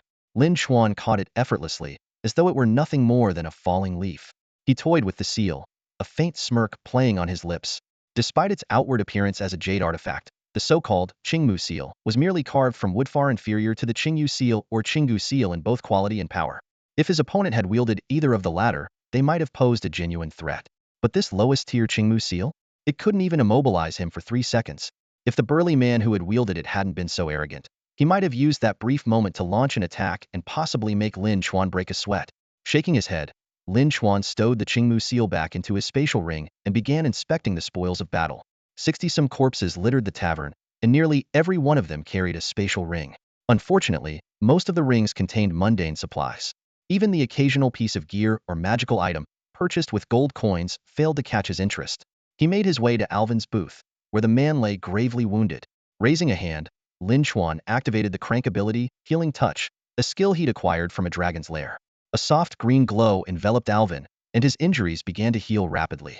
As soon as he could move, Alvin struggled to his knees, bowing repeatedly with tears streaming down his face. "Thank you, sir. Thank you so much." Lin Chuan, long numb to such displays of gratitude, remained expressionless. Without a word, he tossed the 62 spatial rings to Alvin. Sort these for me, he said coolly.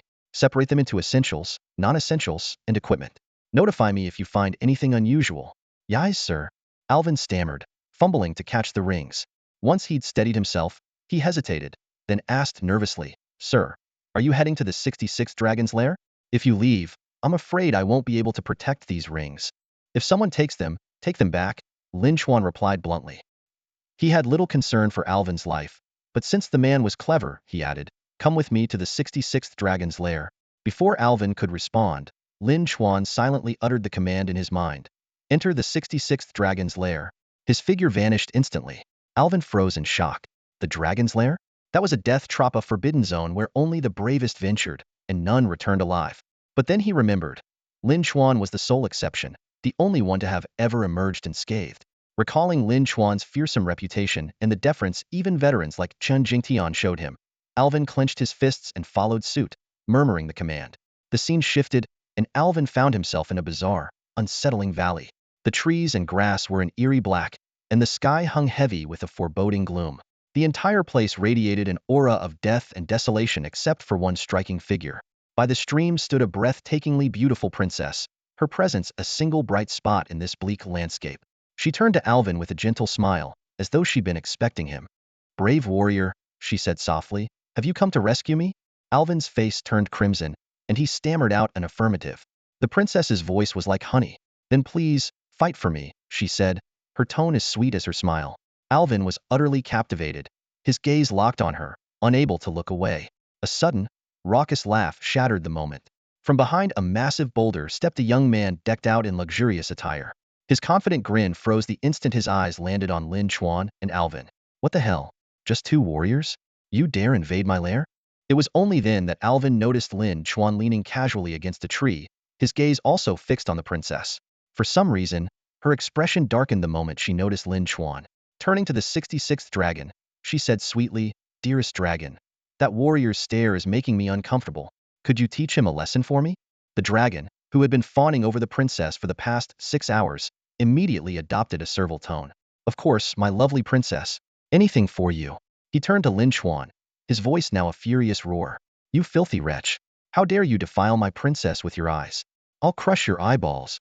He closed his eyes and muttered, dragon form, but nothing happened. Confused, he tried again, and again. Each attempt failed. Alvin, watching from the side, went from nervous to bewildered. Was this dragon pretending? Finally, Lin Chuan straightened, stretching lazily as he tapped his ear with a finger. Are you done shouting? He asked, his tone mild but laced with impatience. If so, let's get this over with. Lin Chuan suddenly summoned a sword into his hand, a deep brown-black Tongsha sword. Unlike the typical silver-white blades, this sword radiated a rich, textured black hue. Its hilt was intricately engraved with the totem of a coiled serpent. This was none other than the divine weapon he had purchased in Zizai Heaven for 200 Zizai points. The value of Zizai points far exceeded that of gold coins. While 200 Zizai points could be exchanged for 2,000 gold coins, the reverse exchange was impossible. As a result, the equipment in Zizai Heaven was vastly superior to the ordinary gear available in the Village of Heroes. Lin Chuan swung the sword lightly, and a shadowy serpent, tongue flicking, shot toward the 66th evil dragon in an instant. Despite the dragon's 10-speed attribute, it couldn't evade the strike. Even with its formidable 20 constitution attribute, the blow pierced its heart. Though it didn't die immediately, its end was inevitable. You finish him, Lin Chuan said coolly to the wide-eyed Alvin. Me? I am me. Alvin stammered in disbelief. The Shadow of the Secret Realm had once stated that any hero who slew an evil dragon would receive a reward. Yet Lin Chuan was offering him the chance. Just do it. Don't waste time, Lin Chuan replied, his tone laced with impatience. Not daring to question further, Alvin stepped forward and delivered the fatal strike. A system notification echoed in his mind. Ding. Congratulations, hero number 0618. For successfully slaying evil dragon number 066. Ding. Congratulations, you have successfully changed factions and become evil dragon number 066. Wait, what? I'm the evil dragon now? Alvin exclaimed, his face turning ashen. He suddenly recalled a line that all players had overlooked. The dragon-slaying hero shall become the dragon. It turned out that killing the evil dragon meant inheriting its role. Facing the imposing Lin Chuan, Alvin felt a wave of panic. But Lin Chuan's expression remained calm as he approached and raised an eyebrow. Tell Muhat, are your dragon stats? Uh, my constitution is 40, and my other attributes are 20, Alvin replied honestly. Lin Chuan nodded. Defeating the evil dragon and becoming its successor did grant enhanced attributes. This was the so-called slaying reward. However, these stats couldn't be carried back to the real world, so Lin Chuan wasn't particularly interested. His gaze shifted to the trembling princess nearby. Her pale complexion made her appear even more fragile, and her long lashes quivered with fear. Oh, great hero, thank you for slaying the dragon, the princess said softly, her voice growing more tender as she retreated step by step. No need to thank me, Lin Chuan replied with a faint smile. Just as a glimmer of hope lit up her eyes, the shadow of a serpent pierced her forehead. The princess collapsed instantly, her lifeless body transforming into the same pitch-black hue as the dragon's lair. Alvin stood frozen, utterly stunned by what he had just witnessed. Such a beautiful princess, and Lin Chuan had killed her without hesitation. Lin Chuan picked up the princess's crystal orb and crushed it in his hand. Another system notification chimed. Ding. Congratulations, you have awakened the Brank talent. Unyielding Will. Though not an SS rank talent, Unyielding Will was still quite powerful. It granted an increase of 2 spirit points per level and provided resistance to mental attacks and control effects. For instance, a 3-second stun might only last 1 second, and control skills from lower-level opponents would be completely ineffective if the level gap exceeded 5. However, dragons lacked traditional levels and could only enhance their dragon form. Even though Lin Chuan retained his hero identity, he couldn't level up like a standard hero. With the princess now dead, neither he nor the newly formed evil dragon number 066, Alvin, could fully utilize their dragon forms. More importantly, if another hero were to slay Alvin, they wouldn't become the new evil dragon due to the absence of the princess. Lin Chuan pondered for a moment, then turned to Alvin and said, "Stay here in the lair and help me organize the supplies from the 62-dimensional rings. If you encounter any danger, call for help in the dragon channel, and I'll come to save you." Alvin nodded repeatedly, his eyes filled with awe and gratitude. Thank you, boss. He was completely overwhelmed by Lin Chuan's power and mystery, silently feeling fortunate to have aligned himself with someone so formidable. This was likely his greatest gain from this secret realm. After giving his instructions, Lin Chuan was about to leave when he realized the rules of the secret realm had taken effect. Being a warrior, he had to wait half an hour before he could exit lair number 66. His gaze lingered on Alvin as a thought crossed his mind. If he killed Alvin, this unclaimed lair would collapse, allowing him to leave immediately. Sensing Lin Chuan's piercing gaze, Alvin shuddered. What's wrong? Nothing, Lin Chuan replied, ultimately deciding to wait. After all, letting Alvin organize the dimensional rings was far more time efficient than doing it himself. He sized Alvin up again, considering whether to recruit him as a subordinate to handle menial tasks. Although trust was a concern, Lin Chuan had a high-level origin contract in hand, where he could use his strength talent, Soul Master, to control Alvin. Resolving his thoughts, Lin Chuan decided that his next target would be lair number 129. Half an hour later, the Dragon chat channel erupted in chaos. Dragon 129. It's over. It's all over for me. Other dragons. What's going on? Why would you say something like that? Dragon 129. The 7 warriors I had under my control broke free as soon as they returned to the hero's village. Our dragon talents only work within the lair. Once they leave, the effects wear off. The dragons spiraled into despair, realizing that even with overwhelming power, they might still face a deadlock that could lead to their demise. Lin Chuan had anticipated this and remained calm. Meanwhile, Zhong Qing'er fell into deep thought. She knew that if Dragon 129 killed the princess, it would gain a permanent talent, breaking the deadlock. However, this would mean sharing the strategy freely, allowing all dragons to obtain permanent talents. In lair number 002, Zhong Qing'er deliberated with a heavy heart, weighing whether to reveal this critical piece of information. Human nature is inherently selfish, and Zhong Qing'er was no exception. Her mind was in turmoil. Why should the strategy guide she had paid a price to obtain be handed over to others for free? Yet, if she didn't share it, the stalemate would remain unresolved, and everyone would face annihilation. She racked her brain for a solution that could satisfy both sides until a sudden idea struck her: why not share the strategy exclusively with Dragon 129? However, reality quickly delivered a harsh blow. While the dragons had a shared chat channel, they couldn't communicate privately unknown.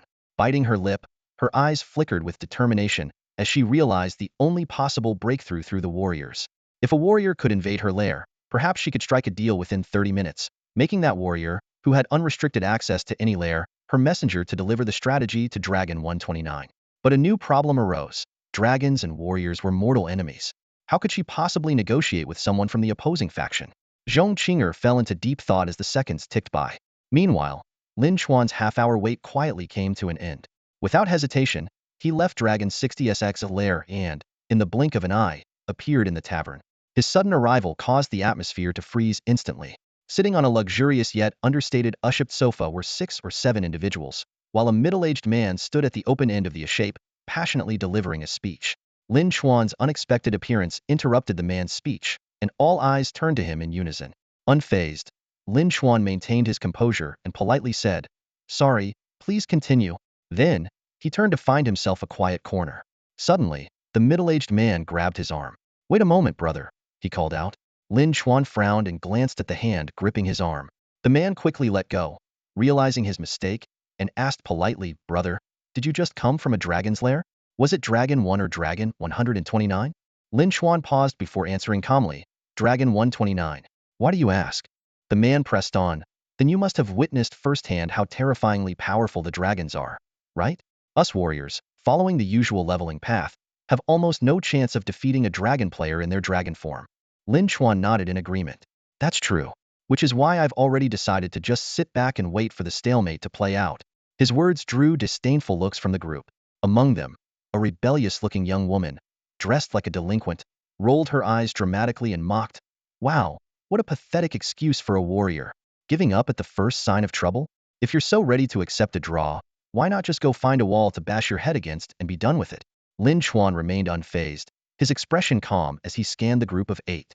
He noticed that the black players who previously dominated the tavern had been wiped out by his earlier rampage.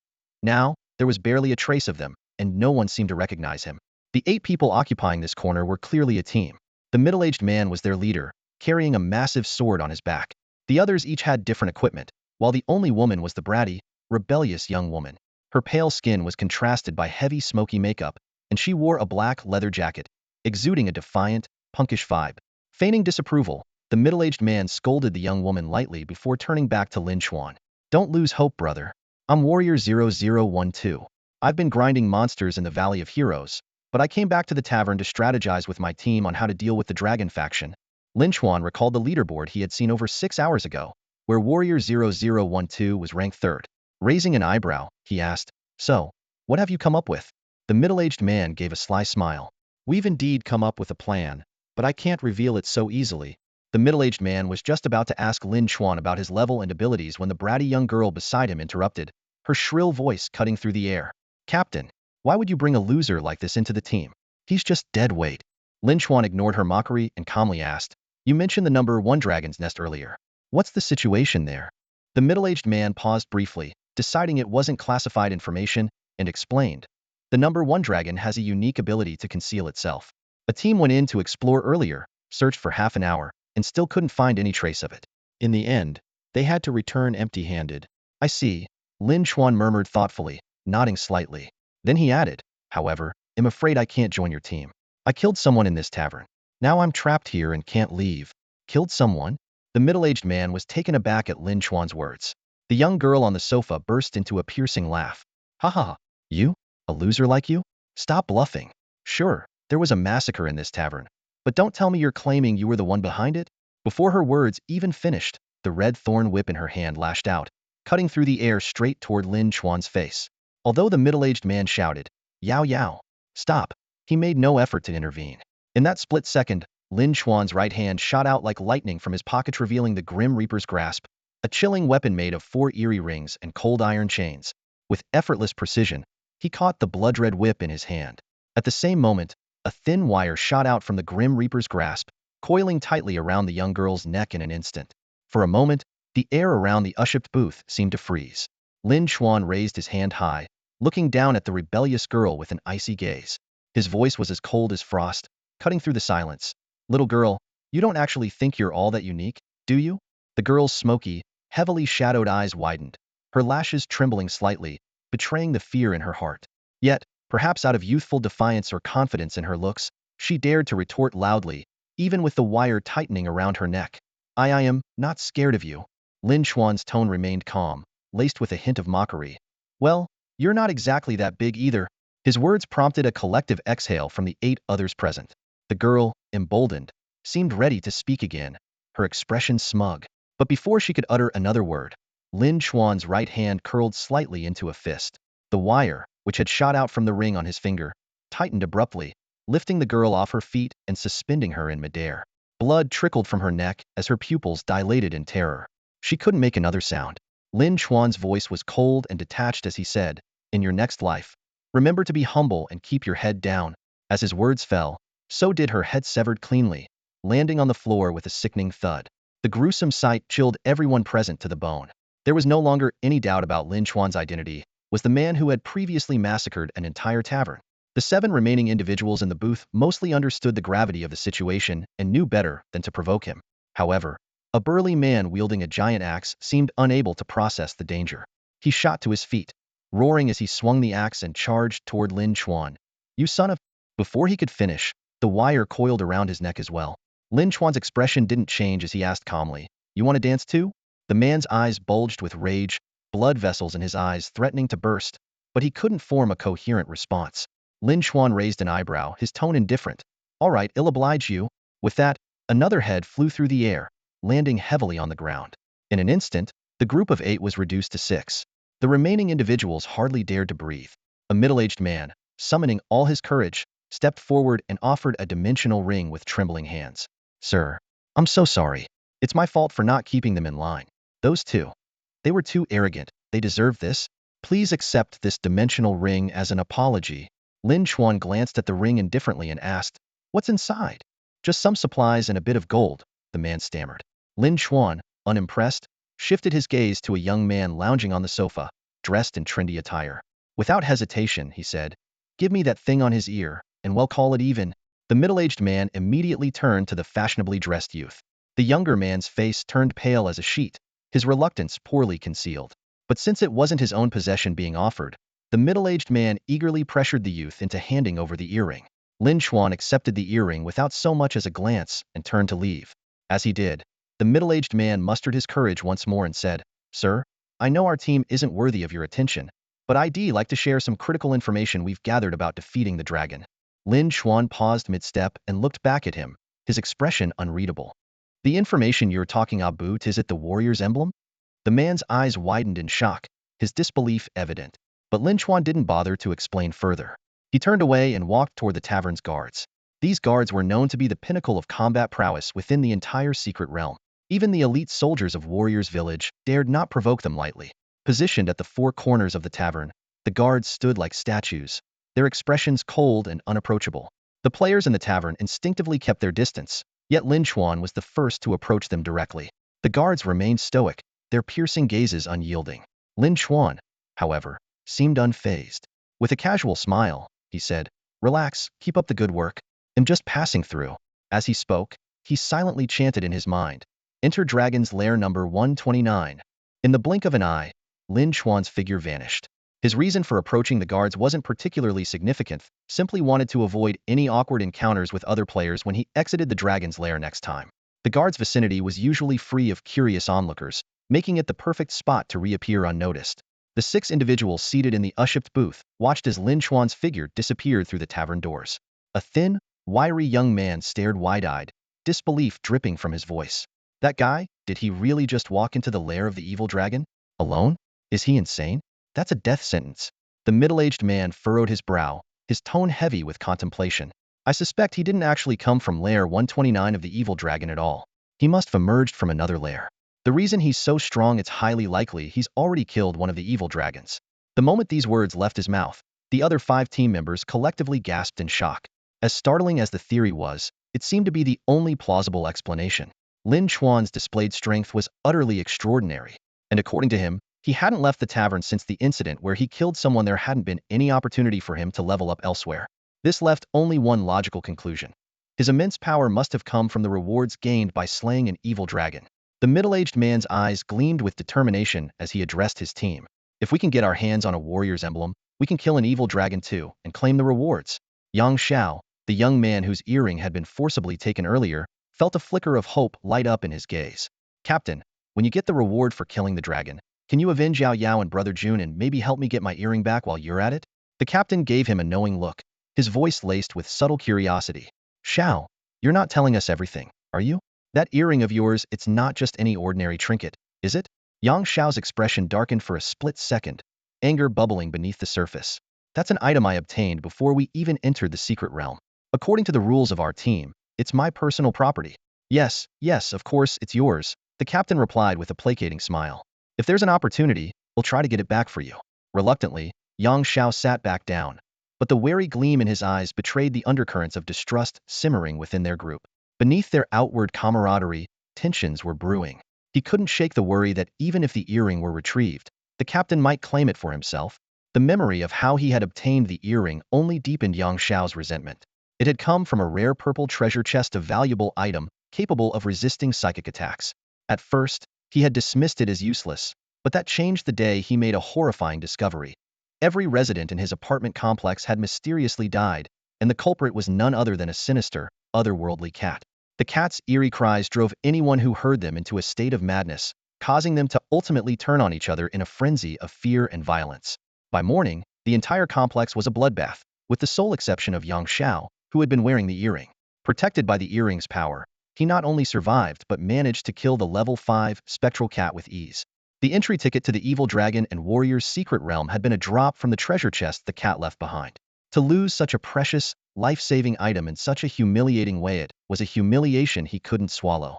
As Yang Xiao stewed in his bitter memories, a sudden movement in the corner of his eye snapped him back to the present. His gaze darted to the figure he had just spotted, and his eyes widened in shock. Yang Xiao suddenly froze in place, his gaze fixed blankly in one direction. A look of sheer terror etched across his face as though he'd just seen a ghost. The middle-aged team captain, who had been leading the meeting, noticed his strange behavior. Frowning, he turned to follow Yang Xiao's line of sight. That one glance left the captain just as stunned Lin Chuan, who had vanished 3 minutes ago near the guards and was supposed to have entered the dragon's lair, was now inexplicably standing in the same spot again. How is this possible?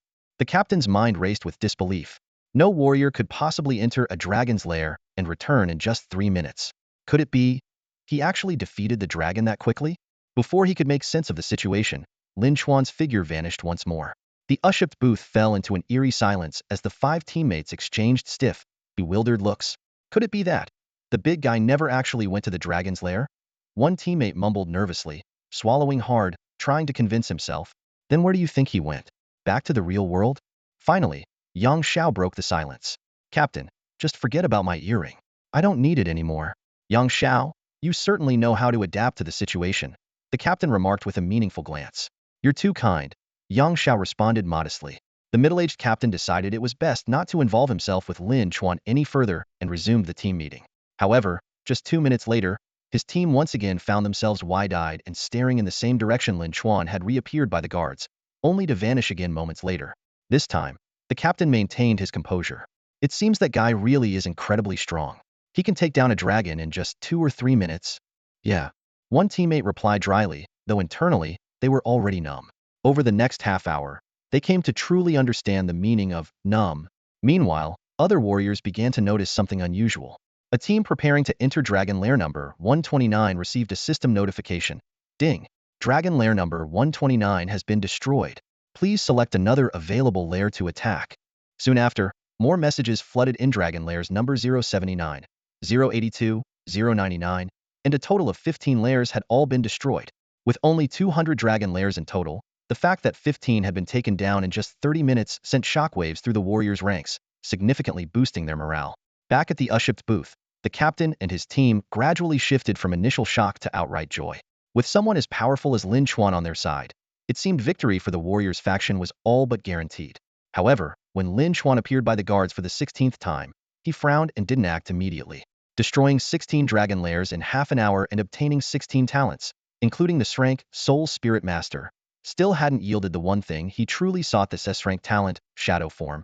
Lin Chuan's desperation for this talent stemmed from the nature of the deadly game they were in. Even the strongest players could fall at any moment. Just earlier, when he defeated the dragon in lair number 197, it had used a red crystal lethal item awarded only to the top player on the kill rankings against him as a last resort. Fortunately, he had a green crystal bound to him, allowing him to narrowly escape death. This brush with mortality only deepened his determination to acquire the SS rank survival talent. So far, he had targeted lairs belonging to players who hadn't revealed their identities in the Dragon chat channels, assuming that anyone with such a rare talent would be cautious and low profile. But now, it seemed his assumption might have been flawed. Letting out a sigh, Lin Chuan resolved to change his strategy. If I don't have any leads, they'll just go in order. Starting with lair number 2. They'll clear them out one by one. Enter dragon lair number 002. He silently commanded, and his figure vanished once again. Meanwhile, inside lair number 002, Zhong Qing'er was still racking her brain, trying to figure out how to collaborate with the dragon in lair number 129 and share the secret to breaking the stalemate. Yet, more than half an hour had passed, and not a single warrior had shown up at her lair. As Zhong Qing'er waited in boredom, a figure suddenly appeared beneath a tree not far away.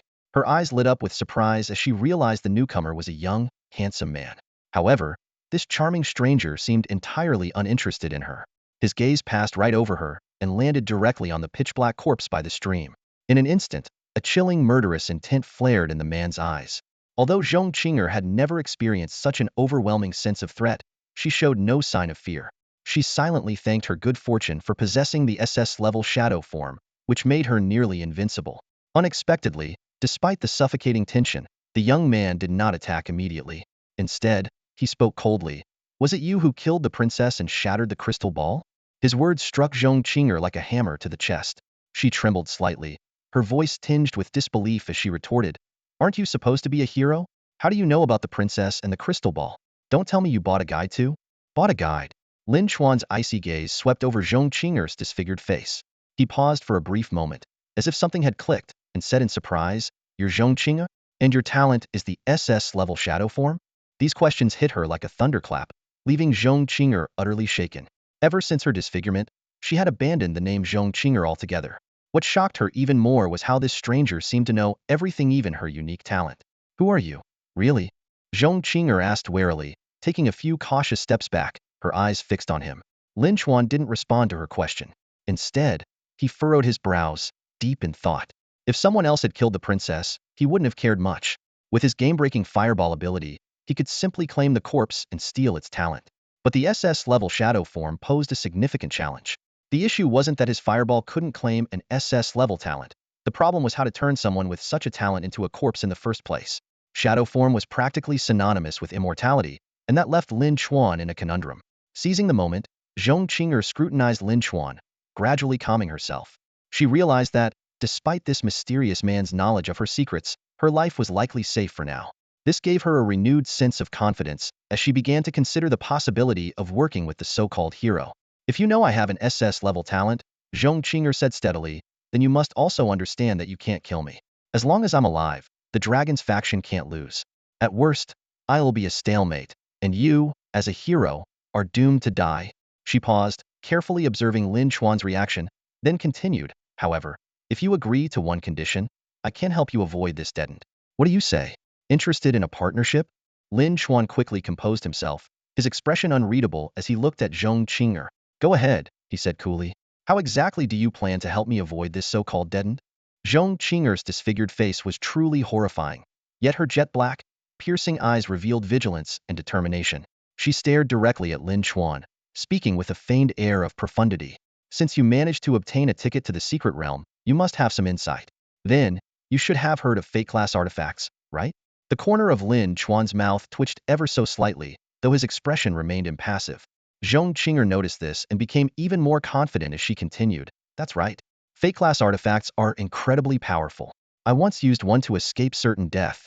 A flash of pride crossed her eyes before she lowered her voice, adding, "If you agree to one condition, they'll give you a fate-class artifact, so you too can escape death." Lin Chuan's gaze was cold, his heart numb, yet he played along, asking indifferently, "What's the condition?" "Deliver a message to the dragon in Nest 129, Zhong Qing'er said mysteriously. "The message about permanently gaining a talent by killing the princess?" Lin Chuan replied without hesitation. "Why wise?" Zhong Qing'er instinctively responded, but then her eyes widened in shock as she asked, "How do you know that?" Lin Chuan stared at her expressionlessly, his tone calm as he revealed an even harsher truth. "I also know that Nest 129 has already been destroyed. Want to guess who did it?" Zhong Qing'er's bright eyes widened further, filled with disbelief. Lin Chuan added, "Didn't you buy a guide from Terai? Don't tell me you didn't even know about the hero's emblem, which counters dragons." "You who are you?" Zhong Qing'er was utterly stunned, her mind racing with countless questions. Who was this man? Why did it seem like he knew everything? Lin Chuan silently observed Zhong Qing'er, memories from his previous life flooding back. In that apocalyptic world, Terai Yui was regarded as an omniscient figure among all players. Zhong Qing'er, on the other hand, was one of Terai's close associates. She possessed a grade talent called Death Seal. While it sounded unimpressive, it allowed her to seal living individuals into a death-like state, enabling the trade of living beings. This perfectly aligned with Terai's Abyss of Fate talent, which required a large number of living sacrifices. Their collaboration had earned Zhong Qing'er a modest reputation among players. Lin Chuan recalled that in his past life, when he destroyed the intelligence pavilion, he had purchased intel from Zhong Qing'er. Later, she even came to watch and thanked him, hinting at some grudge she had against the intelligence pavilion or Qi Feng. Snapping back to the present, Lin Chuan suddenly grasped a critical detail: the Fate class artifact. His expression turned grim as his gaze locked onto Zhong Qing'er. He asked in a deep voice, "The Fate class artifact you mentioned earlier, what exactly is it?" Zhong Qing'er's expression grew tense, but she showed no fear as she countered, "You won't reveal any information about yourself, so why should I?" Before she could finish, her entire body was bound tightly in iron wires, forming a cocoon-like prison. Lin Chuan stared at the woman, his killing intent unwavering. As his hand clenched, the iron wires coiled around Zhong Qing'er tightened abruptly, emitting a grating metallic screech that could set anyone's teeth on edge. This fatal strike, powerful enough to crush an ordinary person into pulp in an instant, lost its target the moment it touched Zhong Qing'er. Under the extreme pressure of the wires, her body dissolved into countless fine black particles, dissipating into the air like smoke. Lin Chuan watched the scene unfold with calm composure, his eyes betraying no surprise. An SS rank ultimate defensive talent. If it could be wiped out so easily, it wouldn't deserve to be called SS rank, he murmured to himself. Even Tereo's much vaunted Abyss of Fate talent is only S rank. Gazing at the black specks drifting through the air, Lin Chuan took a deep breath, his voice steady and commanding. SS rank talents are indeed formidable, but do you think it can save you from the eradication enforced by the rules of the secret realm? Still in her dispersed state, Zhong Qing'er's voice became ethereal and elusive, seeming to originate from all directions. And what if I am erased by the rules of the secret realm? You, a so-called warrior who can't even slay the dragon, won't escape the same fate either, will you? Lin Chuan chuckled lightly. You think acquiring a destiny-type artifact means I wouldn't have a way to counter the secret realm's rules? How naive. The air grew still, and Zhong Qing'er gave no reply. She could feel the man's killing intent toward her with unnerving clarity. Despite her reliance on her SS rank talent, it was this enigmatic and unfathomable adversary that truly struck fear into her heart. Show yourself. Let's have a proper talk. Lin Chuan's voice broke the silence. When Zhong Qing'er failed to respond, his tone turned icy. Don't waste my time. After a moment of hesitation, Zhong Qing'er finally reformed into her human shape. She fixed a wary gaze on Lin Chuan, though her voice remained unervingly calm. According to you, you can evade the secret realm's eradication. If that's the case, why waste your time on me? Unless, of course, you're after my SS rank talent. Of course I am. I want it so badly I can barely contain myself. Lin Chuan thought to himself. For him, everything he could gain from this journey through the secret realm was expendable, everything except this SS rank talent. That, he was determined to obtain. Lin Chuan gazed at the newly acquired SS-level defensive talent, his heart surging with exhilaration. This was the ultimate trump card, capable of reshaping his overly cautious approach from his previous life. While his Bug-level fireball talent was formidable, his overly conservative nature had caused him to miss countless opportunities in the past. Even in this second chance at life, Lin Chuan was acutely aware that in this merciless game of survival, even the smallest mistake could lead to utter ruin, no matter how powerful one was. It was precisely because of this that he craved the SS-level talent, Shadow Body, a life-saving ace in his hand. However, when facing Zhong Qing'er, Lin Chuan deliberately adopted an air of disdain. Are you out of your mind? You killed the princess and permanently gained her talent. Even if I coveted your ability, how could I possibly take something that already belongs to you? His argument was sound and irrefutable. After all, aside from Lin Chuan and his Bug-level fireball talent, no one else in this world could seize another's abilities. Zhong Qing'er pondered for a moment before asking suspiciously, then why are you wasting your time on me? What do you want? For your fate-related artifact, Lin Chuan replied calmly, his tone unflinching. Show it to me. If it piques my interest, I might consider making a deal with you, one that could ensure your survival in the secret realm. A flicker of hesitation crossed Zhong Qing'er's eyes. She turned her right hand over, and two wooden pieces suddenly appeared in her palman ancient divination tool known as Jiaobei, with one side flat and the other rounded. Lin Chuan's gaze instantly locked onto the artifact. The older the fate-related tool, the greater its power. Modern fate coins paled in comparison to ancient copper coins, and the history of this pair of Jiaobei could even be traced back to the Han dynasty. According to legend, Emperor Liu Bang himself had used them to divine whether he should appoint Han Xian as his chancellor. As Lin Chuan stared at the jiaobei in Zhong Qinger's hand, his eyes betrayed a mixture of envy and awe. Suppressing the surge of emotions within, he asked in a low voice, "If I'm not mistaken, you've already used this artifact and thrown 3 sacred cups, haven't you?" Sacred cups? Zhong Qinger looked puzzled. One flat side facing up, one rounded side facing up, Lin Chuan explained. Realization dawned on Zhong Qinger, and her eyes widened. "How do you know everything?" Lin Chuan's lips twitched, his tone stiff. "What do you think granted you an SS-level talent?" She lowered her head, staring at the artifact in her hand with newfound astonishment. "Wait, you're saying I got my SS-level talent because of this? Is that why you're so interested in it?" "I'm not interested in owning it," Lin Chuan replied with a hint of resignation. "Throwing 3 sacred cups isn't something just anyone can do. Fate-related artifacts are powerful, but they demand a price off in your life. With ordinary fate coins, the consequences of failure are bearable, but with ancient tools like this, the punishment is usually death." Now certain that Zhong Qinger had successfully thrown 3 sacred cups, Lin Chuan's gaze toward her subtly shifted.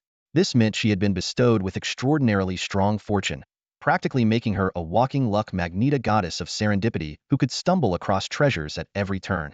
He fell into deep thought. Perhaps forming a master-servant contract with her could be advantageous? Having such a lucky charm by his side might bring him some of that fortune as well. Just as this idea began to take root, a haunting vision from his past life in the primordial plane surfaced in his mind. Lin Chuan furrowed his brows, deep in thought, when suddenly, inspiration struck. He turned to Zhong Qinger and hastily said, "Wait here. I'll be back in a moment." Before the words had fully left his mouth, his figure vanished into thin air from the dragon's lair. Zhong Qinger stood there, utterly stunned by what had just happened. According to the rules of the secret realm, when both the warrior and the dragon are present, they must stay in the lair for at least half an hour before leaving. Yet here she was, still alive as dragon number 002, and Lin Chuan had left prematurely. This was a complete violation of the rules, leaving her utterly baffled. Shaking her head, Zhong Qinger decided not to dwell on it. She eagerly opened the dragon chat channel and, breaking her usual habit of merely echoing others, took the initiative to post a bombshell message. Dragon number 002. I just heard from a warrior who entered my lair that dragon number 129's lair has been destroyed. Can anyone confirm this? If dragon number 129 is still alive, please respond. As soon as the message was sent, it was met with a wave of ridicule. What kind of joke is this? We're dragons, mighty and powerful, with the princess's resurrection ability backing us up. How could a warrior possibly destroy one of us? Exactly. Even the weakest dragon with grade talent wouldn't get taken down by a warrior, let alone a powerhouse with grade talent. Come on, the big boss is probably practicing their dragon form or brainstorming a way to break the stalemate. You losers who rely on easy wins, stop dragging the boss into your nonsense for attention. Yet, amidst the flood of jeers, the usually outspoken dragon number 129 remained eerily silent. Seizing the opportunity, dragon number 007, who had a long-standing feud with dragon number 129, chimed in with a taunt. "Hey, dragon number 129, if you're still alive, say something. If you don't respond within 3 minutes, well, just assume you're dead." This provocation immediately sparked a backlash from dragon number 129 supporters. However, to the growing dread of all the dragons, 3 minutes passed, and there was still no sign of a response from dragon number 129. Panic began to ripple through the dragon faction. Taking advantage of the chaos, dragon number 007 boldly stepped forward and declared, "Well, it seems like there's no choice but for me to take charge. Allow me to introduce myself. My name is Chi Yuan. I'm sure many of you have heard of me." This announcement sent waves of discussion through the dragon community. Wait, what? Chi Yuan? As in the Chi Yuan from the global billionaire rankings? This is a true big shot. Hold up. Are you guys seriously still hung up on the billionaire rankings? The world order has already collapsed. Who cares about money anymore? Even if someone handed me $1 billion right now, I wouldn't bother to glance at it. The voices of ridicule continued unabated, and Chi Yuan's decision to reveal his name did little to quell the doubts of the crowd. However, his next words hit like a thunderous blow, far surpassing the earlier statements from the wealthy elites. Dragon 007 here. Chi Yuan's voice echoed through the chat channel. The talent I obtained in the dragon's lair might only be a grade, but in the real world, I possess an grade talent. Thorn of Malevolence. It's a powerful ability with both offensive and crowd-controlling capabilities, a force to be reckoned with. The chat channel fell into a stunned silence for several seconds. Finally, someone cautiously broke the quiet. Is that for real? If you really have an grade talent in the real world, your future potential would definitely surpass that of Dragon 129. After all, The talents from the dragon's lair can't be taken out of it. Exactly. Another voice chimed in. No matter how impressive Dragon 129 is, once they leave the dragon's lair, they're just an ordinary person. Honestly, I'm starting to suspect maybe Dragon 129 really has already. The voice trailed off, and the atmosphere in the chat channel grew heavy. The mention of a dragon's death left everyone holding their breath. At that moment, Chi Yuan, Dragon 007, spoke again, attempting to regain control of the situation. If a dragon really has died, it's likely not just Dragon 129. I propose we do a roll call, starting from Dragon 001. Those who are still alive, report your number in the channel. This way, we can better assess the current situation. Agreed. We need to confirm the survival count of the dragon faction. Seconded. Strongly seconded. Seeing the support, Chi Yuan quickly took charge. Alright, they'll lead the roll call. All surviving dragons, respond promptly. Dragon 001. He sent 3 consecutive messages calling for Dragon 001, but no response came. The other dragons began whispering among themselves. No way. Is Dragon 001 gone too? If that's the case, it feels like our dragon faction has taken a massive hit. This is bad. Are we going to lose the faction war? Chi Yuan ignored the pessimistic remarks and continued the roll call. Dragon 002. This time, a response came immediately. Most of the subsequent roll calls were met with answers, rekindling a glimmer of hope among the previously disheartened dragons. Meanwhile, Lin Chuan, Dragon 001, was entirely unaware of the roll call. After leaving Dragon 002's lair, he returned to the free sky.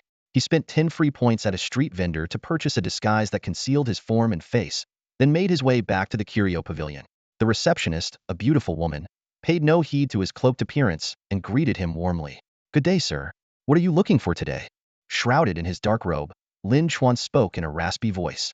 I've seen 2 people in the origin plane possessing the same talent. Do you know how that's possible?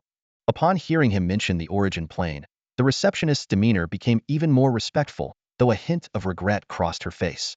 I'm sorry, sir. I haven't been to the origin plane, so am not familiar with the phenomenon you described. Seeing Lin Chuan frown, she quickly added, perhaps you could inquire at the auction house or pawn shop? Lin Chuan thanked her and subsequently visited both the auction house and the pawn shop, but his efforts yielded no results.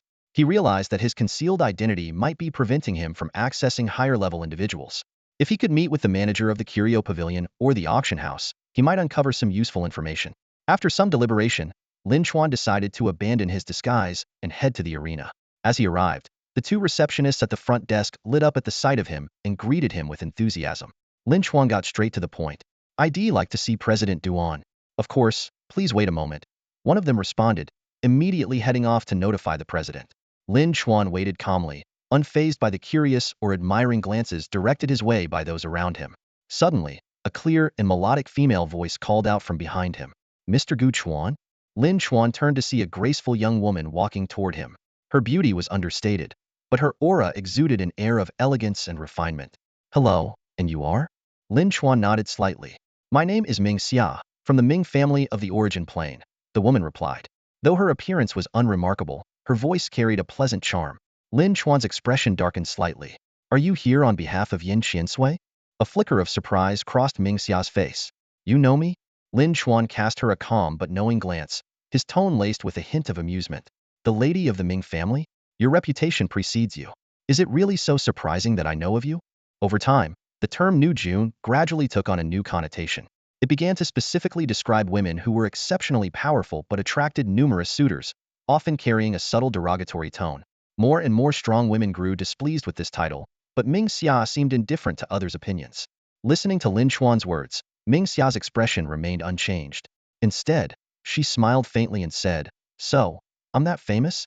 But you're mistaken, I am not here to stand up for Yin Qiansui. Lin Chuan's tone was cold, clearly unfriendly toward this woman. Oh. However, Ming Xia showed no sign of annoyance.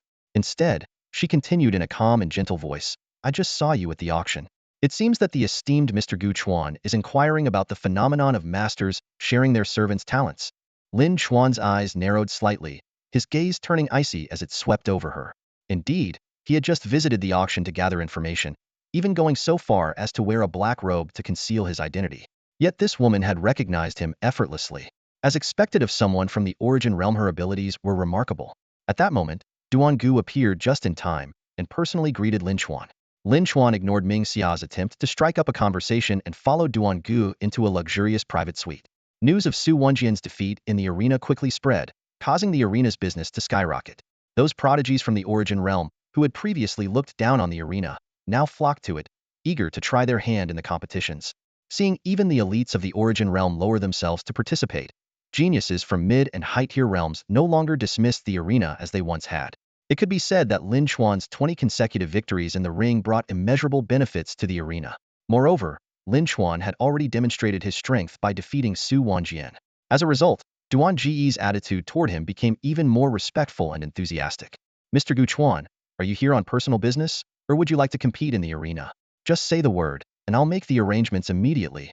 Lin Chuan took a sip of tea and replied calmly, I'm here on personal business. I wish to ask President Duan about something. Please, ask anything you'd like. I will answer with complete honesty, Duan Gu said with a polite smile. Setting his teacup down, Lin Chuan got straight to the point. I've encountered a phenomenon in the Origin realm where a master and servant pair allows the master to share and use the servant's talents. Could President Duan shed some light on how this is achieved? Duan Gu, who had been sipping his tea, froze momentarily at Lin Chuan's question, a flicker of surprise flashing in his eyes. It took him a while to regain his composure before he smiled and said, It seems Mr. Gu is truly extraordinary. Not only have you been to the Origin realm, but you've also met some remarkable individuals. Lin Chuan merely smiled faintly, unwilling to divulge more about himself. Duan Gu, sensing this, did not press further. However, his expression turned somewhat peculiar. Mr. Gu, I believe the matter you're inquiring about may already be known to Miss Ming, whom you just met. Lin Chuan's expression darkened slightly as an uneasy feeling crept over him.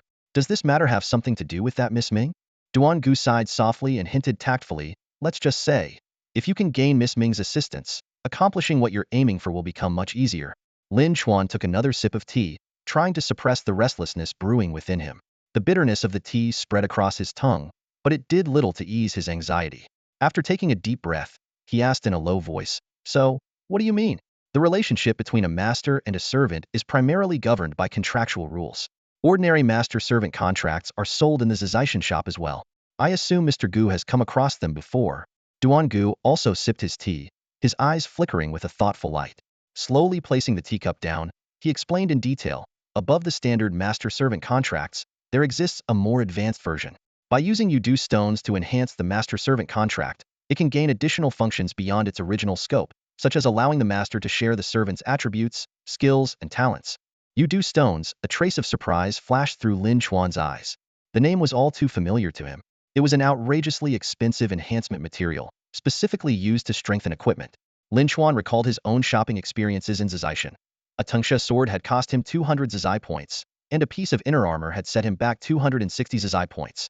Yet a single Yudu stone was priced at an astronomical 10,000 Zizai points, 100 times the cost of basic apprentice-level gear.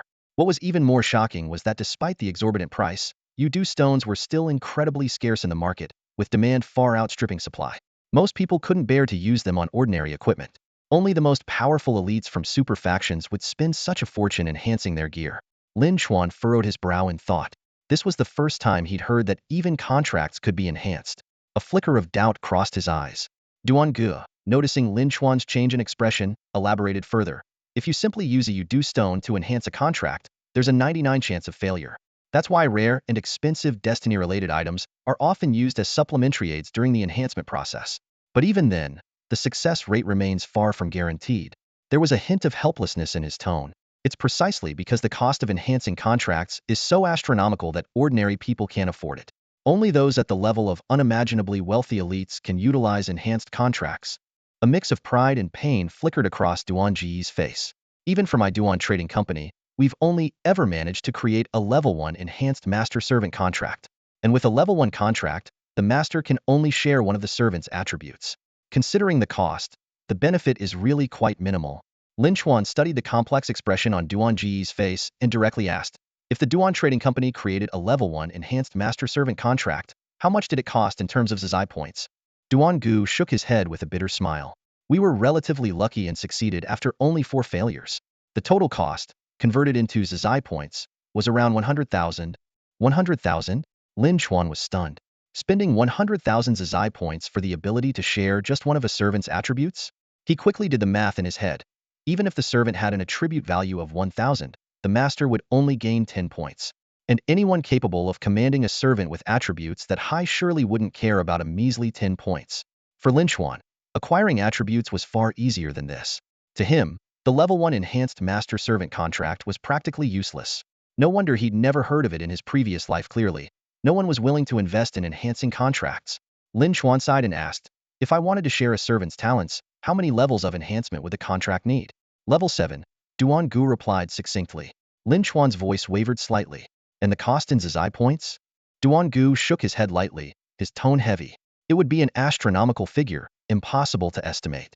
Moreover, the destiny-related items required as supplementary aids are incredibly hard to come by. Lin Xuan exhaled deeply, his mind racing. Suddenly, a thought struck him, and he asked, so, Chairman Duan, you mentioned earlier that this matter would be simpler with Miss Ming's help. Is it because Miss Ming already has a levels-even enhanced master-servant contract? Not quite, Duan Gu clarified. It's because Miss Ming has a unique talent. If she were the one enhancing the contract, the failure rate would be almost negligible. She'd only need 28 Yudu stones to practically guarantee success. 28 Yudu stones. Lin Xuan was taken aback. The theoretical value was 280,000 Zizai points. But in reality, gathering that many Yudu stones would be no easy feat, and Ming Xia likely wouldn't agree to help so easily. Deep down, Lin Xuan was already starting to give up on the idea. Most people pursued levels-even enhanced master-servant contracts because they lacked other means to acquire talents. But he had his overpowered fireball ability. Surely, killing an SS-level defensive talent user wouldn't be harder than creating a levels-even enhanced contract. Instead of wasting time on this, he decided it was better to refocus on his original goal, figuring out how to eliminate Zhong Qing'er. Still, Lin Xuan's eyes flickered with curiosity as he feigned interest and asked Duan Gu, what exactly is Miss Ming's talent? Duan Gu shook his head. That, I'm not entirely sure. All I know is that it's incredibly powerful. After leaving the reception room, Lin Xuan remained deep in thought. Ming Xia. He'd heard of her in his previous life. She was a low-profile individual, and he didn't know much about her. The one thing he did know was that she'd taken in over a dozen husbands, each one a genius with immense potential. Qian Sui, whose real name was Yin Qian Sui, eventually transitioned into an 8-star profession. That 8-star job scroll, as Lin Xuan recalled, had been purchased with Ming Xia's financial support. Lin Xuan put himself in her shoes if it were him, assembling a harem of over a dozen talented women. As Lin Xuan passed by the front desk, his gaze inadvertently landed on Ming Xia. She was dressed in a white qipao that accentuated her graceful figure, leaning casually against the sleek silver counter. Noticing his glance, Ming Xia's lips curved into a subtle, enigmatic smile. Lin Xuan's heart stirred, but he maintained a composed demeanor and walked past as if nothing had happened. Ming Xia parted her lips slightly, her voice soft yet teasing. Mr. Gu is a clever man, surely you can guess what I mean? Lin Xuan raised an eyebrow, feigning ignorance. What do you mean? Are you suggesting Miss Ming would gift me the limited edition master-servant contract for free? A sharp glint flashed in Ming Xia's eyes, but it vanished as quickly as it appeared, replaced by her usual calm and elegant demeanor. She replied gently, free? That wouldn't do. But, Mr. Gu, would you be interested in joining the Ming family? Lin Xuan gave her a long, searching look. And what exactly does joining entail? Becoming my man, Ming Xia said bluntly. Lin Xuan shook his head with a light sigh. Miss Ming, you certainly don't hold back, do you? Ming Xia's voice softened further, almost coaxing. I don't care if Gu Chuanda is your real name or just an alias. But, little one, this big sister really likes you. Little one? Lin Xuan's mouth twitched slightly. Well, I happen to like someone else. Ming Xia leaned in closer, her delicate scent wafting toward him. She tilted forward just enough, her red lips brushing near his ear as she whispered in a sultry tone, then don't tell her, and it'll be our little secret. Lin Xuan stood still, narrowing his eyes in thought. After this encounter, he was absolutely certain of one thing. There was something unusual between Ming Xia and her so-called husband. Apologies, but I'm a man of principles. He took a few steps back, his tone polite but distant. Ming Xia maintained her faint smile, showing no trace of disappointment. On the contrary, she regarded him with a look of admiration. What a pity. Still, I must admit, I quite like you. With a slight twist of her right hand, a black headscarf suddenly appeared in her palm, embroidered with a silver crescent moon. Lin Xuan's pupils contracted sharply at the sight of it, but he quickly regained his composure. This headscarf clears the mind and wards off most illusions. Consider it a gift for our first meeting. Ming Xia handed it to him, her voice gentle. If you ever change your mind, you're welcome to come find me. Lin Xuan gave her a deep, scrutinizing look before accepting the headscarf with a word of thanks and leaving. Ming Xia remained standing where she was. A few minutes later, a middle-aged man silently appeared at her side. No leads. That boy seems to be under the protection of the Oni, the man murmured in a low voice. Ming Xia nodded slightly, prompting the man, referred to as Uncle Xia, to hesitate before asking, "But didn't you say earlier that he'd be hard to approach?" Ming Xia narrowed her eyes, a peculiar glint flashing within them. "Uncle Xia, I have an exceptionally strong feeling about that boy. His talent is extraordinary, and I want him." No sooner had the words left her lips than a sharp pain struck her forehead. She coughed up a mouthful of blood. Uncle Xia quickly stepped forward to steady her. "Miss, I'm fine." Ming Xia wiped the blood from the corner of her mouth and straightened up again. Her movements were still graceful, but her gaze had turned icy. With a chilling edge to her voice, she muttered, "It seems that boy prefers to learn the hard way." In the number 002, Dragon's Lair, Lin Chuan's sudden appearance startled Zhong Qing'er. She hurried over to ask where he had been, but Lin Chuan remained silent, staring intently at the black headscarf in his hand, lost in thought. He had seen this headscarf before in his previous life. It had been worn by the Lin Chuan from a parallel world, the one who had killed him. The realization left him stunned. Could it be that the self-proclaimed strongest Lin Chuan had actually become Ming Xia's husband? The idea was almost too absurd to believe. Even in different worlds, their personalities shouldn't differ that much. Based on his understanding of himself, no matter the circumstances, he would never willingly become someone else's pawn. That meant Ming Xia must have manipulated the Lin Chuan of that world. Lin Chuan clenched the headscarf tightly in his hand. He had assumed Ming Xia was an insignificant figure from his past life, someone unrelated to him. But now it was clear that she had a profound connection to him. The Lin Chuan who had killed him had likely become so powerful, not just through his own efforts, but also through Ming Xia's cultivation. What exactly was Ming Xia's talent? Why was she so interested in his untapped potential? If she signed a high-level master-slave contract, could she freely exploit his abilities, including his fireball talent? As Zhong Qing'er pressed him with more questions, Lin Chuan suddenly conjured a fireball in his palm and incinerated the black headscarf. Strangely, the crescent moon emblem floated in the air for a moment before dissipating.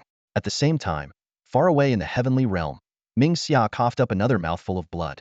Lin Chuan turned to Zhong Qing'er, his brows knitted in thought. This trip to the heavenly realm had yielded little aside from uncovering Ming Xia's connection to his past life.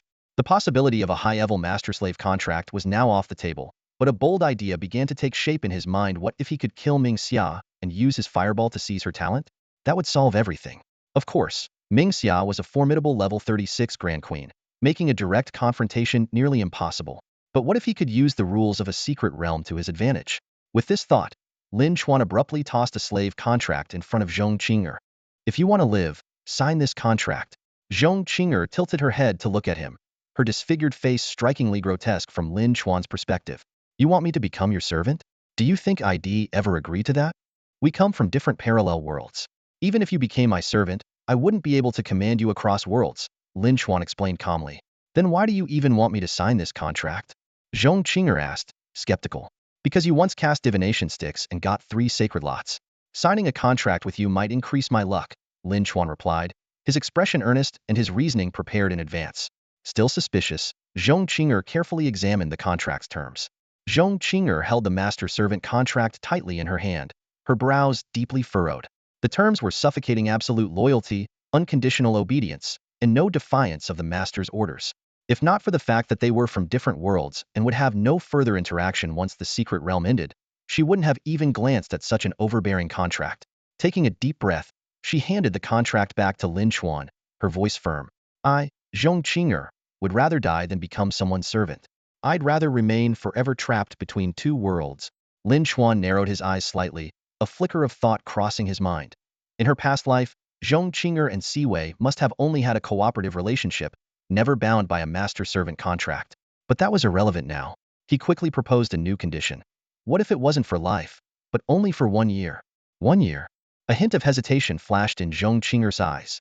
"I can add a time limit to the contract," Lin Chuan added. "The term would be for 1 year." Zhong Qing'er pondered carefully. A 1-year limit made it feel more like an employment agreement. Once the time was up, the contract would dissolve automatically, freeing her from any obligation. Compared to dying in the secret realm, this option seemed far more advantageous.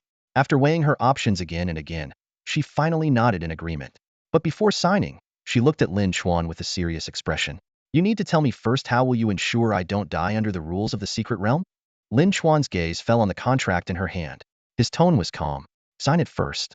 Once it's signed, I'll tell you immediately. Gritting her teeth, Zhong Qing'er pricked her fingertip and solemnly signed her name on the contract. In an instant, two dazzling beams of light rose from their bodies, descending to form a complex array of rules on the ground. Both of them felt a mysterious connection binding them. With a single thought, Lin Chuan activated the contract. Zhong Qing'er immediately bowed respectfully to him. Master. Not bad, Lin Chuan said with a faint smile. Snapping out of it, Zhong Qing'er's face flushed red with anger and humiliation. You shameless scoundrel. Shameless? Is that all it takes? Lin Chuan gave her an indifferent glance.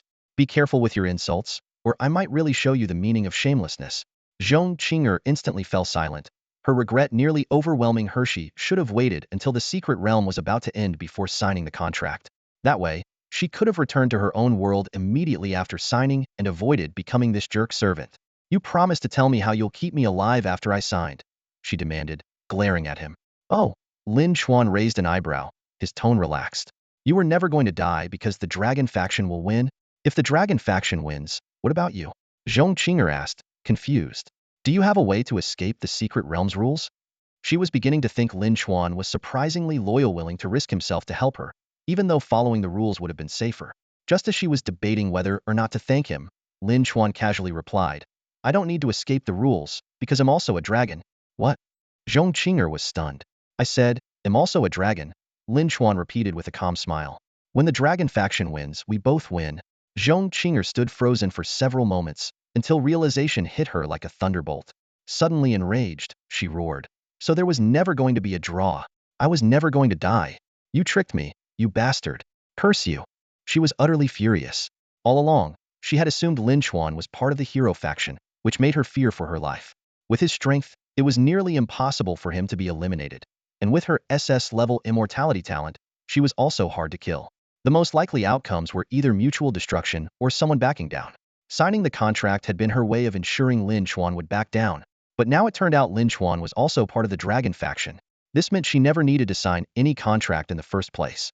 As long as she stayed alive, she could have easily won alongside him. And now, thanks to this scoundrel's deception, she had signed a servitude contract for nothing. Overcome with rage, Zhong Qing'er unleashed a torrent of curses, throwing all decorum aside as she charged at Lin Chuan, her expression murderous, as though she intended to tear him to pieces. Lin Chuan's figure flickered as he nimbly stepped back. Raising a finger, his gaze sharp and focused, he softly uttered a single word toward the enraged Zhong Qing'er, freeze. Before the word had fully left his lips, Zhong Qing'er became motionless, as if bound by invisible chains. Lin Chuan strolled leisurely around her, his face adorned with a faint, teasing smile. You're a young lady, why are you so hot-tempered? His tone was light, laced with a hint of mockery. Zhong Qing'er tried to speak, but found herself unable to make a sound. All she could do was glare at Lin Chuan with her bright, piercing eyes, brimming with anger and defiance. Lin Chuan offered her a gentle smile. All right, calm down. Why don't you peel an apple for your master to cool off? Peel an apple? Cool off? You bastard. Why don't you just drop dead? Zhong Qing'er screamed internally, but the words refused to leave her lips. Her body, as though acting on its own, retrieved an apple from her dimensional ring and began clumsily peeling it. Her movements were awkward and unpracticed, clearly demonstrating she wasn't accustomed to this kind of task. The apple's peel came off in thick chunks, leaving behind a fruit barely the size of a baby's fist. With an expressionless face, she handed the apple to Lin Chuan, grinding out the words through clenched teeth. Master, please enjoy. Lin Chuan took the apple, shaking his head in disapproval. Tisk, tsk. So small, it's not even enough to fill the gap between my teeth. Never mind, you can have it. Remember to behave next time. Yais. Zhong Qing'er's eyes reddened with rage, and regret flooded her heart. She silently vowed that once this mysterious realm ordeal was over, she would reclaim her freedom. Just then, Lin Chuan flipped his palm, revealing a simple bronze mirror. With a deliberately enigmatic tone, he asked, Can you guess what this is? Zhong Qing'er forced a strained smile. What is it? This, Lin Chuan explained, is called the boundary mirror. Its purpose is simple, it allows someone to traverse between worlds. Zhong Qing'er's expression changed drastically. What do you mean? Lin Chuan grinned. It means that once this secret realm trial is over, I'm taking you back to my world. How about that, little maid? Your master treats you well, doesn't he? Unable to hold back anymore, Zhong Qing'er erupted into a stream of curses. This time, Lin Chuan didn't stop her. He merely smiled and said, Go ahead, vent it out. Your master has things to do. He'll come back to take you home later, all right? With that, he disappeared from the dragon's lair in a flash. Back at the tavern, Lin Chuan sank into deep thought. The contract he had with Zhong Qing'er was just an ordinary master-servant pact, which didn't grant him access to her abilities. Without the advantage of an SS-level talent, his actions in the secret realm would be severely limited. He calculated silently. Among the 2,000 participants who entered this realm, most were ordinary people who had lucked into their entry tokens. However, there were bound to be a few genuine powerhouses among them. If he encountered another opponent in possession of a red crystal, he might not stand a chance, especially now that he had already lost the green crystal. Lin Chuan found himself at a crossroads. Should he continue exploring the dragon's lair, risking further danger, or lay low for the time being? His gaze grew distant and contemplative, weighing every possible course of action. Lin Chuan stood in the center of the tavern, his brow slightly furrowed as he contemplated the situation before him. Suddenly, his gaze swept across the room, and he noticed something unusual. The number of warriors here seemed far greater than usual. What was even more suspicious was the eerie silence that had enveloped the entire tavern since his arrival. The warriors, as if facing a stern schoolteacher, were frozen in place, stealing nervous glances at him out of the corners of their eyes. Sensing the odd atmosphere, Lin Chuan's expression sharpened, and he exuded a powerful aura of dominance. The warriors who had been sneaking glances at him immediately averted their eyes as if they had been shocked, bowing their heads in submission, not daring to look at him again. Lin Chuan scanned his surroundings thoughtfully before heading toward a ushipped booth he had noticed earlier. His footsteps echoed clearly in the silence of the tavern. As he approached, a middle-aged man, who appeared to be the leader of a group, suddenly stood up, his demeanor respectful and his voice trembling slightly as he said, "Sir, do you have any instructions for me?" His tone betrayed his nervousness, silently hoping Lin Chuan was merely seeking information and not looking to cause trouble. Lin Chuan gave him a brief, indifferent glance before asking, "Warrior 0012? One of the top-ranked warriors?" The middle-aged man hurriedly waved his hand, his voice humble. "Oh no, I'm Yu Jun. You can just call me Xiao Jun, sir." Lin Chuan seemed uninterested in his name and got straight to the point.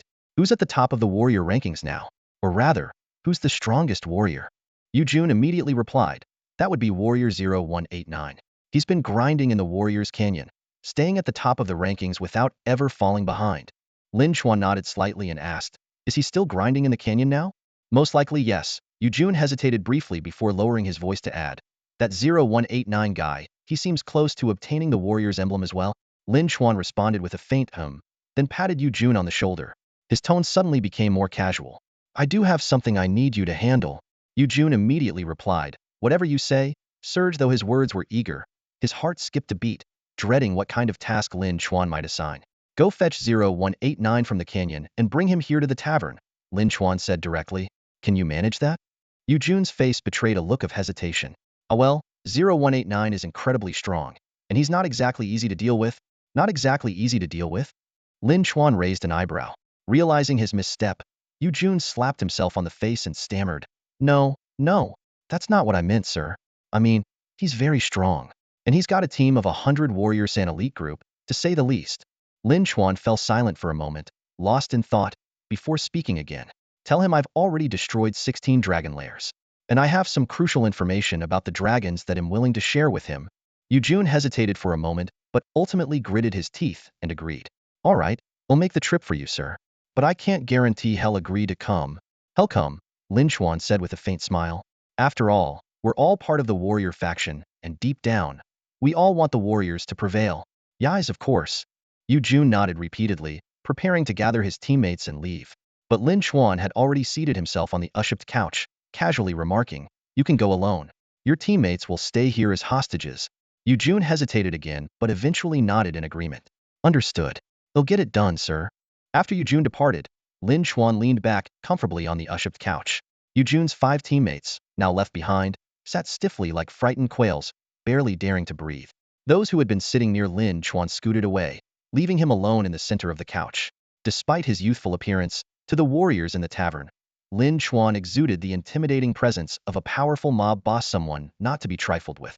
Lin Chuan, seemingly unaware of the fear he inspired, turned his gaze toward a young man from whom he had earlier confiscated an earring. In a casual tone, he asked, "What's your name again?" The youth, startled by the unexpected question, almost fell to his knees. "Sir, my name is Yang Xiao. That earring you had earlier, where did you get it?" Lin Chuan asked, as if making small talk with an old friend.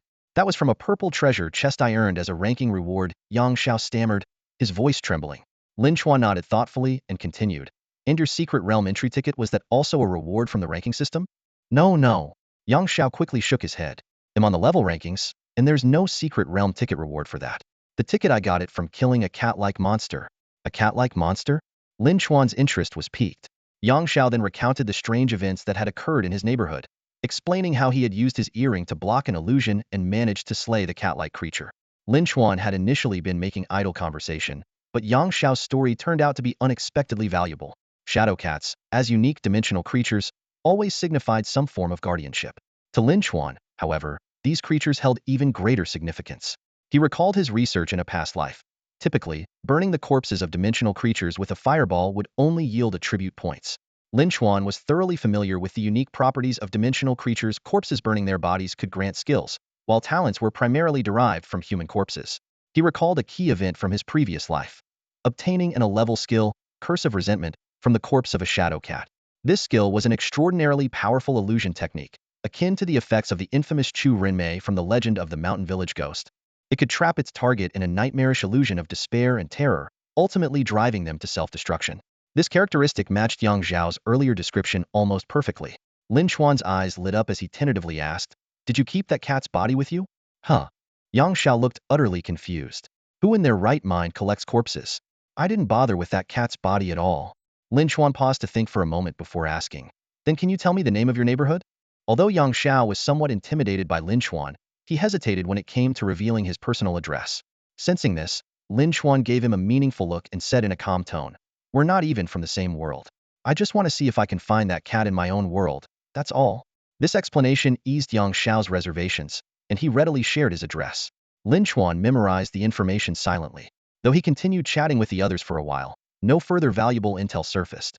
Meanwhile, Yu Jun, who had left the tavern, was behaving quite diligently as he headed straight for the depths of the canyon in search of Warrior 0189. This warrior, also hailing from Daxia, appeared to be relatively young, in his late 20s or early 30s. Yet, he commanded a 100-member team composed of individuals from various nations.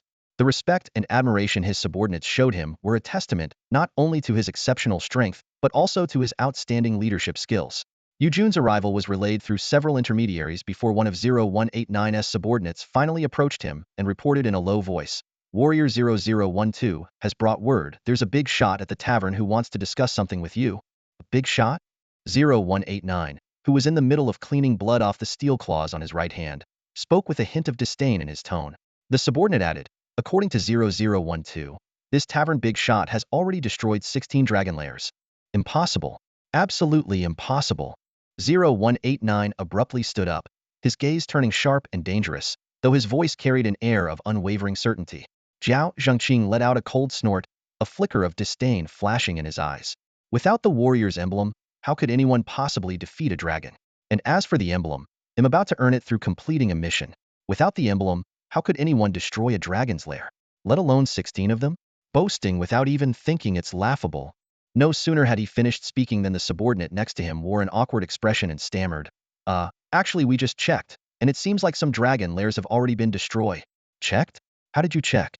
Zhao Zhengqing frowned, his tone sharp with suspicion. The subordinate hesitated before explaining, "Well, we silently recited the command to enter dragon lair number 099, and then we got a notification saying that the lair had already been destroyed." This revelation left Zhao Zhengqing utterly stunned.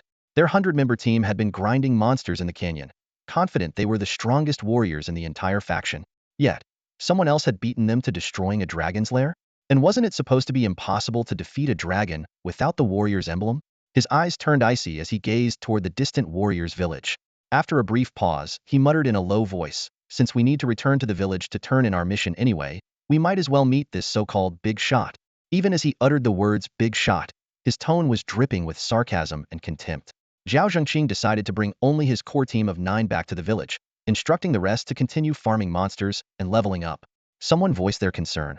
"Shouldn't we bring more people, just in case?" Zhao Zhengqing waved it off with a confident smirk. "It's fine. We're all on the same side, the warriors faction.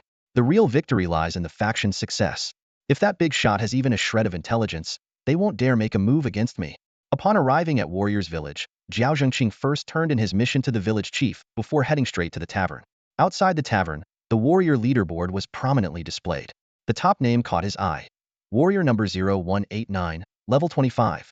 A glimmer of satisfaction crossed Zhao Zengking's face, but he didn't linger. Striding into the tavern, he announced loudly, "I heard someone here wants to share information about the dragon lairs with me." Before his voice had fully echoed through the room, Zhao Zhengqing was suddenly immobilized, wrapped tightly in black, metallic threads that bound him like a giant cocoon. The patrons of the tavern turned their gazes toward Lin Chuan, while the 9 members of Zhao Zengking's team cried out in alarm, "Boss!" Drawing their weapons, they scanned the room and shouted, "Who did this? Let our boss go." Lin Chuan stepped forward, holding an ominous and intricately designed weapon, the Reaper's Grasp. The crowd in the tavern instinctively parted to make way for him. The 9 warriors saw that the metallic threads ensnaring their leader were emanating from one of the rings on the Reaper's Grasp. Their eyes hardened, and they prepared to launch an attack. But before Lin Chuan could make a move, the other patrons in the tavern voluntarily stepped in to shield him. The tension in the air was palpable as the two sides stood at an impasse at the tavern's entrance, the atmosphere thick with hostility. Though the tavern-goers stood in Lin Chuan's defense, their motives were mixed. Many saw him as the key to leading the warrior faction to victory, but it was unclear how far they'd go to protect him. In contrast, Zhao Zengking's 9 loyal followers were fiercely devoted, their eyes burning with determination as they locked onto Lin Chuan, ready to fight to the death. Suddenly, one of the 9 pulled out a red crystal. A crimson beam shot from his forehead straight toward Lin Chuan. But when the beam struck, it had no effect whatsoever.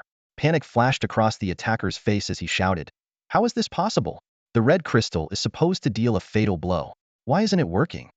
Lin Chuan responded with a faint, knowing smile. He had long been aware that the red crystals used by warrior players wouldn't work on him. Why? Because, at his core, he wasn't a warrior, was a dragon. In the faction-based secret realm, there was an unspoken rule.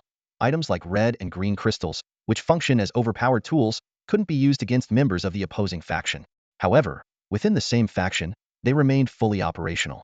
The faction of the evil dragon used the red crystal on him, and its effects were still remarkable.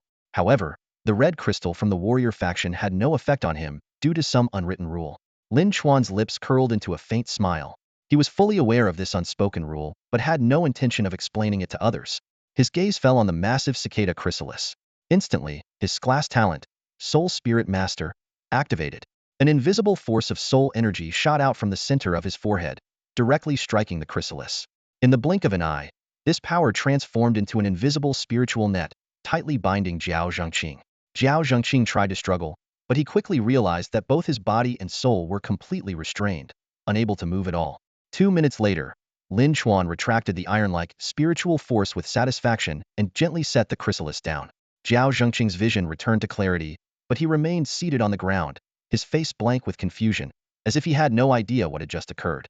It wasn't until Lin Chuan spoke, "Captain Zhao, let's go inside and talk," that Zhao Zhengqing snapped out of his daze. He stood up respectfully and followed. As Lin Chuan walked, he carefully reflected on his abilities. He realized that using his soul spirit master talent to control others was fundamentally different from a master-servant contract originating from the Prime Plane. The master-servant contract was bound by powerful rules, ensuring that the servant could neither harm the master nor disobey their commands. In contrast, the enslavement through Soul Spirit Master worked by infiltrating someone's subconscious with soul energy, instilling a deep-seated sense of loyalty and obedience. Of course, this subconscious imprint wasn't immutable.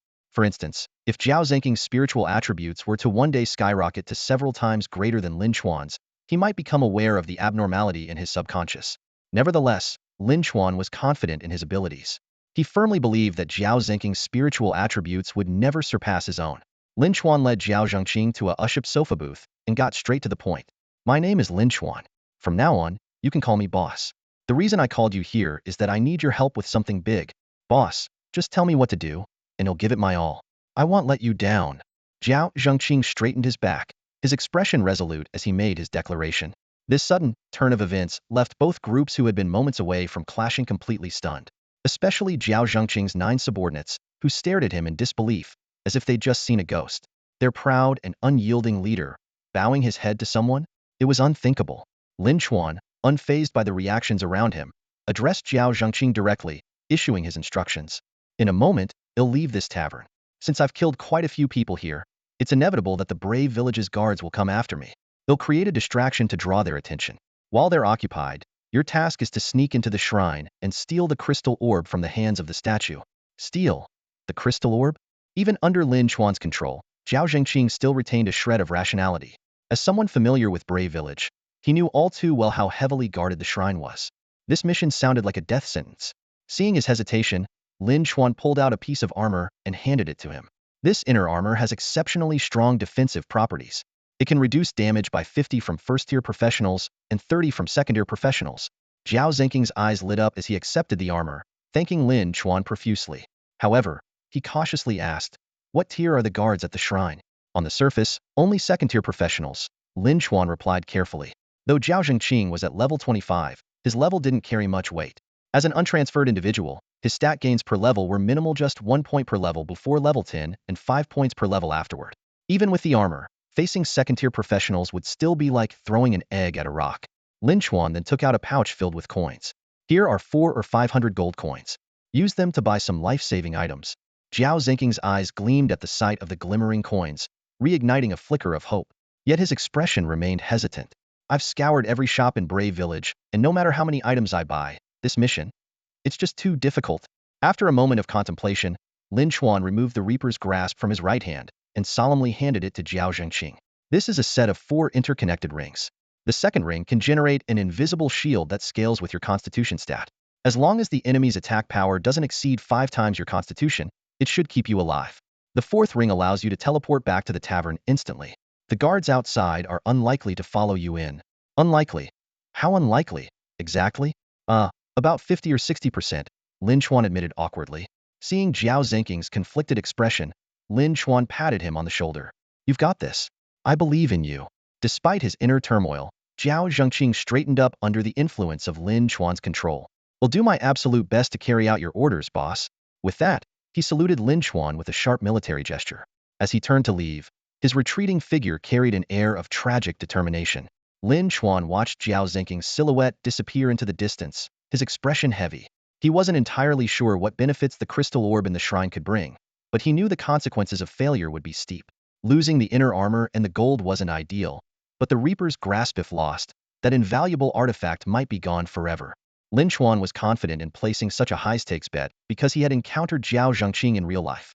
Although Zhao Zhengqing's background before the apocalypse was shrouded in mystery, one thing was clear: his combat instincts were exceptional. In the early days of the apocalypse, when many people struggled to fully utilize their enhanced attributes, Zhao Zhengqing could immediately push his upgraded abilities to their limits. It was precisely this combat talent that convinced Lin Chuan to take a gamble on him. 10 minutes later, Lin Chuan left the tavern as planned. The moment he stepped over the threshold, an intense wave of pressure surged toward him. Without hesitation, Lin Chuan launched into a daring parkour escape through the village of heroes, with the relentless city guard hot on his heels. The rewards from destroying 16 dragon lairs earlier now proved invaluable. His great ability, Blink, allowed him to teleport within a range of 20 meters, while his great ability, Speed Enhancement, boosted his speed tenfold. Another great ability, Earthshatter, helped create obstacles to slow down his pursuers. Although Lin Chuan had committed murder in the tavern, the guards were under orders to capture, not kill, which slightly eased his predicament. The real challenge, however, lay with Zhao Zhengqing. He wasn't venturing into the shrine alone. He was accompanied by his core team of 9 members. They had previously visited the shrine, but only to check if there were any NPC-assigned quests. This time, the 10 of them employed the same tactic, brazenly ignoring the stern expressions of the guards as they persistently inquired about quests. The guards maintained their cold, authoritative demeanor and issued a direct order. "There are no quests here. Leave immediately." How could there be no quests? The village chief clearly hinted that we should come to the shrine. Zhao Zhengqing argued confidently. The guards' expressions turned wary and hostile. "Either you misunderstood the chief's instructions, or you're deliberately causing trouble." The oppressive gazes of the guards were so intense that someone in Zhao Zhengqing's team betrayed a moment of fear. In an instant, the 10 guards shook their iron spears, unleashing an overwhelming aura that nearly crushed the 10 adventurers. Their shouted command to leave reverberated like a sonic attack, causing dizziness and splitting headaches among the team. In this critical moment, Zhao Zhengqing remained remarkably decisive. Despite the metallic taste of blood in his mouth, he roared furiously, his eyes bloodshot. It was the prearranged signal. Yet under such immense pressure, Zhao Zhengqing wasn't sure his teammates could carry out the plan and hold off the guards for even 0.1 seconds. But he himself hesitated not for a moment. He immediately charged toward the shrine's central statue, his mind laser-focused and his speed pushed to the limit. He even used a divine travel talisman purchased with gold coins. In this life-or-death situation, Jiao Zhengqing committed everything he had to this critical mission. Jiao Zhengqing was the closest to the divine statue. His leap was like an arrow released from a bow, charging straight ahead. However, just as he was about to touch the statue, an enormous suit of armor, seemingly decorative, suddenly came to life. This colossal figure moved with a speed unaffected by its massive weight. Its lance thrust forward like a lightning strike, several times faster than Jiao Zhengqing. Even with his speed-enhancing talisman, the razor-sharp tip of the lance aimed directly at Jiao Zhengqing's right shoulder, unstoppable in its force. In that split second, Jiao Zhengqing's battle instincts kicked in. He activated the protective shield of his grip of death, while simultaneously unleashing every defensive item he had purchased with gold coins, surrounding himself in layers of protection. But the most critical move came as he spat blood from his mouth and roared 3 words with a desperate, guttural cry. 1,000-pound drop. This was a one-time use item. He had spent 500 gold coins on a lead pendant worn around his neck. Its sole function was to grant immunity to a knockback effect. Jiao Zhengqing understood all too well that being knocked back would mean losing his only chance to get close to the statue, dooming the entire operation to failure. So he spared no expense for what seemed like a simple trinket. If Lin Chuan were here, he would immediately recognize the true value of the 1,000-pound droplet. Like the red crystal and green crystal, contained a trace of the power of rules. With a sharp crack, the lead pendant around Jiao Zhengqing's neck shattered, and his inner armor broke apart in an instant. Blood sprayed from his mouth again as his mind went blank, his thoughts sluggish. An ordinary person would have already perished or fallen unconscious under such circumstances, but Jiao Zhengqing was no ordinary man. His specialized training ingrained in his subconscious that the mission mattered more than his life. Even as his vision blurred, his hand instinctively reached for the crystal orb in the statue's grasp. This time, he finally made contact. Just when Jiao Zhengqing thought he was on the brink of success, the faceless divine statue suddenly grew features, transforming into a hideous, demonic visage. Even more terrifying, its eyes emitted 2 beams of crimson light, aimed straight at the barely standing Jiao Zhengqing. Despite his foggy consciousness, Jiao Zhengqing could feel the presence of death. Being struck by the red light would mean certain death, yet he had no way to evade it. The speed of the light was instantaneous, impossible to dodge even in peak condition, let alone now, when he was hanging by a thread. The crimson light struck Jiao Zhengqing without fail. Just as he thought the mission had failed and his life was over, a green glow suddenly erupted from the center of his forehead, enveloping his entire body. The unexpected surge of green light left Jiao Zhengqing stunned, but there was no time to process it. From the moment he touched the crystal orb to the statue's transformation, the red light's attack, and the explosion of green light from his body, all of this unfolded in just 0.1 seconds. With the last ounce of strength he could muster, Jiao Zhengqing stored the crystal orb into his dimensional ring. Without a moment's rest, Jiao Zhengqing activated the teleportation function of the Death God's grasp, 4 rings. In an instant, his figure vanished before everyone's eyes without a trace. The next moment, he reappeared on the sofa in the tavern, utterly exhausted and barely conscious. However, the danger was far from over. Lin Chuan had mentioned that the village guards might avoid entering the tavern, but that was merely a speculative guess. By now, the hero's village was in utter chaos following the theft of the statue from the shrine.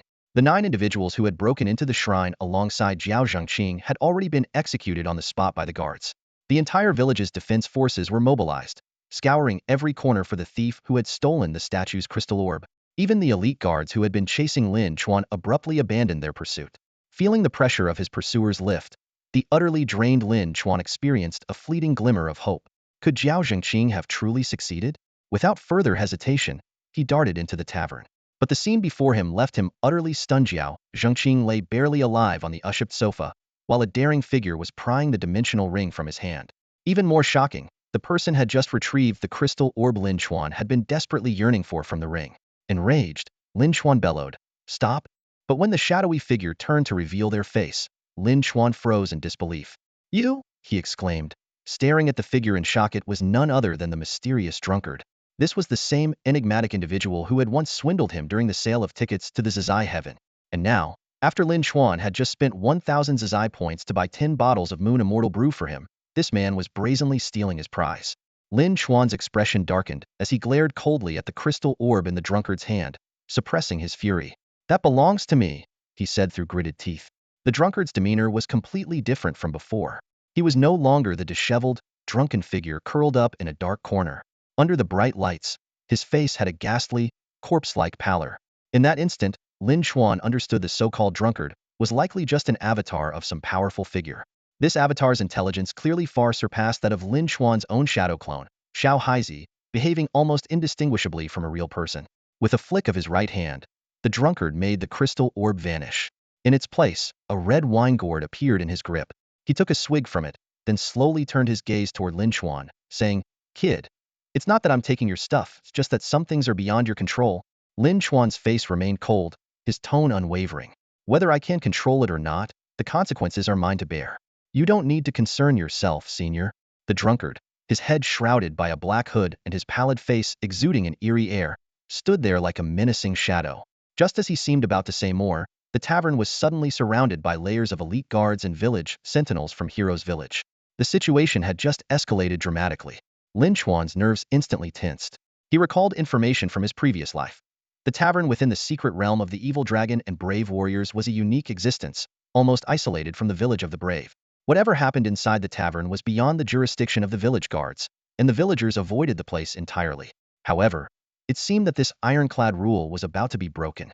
Outside the tavern, the village guards hesitated, unwilling to step inside. But the guards from the shrine showed no such hesitation and were determined to storm in. Under their lead, the other guards and sentinels shed their apprehension, preparing to enter at all costs.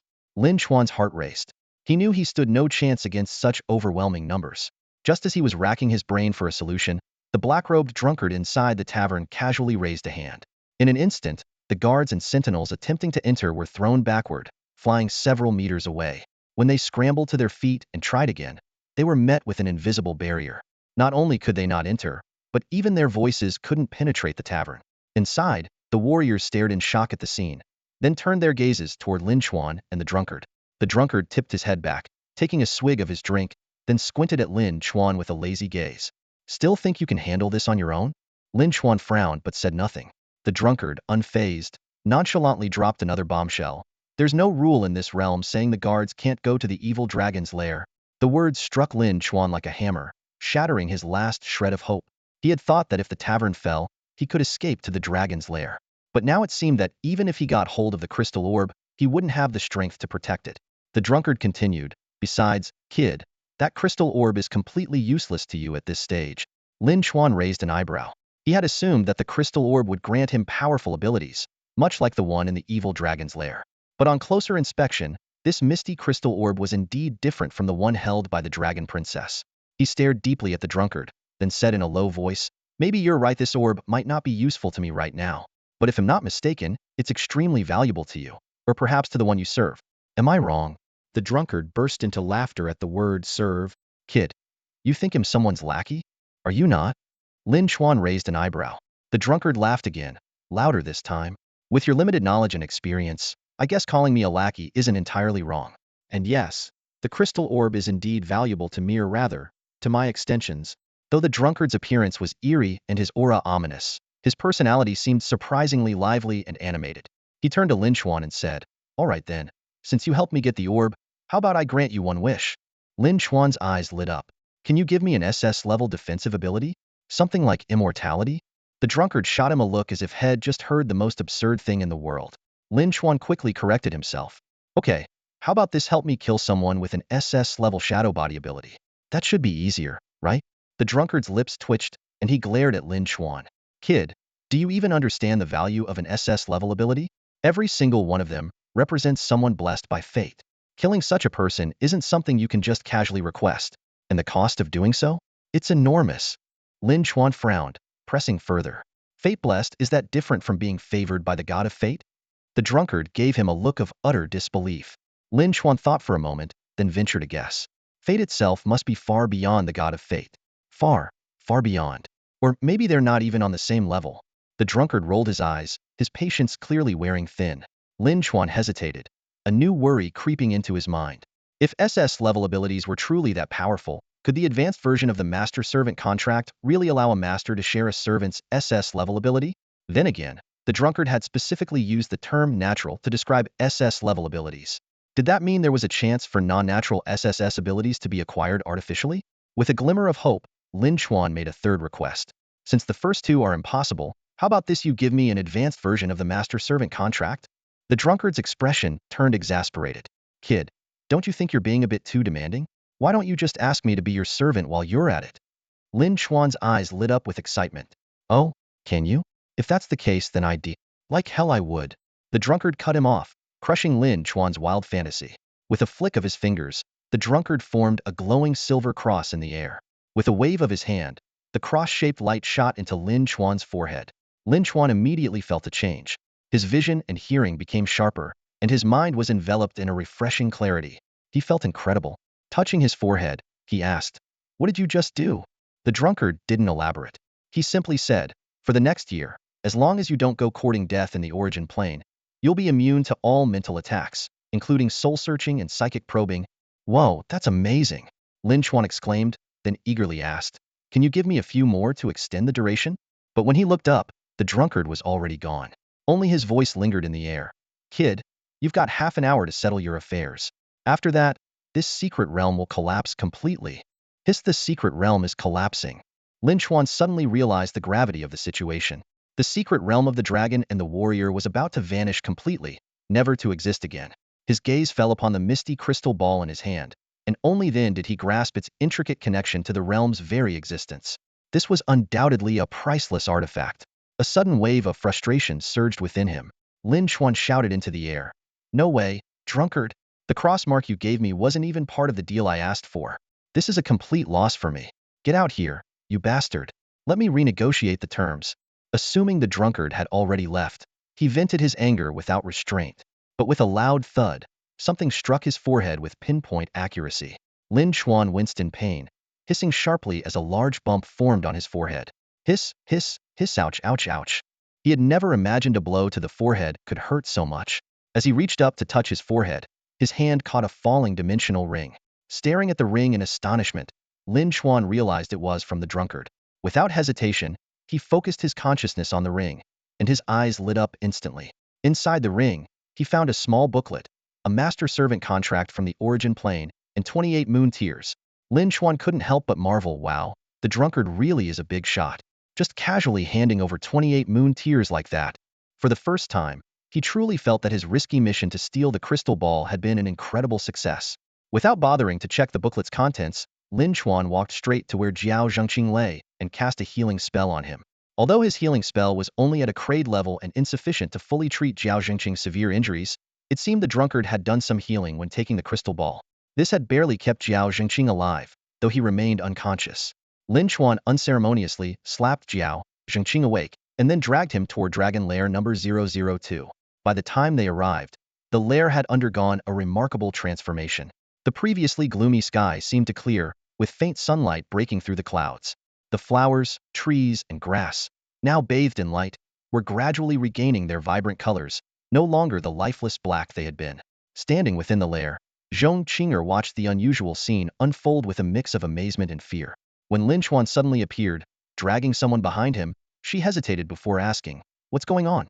Why is my dragon lair suddenly changing so drastically? And who's this guy? Another dragon?" "No, he's a warrior," Lin Chuan replied curtly, releasing his grip and letting the weakened Jiao Zhengqing slump to the ground. Jiao Zhengqing lay there, too weak to even open his eyes, mumbling faintly, "Boss, don't worry. I'm fine, just need half a day to recover." Lin Chuan had initially planned to leave Jiao Zhengqing behind after obtaining the crystal ball. However, seeing how the man had fulfilled his mission despite his dire condition, Lin Chuan couldn't help but feel a flicker of admiration.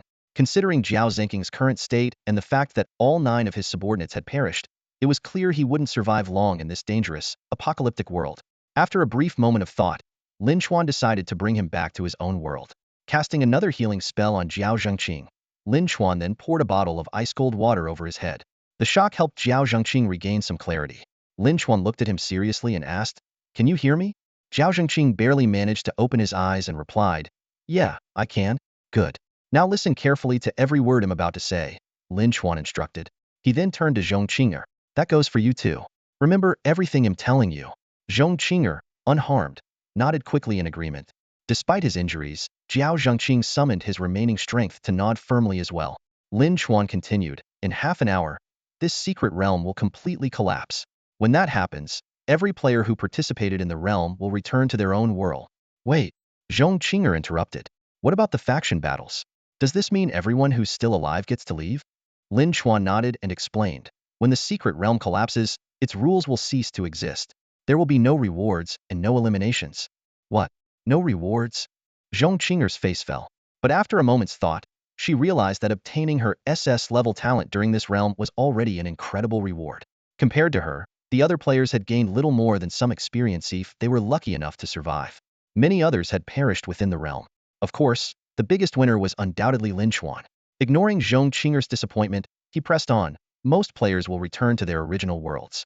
But you too will come with me to mine. However, I can't guarantee exactly where you'll appear. The only thing I know for certain is that you two will arrive together. Zhong Qinger nodded to show she understood. Lin Xuan turned to her with a serious expression and said, "You have an SS-level talent, which means you're almost invincible. But you have no combat ability, so you won't be able to protect Jiao Zhongqing." Zhong Qinger was just about to refute the claim that she was completely powerless in battle when Lin Xuan shot her a sharp look. Instantly, she froze, as if silenced by an icy chill.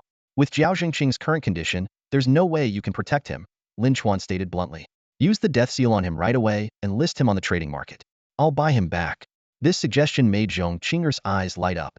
The death seal not only allowed for trading living individuals, but also enabled personnel transfer via the trading market. Of course, this method had its limitations. Anyone subjected to the death seal would lose their combat abilities, and no one willingly handed over their life to someone else. As a result, this form of transfer was typically only used for handling slaves. "How did you know my real-world talent is the death seal?" Zhong Qinger snapped out of her surprise and couldn't help but ask. "I know a lot of things, so stop wasting time." Lin Xuan muttered impatiently, thinking privately that this girl was just like AI Yabeth were chatterboxes. To ensure the transaction went smoothly, Lin Xuan began setting up a code. "I'll say, who first saw the green by the river's edge?" Zhong Qinger nodded in understanding. "Then I'll respond. And when did the green first reflect on the hat?" Lin Xuan replied with a calm expression. "You've got quite the wit," Zhong Qinger remarked with a peculiar expression. "Right back at you," Lin Xuan retorted. Meanwhile, Jiao Zhongqing watched the exchange with a face full of confusion. He couldn't comprehend why a trade involving him required such an odd code. Suddenly, a thought struck him. Remembered the burst of green light in the ancestral hall. That could very well have been his green crystal activating.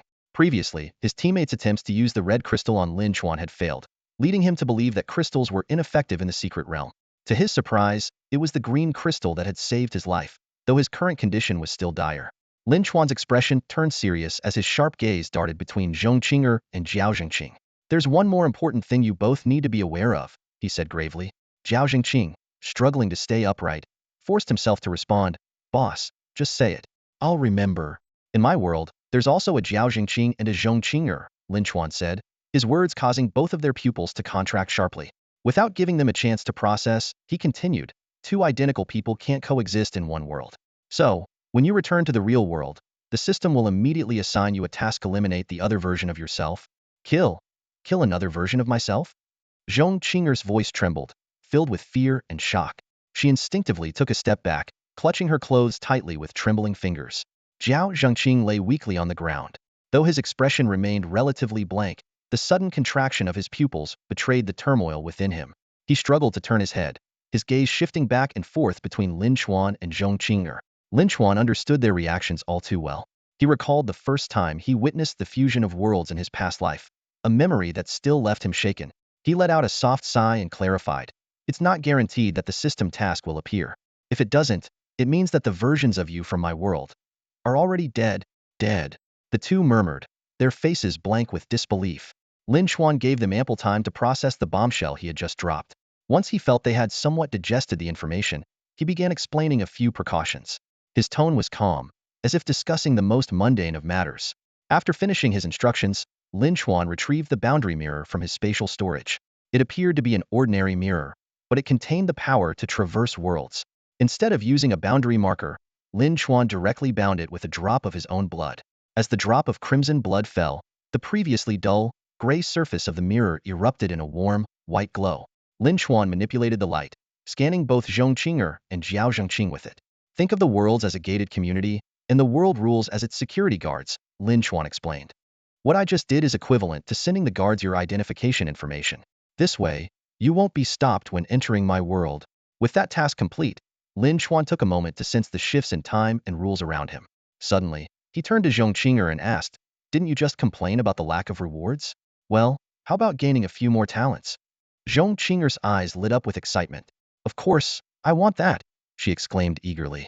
Lin Xuan tossed her the death's grip and the warrior's emblem, saying, The remaining time is when the secret realm's rules are fading. You can try exploring other dragon lairs, killing princesses, and seizing crystal balls. Zhong Qing'er slipped on the death's grip and playfully tested it out. Her bright, captivating eyes sparkled with newfound energy. What about you? She asked curiously. I'll stay here and watch over Jiao Jingqing. Lin Chuan replied lazily, sitting down on a nearby rock. He added, head to dragon lair number 066 first. The dragon there is one of mine. He has 62 of my rings, bring them back for me. Got it. Zhong Qing'er's tone was cheerful, with a hint of excitement as she quickly left the lair. Her steps were light, brimming with anticipation. As Zhong Qing'er disappeared into the distance, Lin Chuan's gaze darkened, becoming deep and foreboding, with an edge of danger. Jiao Jingqing, sensing the shift in atmosphere, cautiously asked, Boss, do you want that woman dead? Lin Chuan didn't answer. Instead, he leaned back against the rock and closed his eyes, seemingly resting. Of course, he wanted Zhong Qing'er dead, but he knew she wouldn't be easy to kill. If she ventured into other dragon lairs, there was a chance she might encounter red crystals. Lin Chuan was curious to see if her SS-level defensive talent could even withstand a fatal strike from one of those. As for Death's Grip, Lin Chuan wasn't worried. It was already bound to him. Even if Zhong Qing'er did die, he could easily reclaim it. The realm's guardians might be a challenge, but the current players? They were nothing in his eyes. Just then, the entire secret realm descended into chaos. Every player sensed the sudden change in the rules. Both warriors and dragons could now freely enter and exit dragon lairs. However, dragons that left their lairs were unable to transform, leading to an all-out brawl. The battles weren't limited to dragons and warriors. Warriors fought warriors, dragons clashed with dragons, and even the princesses within the lairs weren't spared. In this final, frenzied half-hour, some lucky warriors managed to uncover the secrets of the princess's crystal balls.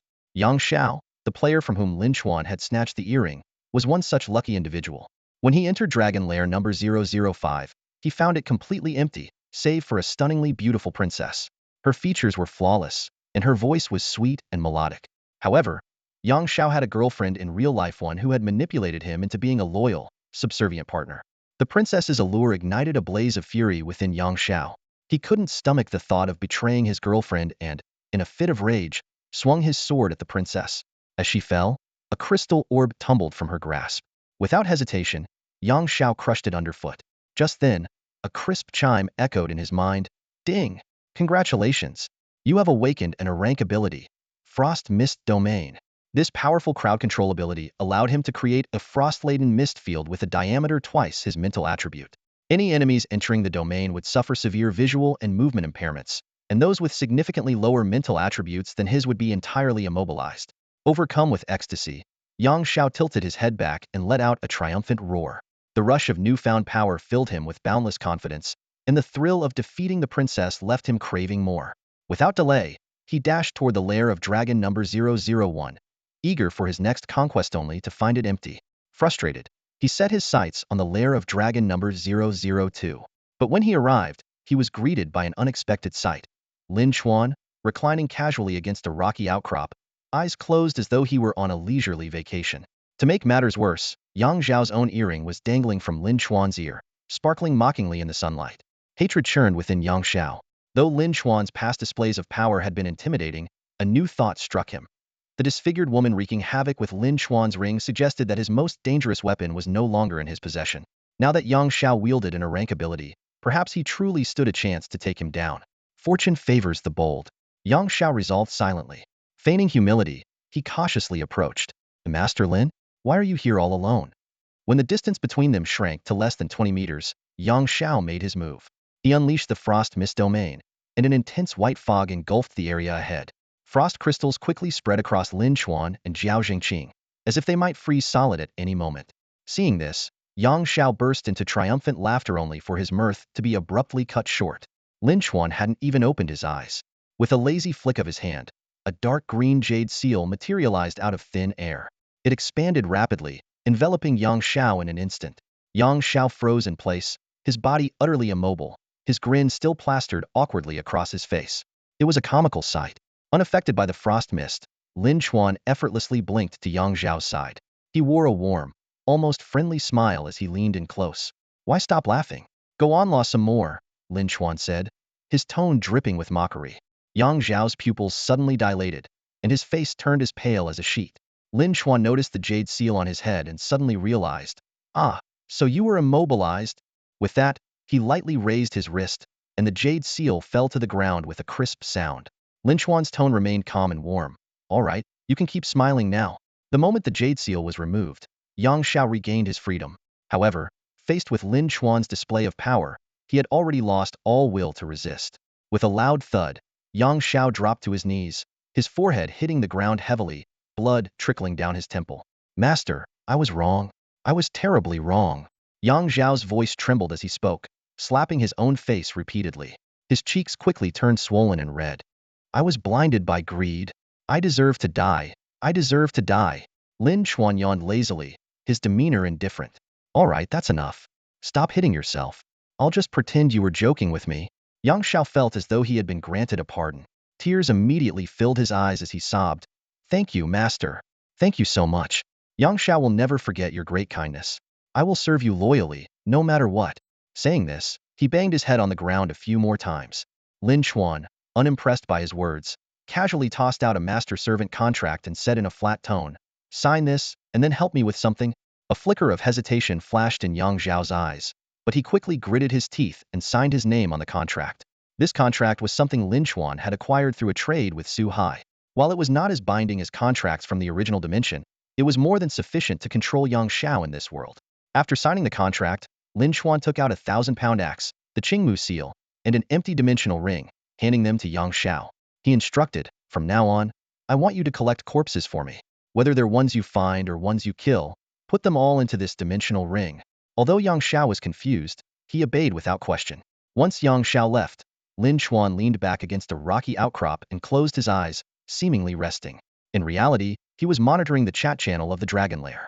The channel was in chaos, with most messages appearing as garbled text. Scrolling up through the messages, Lin Chuan noticed a post from Dragon number 007. This individual, who went by the name Qi Yuan and claimed to be wealthy, boasted about possessing and steer thorns of evil ability. This piqued Lin Chuan's interest. Although he had never obtained this ability in his previous life, he had learned related skills and knew it was a powerful area effect and crowd control ability. If Qi Yuan's claim was true, his corpse would be extremely valuable to Lin Chuan. Despite this, Lin Chuan remained at Dragon Lair number 2. During this time, a few overconfident warriors attempted to intrude, but Lin Chuan dispatched them effortlessly with a single sword strike.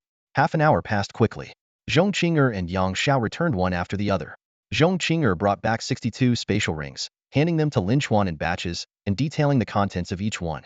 Finally, she excitedly exclaimed, this one has 15 talent crystals. I got them all by killing princesses and taking their loot. Lin Chuan nodded in approval and then asked, during your trip, did anyone use a red crystal on you? Zhong Qing'er, unfamiliar with the significance of red crystals, replied nonchalantly, yeah, there was someone who shot a red beam of light from their forehead when they were on the brink of death. But it didn't seem to have any effect on me. Lin Chuan nodded thoughtfully, his desire for an SSDer talent growing stronger. He then turned his attention to Yang Xiao. After hearing about Zhong Qing'er's achievements, Yang Xiao became even more subservient toward Lin Chuan. He handed over the dimensional ring filled with corpses and reported, Master, I've collected a total of 267 corpses. They're all in here. Lin Chuan took the ring and responded with a simple got it. But in the next moment, a black sword adorned with a serpentine pattern appeared in his hand.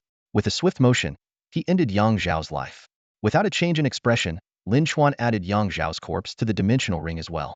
As the half-hour limit approached, the secret realm began to collapse. Lin Chuan glanced at Zhong Qing'er and Zhao Jingqing. Speaking calmly, now, focus and silently chant, return in your minds. The three of them vanished, just as the secret realm crumbled completely. In the next moment, Lin Chuan found himself standing on the basketball court in Xingwan Community. It was already past 8 p.m. in the real world, and the sky was dark. He quickly assessed his physical state and strength upon returning to reality, effortlessly taking down a dozen ghouls that had surrounded him. Afterward, Lin Chuan slipped back into his uncle's apartment in Building 3, Unit 2. The empty apartment provided him a relatively safe space to organize the spoils of his secret realm adventure. Yet, Lin Chuan seemed to have entirely forgotten about the people who had been watching him from the basketball court before he entered the secret realm. In truth, he hadn't forgotten. He simply hadn't taken them seriously, considering them nothing more than cannon fodder that he could eliminate with ease. However, Wu Jun and his group had never stopped thinking about Lin Chuan. Wu Jun and Rong Jiaming, along with their group, initially planned to kill Lin Chuan and steal his treasures. However, to their astonishment, Lin Chuan entered a secret realm before they could even get close. From Wu Jun and his companions' perspective, It seemed as though Lin Chuan had vanished into thin air, leaving them utterly shocked. At first, Wu Jun suspected that Lin Chuan had used some kind of spatial teleportation ability and immediately led his group to search the area. It was only after their search yielded no results that he realized Lin Chuan might have entered the secret realm.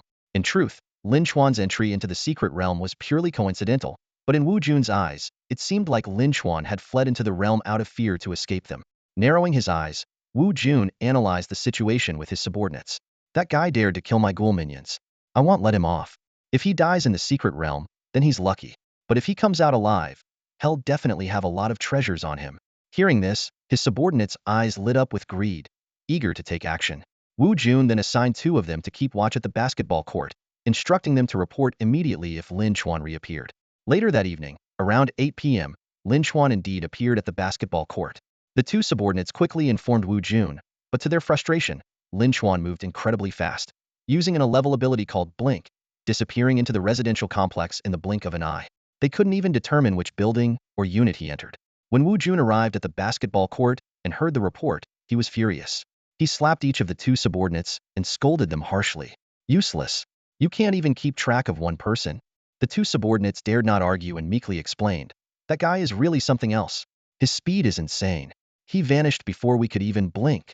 Not just his speed, his combat power is terrifying. He wiped out over a dozen ghouls in an instant. Another subordinate added. Wu Jun frowned and asked, took out over a dozen ghouls instantly? What happened to the bodies? He burned them. One fireball and all the bodies were gone, the subordinate replied. Fireball? Wu Jun's expression turned serious. Are you sure it was a fireball? The subordinate nodded repeatedly. Positive. That fireball burned everything in seconds. Wu Jun exchanged a meaningful glance with Rong Jiaming, and a trace of shock flickered in their eyes. Rong Jiaming spoke first. It matches. The timing when Lin Chuan rose to the top of the kill rankings coincides perfectly with the moment someone returned from the secret realm. Wu Jun's brows furrowed deeper. But there's no ranking text above his head, neither the level rankings nor the kill rankings. He turned to the subordinates. Are you sure? Did you see any ranking text above his head? No, nothing at all, the subordinate firmly replied. There was absolutely nothing above his head. At that moment, another subordinate suddenly exclaimed in shock. Oh my god! Lin Chuan is now ranked first on both the level rankings and the kill rankings. Wu Jun and Rong Jiaming remained calm as they explained to their less informed subordinates. That's right. When the person you were watching returned from the secret realm, Lin Chuan jumped from being an unknown on the kill rankings to the very top. The 2 subordinates finally understood, realizing that their leaders suspected the person they were watching was none other than Lin Chuan, the dual-ranked number 1. However, they still insisted.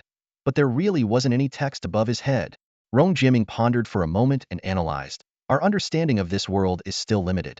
It's possible he has some kind of special item that hides the ranking text. Wu Jun nodded in agreement. That's a plausible explanation. Rong Jiaming hesitated before asking, so, boss, are we still going to mess with him? Wu Jun wrestled with his thoughts. Being ranked first on both the level and kill rankings wasn't a coincidence, or look, it was a testament to Lin Chuan's strength. This Lin Chuan was undoubtedly a formidable opponent. However, Wu Jun considered himself strong as well. He had awakened its level ability, which he later upgraded to S level through a black treasure chest, possibly the only S level ability in the world. With such power, should he really fear a dual rank number 1? Conflicted, Wu Jun scanned the nearby apartment buildings before sighing and making a decision. Forget it. We don't even know where he's hiding right now. Erase the plan.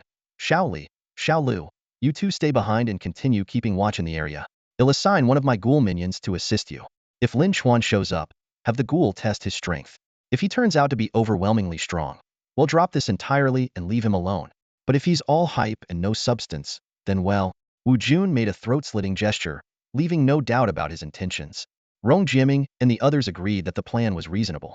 They left the ghoul minion with Xiao Li and Xiao Lu to monitor Lin Chuan, while the rest of the group temporarily withdrew to wait for the right opportunity. Wu Jun and Rong Jiaming led the group back to the gas station base camp. There, a vending machine generated by the kill game system caught their attention. Everyone gathered around the mysterious machine, carefully examining its features. However, after a thorough inspection, they were disappointed to discover that the machine seemed to only exchange crystal cores for basic supplies. Sure, it's convenient to get a hot meal, Wu Jun said with a frown, but for people like us, true warriors, resources aren't the issue. What we really need are items that can enhance our strength. Meanwhile, in distant Kyoto, another group of people had also gathered around one of these system vending machines. The system announcement at 10 a.m. had mentioned that 4 such machines would appear in each city, sparking great interest among players. However, most were disappointed after finding the machines, with only a few clever individuals speculating that these devices might hide undiscovered functions.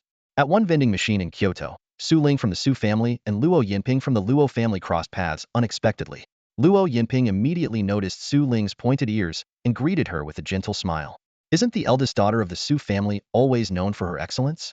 How is it that in the apocalypse, you're not even on the level rankings or kill rankings? Su Ling's expression remained cold as she retorted. Not everyone can compare to President Luo's ruthlessness, claiming the top spot on Kyoto's kill rankings in just half a day. Her younger brother, Su Hai, joined in with a mocking tone. TSK, President Luo, that green text above your head sure looks nice. Luo Yamping's face remained calm, and he replied indifferently, green or not, it's a symbol of strength. The two groups exchanged sharp words, tension crackling in the air, yet no conflict broke out. Instead, they eventually turned their attention back to studying the vending machine together. Miss Su Ling, what's your expert opinion? Luo Yinping asked first. Just as Su Ling was about to respond, Su Hai suddenly blurted out a curse. What the? Luo Yinping turned to Su Hai. What's the matter, kid? Got something insightful to share? Su Hai ignored him completely, tugging on his sister's sleeve with a shocked expression. Sis, look at the world kill rankings. Lin Chuanhe just shot to the top of the rankings in an instant. What? That's impossible. Luo Yamping's face darkened as he quickly accessed the world kill rankings in his mind. When he confirmed the name at the top, his entire body froze. He stared at the shocking ranking in disbelief, unable to process what he was seeing. How is this possible? Luo Yinping exclaimed in shock, his eyes wide as he stared in disbelief at the leaderboard in front of him. Lin Chuan's name was prominently displayed at the very top of the global slaughter rankings. A man who previously couldn't even make it into the 999th spot had suddenly claimed the #1 position. Countless questions flashed through Luo Yinping's mind. He clearly remembered that the level rankings were often unreliable, with some people making the list purely by luck. The true powerhouses always shown on the slaughter rankings.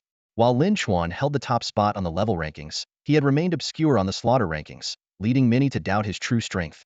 This underestimation had emboldened Luo Yinping to join the operation to take down Lin Chuan, even going so far as to frame him for the deaths of over 200 people in an old mansion.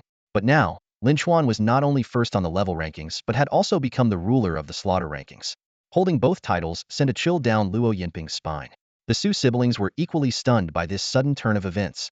Although they had never directly opposed Lin Chuan, this shocking rise in power still left them deeply unsettled. At that moment, Su Ling's sharp intuition picked up on something unusual, and her brows furrowed slightly. Sis, what did you notice? Su Hai asked immediately, his respect for his sister's keen insight evident. Su Ling didn't answer directly but instead said, look at the Kyoto region level rankings.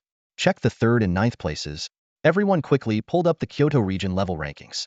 The list displayed. Kyoto region level rankings. Daxia Kingdom. 1st, Kaijin, level 3.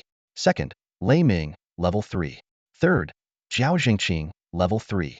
4th, Su Zixiao, level 3. 9th, Zhao Jingqing, level 3. The 3rd and 9th places. Both are Zhao Jingqing? Su Hai exclaimed in surprise. Could it just be a coincidence, someone with the same name? Luo Yinping frowned. Even if it's the same name, this is too much of a coincidence. But Su Ling spoke with certainty. It's not a coincidence. Sis, what else have you noticed? Su Hai pressed. Su Ling explained. Have you forgotten how the rankings work? For players at the same level, the order is determined by who reached that level first. Her words were like a bolt of lightning, instantly illuminating the truth for everyone present. How could the 3rd-ranked Zhao Zhengqing be ahead of other level 3 players if they were the same person as the 9th-ranked? Su Hai's face turned pale as he stammered. Either he's from another region and actually reached level 3 before Su Zixiao, or he might have some connection to the 9th-ranked Zhao Zhengqing. This speculation sent chills down everyone's spine. At that moment, Luo Yinping noticed another familiar name on the regional rankings. 33rd place. Zhong Qing'er, level 3. Zhong Qing'er? Didn't she already die at the hands of Qi Feng?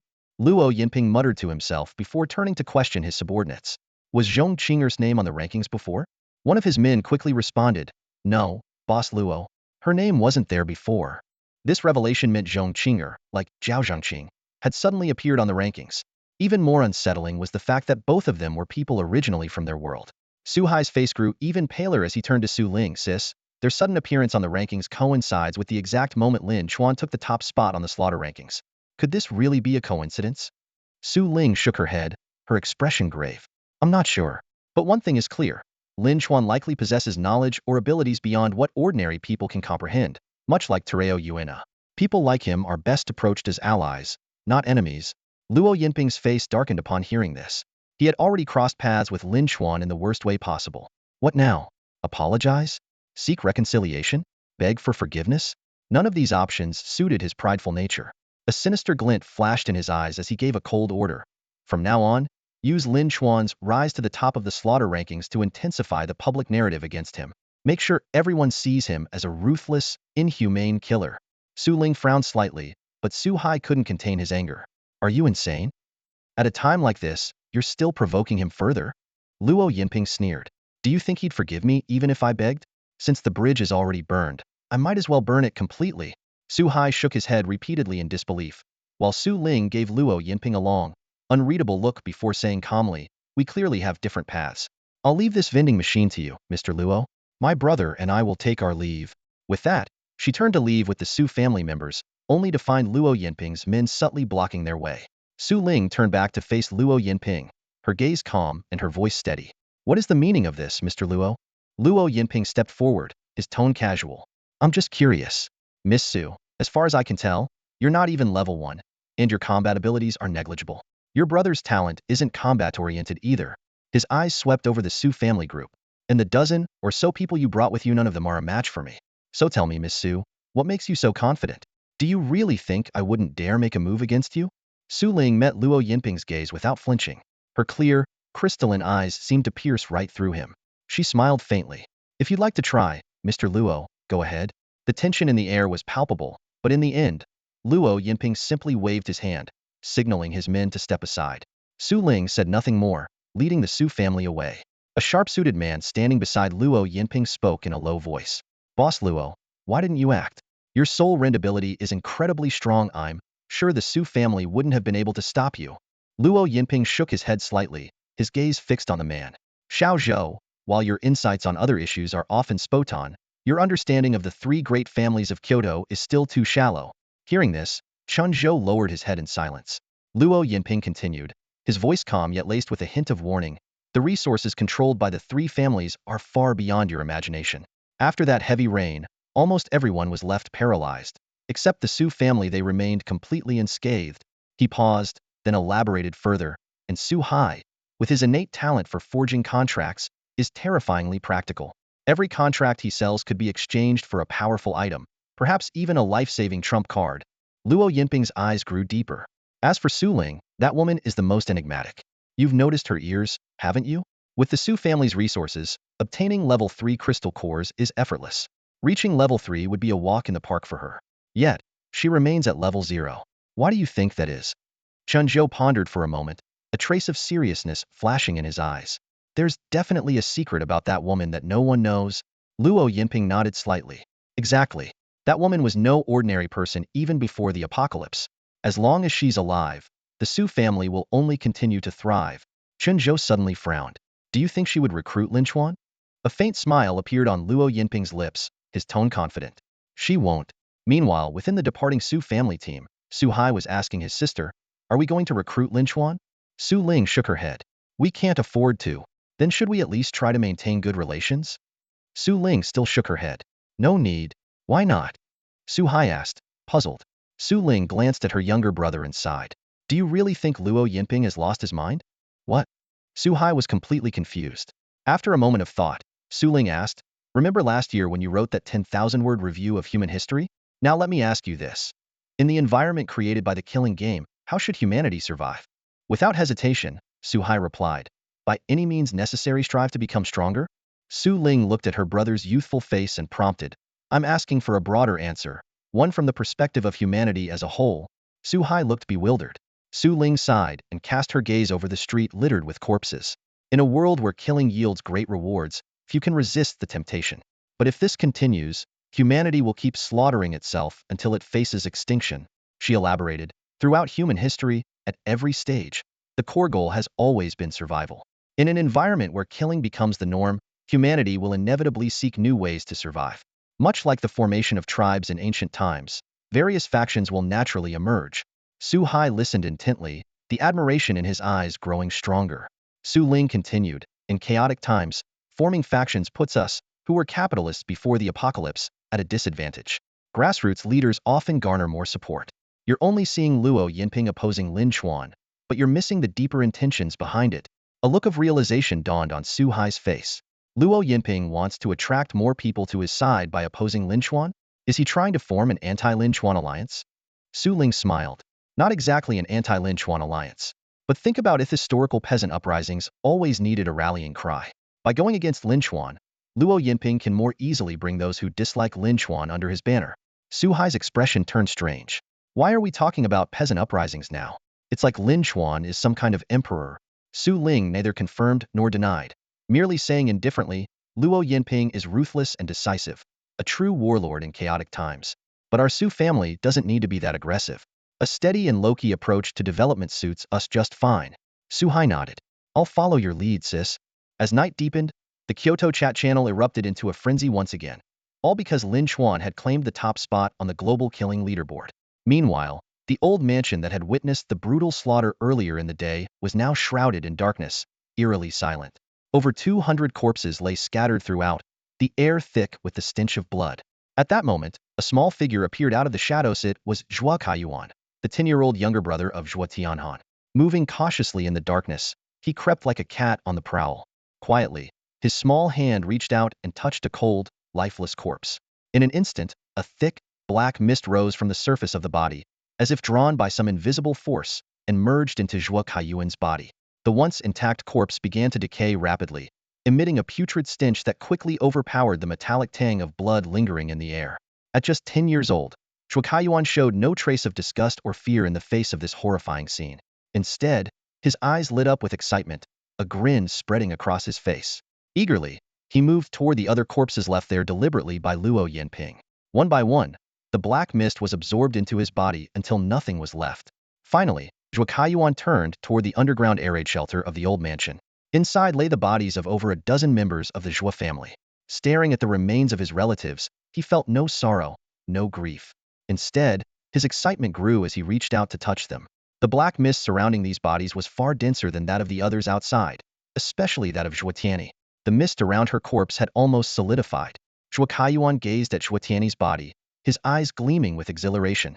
Suddenly, he let out a satisfied belch before lifting his hand to channel the absorbed black mist back into her corpse. He studied his sister with satisfaction and spoke in a chilling tone. Not willing to accept it, are you, my dear sister? The lifeless body on the ground, of course, made no reply. Zhuo Kaiyuan didn't care. Instead, a sinister smile crept across his face. If you're unwilling, then come back and live with me, Sister Tianyi. As he spoke, the 10-year-old boy's face twisted into an eerie grin. He flipped his palm, and a sharp dagger appeared in his hand. Without hesitation, he drove it into his own chest. Strangely, the blood that seeped from his wound was an unnatural black. Even more unnerving, though the wound was deep, the black blood oozed out slowly, drop by drop. With great effort, he managed to squeeze out 3 drops, which he carefully let fall onto the shattered skull of Zhuo Tianyi, precisely where her crystal core had once been. Zhuo Kaiyuan gently placed his palm over the wound on his sister's head. Wisps of inky black energy seeped from his hand, twisting eerily in the air. Within minutes, something unnatural occurred. Zhuo Tianyi, who had been dead and even had her crystal core removed, suddenly opened her eyes.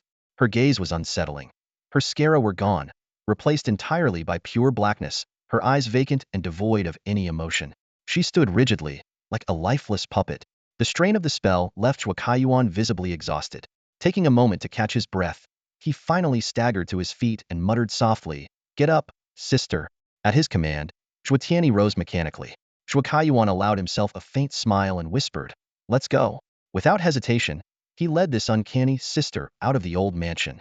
Meanwhile, in Haicheng, Lin Chuan was busy organizing the spoils of his recent endeavors when he noticed a flood of messages from Aiya. He spent a few minutes reading through them and couldn't help but wear a peculiar expression. To his surprise, Zhong Qinger turned out to be Aya's roommate and, even more shockingly, a secret admirer of Qifeng, who had now fallen victim to his treachery.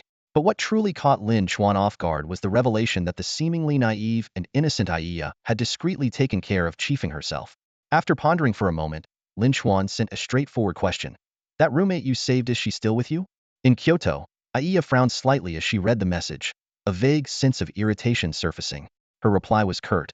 "Why are you asking? You know live people can't be traded in the market." "Not live people. Bodies," Lin Chuan replied bluntly. Aiya was baffled. Lin Xuan clarified further. Have her take you to Zhong Qinger's body. Trade it to me. Same for Qifeng's body, if you can locate it. And from now on, when you kill someone, make sure to collect their corpse. Though unsettled by the request, Iya knew she couldn't defy Lin Xuan.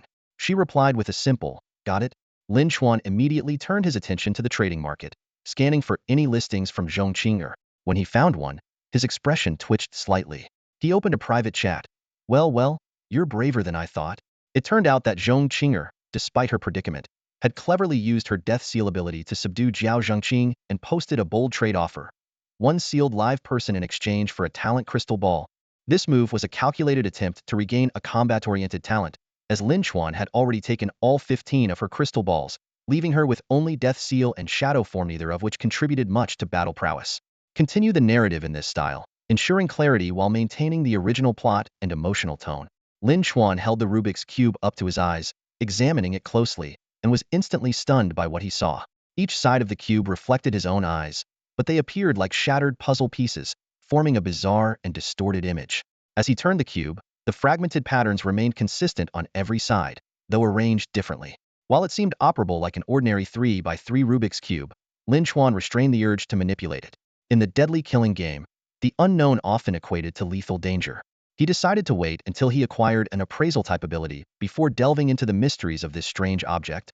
Setting the cube aside, Lin Xuan picked up the next item, a silver-white, dove-shaped whistle. He immediately recognized it as a peace whistle, a tool capable of halting attacks from low-intelligence dimensional creatures. While useful in the early stages of the game, its effectiveness diminished as the creature's levels and intelligence increased. For Lin Xuan, it held little value. Disinterested, he placed it off to the side. Next, his attention turned to 4 containers holding different items, 2 black boxes of varying sizes, a green gourd roughly 200 milliliters in volume, and an exquisitely crafted white jade bottle about 10 milliliters in size. He first opened the smaller black box and found a red gourd, about an inch in size, inside. Lin Xuan's eyes lit up. This was exactly the tool he needed. It was an artifact capable of detecting whether someone nearby was bound to a red crystal. Red crystals could deliver a fatal strike, even posing a significant threat to Lin Xuan himself. With this red gourd, he could preemptively determine if an opponent possessed a red crystal, significantly reducing potential risks. Although red and green crystals were rare in single-world scenarios, encountering top-ranked players from other worlds and multiplayer secret realms made this tool especially crucial. Without hesitation, Lin Xuan stored the red gourd in his rune space. He then opened the larger black box, which contained 24 neatly arranged black bone nails. Lin Xuan was no stranger to these. By piercing them into critical acupoints on the human body, they could temporarily unleash latent potential, providing a rapid boost in combat strength.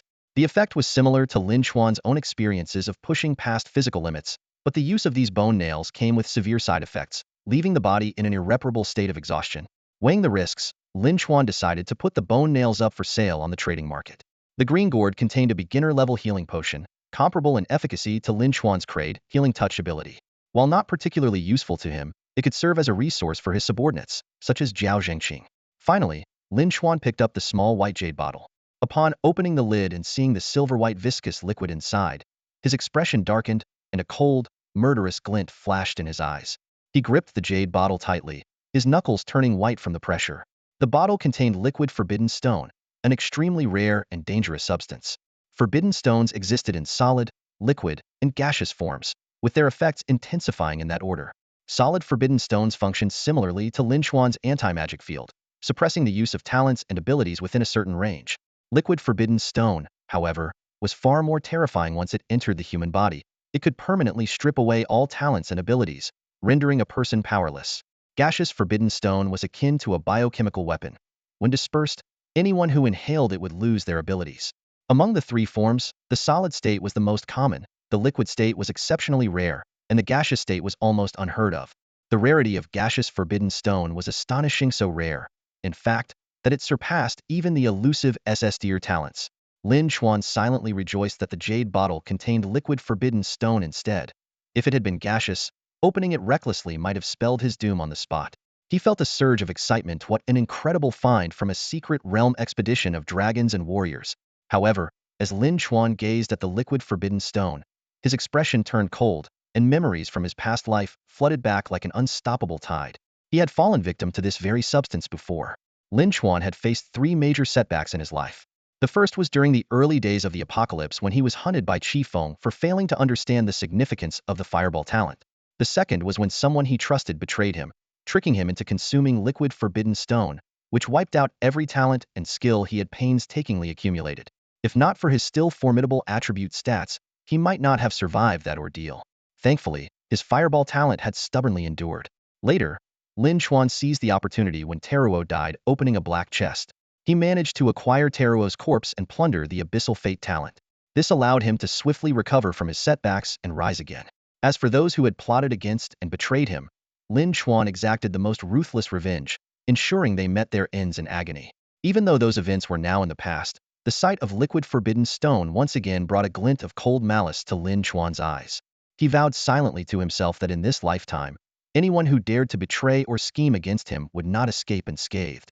Carefully storing the white jade bottle, Lin Chuan concluded his inspection of the special item ring. He then turned his attention to his equipment ring. Most of the items inside were ordinary and far inferior to the Tang snake sword he had acquired from Zizishan.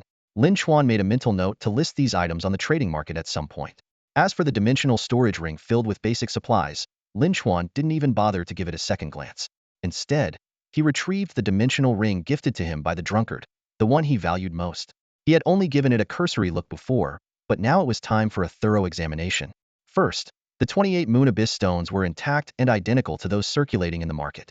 Lin Chuan recalled Duan Gu mentioning that crafting a Tier 7 Master Servant contract under Ming Xia's expertise would require exactly 28 Moon Abyss stones. Doing the math, a Tier 1 contract might need 1 stone, Tier 2 would require 2 stones, and so on, until Tier 7 required 7 stones. Adding it all up, it perfectly matched the total of 28 stones. In theory, creating a level 7 enhanced Master Servant contract requires exactly 28 Moonbane stones, assuming an ideal scenario without any failures. Lin Chuan took out the Master Servant contract from the drunkard's ring and examined it closely. This contract wasn't much different from the one he had purchased in Zizishan, except that the materials seemed more high-end. Having once interacted with Su Hai, Lin Chuan had some basic understanding of how contracts were made. They weren't conjured out of thin air. Instead, they required fundamental materials like parchment or animal hide, and blood, either human or animal. Evidently, the contract gifted by the drunkard was crafted with far more precious resources. Next, Lin Chuan retrieved the final item from the Ringa small booklet. As he flipped through it, he discovered it was a detailed strengthening guide. It primarily explained the precautions for enhancing various items with Moonbane stones, with an entire chapter dedicated to strengthening contracts. After reading through it, Lin Chuan couldn't help but marvel at the abundant resources and advanced techniques of the Prime Plane. In comparison, his small world couldn't even access Moonbane stones, while people in the Prime Plane had mastered their use to perfection. The difference was akin to the gap between the prehistoric era and the Information Age. Lin Chuan made a quick note of the auxiliary tools needed to enhance the Master Servant contract and then tucked the booklet away. At this point, the only remaining gains from this secret realm exploration were nearly 300 corpses and 14 unopened crystal orbs. As for the crystal orbs, Lin Chuan decided not to use them for now. With his overpowered fireball ability, obtaining talents wasn't a challenge. These orbs could be of greater value in other ways, whether for training subordinates, trading as items, or using them in talent-restricted secret realms. They offered significant advantages. As for the corpses, Lin Chuan didn't burn them immediately either. Since he had previously allocated his 100 all attribute points to his shadow clone, Kaijin, his own attributes had not yet fully recovered. Burning the corpses before reaching his attribute cap would mean he couldn't fully extract their talents. Therefore, Lin Chuan had 2 urgent tasks at hand. First, to restore his 4-dimensional attributes to their maximum, and second, to level up quickly. Both goals could be achieved in the Ghoul Nest secret realm. Unlike the real world, where Ghoul crystal cores had an abysmally low drop rate, the crystal core drop rate in the Ghoul Nest was as high as 90, making it an ideal place for farming and leveling up. Lin Chuan took out the Ghoul Nest secret realm token he had obtained earlier but didn't enter right away. Instead, he contacted Aiya and asked her to trade over all the blood goo worms she had cultivated that day. To his surprise, Aiya provided over 50 bottles of blood goo worms, each contained in a water bottle. During their brief exchange, Aiya explained how she had been improving her attributes. She had allocated points to Constitution when she reached level 2, used the attribute fruit rewarded by the leaderboard for Constitution as well, and added another point to Constitution upon reaching level 3. Now, she could produce 10 bottles of blood goo worms with each session of bloodletting and could resume after resting for just an hour or 2. The only limitation was the number of wasp nests available. Otherwise, she could have cultivated even more. Lin Chuan praised Aiya for her progress, feeling that leaving a shadow clone to assist her had been a worthwhile decision. He also considered that the abundance of insect-type dimensional monsters in Shonsheng might make it a better location for cultivating blood goo worms. Coincidentally, the ghost shadow cat address provided by Yang Xiao was also in Shenzhen, so it seemed he would need to make another trip there soon. After briefly planning his future course of action, Lin Chuan accepted the 50-plus bottles of blood goo worms and then used the secret realm token to teleport into the ghoul nest. He found himself in a vast graveyard. Under a gloomy sky, a nauseating stench of decay filled the air, and tombstones were scattered everywhere. As soon as the roaming ghouls spotted Lin Chuan, they swarmed toward him, but to Lin Chuan, these low-level monsters were nothing more than easy prey. Within just half an hour, he had wiped out all the wandering ghouls, and his attributes had skyrocketed. Next, Lin Chuan pulled out the 1,000-pound axe and began breaking open the tombstones, preparing to uncover the deeper secrets hidden within. The moment the gravestone shattered, the ground beneath Lin Chuan's feet began to tremble violently, rumbling with a deafening roar. Within moments, a swarm of ghouls crawled out from beneath the gravestone, like a terrifying carnival from the depths of hell. Facing these grotesque creatures, Lin Chuan remained calm and composed. His weapon moved with the precision and speed of the wind, effortlessly cutting them down one by one. Half an hour later, after incinerating the remains, Lin Chuan successfully pushed his four-dimensional attributes to the cap of 103 points. Without hesitation, he embarked on his long-awaited goo cultivation plan. He swiftly shattered 10 gravestones, his movements so quick they were almost a blur. With precision, he scattered over 50 bottles of blood goo worms around the broken gravestones. The worms immediately burrowed into the ground. The tremors in the earth suddenly intensified, resembling a minor earthquake. This quaking persisted for over half an hour until, finally, a massive ghoul emerged from beneath the first gravestone. Lin Chuan held his breath as he observed it, only to discover it was merely level 6. He sighed in disappointment and, with a casual swing of his Tungsha sword, dispatched it with ease, obtaining a level 6 crystal core. Over the next period, 8 more level 6 ghouls appeared one after another. Lin Chuan dealt with them effortlessly, eliminating each with swift precision. Though a tinge of disappointment lingered in his heart, his gaze remained fixed on the final gravestone with anticipation. This gravestone was different from the other 9. Lin Chuan had poured several extra bottles of blood goo worms into it, hoping to cultivate a level 7 ghoul. Another 7 or 8 minutes passed before the ground beneath the 10th gravestone erupted in violent tremors, shattering even the surrounding gravestones. Lin Chuan's eyes lit up as he instinctively took a few steps back. Amid the deafening rumble, ordinary ghouls, unenhanced by the blood goo worms, began to crawl out. Though weaker than the earlier creatures, their sheer numbers were overwhelming. With the Tungsha sword in his right hand and the Reaper's grasp on his left, Lin Chuan launched into a relentless assault. However, as the tremors continued, more and more gravestones crumbled, unleashing an endless tide of ghouls. Even with Lin Chuan's formidable strength, he began to feel the strain of the battle. At this critical juncture, Lin Chuan decisively pulled out a pigeon whistle and pressed it firmly to his lips, blowing sharply. The piercing sound cut through the chaos of the graveyard, as if summoning some mysterious and unseen force. Damn it! Lin Chuan felt like his lungs were about to burst from the effort. He gasped for air, his face flushed red as sweat dripped from his forehead. The power of the peace whistle was indeed extraordinary, but the cost was just as steep. As the sharp whistle sounded, the swarming ghouls immediately ceased their attack. Lin Chuan let out a sigh of relief, but he knew this fragile peace wouldn't last. The moment someone made an aggressive move, the whistle's magic would dissipate. Wasting no time, Lin Chuan activated his stealth ability and carefully maneuvered through the dense crowd of ghouls. His target was clear the 10th tombstone. The commotion there was particularly intense, with the ground trembling violently as if some colossal creature was about to emerge. Every second felt like an eternity as he waited. Finally, a massive figure clawed its way out of the earth. Lin Chuan's eyes widened in disbelief. This wasn't just some ordinary ghoul, it was a moving mountain. An 8th-level ghoul. Lin Chuan drew a sharp breath. He had anticipated encountering at most a 7th-level foe, but this monster was far beyond his expectations. There were only 2 possible explanations. Either a ghoul king had been buried in this tomb, or Aya's blood goo bugs had spawned a bug king. Lin Chuan leaned toward the latter, knowing all too well Aya's infamous, almost supernatural luck. Faced with a creature rivaling a raid boss in strength, Lin Chuan decided to test the waters. He quietly unleashed a shadow serpent sword slash, but the attack barely fazed the hulking beast, eliciting only a deafening roar of fury. It was clear to him that conventional attacks were futile against such a monster.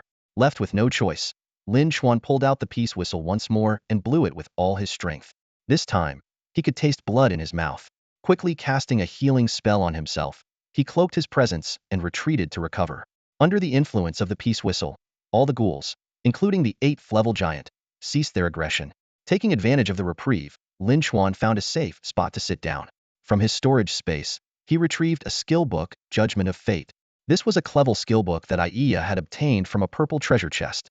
Lin Chuan hadn't been able to learn it before due to a lack of skill points, but now, he finally had the opportunity to unlock its potential. Without hesitation, Lin Chuan tore open the skill book. A pleasant notification echoed in his mind. Ding! 4 skill points deducted. Congratulations, you have learned the clever skill Judgment of Fate. Although it was only a clever skill, the power of fate-based abilities could not be underestimated. The skill allowed for a comparison of strength, spirit, constitution, and speed attributes between Lin Chuan and his opponent. The winner would receive a corresponding attribute boost. More importantly, it could also judge the fate of both parties, granting the victor the ability to determine the other's demise. Lin Chuan took a deep breath, his mind racing as he strategized how to use this newfound ability. While it seemed situational at first glance, it might just be the key to turning the tide against such a formidable opponent. Using the Judgment of Fate in this situation would only empower the enemy. However, the true power of this skill lies in its 5th judgment, judging fate. The victor can directly determine the opponent's death. Though its priority is only at AC level, it's already immensely powerful in the early stages. The only issue is that fate is so elusive, who can guarantee they will always emerge victorious? But Lin Chuan, reborn into this life, holds a unique advantage. Not only does he possess the experience of his past life, but he also once acquired the Tianyuan talent from Siwei, which allowed him to learn a wealth of rules governing fate's judgment. The most crucial ironclad rule among them states, the fate of the home ground outweighs that of the away ground. This means that in the Ghoul Nest dungeon, Lin Chuan is at a disadvantage. However, if he returns to the real world, the situation would shift entirely. There, Lin Chuan holds the home ground advantage, while the ghouls would be considered the away team. At that point, using the Judgment of Fate would guarantee Lin Chuan's victory. This is the terrifying aspect of fate-based skills in the real world. They are nearly unstoppable, capable of effortlessly annihilating any dimensional monster. Of course, if both parties share the same home or away status, the judgment rules become far more complex. But for now, Lin Chuan only needs to lure that massive monster into his world. After a brief moment of rest, Lin Chuan suddenly soared into the sky, hurling dozens of tongue snake sword shadows at the gigantic monster. The creature roared in pain, breaking the fragile peace, and the surrounding ghouls erupted into a frenzy once more. In truth, the disruption of the peaceful state only further fueled the monster's bloodlust. Without hesitation, Lin Chuan swiftly left the ghoul dungeon and, in the next second, appeared in his uncle's home. He immediately turned his attention to the regional chat channel of Haicheng, seeking information on the locations of the ghoul dimensional rifts. However, the level 8 behemoth seemed even more impatient than he was. Almost instantly, it emerged from the dungeon, but not near Lin Chuan. Instead, it appeared directly at one of the ghoul dimensional rifts. The monster's sudden appearance quickly drew the attention of countless players, and the chat channel erupted into chaos. Holy crap! A massive monster just came out of the ghoul dimensional rift near Jiefeng Road. I'm on the 18th floor, and I have to crane my neck just to see it. This is insane. Whoa, it just smashed into the building across from me, and the whole thing collapsed. Is this kind of monster even supposed to exist at this stage? Looks like humanity's doomed. There's no way we survive this. Where are all the pros now? Weren't you all complaining about low-level monsters holding back your progress? Well, here's your chance to shine. Stop hiding like turtles. In an instant, the entire city of Haicheng was thrown into turmoil with the sudden appearance of an unstoppable, super powerful boss. Jiefeng Road became the epicenter of the chaos, with ordinary citizens fleeing in panic, while self-proclaimed strong contenders fixated their attention on the area. Some were already impatiently making their way there. Amid this chaos, Wu Jun's team regrouped at a gas station. Their numbers had swelled to over 40, including more than 30 newly recruited members and 10 ghouls created through Wu Jun's necromantic resurrection ability. The team was staying up late, waiting for midnight, the time when the daily crystal core absorption limit would reset. They planned to absorb their stockpiled crystal cores as soon as the clock struck 12, aiming to secure a spot on the power level leaderboard. Meanwhile, the situation on the kill rankings was less promising. People had grown more cautious, rarely acting alone. Most chose to form groups for safety, which had drastically reduced random killings. As a result, the rankings had stabilized, with significant shifts becoming increasingly rare. Among Wu Jun's team, 3 members consistently ranked high on Haicheng's kill rankings. Naturally, Wu Jun held the top spot, followed by his first recruit, Rong Jiaming. The third was a later addition, the ex-convict Cui Yongli, whose kill level was rapidly closing in on Wu Jun's. When news of the anomaly on Jiefeng Road broke, the entire team was electrified, especially Wu Jun. Having previously spent a fortune purchasing leveling strategies from Terreo, Wu Jun was now eager to seize the opportunity presented by a high-level crystal core. Wu Jun immediately called a quick meeting to consult with Rong Jiaming and Cui Yongli. Though he appeared to be seeking their input, his excited tone and fervent gaze betrayed his determination. A boss over level 5. If we take it down, I might even have a shot at the top spot on the global leaderboard. Cui Yongli, clearly sharing Wu Jun's mindset, had a bloodthirsty glint in his eyes. Fortune favors the bold. So what if it's over level 5? So what if it's a massive beast? So what if it's a boss? Screw it, let's take it down. Rong Jiaming, however, remained composed and offered a careful analysis. The news about this boss has already spread across the regional chat channels. It's safe to assume that everyone in Haicheng is watching this. If we rush in recklessly, we might not only fail to defeat the boss, but also expose ourselves to immense danger. Seeing the other two frown, Rong Jiaming continued, don't forget, Haicheng still has Lin Xuan, the dual leaderboard global #1. Do you think he'd pass up a chance at this boss? If he gets involved, what are our chances? On top of that, we're less than 2 hours away from midnight. Even if we get there in time, battling such a high-level boss will undoubtedly be a drawn-out fight, which could disrupt our plan to upgrade at midnight. Rong Jiaming's reasoning was sound, befitting someone who could resist the temptation of a black treasure chest. However, Wu Jun and Cui Yongli were already blinded by the lure of profit and paid no heed to his warnings. Wu Jun's expression darkened, and with a wave of his hand, 9 ghouls stepped forward in unison. The oppressive aura they exuded instantly enveloped the room. Wu Jun's eyes burned with resolve as he declared, "You all know my ability transforming corpses into combat power. These ordinary ghouls already have the strength of level 5 monsters. If we kill that super boss and resurrect it, my power will skyrocket. At that point, I guarantee even Lin Xuan, the dual leaderboard global #1, won't stand a chance against me." Wu Jun's voice was filled with an insatiable hunger for the super boss, not just for its crystal core, but also for its corpse, to convert it into his own combat force. He brimmed with confidence, believing that his globally unique, top-tier S-class ability would make him unstoppable. In his mind, obtaining the boss corpse was the key to surpassing Lin Xuan and becoming a true world-class powerhouse. Having spoken his piece, Wu Jun signaled for the ghouls to step forward once more, making it clear he wouldn't tolerate further dissent. The atmosphere within the team grew tense, and everyone held their breath, awaiting the final decision. Rong Jiaming pressed his lips together, not daring to say another word. At this moment, however, the usually silent Cui Yongli unexpectedly spoke up. His voice carried a hint of caution, yet it remained steady and resolute. Actually, Rong Jiaming isn't entirely wrong. Back in the pre-apocalypse days, it would already take about an hour and a half to drive from here to Jiefeng Road. Now, in this post-apocalyptic world, with a group of 30 or 40 people moving together, it's likely we won't make it there before midnight. As soon as these words were spoken, Wu Jun's face darkened. Seeing this, Cui Yongli quickly plastered on a fawning smile and hurriedly added, "That said, I do have an idea though. I'd need to ask Boss Wu a question first." Wu Jun frowned, his sharp gaze locking onto Cui Yongli. His tone was deep and commanding. "Go ahead." A glint of cunning flashed across Cui Yongli's face, which bore the unmistakable look of a small-time thug. His eyes darted to the ghouls standing by Wu Jun's side, and he lowered his voice to ask, "Just now, I thought I heard Boss mention that it's possible to undo the transformation of a ghoul and then transform a new one later, is that correct?" Wu Jun's frown deepened. Even within the same group, who would willingly disclose the specifics of their abilities so easily? When Wu Jun didn't respond, Cui Yongli wasn't discouraged. Instead, he reached into his dimensional ring and pulled out a small black sparrow model, explaining, "This is called the Sonic Sparrow. It can reach supersonic speeds much faster than if we drove ourselves." Wu Jun cast a skeptical glance at the black sparrow model and asked doubtfully, "So what if it can reach supersonic speeds? Can it carry people like a car?" "Exactly." Cui Yongli's eyes gleamed with pride. "It can carry people. The only downside is that it can only take 2 people at a time." He deliberately added a flattering tone as he continued, "At first, I thought sending just 2 people to Jiefeng Road wouldn't make much of a difference. But if Boss Wu can switch out the ghouls' transformations, then you could undo the current ghoul squad's transformations here, and then transform new ghouls as reinforcements once you arrive at Jiefeng Road." Cui Yongli's voice grew more enthusiastic. "Honestly, Boss Wu, our entire team survives because of you. You and your ghoul squad make up 80 to 90% of our combat strength. When the time comes, even if you want to form a new team over there, it'd be a piece of cake for you." Though Cui Yongli's flattery was obvious, it wasn't as clumsy as others. Wu Jun couldn't help but feel a bit pleased, though he quickly refocused his attention on the small black sonic sparrow. Suspicion flickered in his eyes as he turned to Cui Yongli. "This thing seems pretty valuable in terms of practicality. How did you get your hands on it?" Cui Yongli spoke nonchalantly, I just got lucky. Last night, I killed someone from the ranking list and they dropped a blue treasure chest. This thing came out of it. His words were like a bombshell, triggering a wave of astonishment among the group. Last night? Someone from the ranking list?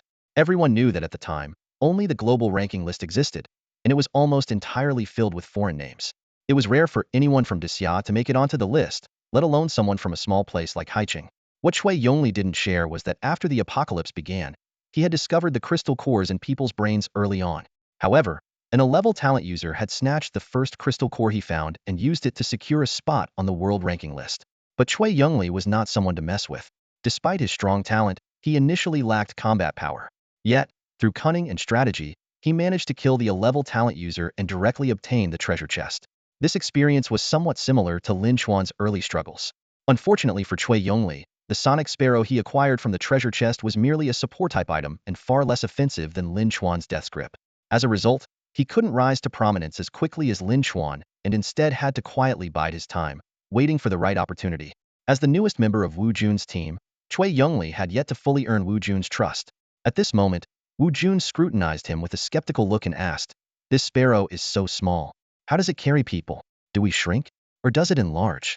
Chui Yongli quickly explained, "Neither. The sparrow has a special space inside it. We stay in that space while it flies us to Jiefeng Road. Boss, if you're not convinced, you can check out the space inside the sparrow right now." Wu Jun pondered for a moment, then nodded and tested the sparrow's internal space. Shortly after, he emerged from the space, his brows furrowed. The space can indeed only fit 2 people, but he abruptly raised his head, his sharp gaze locking onto Chui Yongli, his tone laced with danger. "Once we're inside the sparrow, it's just you and me. Without my ghoul minions as backup, how can I be sure you won't make a move against me?" Chui Yongli seemed momentarily stunned before his face twisted into an incredulous expression. "Boss, how could you think that of me? Why would I ever make a move against you? We have the same goal, taking down that super big boss." Wu Jun remained unconvinced. "Huh, there's only one big boss. The crystal core is mine. The body is mine. What's in it for you? The big boss will definitely drop a treasure chest," Chui Yongli hurriedly explained. "If you're in a good mood, maybe I can get a little something from it. Besides, we're on the same team. The stronger you are, the more we, your subordinates, benefit from following you." Chui Yongli put on a display of unwavering loyalty, as if following a boss like Wu Jun was the greatest fortune of his life. However, Wu Jun couldn't shake his suspicion about Chui Yongli's supposed feat of killing a ranking list powerhouse the previous night.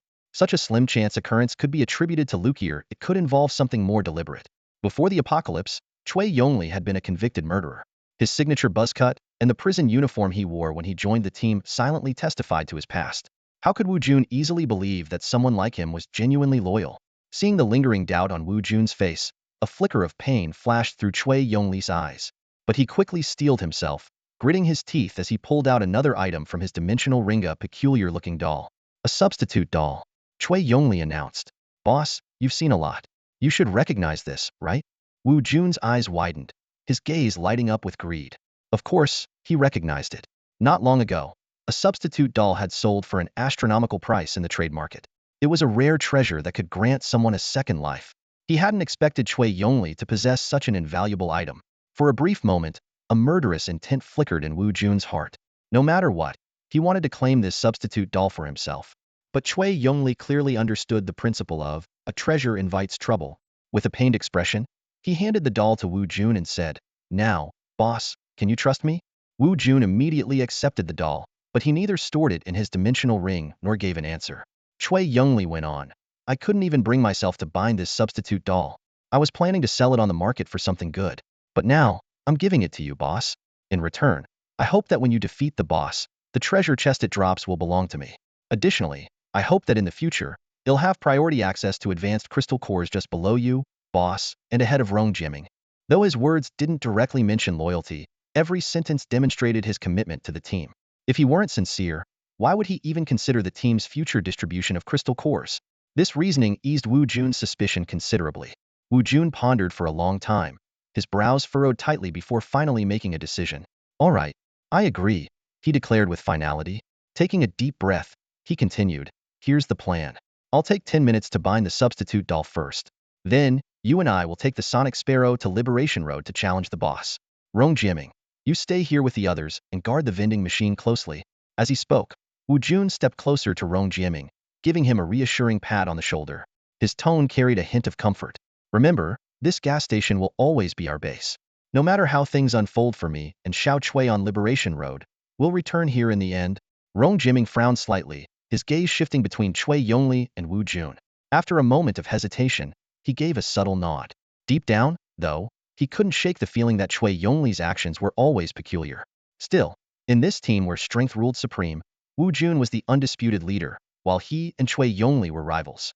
If he were to call Cui Yongli into question, it would likely yield little effect. With a heavy heart, Rong Jiming could only hope this boss raid would go smoothly. However, another thought crossed his mind: if things did go awry, the fallout probably wouldn't affect him.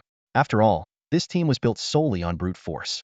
If Wu Jun and Cui Yongli were to meet their demise, wouldn't that naturally make Rong Jiming the next leader? 10 minutes passed in the blink of an eye, as Wu Jun focused on binding the substitute doll. This extraordinary artifact had to be concealed in a hidden spot. Should its owner face death, the doll would take their place, making it a life-saving treasure. When the time came, Wu Jun and Cui Yongli swiftly entered the sparrow space. In an instant, a jet-black sparrow shot into the sky, dashing toward Liberation Road at an astonishing speed.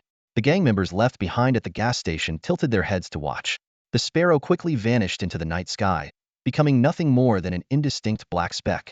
Rong Jiming raised his hand to signal the group and shouted, "Attention, everyone, stay on high alert. We've made plenty of enemies over this vending machine. Now that Boss Wu is gone, someone might try to attack us at any moment. Keep your guard up." "Yes, sir." The gang members responded in unison, brimming with energy. Following such a formidable leader gave them confidence. Many even believed that Wu Jun's strength surpassed that of Lin Chuan. After all, Wu Jun was the world's only S-level talent holder. As for Lin Chuan, the only thing they'd heard from the global channel was that he had killed the former top-ranked player and obtained a golden chest, which granted him powerful equipment. But equipment was just external. How could it compare to Boss Wu's innate S-level talent? However, just as the group settled into their defensive positions, an unexpected turn of events occurred. The sparrow had barely taken flight, and the gang members had only just begun their watch. Suddenly, everyone in the gas station team, including Rong Jiming, froze in shock, their eyes wide with disbelief as they stared at the scene before them. What was going on? Wu Jun's name had suddenly vanished from both the level leaderboard and the kill leaderboard. Rong Jiming and his companions gathered in front of the ranking board, their expressions grim. They had just discovered that Wu Jun's name had disappeared from the list. The realization hit them like a heavy blow, striking deep into everyone's hearts. "Impossible!" someone muttered under their breath, their voice filled with disbelief. "Boss Wu is so strong, and he even has a death substitute doll for protection. How could he just die like that?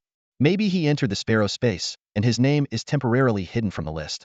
Another subordinate tried to offer a reasonable explanation, but quickly dismissed it himself. "But Cui Yongli's name is still on the list." A heavy silence fell over the group. No one dared to voice the terrible suspicion in their minds, but they were all thinking the same thing. Wu Jun, their invincible leader with an S-grade talent, the one who could have become the strongest in the world, might have been taken down by that despicable Cui Yongli. Rong Jiming's expression was the most serious of all. He had always felt that there was something off about Cui Yongli, but he never imagined that Cui would actually make a move against Wu Jun and succeed. What puzzled him even more was why Wu Jun's death substitute doll hadn't activated. At that moment, if Rong Jiming and the others could see what was happening inside the Sonic Sparrow's internal space, they would be even more shocked. In that cramped space, there was indeed one person standing and another lying on the ground. Strangely, the body on the ground was unmistakably Cui Yongli's, while the person standing looked exactly like Wu Jun. The Wu Jun, standing there, had a sinister smile on his face. Glancing at the ranking board, he murmured to himself, "So it still shows Cui Yongli's name as expected." The person standing, in reality, was Cui Yongli, or more precisely, Cui Yongli's soul inhabiting Wu Jun's body. Cui Yongli possessed a unique talent called Soul Swap. Like Lin Chuan's Fireball talent, this ability was not marked with a level on the digitalized attribute panel. After some experimentation, Cui Yongli had figured out the specific use of his talent. He could possess the body of any corpse that had been dead for less than 3 minutes and whose crystal core had not been extracted. Once he did, he could continue living in that body. Interestingly, the name displayed on the ranking board would always reflect his soul's identity, Cui Yongli. The true power of this talent lay in Cui Yongli's ability to use the talents and skills of the body he inhabited. For instance, after orchestrating Wu Jun's death and performing the soul swap, he could now wield Wu Jun's S-grade talent as if it were his own. However, abilities from previously possessed bodies did not carry over to the new one. In other words, Cui Yongli could switch talents by changing bodies, but he could only ever have the talent of his current host. To maximize the benefits of his soul swap ability, Cui Yongli had long been scouting for the perfect target. Initially, he aimed to find the body of a powerful Scrade talent user, with his sights even set on Lin Chuan. However, Lin Chuan was extremely low profile, and no one in the Haicheng region's chat channel seemed to have encountered him. With so little information, Cui Yongli couldn't even locate him. Left with no other choice, Cui Yongli turned his attention to Wu Jun. What he didn't expect was that this decision would turn out to be a stroke of luck. Wu Jun turned out to be an S-grade talent user. Even better, Wu Jun's body was young, robust, and fairly handsome. Cui Yongli couldn't have been more pleased with what seemed like a body tailor-made for him. Without hesitation, he joined Wu Jun's team and patiently waited for the right opportunity. To his surprise, the chance came sooner than expected. Cui Yongli silently thanked the sudden appearance of the big boss near Liberation Road. Without that occurrence, he might not have had the chance to lure Wu Jun into the Sonic Sparrow so quickly. As for the Sonic Sparrow's functions, they were indeed as Cui Yongli had previously described. Cui Yongli couldn't help but feel a surge of joy within. Two little lies danced around in his heart like mischievous sprites. The supersonic sparrow didn't come from a blue treasure chest but from the rarer red one, second only to the legendary golden chest. What excited him even more was that the internal space of this magical item was entirely under his control, could effortlessly decide the life or death of anyone who entered. After acquiring Wu Jun's S-level talent, Cui Yongli burst into laughter, his voice filled with arrogance and triumph.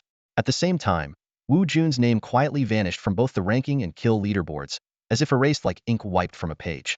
The regional chat channel of Haicheng instantly erupted, with news spreading like wildfire. What? Wu Jun is dead? How did he die? Was he killed by someone, or by a monster?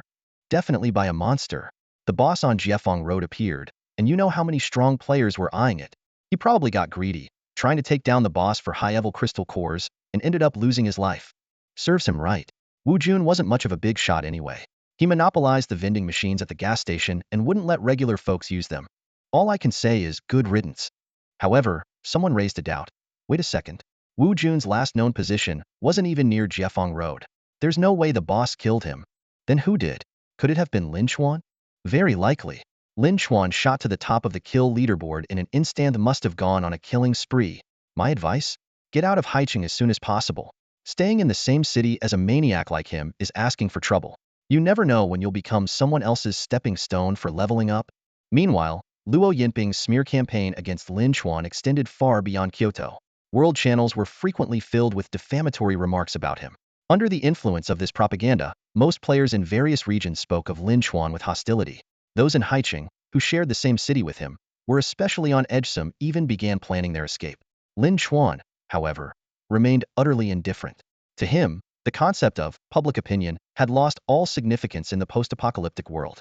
In a society where the strong preyed on the weak, strength was the only truth that mattered.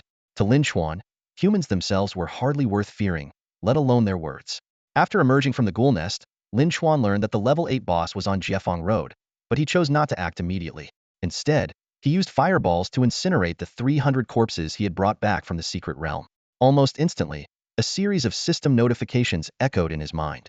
After sorting through them, Lin Chuan gained two remarkable talents. The first was the S-level talent Resurrection. This ability allowed him to bring a corpse back to life, provided they had been dead for no more than 24 hours. The cost? It consumed 10,000 times the deceased level in experience points. For example, reviving a level 4 player would require 40,000 experience points. However, if the deceased's crystal core had been extracted, they would lose all talents and skills upon revival, reduced to a mere shell of their former self. While undeniably powerful, Lin Chuan found limited personal use for it. Nevertheless, an S-level talent was not something to be dismissed. The second was the S-level talent Polarity Shift. This talent offered two effects. The first allowed Lin Chuan to shrink his body to the size of an ant. In this state, his strength attribute was fixed at 1, but his spirit attribute increased 100-fold, making his skills as destructive as forbidden spells. The second effect enabled him to transform into a towering giant over 100 meters tall. In this state, his spirit attribute was fixed at 1, but his strength attribute multiplied 100-fold. Polarity Shift was undoubtedly a highly practical combat talent. With it, Lin Chuan wouldn't even need to use his Judgment of Fate skill. By simply transforming into a giant, he could crush that level 8 boss with a single slap. Nearly 300 corpses, and yet there were 2 steer talents among them. The odds were astonishingly high. Lin Chuan thought to himself that even if 3 million corpses were burned in the real world, it might still be impossible to obtain its steer talent. This alone proved that those qualified to participate in the secret realm were not merely relying on luck. He recalled the steer talent, Thorns of Malice, from the self-destruction of the number 007 evil dragon, Qi Yuan, which he unfortunately did not acquire. This meant that Qi Yuan's body was not among the corpses Lin Chuan had collected. That guy had likely already returned to his own world. Lin Chuan mused silently that perhaps in the future, in his own world, he might encounter a version of Qi Yuan belonging to this world. Aside from the two rare steer talents, Lin Chuan also obtained several highly practical attire talents. Wind rejection created a wall of wind around him in an instant, repelling surrounding enemies. It was akin to a stunning effect, making it incredibly useful in battle. Soul shackles allowed him to transfer 80 of the damage he suffered to a bound target. Void barrier could cleanse blessings and curses from himself while partially shielding him from the fluctuations of fate. In addition, the Mist Domain talent obtained from burning Yang Xiao's corpse, and the Blink talent he acquired earlier in the Dragon's Lair, were also exceptionally practical attire abilities. Lin Chuan's choices clearly reflected his inherently cautious nature. He placed greater value on defensive talents, a preference evident from his earlier requirements on the trading market for the 24 bone nail. She explicitly stated that he was looking for defensive items in exchange. Taking advantage of a momentary lull, Lin Chuan carefully reviewed the private messages he had received through the trading channel. Ordinary shield equipment naturally failed to catch his attention, and he didn't even bother to respond to those messages. In the apocalyptic killing game, the old adage, "the customer is king," had long been overturned. It was the sellers, those who controlled the resources, who now held the real power. After skimming through over a dozen private messages, Lin Chuan finally found an item that piqued his interest: the bond ring. This ring had a rather unique effect. It allowed two bonded individuals to take fatal attacks in place of each other. However, this also meant that one could die due to the other's life-threatening crisis. For this reason, the bond ring was often jokingly referred to in the game as the couple's ring, with only deeply connected partners daring to wear it together. In his previous life, Lin Chuan had never considered using such an item, which seemed more like a liability. But now, things were different. Had encountered Zhong Qing'er, who possessed an SS-tier defensive talent. Zhong Qing'er was practically a walking immortality charm, almost impossible to kill. Pairing the bond ring with her would be an incredible advantage for Lin Chuan. Still, the market value of the bond ring was far below that of the 24 bone nails. Lin Chuan replied bluntly in the private chat. The bond ring is pretty situational. Sure, it might let someone else die for me, but it also means I could die for someone else. That doesn't align with my expectations for defensive gear. The other party responded almost instantly. Since you replied specifically, I assume you're at least somewhat interested in the bond ring, right? Lin Chuan admitted candidly. It does sound interesting, I'll give you that. But if you want to trade it for the 24 bone nails, you'll need to add something extra. This time, the other party took several seconds before replying. I'd like to know more details about the side effects and drawbacks of the bone nails. That will influence how much I'm willing to add. Casually peeling an apple to snack on, Lin Chuan replied nonchalantly. The side effects are as follows.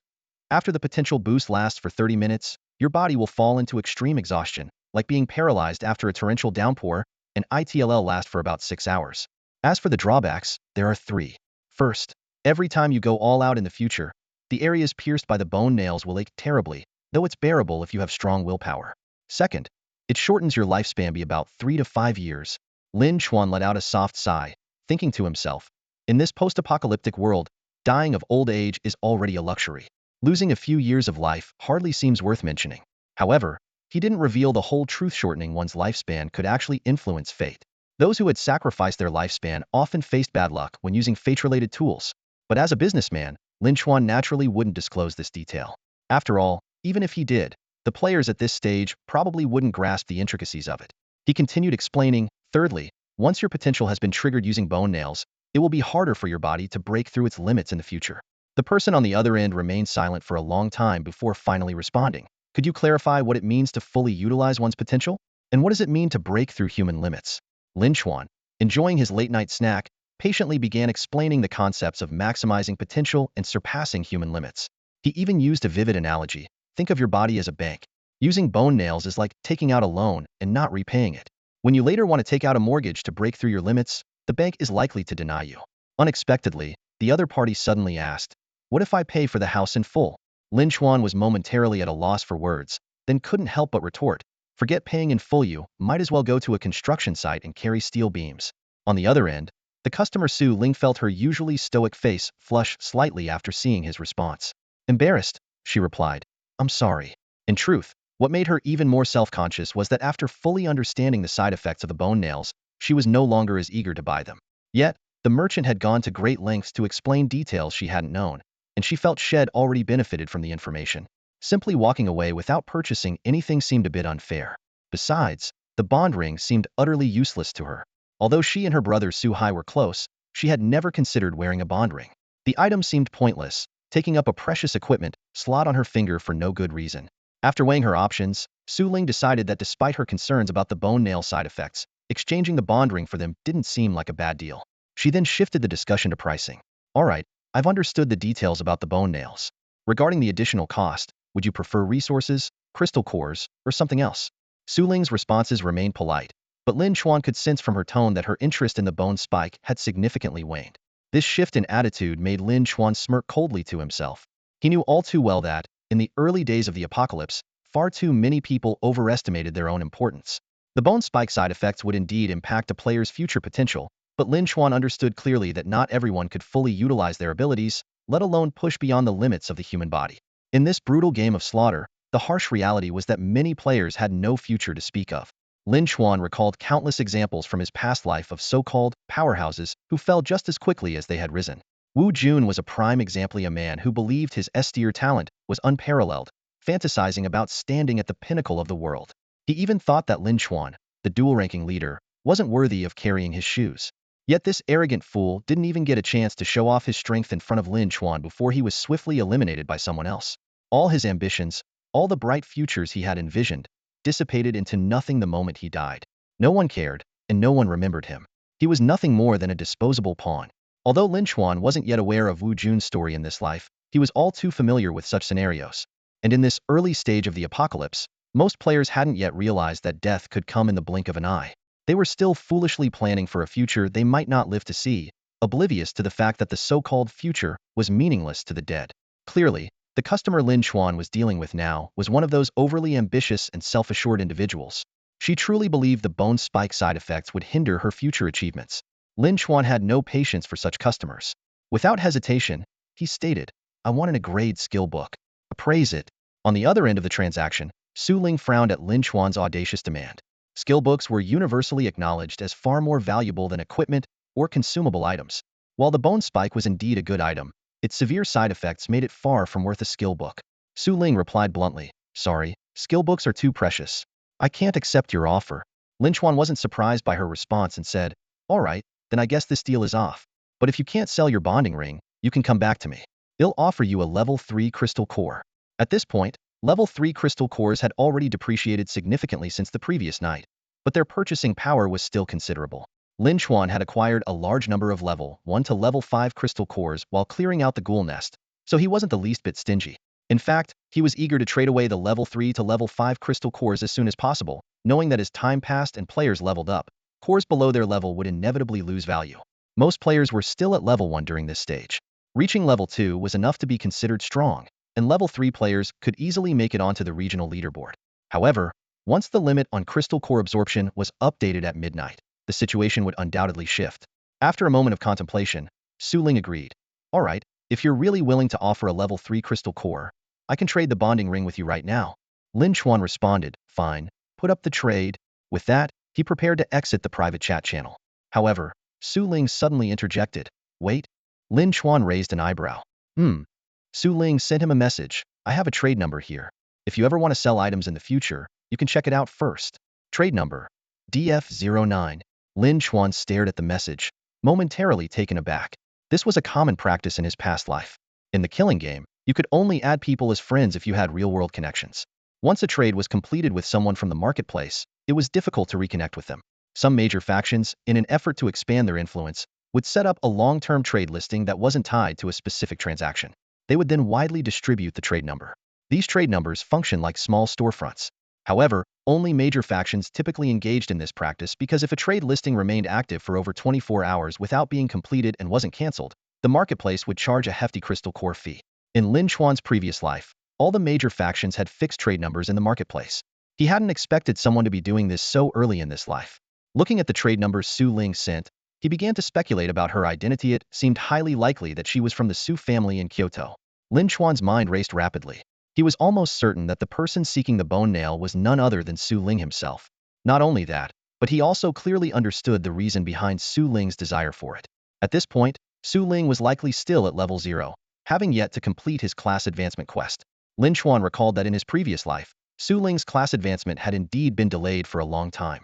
The reason was tied to a powerful divination artifact owned by the Su family, capable of predicting fortune and misfortune. Every time Su Ling attempted to undertake the class advancement quest, the divination results consistently foretold great misfortune, leaving him too hesitant to proceed. Thinking about divination, Lin Chuan shook his head. He had tried divination in his past life as well, but the results were always ominous, never once favorable. Strangely enough, on days when he didn't engage in divination, life remained uneventful and peaceful. This led him to suspect that divination was merely an extreme manifestation of Murphy's Law. When people harbor fears and anxieties, worrying that something might go wrong, they inadvertently attract misfortune. Conversely, those who act with boldness and confidence, unburdened by hesitation, tend to achieve success more easily. Take Luo Shuhong, for instance, a destiny-blessed class holder. She knew nothing about the process but directly initiated her class advancement quest and succeeded. Meanwhile, Su Ling's excessive caution and reliance on divination repeatedly led to setbacks. Lin Chuan chose not to expose the flaws of divination but instead quietly noted down the trade order number. He then used a level 3 crystal core to purchase the bonding ring. After finishing his meal, Lin Chuan stood up and headed to the bathroom, where he found a comb. Carefully, he plucked a few strands of long hair from the comb, assuming they belonged to his aunt. Next, he went to his uncle's bedroom and found a few short hairs on the pillow, likely his uncle's. He wrapped each set of hair separately in tissue paper. Lin Chuan then entered his cousin's bedroom and saw Zhao Zhengqing resting on the bed. He gently patted him, saying, "Wake up." Zhao Zhengqing slowly opened his eyes. "Boss." Lin Chuan cast a healing spell on him and asked, "How are you feeling?" Zhao Zhengqing immediately stood up, full of energy. "Much better now." "Good. You'll drive later," Lin Chuan instructed. "Understood." Zhao Zhengqing replied enthusiastically. After gathering everything he needed, Lin Chuan left his uncle's house with Zhao Zhengqing. He summoned his modified car, handed Zhao Zhengqing a map, and pointed out the route to Liberation Road. "1 hour, can you make it?" Zhao Zhengqing responded with confidence. "As long as you don't mind getting carsick, absolutely." "All right, let's go," Lin Chuan said as he got into the car. While the drive would take an hour, he thought to himself that slaying monsters only took him a second. He began considering ways to acquire a tool for faster travel. Driving was simply too slow. During the ride, Lin Chuan opened the regional chat channel, intending to check on the status of that level 8 behemoth. However, the discussion in the chat left him stunned. Everyone was talking about someone named Wu Jun, saying he was dead. Lin Chuan frowned, deep in thought. The name sounded familiar. It didn't take him long to recall that the person who had been tailing him earlier was also named Wu Jun and he was ranked second on the Haicheng leaderboard. Lin Chuan never considered Wu Jun worth his attention. As a reincarnator, he vividly remembered all the notable figures from his past life, and Wu Jun's name wasn't among them, not even close. To Lin Chuan, this likely meant Wu Jun was someone who met an early demise. As he casually browsed the rankings for the Haicheng region, his eyes froze on a particular name. Number 19, Cui Yongli, level 3. The discovery caught him by surprise. So Cui Yongli was from Haicheng? In his previous life, Cui Yongli was something of a legend.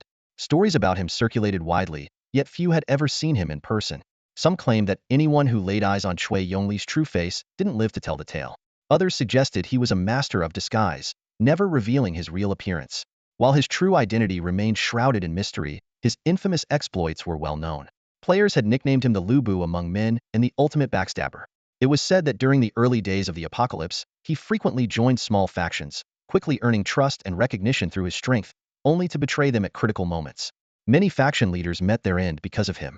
Later, Cui Yongli became a lone wolf, a solo player in the brutal survival games. In a world where people would kill for personal gain, lone players were often easy targets. Yet, those who managed to survive as independents were invariably exceptional. This alone was a testament to Cui Yongli's skill and cunning. Lin Chuan himself had once led a team in his previous life, but after being betrayed, he too became a solo player. He had never crossed paths with Cui Yongli, only hearing about him through rumors. Now, seeing his name on the ranking list, Lin Chuan merely noted it in passing before shifting his focus back to his conversation with Zhao Zhengqing. "What's your ability?" Lin Chuan asked. While he had known of Zhao Zhengqing in his past life, he had no idea what his innate talent was. Zhao Zhengqing, focused on driving, replied nonchalantly, "I got lucky. My ability is strength super adaptability. It's hard to explain, but basically, every time I'm attacked, I gain resistance to that type of damage." Hearing this, Lin Chuan's lips twitched slightly. Super adaptability was far more than just resistance. In his past life, Zhao Zhengqing had always been able to wield his full strength immediately after leveling up, no doubt thanks to this extraordinary ability. "Have you received any system mission prompts yet?" Lin Chuan asked suddenly. Yeah, Zhao Zhengqing answered. It told me to kill another version of myself within 7 days. Lin Xuan nodded in satisfaction, thinking to himself that it was good this world's Zhao Zhengqing was still alive. When the time came for Zhao Zhengqing to complete the mission and eliminate his alternate self, Lin Xuan could conveniently help dispose of the body. As their car sped past a gas station on the highway, Lin Xuan noticed signs that it had been occupied. The surrounding ghouls and blocked vehicles had clearly been cleared out. He rolled down the window for a better look, but Zhao Zhengqing didn't slow down, and they quickly left the area behind.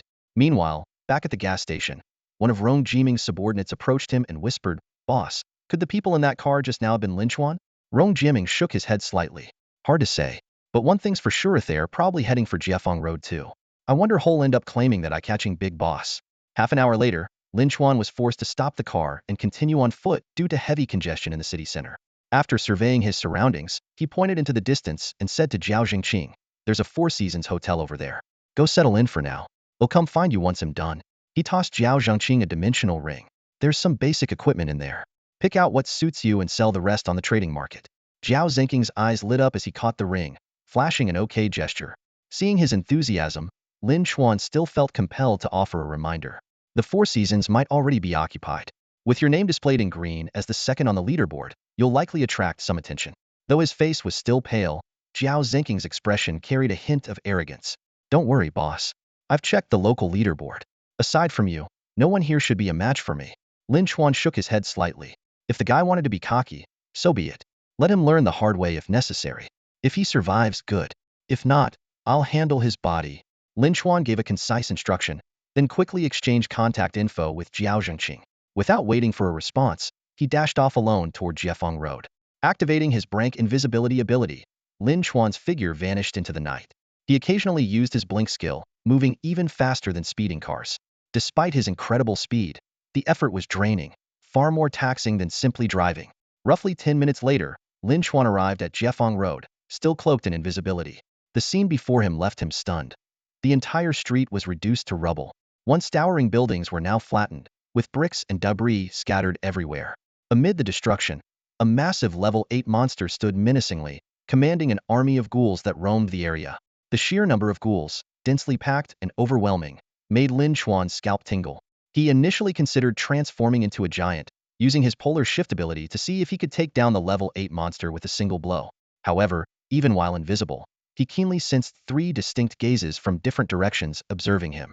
The owners of these gazes were likely at least rank ability users, possibly even rank. Only individuals of such high caliber could easily see through Lin Xuan's Brank invisibility. Lin Xuan's suspicion was not without basis. At that moment, 3 separate groups were indeed secretly monitoring his every move. The first group included Song Sandong, the third-ranked ability user in Haicheng. Formerly expected to move up to second place after Wu Jun's death, Song Sandong was instead pushed down by the sudden emergence of Zhao Zhengqing, leaving him stuck at third. Although Lin Xuan and Song Sandong were not classmates, they had taken the college entrance exams in the same year. Lin Xuan's title as the top scorer from 3 years ago remained vivid in Song Sandong's memory. When he spotted the invisible figure, his eyes widened, and he thought to himself, "It really is him." Noticing his reaction, the woman beside him asked curiously, "Who is it?" "Lin Xuan," Song Sandong replied in a low voice. The woman was surprised. "The Lin Xuan from the rankings? Where is he?" Song Sandong's expression turned serious as he cautiously answered, "Not sure. But if he's daring enough to come here, it could very well be that Lin Xuan." The woman frowned. "But isn't the top-ranked ability user supposed to be incredibly strong? How is his ability just basic invisibility? That seems so weak." Shaking his head, Song Sandong explained, "I've heard he gained powerful equipment by defeating the previous top-ranked ability user." The woman's eyes lit up with excitement. "So if we take down this top-ranked ability user, won't we?" Song Sandong didn't respond, his gaze fixed intently on Lin Xuan's direction. The second group was led by Luo Shuhong. The moment she spotted Lin Xuan, she exclaimed, "It's him." Her subordinate immediately asked, "Who? Boss Luo? Who did you see?" "The jerk who stole our modified car and the corrupted spirit orb," Luo Shuhong said through gritted teeth. "What? His ability is just basic invisibility?" the subordinate asked, puzzled. Luo Shuhong didn't reply. Instead, she glanced at the bracelet on her wrist and muttered under her breath, "I wonder if I can take him on now." As she spoke, she looked up again, only to find that Lin Xuan had already disappeared. The third group belonged to Cui Yongli. Despite having the assistance of his sonic sparrow, his starting point was the farthest from Jiefeng Road, making him the last to arrive. When he got there, he witnessed a team being completely annihilated by the level 8 boss. Facing such a monster, players at their current stage had no chance of victory. Cui Yongli, being quick-witted, realized he wasn't a match and hid immediately. In fact, all the other teams near Jiefeng Road had chosen to lie low, waiting for midnight. At that time, they could absorb more crystal cores to level up, increasing their chances against the boss. It was then that Cui Yongli noticed Lin Chuan. Unfamiliar with him, Cui Yongli dismissed him as a reckless player with a basic invisibility ability, hoping to scavenge some loot. However, he soon noticed something strange. Lin Chuan's invisible figure suddenly began to shrink, becoming nearly imperceptible in the dim light. This was the effect of Lin Chuan's polar shift ability. Shrinking down to the size of an ant, he used his blink skill to move toward the level 8 monster. In that instant, he disappeared entirely from the sight of all three groups. The shrunken Lin Chuan, under the cover of night, seemed as insignificant as a mosquito, forming a stark contrast with the colossal monster before him. With nimble movements, he darted forward and leapt onto the back of the boss foot, going completely unnoticed. Without hesitation, Lin Chuan unleashed his judgment of fate.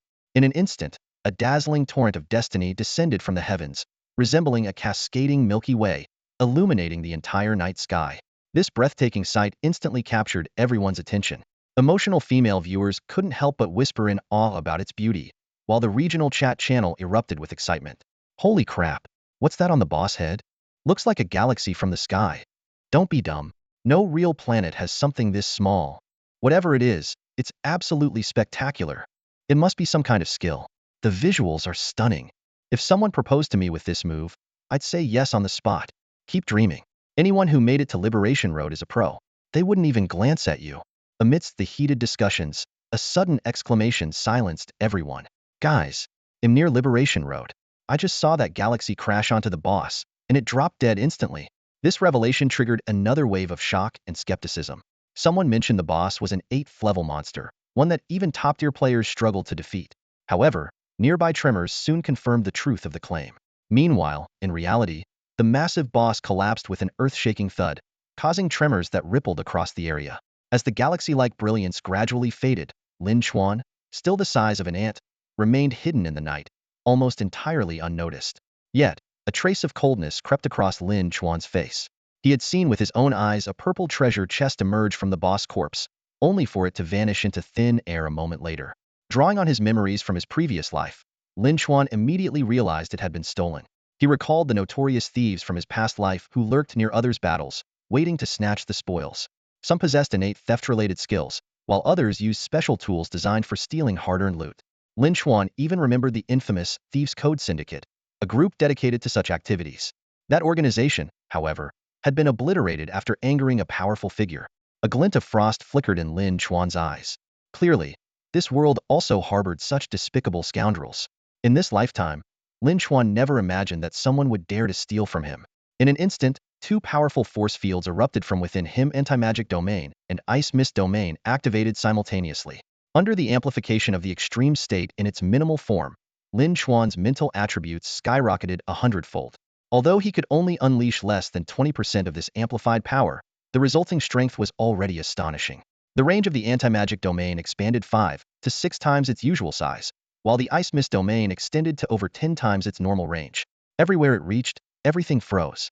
The bone-chilling cold not only caused the three groups of people who had noticed Lin Chuan earlier to freeze stiff, but also rendered their reaction sluggish. A dense ice mist enveloped the surroundings, turning everyone's vision into a blurry haze. Song Sanxiao, what's going on? A thinly dressed beauty beside Song Sandong shivered and huddled closer to him, her voice trembling. This cold is too terrifying. If we stay here any longer, something bad might happen. While holding the beauty tightly to keep her warm, Song Sandong said gravely, such power. This must be the work of Inscrayed Ice talent. The Spirit Host's talent is precisely Inscrayed Ice ability. Lin Chuan silently calculated. At this moment, the power of the Ice Mist domain had already surpassed the boundaries of Inscrayed talent. This was the true strength of possessing multiple talents. Inscrayed Extreme State, amplifying in a grade Ice Mist domain, combined with his extraordinary 103 points of mental attributes, produced a power far beyond what current players could withstand. Even the ghouls, who had lost their leader, were instantly frozen in place. In this moment, Lin Chuan truly grasped the terrifying potential of the Extreme State talent. Previously, he had only considered the possibility of smashing level 8 monsters with a single blow in its maximal form. He had overlooked the astonishing enhancement it provided to other talents in its minimal form. This amplification effect was even more divine in the hands of someone with multiple talents like him. Of course, such immense power came with a hefty cost. Lin Chuan estimated that maintaining the full activation of Extreme State, Anti-Magic Domain, and Ice Mist Domain would drain his energy in less than a minute. However, that brief time was all he needed. At the size of an ant, Lin Chuan executed a series of rapid teleportations, quickly locating his target behind a pile of rubble 100 meters away. A thin, monkey-like figure frozen mid-escape, now turned into an ice sculpture. Without hesitation, Lin Chuan unleashed a basic Crade flame impact, melting the ice sculpture and charring the figure. He refrained from reducing the body to ashes, leaving behind a scorched corpse, and then followed up with a glitch-level fireball to incinerate it further. Ding! Burned a level 1 player. Looted grade talent. Hand of theft. So it turned out to be merely a grade theft talent, capable only of stealing ownerless items within a certain range. The purple treasure chest, although dropped by Lin Chuan after defeating a monster, was indeed classified as an ownerless object by the system. Lin Chuan retrieved the dimensional ring containing the purple treasure chest from the thief and teleported back to the level 8 monster's location. However, to his surprise, he discovered, at this moment, beside the colossal corpse of the level 8 monster, a shadowy figure unexpectedly appeared. Lin Chuan's ice mist domain wasn't just for chasing down the thief. It was also meant to prevent others from seizing the monster's corpse. He had assumed that within such a powerful anti-magic field, no one would be able to move freely. However, the scene before him shattered that belief. Someone had managed to approach the level 8 monster's corpse with ease. Lin Chuan immediately deactivated the minimal effects of his secondary transformation, returning to his normal size. His gaze grew cold as he fixed his eyes on the figure, scanning the green text flickering above the person's head. Rank 19 on the leaderboard. In an instant, he realized the person was none other than Cui Yongli. Though Lin Chuan appeared calm on the surface, Cui Yongli could feel an overwhelming sense of pressure emanating from him. It was the aura of a true powerhouse, even more suffocating than Wu Jun's, evoking a near-death sense of dread. Cui Yongli's entire body tensed as he steeled himself to face the situation. "Boss, don't get me wrong, I have no intention of stealing your crystal core," Cui Yongli said politely, carefully observing Lin Chuan's expression. Lin Chuan raised an eyebrow and asked, "Oh, then what do you want?" Cui Yongli explained, "Here's the thing. You defeated this monster, so the crystal core is undoubtedly yours. But as for the corpse of this level 8 monster, I assume it doesn't hold much value for you. I'm willing to trade crystal cores or items to buy the corpse from you. What do you think?" Lin Chuan knew well that a ghoul's corpse was practically useless to most players, and even he couldn't currently derive any benefit from it. However, he still frowned and asked, "First, you need to tell me what you plan to do with the corpse." Cui Yongli's expression turned awkward. Although he had inherited Wu Jun's S-grade talent, he preferred to keep a low profile and avoid drawing attention. But under Lin Chuan's sharp gaze and overwhelming strength, he hesitated for a moment before quietly admitting, "My talent allows me to convert corpses into combat power." A flash of understanding crossed Lin Chuan's eyes, and he suddenly said, "Now I remember. Back at Xinghuan residential area, I killed an undead reincarnation creature. That thing, it was yours, wasn't it?" Cui Yongli inwardly sighed in frustration. That had clearly been Wu Jun's doing. But since it involved his greatest secret, he could only offer an awkward smile and reply, "I apologize for not keeping my subordinates in check. My apologies for disturbing you, boss. Please accept my sincere apology here and now." Lin Chuan nodded slightly and casually gestured toward the frozen ghoul nearby. "All right then. Show me how you can reincarnate this ghoul right now." Cui Yongli assumed Lin Chuan was skeptical, so he immediately demonstrated. He extended his palm toward the frozen ghoul, and a warm white light enveloped it. In an instant, the ordinary ghoul grew larger in size and exuded a much stronger presence. Lin Chuan estimated its strength had risen from level 3 to approximately level 5. However, what truly caught Lin Chuan's attention was a far more astonishing fact: his anti-magic domain was still active. Yet Cui Yongli could freely use his talent at the very center of it. This kind of ability was something even those with Scrade talents couldn't achieve. Could it be that Cui Yongli's talent had already surpassed the Scrade level? Lin Chuan's mind swirled with questions. When the killing game descended upon humanity, initial talents were ranked only from F to Scrade. Cui Yongli's talent must have evolved beyond the Scrade level afterward. Either he had killed another version of himself in a multiplayer secret realm, or he had used that mysterious black chest. Recalling the time he had personally seen a black chest on the way to his uncle's house, Lin Chuan leaned toward the latter possibility. Evolving in Scrade talent was no simple feat. Killing a parallel version of oneself might not have been sufficient. That black chest was likely the key to Cui Yongli's talent advancing to S-Grade. Even so, Lin Chuan felt neither regret nor bitterness. He understood the eerie nature of the black chest. Different people opening the same chest could result in vastly different outcomes. Even if he had opened that black chest himself at the time, there was no guarantee that he would have gained the opportunity to evolve his talent. For Lin Xuan, gambling on the black chest was far less appealing than. Lin Xuan watched coldly from the sidelines, waiting for others to gamble on their luck while he prepared to reap the rewards. At this moment, a target with an S-level talent appeared right before his eyes. Cui Yongli had just showcased his talent and was about to command his ghoul minions to flaunt before Lin Xuan, only to be caught off guard as darkness engulfed him. Sharp wires coiled around him like serpents, instantly wrapping Cui Yongli into a human-shaped cocoon. Lin Xuan struck with ruthless precision, showing no mercy. From the moment Cui Yongli roamed freely through Lin Xuan's ice mist domain, even daring to covet the corpse of an 8th-level monster, his fate was sealed. He was no different from the thief who had once dared to steal Lin Xuan's purple treasure chest. Lin Xuan's hand, clad in the death's grasp gauntlet, clenched tightly. Yet, the anticipated scene of blood and gore did not occur. What burst out from the wire cocoon was a strange, yellow-brown decoy doll. Lin Xuan's gaze grew colder as he stared at the shattered remains of the doll on the ground. This was the second time he had encountered such a doll. The first was during his attempt to kill Qi Feng, who had cunningly escaped using one. Time was running out. There were less than 3 minutes left until midnight. Lin Xuan swiftly picked up the fragments of the decoy doll and stored them away. Without hesitation, he burned the 8th-level monster's corpse to ashes and vanished into the night. As the ice mist domain dissipated, the teams near Jiefeng Road finally regained their normal vision, and their frozen bodies gradually thawed. Their gazes instinctively turned to where the 8th-level monster once stood, only to find an empty patch of ground. At that moment, a series of global announcements echoed simultaneously in the minds of everyone across the world. Ding! Congratulations to player Lin Xuan for becoming the first player worldwide to reach level 4. Reward. All attributes 4. Ding! Congratulations to player Lin Xuan for becoming the first player worldwide to reach level 5. Reward. All attributes 5. Ding! Congratulations to player Lin Xuan for becoming the first player worldwide to reach level 8. Reward. All attributes 8. 5 announcements, each repeated 3 times, shook the globe. Lin Xuan, the focal point of attention and the dual leaderboard champion, had skyrocketed to level 8 in one go. The entire world was left in utter shock. The global and regional chat channels suddenly fell silent, only to be shattered moments later by 15 consecutive announcements that hit like thunderbolts, leaving players worldwide in utter shock. What the hell? This is insane. The chat exploded with a flurry of messages. First, he skyrockets to the top of the kill rankings in seconds, and now he's already level 8? This has to be cheating. In stark contrast, most players' levels seemed pitifully low. Some were eagerly anticipating their level up at midnight, while others, proud of their hard-earned level 2, now felt utterly insignificant. How is he leveling up so fast? One confused player asked. Because he saved today's crystal core absorption limit until now, someone explained. But the most jaw-dropping revelation came from the regional chat. A witness reported that an 8th-level boss had just appeared in their area, and its death coincided precisely with Lin Xuan's level up. An 8th-level monster?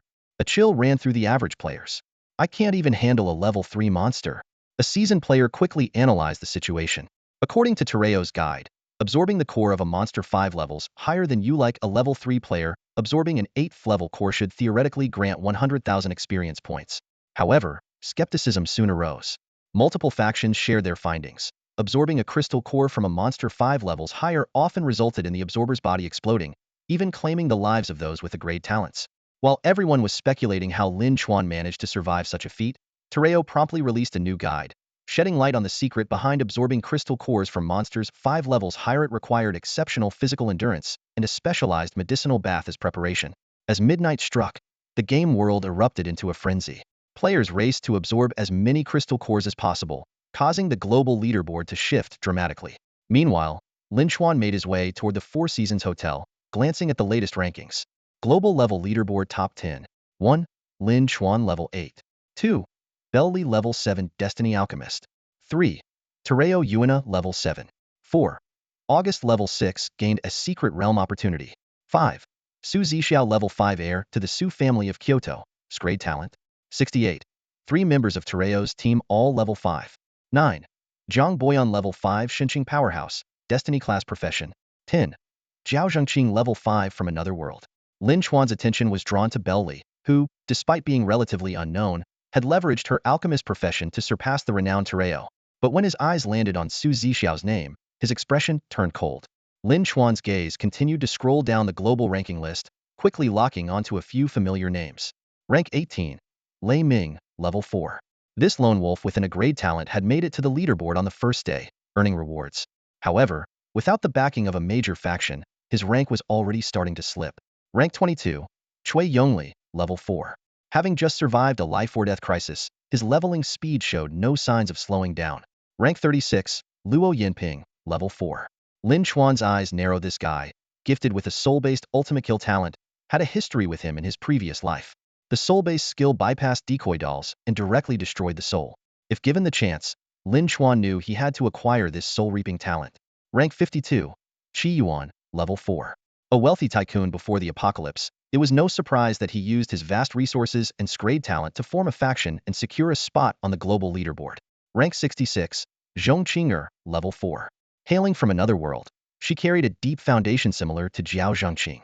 Lin Chuan even suspected she had gained some unique ability from the talent crystal ball. In comparison, Ai Ya and Kai Jian's rankings were somewhat embarrassing. Rank 196. Ai Ya, level 4. Rank 223. Kai Jian, level 4. Lin Chuan shook his head silently. Rankings within the same level were hardly meaningful. They often came down to differences in reaction speed. Clearly, these two were slowpokes. Beyond the 999th rank, all players were at level 4. As the leaderboard stabilized, the chat channels across various regions erupted. Damn it, just one step too slow. I'm already level 4. Arg, so close to making the list. I'm fuming. What the hell? There are this many strong level 4 players outside the leaderboard? Of course. Just look at the Kyoto regional leaderboard. Every single one of the top 74 is level 4. This is insane. I thought I was doing great at level 3, but now I feel like a total nobody. Do you think the regional leaderboard has rewards? Probably not as generous as the global one, right? Lin Chuan knew that rewards for the regional leaderboard wouldn't be distributed until 7 days later. As he pondered, he arrived at the Four Seasons Hotel and received a message from Aya. Boss. Big boss. Congrats on reaching level 8 and staying at the top of the leaderboard. Lin Chuan could almost picture her fawning expression. He replied coolly, get to the point. I feel like ranking 196 is a bit of a disgrace to you. Walking toward the hotel entrance, Lin Chuan kept a blank expression. So, could you help me level up again? I'll hand over all my leaderboard rewards to you anyway. She had a point. Helping her climb into the top 10 would indeed benefit Lin Chuan. But he still asked, didn't you use up your crystal core quota for today when you hit level 4? Aya quickly responded, I did.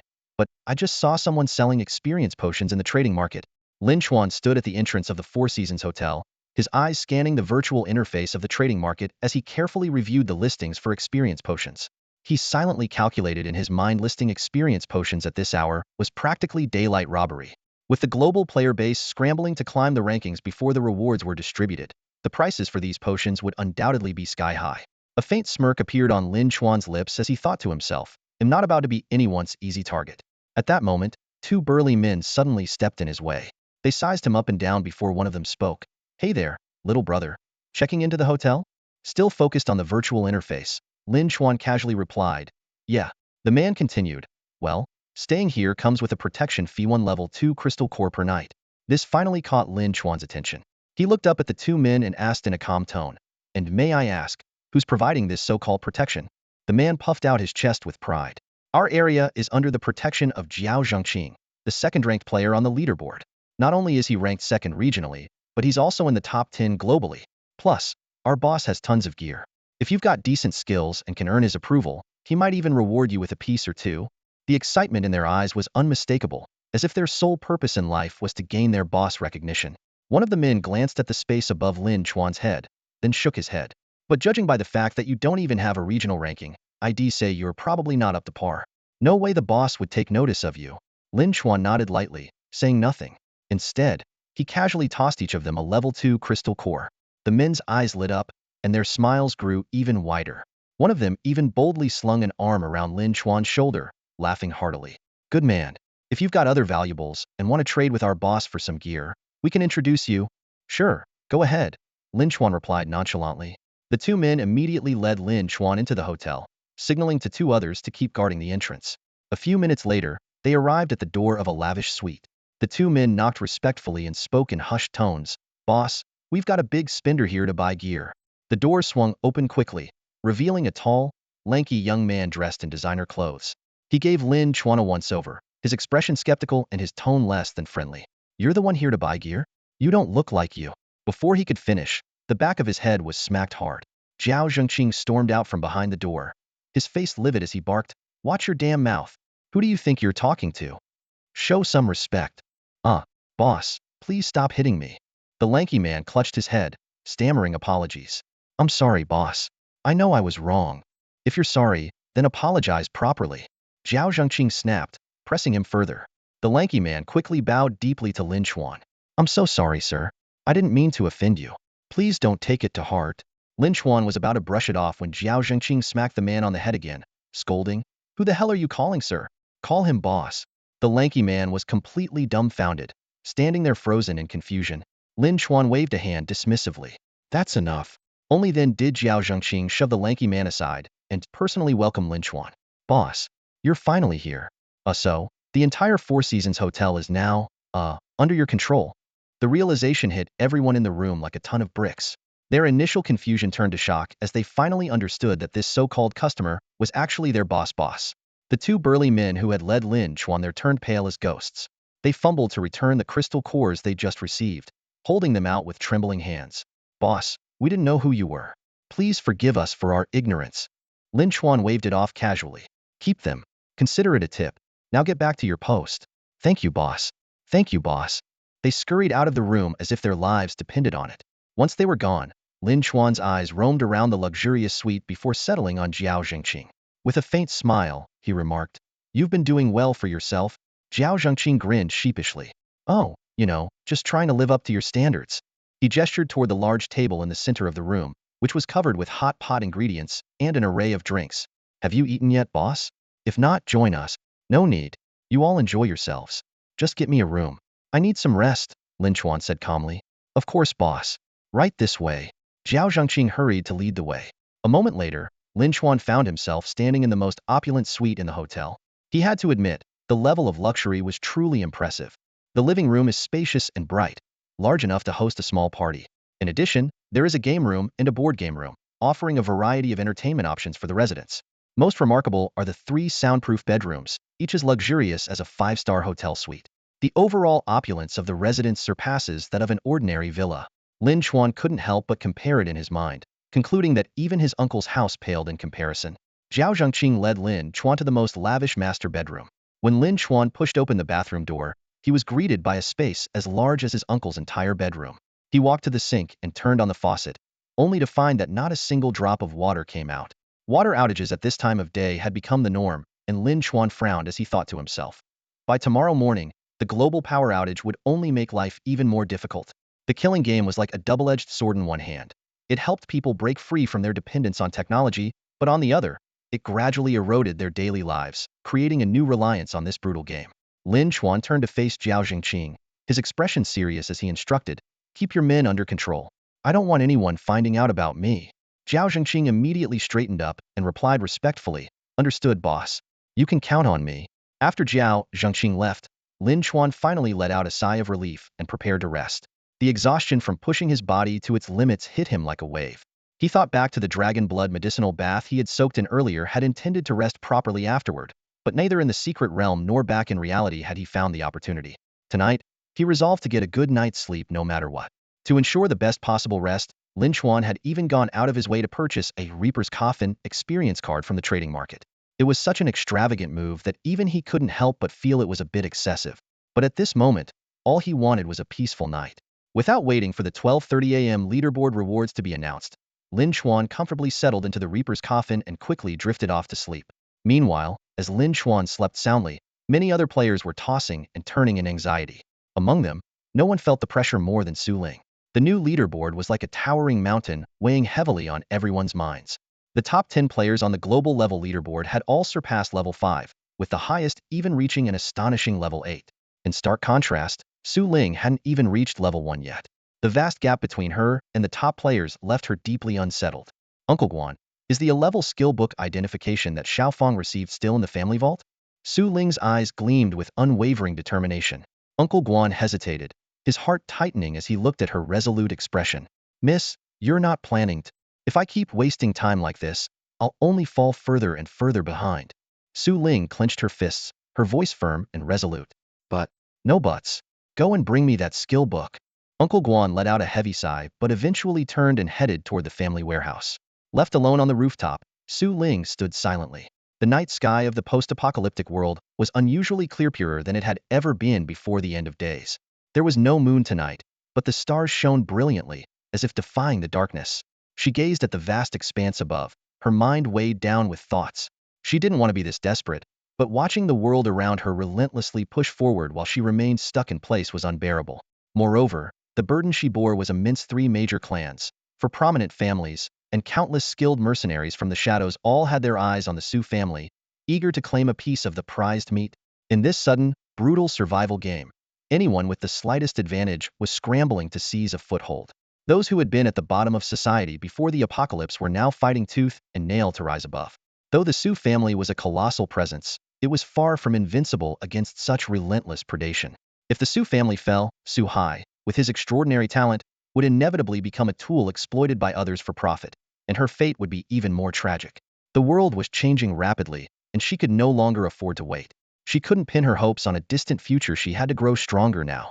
Even though the current trading market was flooded with all sorts of bizarre items, treasures that truly enhanced one's strength were never up for sale. Even items with severe drawbacks, like the infamous bone nails of 24, had become highly sought after. Taking a deep breath, Su Ling reached out to the seller of the bone nails once more. Hello, sir. This is the buyer who sold you the bond ring earlier.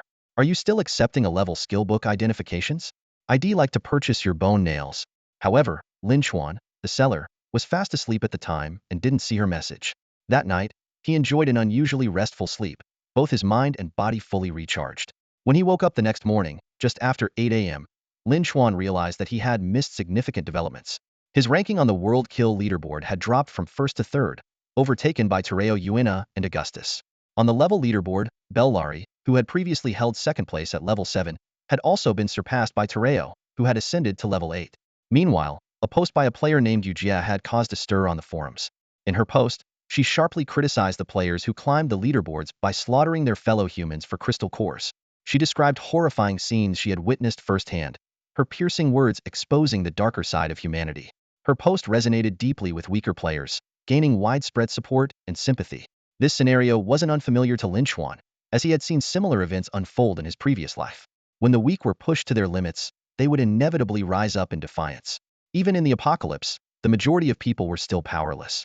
Yet, under the rules of the killing game, sheer numbers no longer equated to strength. Those who only complained about their circumstances without striving to grow stronger would never change the rules of the game. As for Yujia herself, Lin Chuan had heard of her in his past life. Whether she was a genuine humanitarian or simply naively idealistic, he couldn't quite decide. Before the apocalypse, she was a journalist known for her exceptional writing. Now, however, Yujia has sparked a storm on the forums, rallying against the powerful. Near Kyoto, in the city of Tsuching, she established the anti-ranking alliance under the banner of robbing the strong to aid the weak, and it quickly grew in influence. The alliance attracted countless weaker individuals, not only because defeating those on the rankings guaranteed treasure chests with rewards far surpassing those from killing monsters or ordinary people, but also because they claimed to be upholding justice, gaining both fame and fortune in the process. Lin Chuan glanced at this trending post but didn't give Yu Jia much thought. His attention shifted to the second hot post. This one was clearly riding the wave of criticism, accusing the powerful of reckless killings and directly targeting Lin Chuan. The post painted him as a heinous demon, drawing even more voices of agreement. The third post was even more direct in its criticism of Lin Chuan. The poster compared him to Tereo, claiming that Tereo had driven the development of the entire Sakura Nation, with at least a dozen ranked elites from Sakura Nation under his command. In contrast, they argued, Lin Chuan had no connection to any of the ranked elites from Daxia. The post blatantly attempted to morally shame Lin Chuan, accusing him of being selfish and focused solely on his own strength, unwilling to support his compatriots. Lin Chuan knew well that these critical posts were likely orchestrated by someone with ulterior motives. Still, he remained unfazed. Stretching lazily, he strolled toward the bathroom. While brushing his teeth and washing his face with bottled water retrieved from his spatial storage, he sent a message to Jiao Jingqing. How's the equipment selling? Jiao Jingqing replied instantly. Boss, you're awake? Lin Chuan responded curtly. Cut the nonsense. Jiao Jingqing quickly explained. Ahem, well, since I wasn't sure what you'd want, I collected a bit of everything. But, I haven't sold all the equipment yet. Lin Chuan pondered for a moment. It was clear that Zhao Zhengqing was eager to cultivate followers and build a faction.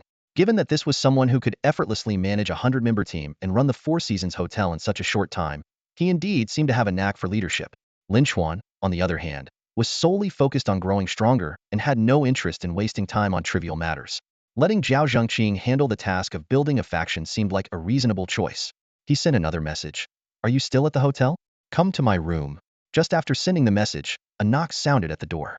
Lin Xuan gazed at Zhao Zhengqing with a hint of satisfaction in his eyes. Not only had Zhao Zhengqing regained his composure, but he was also radiating an unprecedented vitality. Without hesitation, Lin Xuan pulled out a master servant contract from within his robes and casually tossed it to Zhao Zhengqing, his tone indifferent. "Sign it." Zhao Zhengqing, already under Lin Xuan's sole control, didn't hesitate for a moment. He immediately signed his name on the contract. Lin Xuan gave a slight nod, his gaze still fixed on Zhao Zhengqing. "You want to establish a faction.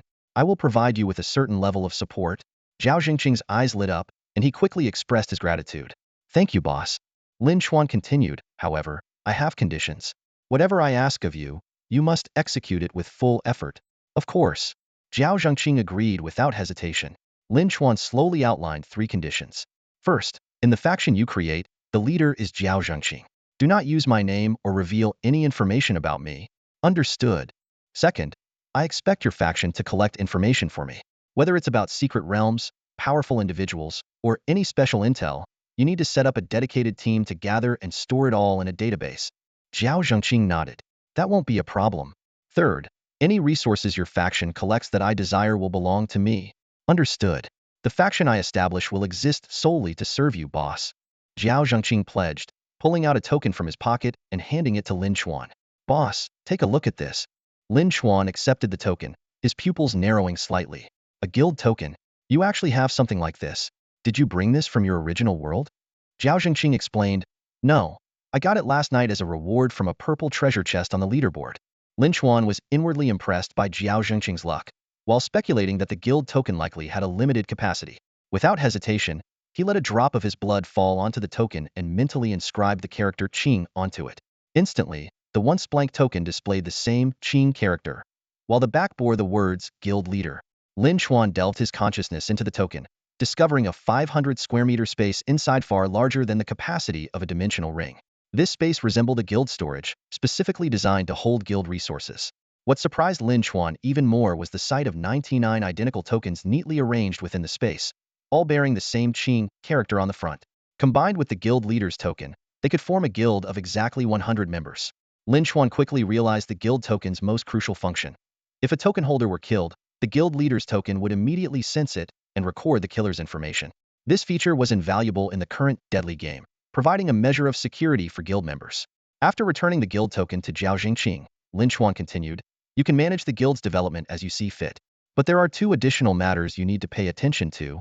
"I'm listening," Zhao Zhengqing responded respectfully. "First, instruct your subordinates to focus on acquiring 3 specific items in the trading market. Red wine for physical recovery, blue wine for mental recovery, and..." Zhao Zhengqing interjected, "green wine for healing injuries?" Lin Xuan shot him a glance and corrected him. "Not green wine. The third item I want is constitution fruits from the attribute fruit category." Zhao Zhengqing's expression turned awkward. "Boss, you might not know this, but attribute fruits are practically impossible to find on the market. Only leaderboard elites have the capability to obtain them. Even if they do trade, it's usually to exchange one attribute fruit for another, like strength for constitution. They won't accept anything else in return." Lin Xuan fell into deep thought. He understood Zhao Zhengqing's predicament. After all, attribute fruits were exclusive leaderboard rewards and far from ordinary items. Just as Zhao Zhengqing assumed Lin Xuan might abandon the idea, he was caught off guard by Lin Xuan's resolute response. "First, focus on building the faction. My requirements are very strict. Every single member of the guild must sign the contract." Lin Xuan's voice was sharp as a blade. "In return, I guarantee that by tomorrow night, every guild member will be on the rankings." Hearing this, Zhao Zhengqing's eyes widened like saucers. His throat trembled slightly, and he could hardly believe his ears. "Are you talking about the regional rankings, or the global rankings?" Lin Xuan shot him a cold glance, his tone tinged with impatience. "Which one rewards attribute fruits, the regional rankings, or the global rankings?" Zhao Zhengqing's Adam's apple bobbed as he swallowed hard. The global rankings." His voice grew smaller and smaller, as if Lin Xuan's imposing aura was suffocating him. "But what you're saying is terrifying. 100 people, all on the global rankings? Do you know how many crystal cores that would take?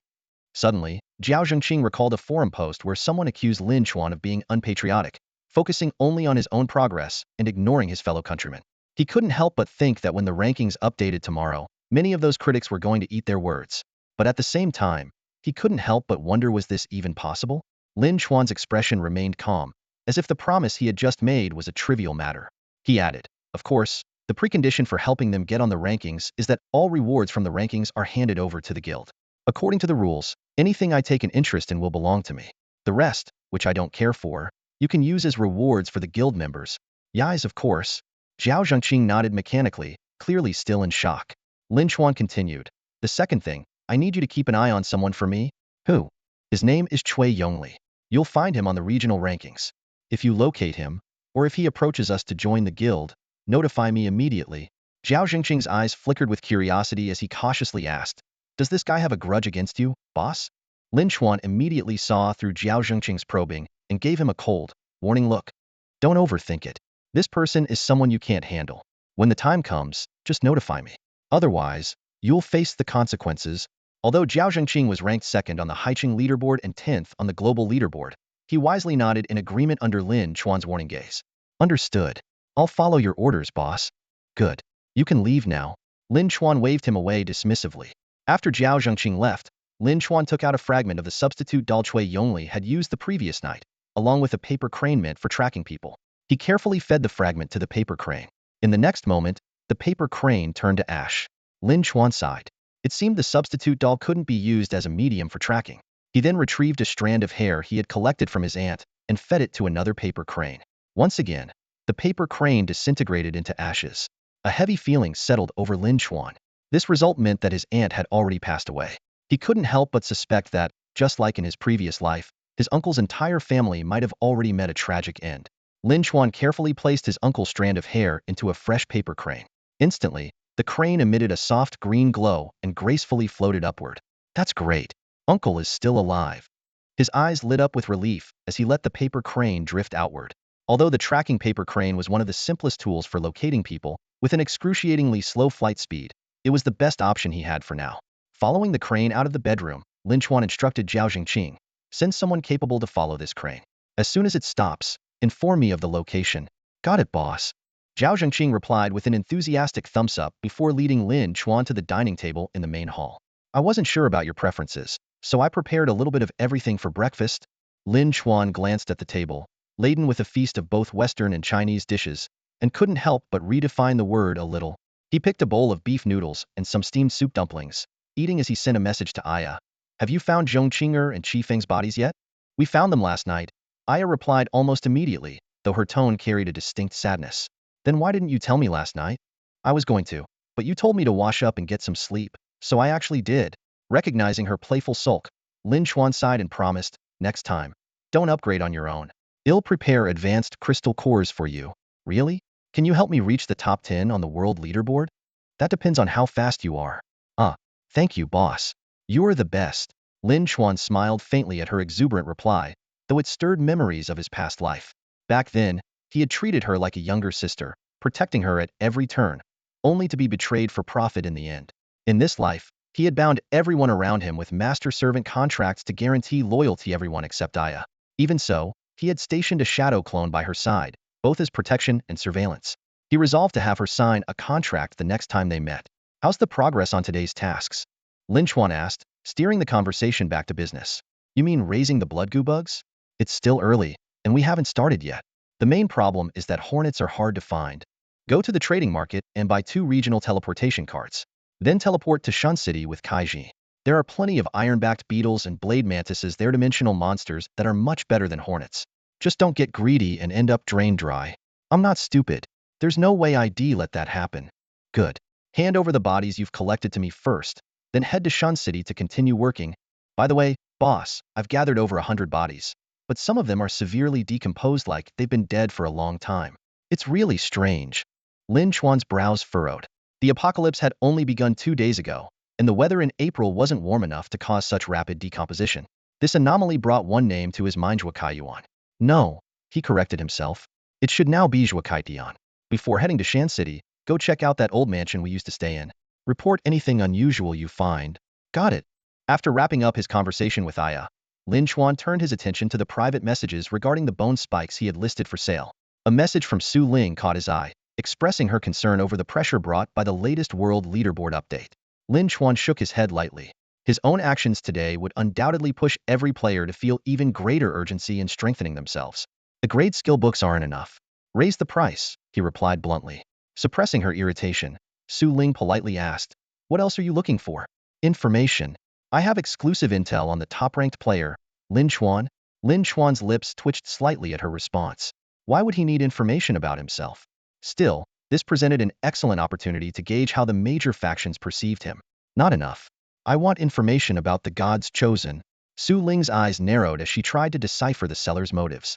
Someone uninterested in Lin Chuan but so focused on the gods chosen? Could there be hidden secrets about them? After a brief pause, she replied, "Are you asking for their locations?" "Exactly. I only have the approximate location of one god's chosen and the general whereabouts of 3 others. That'll do. Send it over." Soon, the two parties reached an agreement. Lin Chuan now had 2 new items in his possession: an rank skill book titled Appraisal and a thick stack of paper documents. Eager to learn the new skill, he realized with frustration that his skill points were critically insufficient. Despite possessing an rank appraisal talent, acquiring the skill still required a hefty 20 skill points. Lin Chuan began calculating ways to obtain the necessary skill points. Although skill points could be purchased in the realm of freedom, he was acutely aware of the extreme dangers of entering it directly from his own world. The realm of freedom was teeming with powerful beings, especially those from origin planes. These individuals possessed extraordinary abilities. Some could even pinpoint the location of players entering the realm of freedom from other dimensions. A chilling thought crossed Lin Chuan's mind. High-level beings descending into lower planes using advanced artifacts to eliminate prodigies before they could grow. The mere idea sent shivers down his spine. The ghoul's secret realm was no safer an option. Dimensional rifts there could lead directly back to his world, posing significant risks. Lin Chuan realized that his next entry into the realm of freedom would likely have to wait for the appearance of a multiplayer secret realm, akin to the dragon and warrior scenario. Carefully storing the skill book, Lin Chuan turned his attention to the documents sent by Su Ling. The first thing he saw was detailed information about himself. The depth of intelligence these powerful factions had gathered far exceeded his expectations. Every ability he had displayed in front of others was meticulously documented: Death's Grasp, Corpse Incineration, Invisibility, Anti-Magic Field, Ice Mist Domain, Polar Shift, and even his skill Fate Judgment. However, most of these records were merely descriptions of observable phenomena and offered no insight into their true nature. For instance, Fate Judgment was summarized as resembling a scene of a galaxy cascading from the heavens with the effect of instantly killing an 8th-level monster, but the exact nature of the skill remained unknown. Similarly, the anti-magic field was described as a power that prevents individuals within a certain range from using their talents, but whether this was caused by a talent or an artifact was left unclear. What shocked Lin Chuan most, however, was a piece of information he had no prior knowledge of. Over 200 corpses found in an old Kyoto mansion were actually part of a scheme by Luo Yinping to frame him. For a moment, Lin Chuan was stunned, but he quickly pieced together the events. This must have occurred while he was inside a secret realm. Luo Yinping, you've got some nerve, Lin Chuan muttered to himself, committing this matter to memory. He then resumed reading the documents, now focusing on information related to the God-touched. Lin Chuan carefully reviewed the detailed information on the 4 divine chosen ones provided by Su Ling. Among them, the profile of the first chosen one was the most comprehensive. This individual had joined Tianji Pavilion in Kyoto. As the most powerful faction in Kyoto during the apocalypse, Tianji Pavilion, though initially controlled by pre-apocalypse official forces, no longer identified itself as an official organization to avoid being morally constrained. Even so, Tianji Pavilion's conduct remained more upright and transparent compared to other factions, making it one of the more righteous groups in the chaotic world. While having breakfast, Lin Chuan continued to examine the vague details of the other 3 chosen ones. One was in Sakura country, and seemed to be aligning with Tereo Uena. Another, bold and audacious, was near the Atlantic Ocean, daring to target the divine punishment task of Bakanov. The last one was Su Ling's speculation popular forum, author Yu Jia might be one of the chosen ones. These details perfectly matched Lin Chuan's memories from his previous life. Behind each of the 9 major safe zones, there was bound to be a divine chosen one. Kyoto's safe zone was evidently tied to the chosen one who joined Tianji Pavilion. Given that Tereo was among the earliest to establish a safe zone, having a chosen one by her side made perfect sense. Similarly, Bakanov's safe zone in the Atlantic further corroborated the accuracy of the intelligence. However, Lin Chuan couldn't confirm Yu Jie's identity. Unfortunately, Su Ling hadn't explained the basis for her assumption. After finishing breakfast, Lin Chuan returned to his bedroom, locked the door, and retrieved a pile of corpses from the dimensional ring he had acquired from Aya. After burning them, only Zhong Qing'er's Death Seal and Qi Feng's Intuition stood out as slightly valuable abilities. These ordinary corpses scavenged along the way were indeed no match for the 300 collected from the secret realm. He then checked his data panel. Level 8. Attributes: Strength 133, Constitution 133, Speed 133, Spirit 133. Effective value 103. S-rank abilities: Fireball, Blood Refining Art, Anti-Magic Domain, Soul Master, Resurrection, Polar Shift. A-rank abilities: Void Blade, Shadow Clone, Blink, Wind Resistance, Soul Shackles, Void Barrier, Intuition. Rank abilities: Death Seal, Invisibility. Skill: Fate Judgment Crank. World level rankings and kill rankings rewards pending collection. Among his 5 S-rank abilities, only Anti-Magic Domain and Polar Shift provided significant combat enhancements. Knowing that Cui Yongli had already elevated his abilities to SS rank, Lin Chuan understood the urgency of eliminating him as soon as possible. Lin Chuan contemplated his plan to break through his limits. With a light tap on the screen, he claimed the leaderboard rewards. A system notification chimed as 2 sets of red crystals and green crystals were automatically added to his account. Soon after, 2 treasure chests radiating a purple glow appeared before him. The first chest slowly opened, revealing a shimmering card that floated out, an exemption card for secret realms. Lin Chuan carefully examined the card.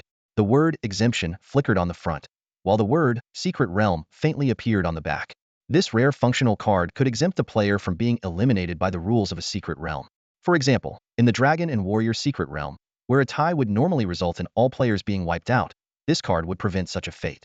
However, it could not protect players from being killed by other participants. From the second purple chest emerged a bottle of blood red potion, glowing with an enticing light, the basic bloodline potion. Lin Chuan's gaze lingered on the potion for a moment, as thoughts of the hidden attribute of bloodlines and their significance in choosing a class surfaced in his mind.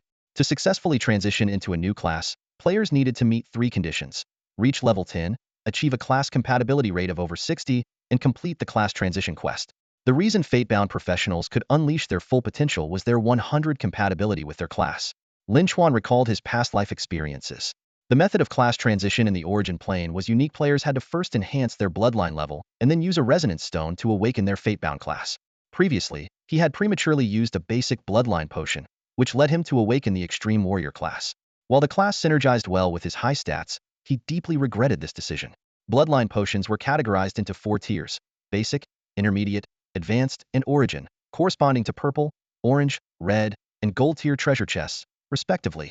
Each player could only use 1 bloodline potion in their lifetime, which strengthened Lin Chuan's resolve to seek out an origin tier bloodline potion.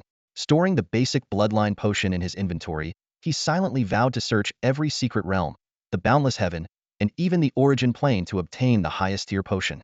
The system continued to distribute rewards: an assassin class scroll and an entry ticket to the Goblin Nest secret realm.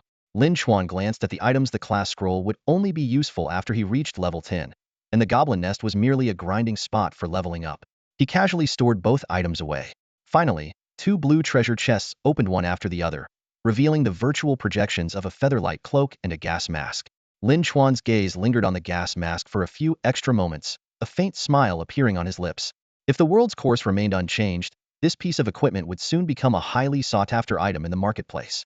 Lin Chuan stored the 2 pieces of equipment in his inventory.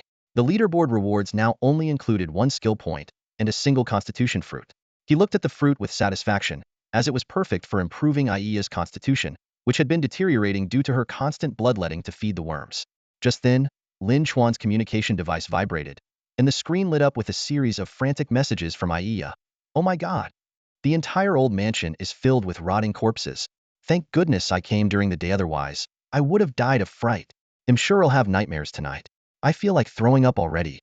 Lin Chuan frowned slightly but wasn't surprised. He was well aware that those corpses were evidence left behind by Luo Yinping to frame him for murder, which had later been scavenged by Zhuo Kaitian. This was the harsh reality of the post-apocalyptic world without strength. One was destined to be a stepping stone for others. He quickly transferred the constitution fruit to Aya while instructing her, "Head to Shin City as soon as possible. Don't return to Kyoto unless I tell you to." "Got it. I'll follow your lead."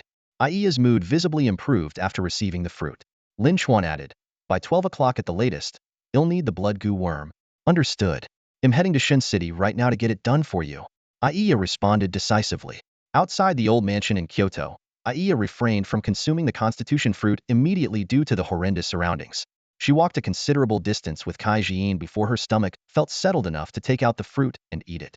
What she didn't notice, however, was that the moment she retrieved the fruit, Kai Jian, walking behind her, suddenly became alert and glanced around warily.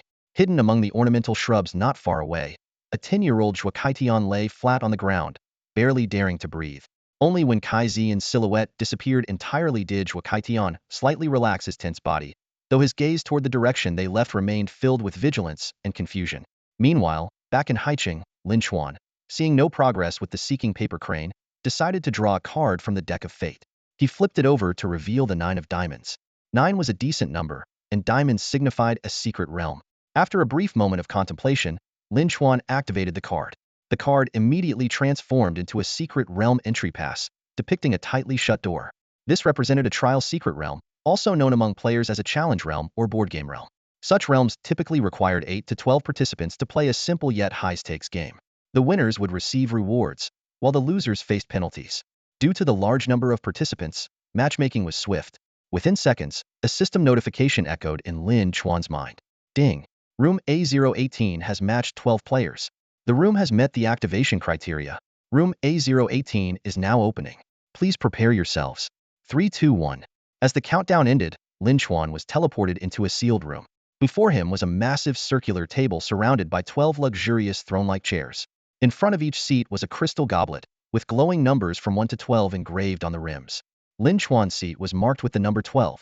The other 11 players, consisting of 8 men and 3 women from various nations, were cautiously observing each other. About a minute later, the circular chandelier above the table emitted a calm male voice. Welcome, everyone. I am the referee for this game. Let me explain the rules. There are 12 players, with no faction divisions. From 1 to 12, each player must reveal one piece of information about themselves. The remaining players will then judge whether the information is true or false. At the end of the game, players who make entirely correct judgments will receive rewards, while those with even a single mistake will be eliminated. Now, you have 3 minutes for free discussion. You may also ask me for further clarification on the game's details. As the referee finished speaking, all 12 players collectively drew in a sharp breath. The rules were harsh. Any misjudgment would result in elimination. Even Lin Chuan felt a pang of relief, knowing he had a secret realm immunity card in his possession. It was precisely this life-saving item that gave him the courage to enter such a high-risk, high-reward challenge. The players quickly began asking for clarifications. Player 7 was the first to speak up. What exactly does related information include? The referee responded promptly. Related information only includes details displayed on your attribute panel.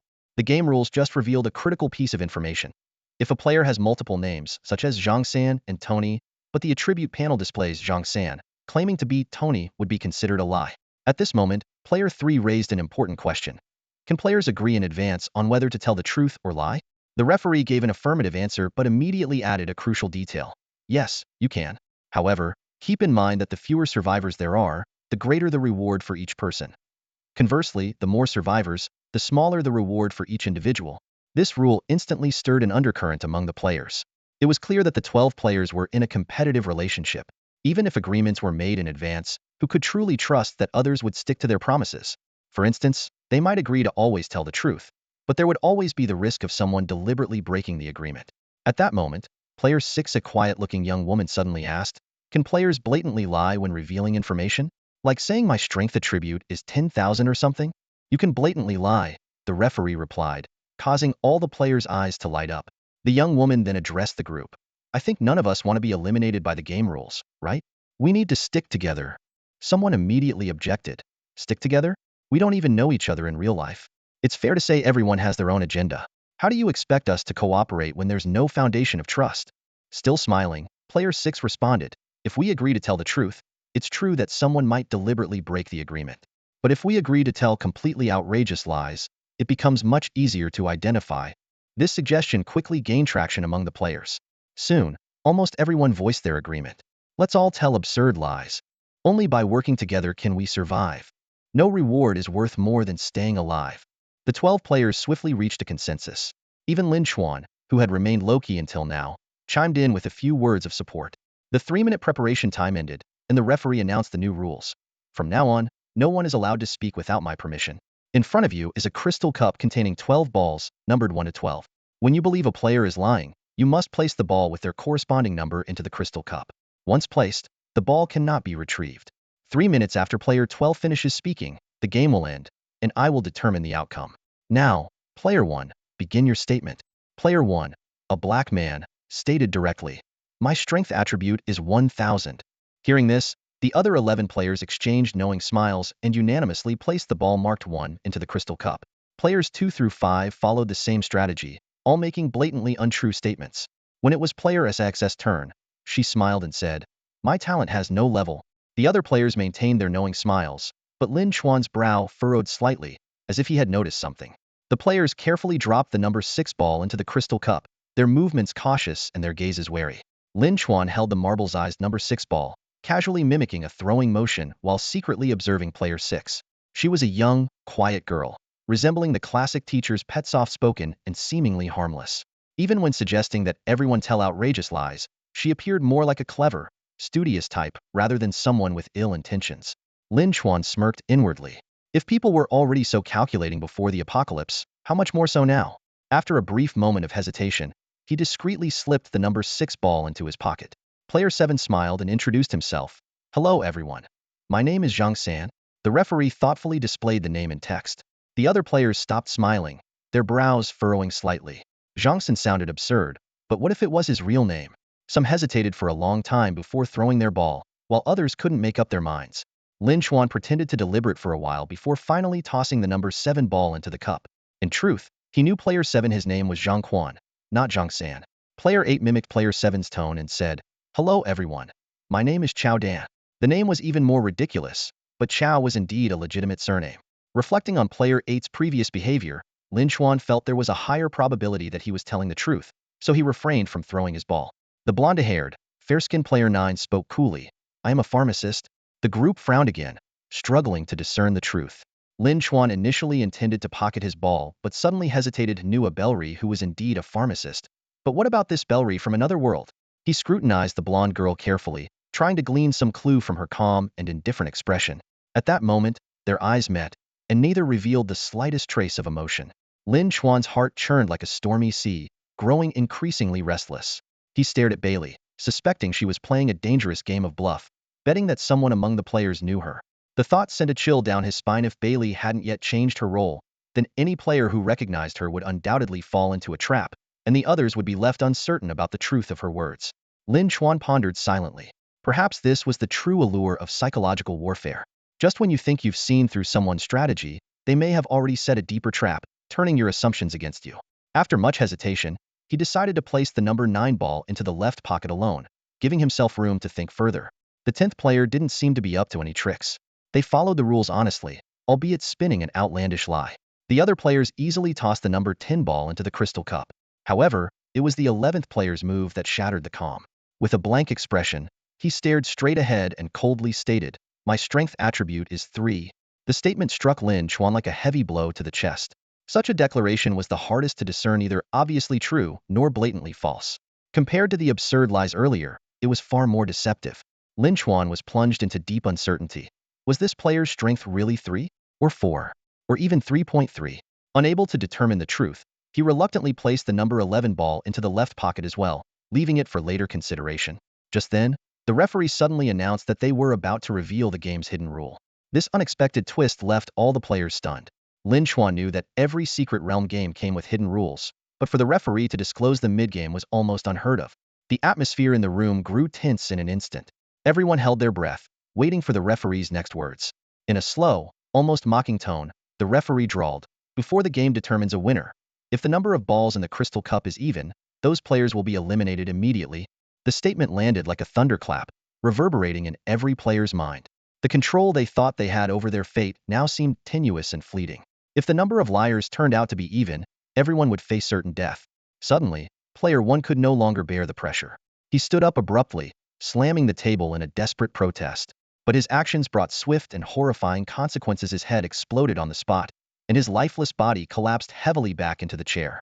The referee coldly reminded everyone, "I made it clear once the game begins, no one is allowed to speak without my permission." The words were like a bucket of ice water, extinguishing any lingering defiance among the players. The room fell into a chilling silence, so quiet that even the sound of breathing was barely perceptible. All eyes, all hope, now rested squarely on Lin Chuan. He felt an unprecedented weight pressing down on him, as if the entire world's burden had been placed on his shoulders. If his next move caused the number of lies in the game to become even, there would be no survivors. Lin Chuan took a deep breath, fully aware that the choice he was about to make would determine the life or death of everyone present. Lin Chuan stood frozen in place, his brows furrowed in deep thought. As the 12th and final player to speak, he faced an almost impossible challenge. He couldn't discern whether the statements made by the previous 11 players were truthful or deceptive. The situation on the field had grown increasingly convoluted. Players 7, 8, 9, and 11 were clearly playing mind games, and even the seemingly harmless player 6 had a hidden agenda.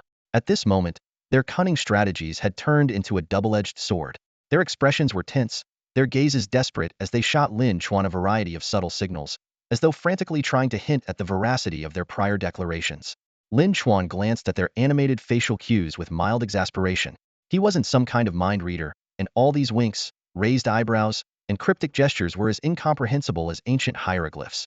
Yet, despite holding the fate of everyone in his hands, Lin Chuan was surprisingly calm. After all, he still had the secret realm immunity card in his possession. At worst, he'd walk away empty-handed. And now, the moment we've all been waiting for. Player 12, it's your turn to speak. The referee's voice rang out sharply. If you fail to speak within 30 seconds, you'll face elimination. Lin Chuan's mind raced as he sifted through the information he'd gathered. Player 6, with their non-level talent, was likely telling the truth. Player 8, though obnoxiously blunt, also seemed genuine. But as for players 9 and 11, their motives were murky at best. He decided to treat their statements as lies. By that logic, he needed to tell the truth to ensure the total number of lies remained odd. 3-2 The referee's countdown began. My strength attribute is 133, Lin Chuan declared just before the final second ticked away. The room fell silent. To the other players, his statement sounded utterly absurd. Those who had already cast their numbered balls into the crystal cup looked pale with dread. There was no way to adjust the total to ensure an odd number with player 12's ball now out of play. Even those who had held back a few balls looked stricken, realizing they'd have to scramble for a viable solution in the dwindling seconds. The final 3 minutes of deliberation were tense, with communication strictly forbidden. Lin Chuan still had 5 numbered balls in hand, 6, 8, 9, 11, and his own, 12. He was confident about excluding 8 and 12, leaving him to decide between the remaining 3. To maintain an odd total, he'd need to cast exactly 2 balls together. After careful consideration, Lin Chuan finally chose to throw in the balls for players 9 and 11. His gut told him that Beliri, the enigmatic woman from another world, was lying. She likely wasn't even a real alchemist. If he cast 9, he'd need to pair it with another ball to keep the total odd. He leaned towards trusting player 6, as the non-level talent claim didn't seem fabricated. That left player 11's ball as the only viable choice. It was a gamble, pure and simple. Congratulations, everyone. The number of balls in each player's crystal cup is odd, the referee announced after collecting the cups. Yet, no one relaxed. The tension in the air was palpable, and every player's nerves were wound tight. After an agonizing pause, the referee finally spoke again. Now, it's time to reveal whether there are any winners in this game. The room fell silent as everyone held their breath. The referee deliberately drew out the suspense. 2 winners. And they are. Every pair of eyes locked onto the referee, unblinking. Even the icy Beliri and the quiet young woman who was player 6 couldn't conceal their anticipation, hanging onto every word. The nerves of the 10 players were stretched to their limits. Some gripped their seats tightly, their knuckles turning white. Others had veins bulging on their foreheads, sweat dripping profusely. And still others had dilated pupils, their breathing rapid and trembling. The air was thick with tension, ready to ignite at any moment. The referee's voice, however, remained calm and unhurried, almost cruel in its composure. Number 6 and number 12. As soon as the words left his mouth, 9 deafening explosions erupted simultaneously. Except for Lin Chuan and the girl labeled as number 6, the other 9 players met the same gruesome fate as player number 1 earlier. Their heads burst apart, leaving headless corpses eerily upright in their seats. Lin Chuan remained unfazed, as if he had long grown accustomed to such bloody scenes. In stark contrast, the other survivor, the number 6 girl, was pale as a sheet, collapsing into her seat, clearly shaken to the core by the sudden, horrific turn of events. The referee's voice sounded again, as gentle as if he were announcing a celebration. Now, the 2 survivors will receive the following rewards: 1. A level-up card. 2. A secret realm immunity card. 3. A secret realm silver card. 4. A random intermediate attribute fruit. 5. A talent mutation fruit. Lin Xuan's eyes lit up with excitement, his heart racing with joy. The Secret Realm Silver Card and the talent mutation fruit especially thrilled him. These rewards were enough to turn a weakling into a powerhouse, explaining why so many risked their lives to venture into the Secret Realm. The Level Up card could instantly raise a player's level, making it exceptionally valuable for high-level players. The Secret Realm Immunity card was a life-saving artifact for exploring the Secret Realm. The Silver card, a rare treasure, granted players a random talent within the Secret Realm. While the Intermediate Attribute fruit had limited value to Lin Xuan, it was a coveted item for ordinary players. As for the Talent Mutation fruit, it could alter a player's talent randomly, a risky gamble, but one worth taking for someone like Lin Xuan, who possessed numerous talents. Despite his inner excitement, Lin Xuan maintained a calm demeanor, skillfully hiding his emotions as he collected the treasure chest that had suddenly appeared on the table and stored it in his inventory. The number 6 girl followed suit, mimicking his actions. The referee spoke again. In 10 minutes, the two of you will automatically be allowed to leave. The number 6 girl frowned. 10 more minutes? The referee explained. Yes, you can use this time to exchange resources or information. The two fell silent, neither making a move to speak. The heavy quiet lingered, until Lin Xuan suddenly broke it with a question. During these 10 minutes, is killing prohibited? The air suddenly grew heavy, as if time itself had frozen. Lin Xuan keenly noticed that player X's breathing had quickened momentarily, only to return to normal just as swiftly. The referee's tone shifted from gentle to amused as he slowly announced, not prohibited. However, I must remind you that here, your talents and skills are sealed. You may, however, use equipment or items, including red crystals and green crystals. Lin Xuan quietly processed this information without asking further questions. His gaze fell on player 6 across from him, a girl who appeared quiet and delicate. Suddenly, player 6 spoke, her voice steady and confident. I presume both of us are powerful users of red and green crystals. If that's the case, why not follow the referee's suggestion and trade with each other? Lin Xuan raised an eyebrow, a hint of interest in his tone. What do you want to trade? Talent mutation fruit in exchange for your Secret Realm exemption card, the girl said clearly and concisely.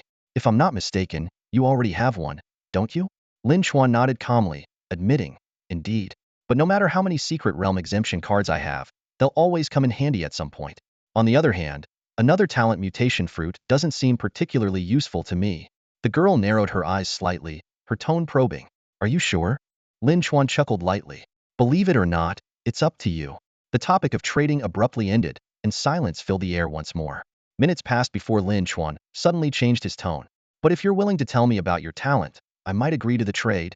The girl was momentarily surprised but quickly countered. Fine, but I want to know the secret behind your attributes too. Lin Xuan's expression remained calm, as though he had anticipated this. You first. After a moment of deliberation, the girl spoke in a low voice. Believe it or not, my talent is called Fireball. On my data panel, it doesn't have any level indication. At the mention of Fireball, Lin Xuan's heartbeat nearly skipped, but his expression remained composed. He feigned dissatisfaction. That's it? Aren't you going to explain what your Fireball does? The girl frowned, her tone resigned. I can't give you a detailed explanation. I've tried all kinds of tests, and I still have no idea what this Fireball is for. As she spoke, she raised her right hand, and a small fireball materialized in her palm. Lin Xuan's pupils contracted as a storm of emotions surged within him. The referee had clearly stated that talents and skills were sealed, yet this fireball could still be used in the Secret Realm. The girl gave a bitter smile. The only thing I know is that it can be used in the Secret Realm, but against people, it has no offensive capability whatsoever. Lin Xuan suppressed his astonishment and calmly asked, have you tried using it to burn other things? I have. Crystal cores, corpses, even equipment and items. It doesn't affect anything. The girl replied with a tone of helplessness.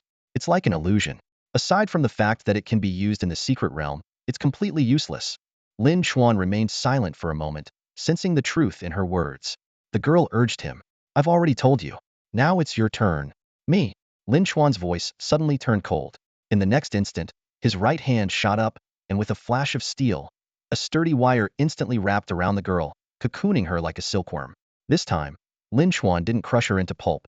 Instead, he swiftly and decisively slit her throat, leaving behind an intact corpse.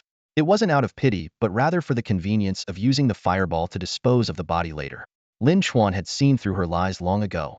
This woman didn't possess any red or green crystals. She had been bluffing. The red gourd he carried, which could detect red crystals, had never lit up, confirming his suspicion. From the moment the referee declared that killing wasn't prohibited, Lin Xuan had decided not to let her live. She was the first among the 12 players to break the agreement and tell the truth, clearly intending to use it to her advantage to eliminate others and monopolize the secret realm's rewards. If she could have such intentions, why couldn't Lin Xuan? The difference was that she relied on manipulation of the rules, while he relied on absolute strength. Without a trace of emotion, Lin Xuan stored the woman's corpse and the secret realm rewards into his spatial inventory. 2 minutes remained until the automatic exit from the secret realm. Suddenly, something crossed Lin Xuan's mind, and he asked, "May I combine rewards for two people? For instance, can two secret realm silver cards be exchanged for one secret realm gold card?" The referee's tone remained as gentle and amused as ever, unaffected by Lin Xuan's actions. "No, that's not allowed." Lin Xuan returned to his hotel room from the secret realm, his expression calm and composed. This half-hour journey into the secret realm had yielded far greater rewards than he had anticipated. Not only had he obtained double the rewards from the realm, but he had also brought back the corpse of that woman. Without hesitation, Lin Xuan retrieved the body from his spatial storage. With a wave of his hand, a blazing fireball shot forth, instantly engulfing the corpse in flames. The fire crackled and roared, reducing the body to ashes in moments, leaving behind only a pile of gray residue. At that moment, a familiar notification echoed in his mind. Ding. Burned a level 4 player. Talent plundered. Fireball. Ding. Talent Fireball is fusing and evolving. Evolution time. 6 hours. Lin Xuan raised an eyebrow, a flicker of surprise crossing his face. In his previous life, he had experienced talent fusion before, but evolution was not always triggered during the process. Typically, other players' grade talents required multiple kills and numerous fusions to even have a chance of evolving into an A-grade talent. However, Lin Xuan's Fireball talent was something he regarded as even more mysterious than an SS-grade talent.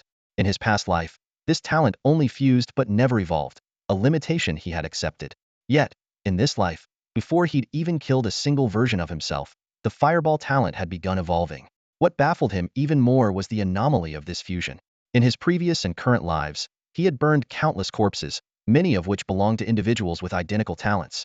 But unless the talent came from the same person, they never fused. His current data panel, for instance, showed 3th-grade physical enhancement talents from 3 different individuals, none of which had merged. But this time, the Fireball talent he'd plundered from someone else had unexpectedly fused with his own Fireball talent. This was truly puzzling, but Lin Xuan decided to set the mystery aside for now and instead focus on the anticipation of what new surprises the evolved Fireball might bring after 6 hours. Next, Lin Xuan retrieved 2 level 1 cards. These cards were enough to raise him directly to level 10, though using them after reaching level 10 would be more strategic. Alternatively, he could trade them for a considerable profit. After careful consideration, however, he decided to use both cards on himself. As the cards were activated, a series of global announcements rang out, declaring Lin Xuan the first player to reach level 9 and level 10. But the announcements didn't end there. Following the milestone announcement of reaching level 10, the Killing Game issued a cascade of global notifications. Ding! Congratulations to player Lin Xuan for reaching level 10 and securing world ID AA007 for this world. Congratulations to player Lin Xuan for earning the achievement Trailblazer. Congratulations to world AA007 for being classified into the first sequence. All players in this world receive 10 to all attributes. Congratulations to world AA007. A world boss has been generated. The World Boss Contribution Leaderboard is now live. All players, please unite and eliminate the World Boss as soon as possible. This barrage of announcements hit like a thunderclap, leaving players worldwide stunned. After a brief moment of silence, the global chat channels erupted like boiling water, with messages flooding in at an overwhelming pace. That's all for today. Thank you so much for watching. I hope you guys enjoyed. If you wish to have another part of this recap, please give us at least 1,000 likes. Please don't forget to comment and subscribe to our channel for more content like this. Until next time.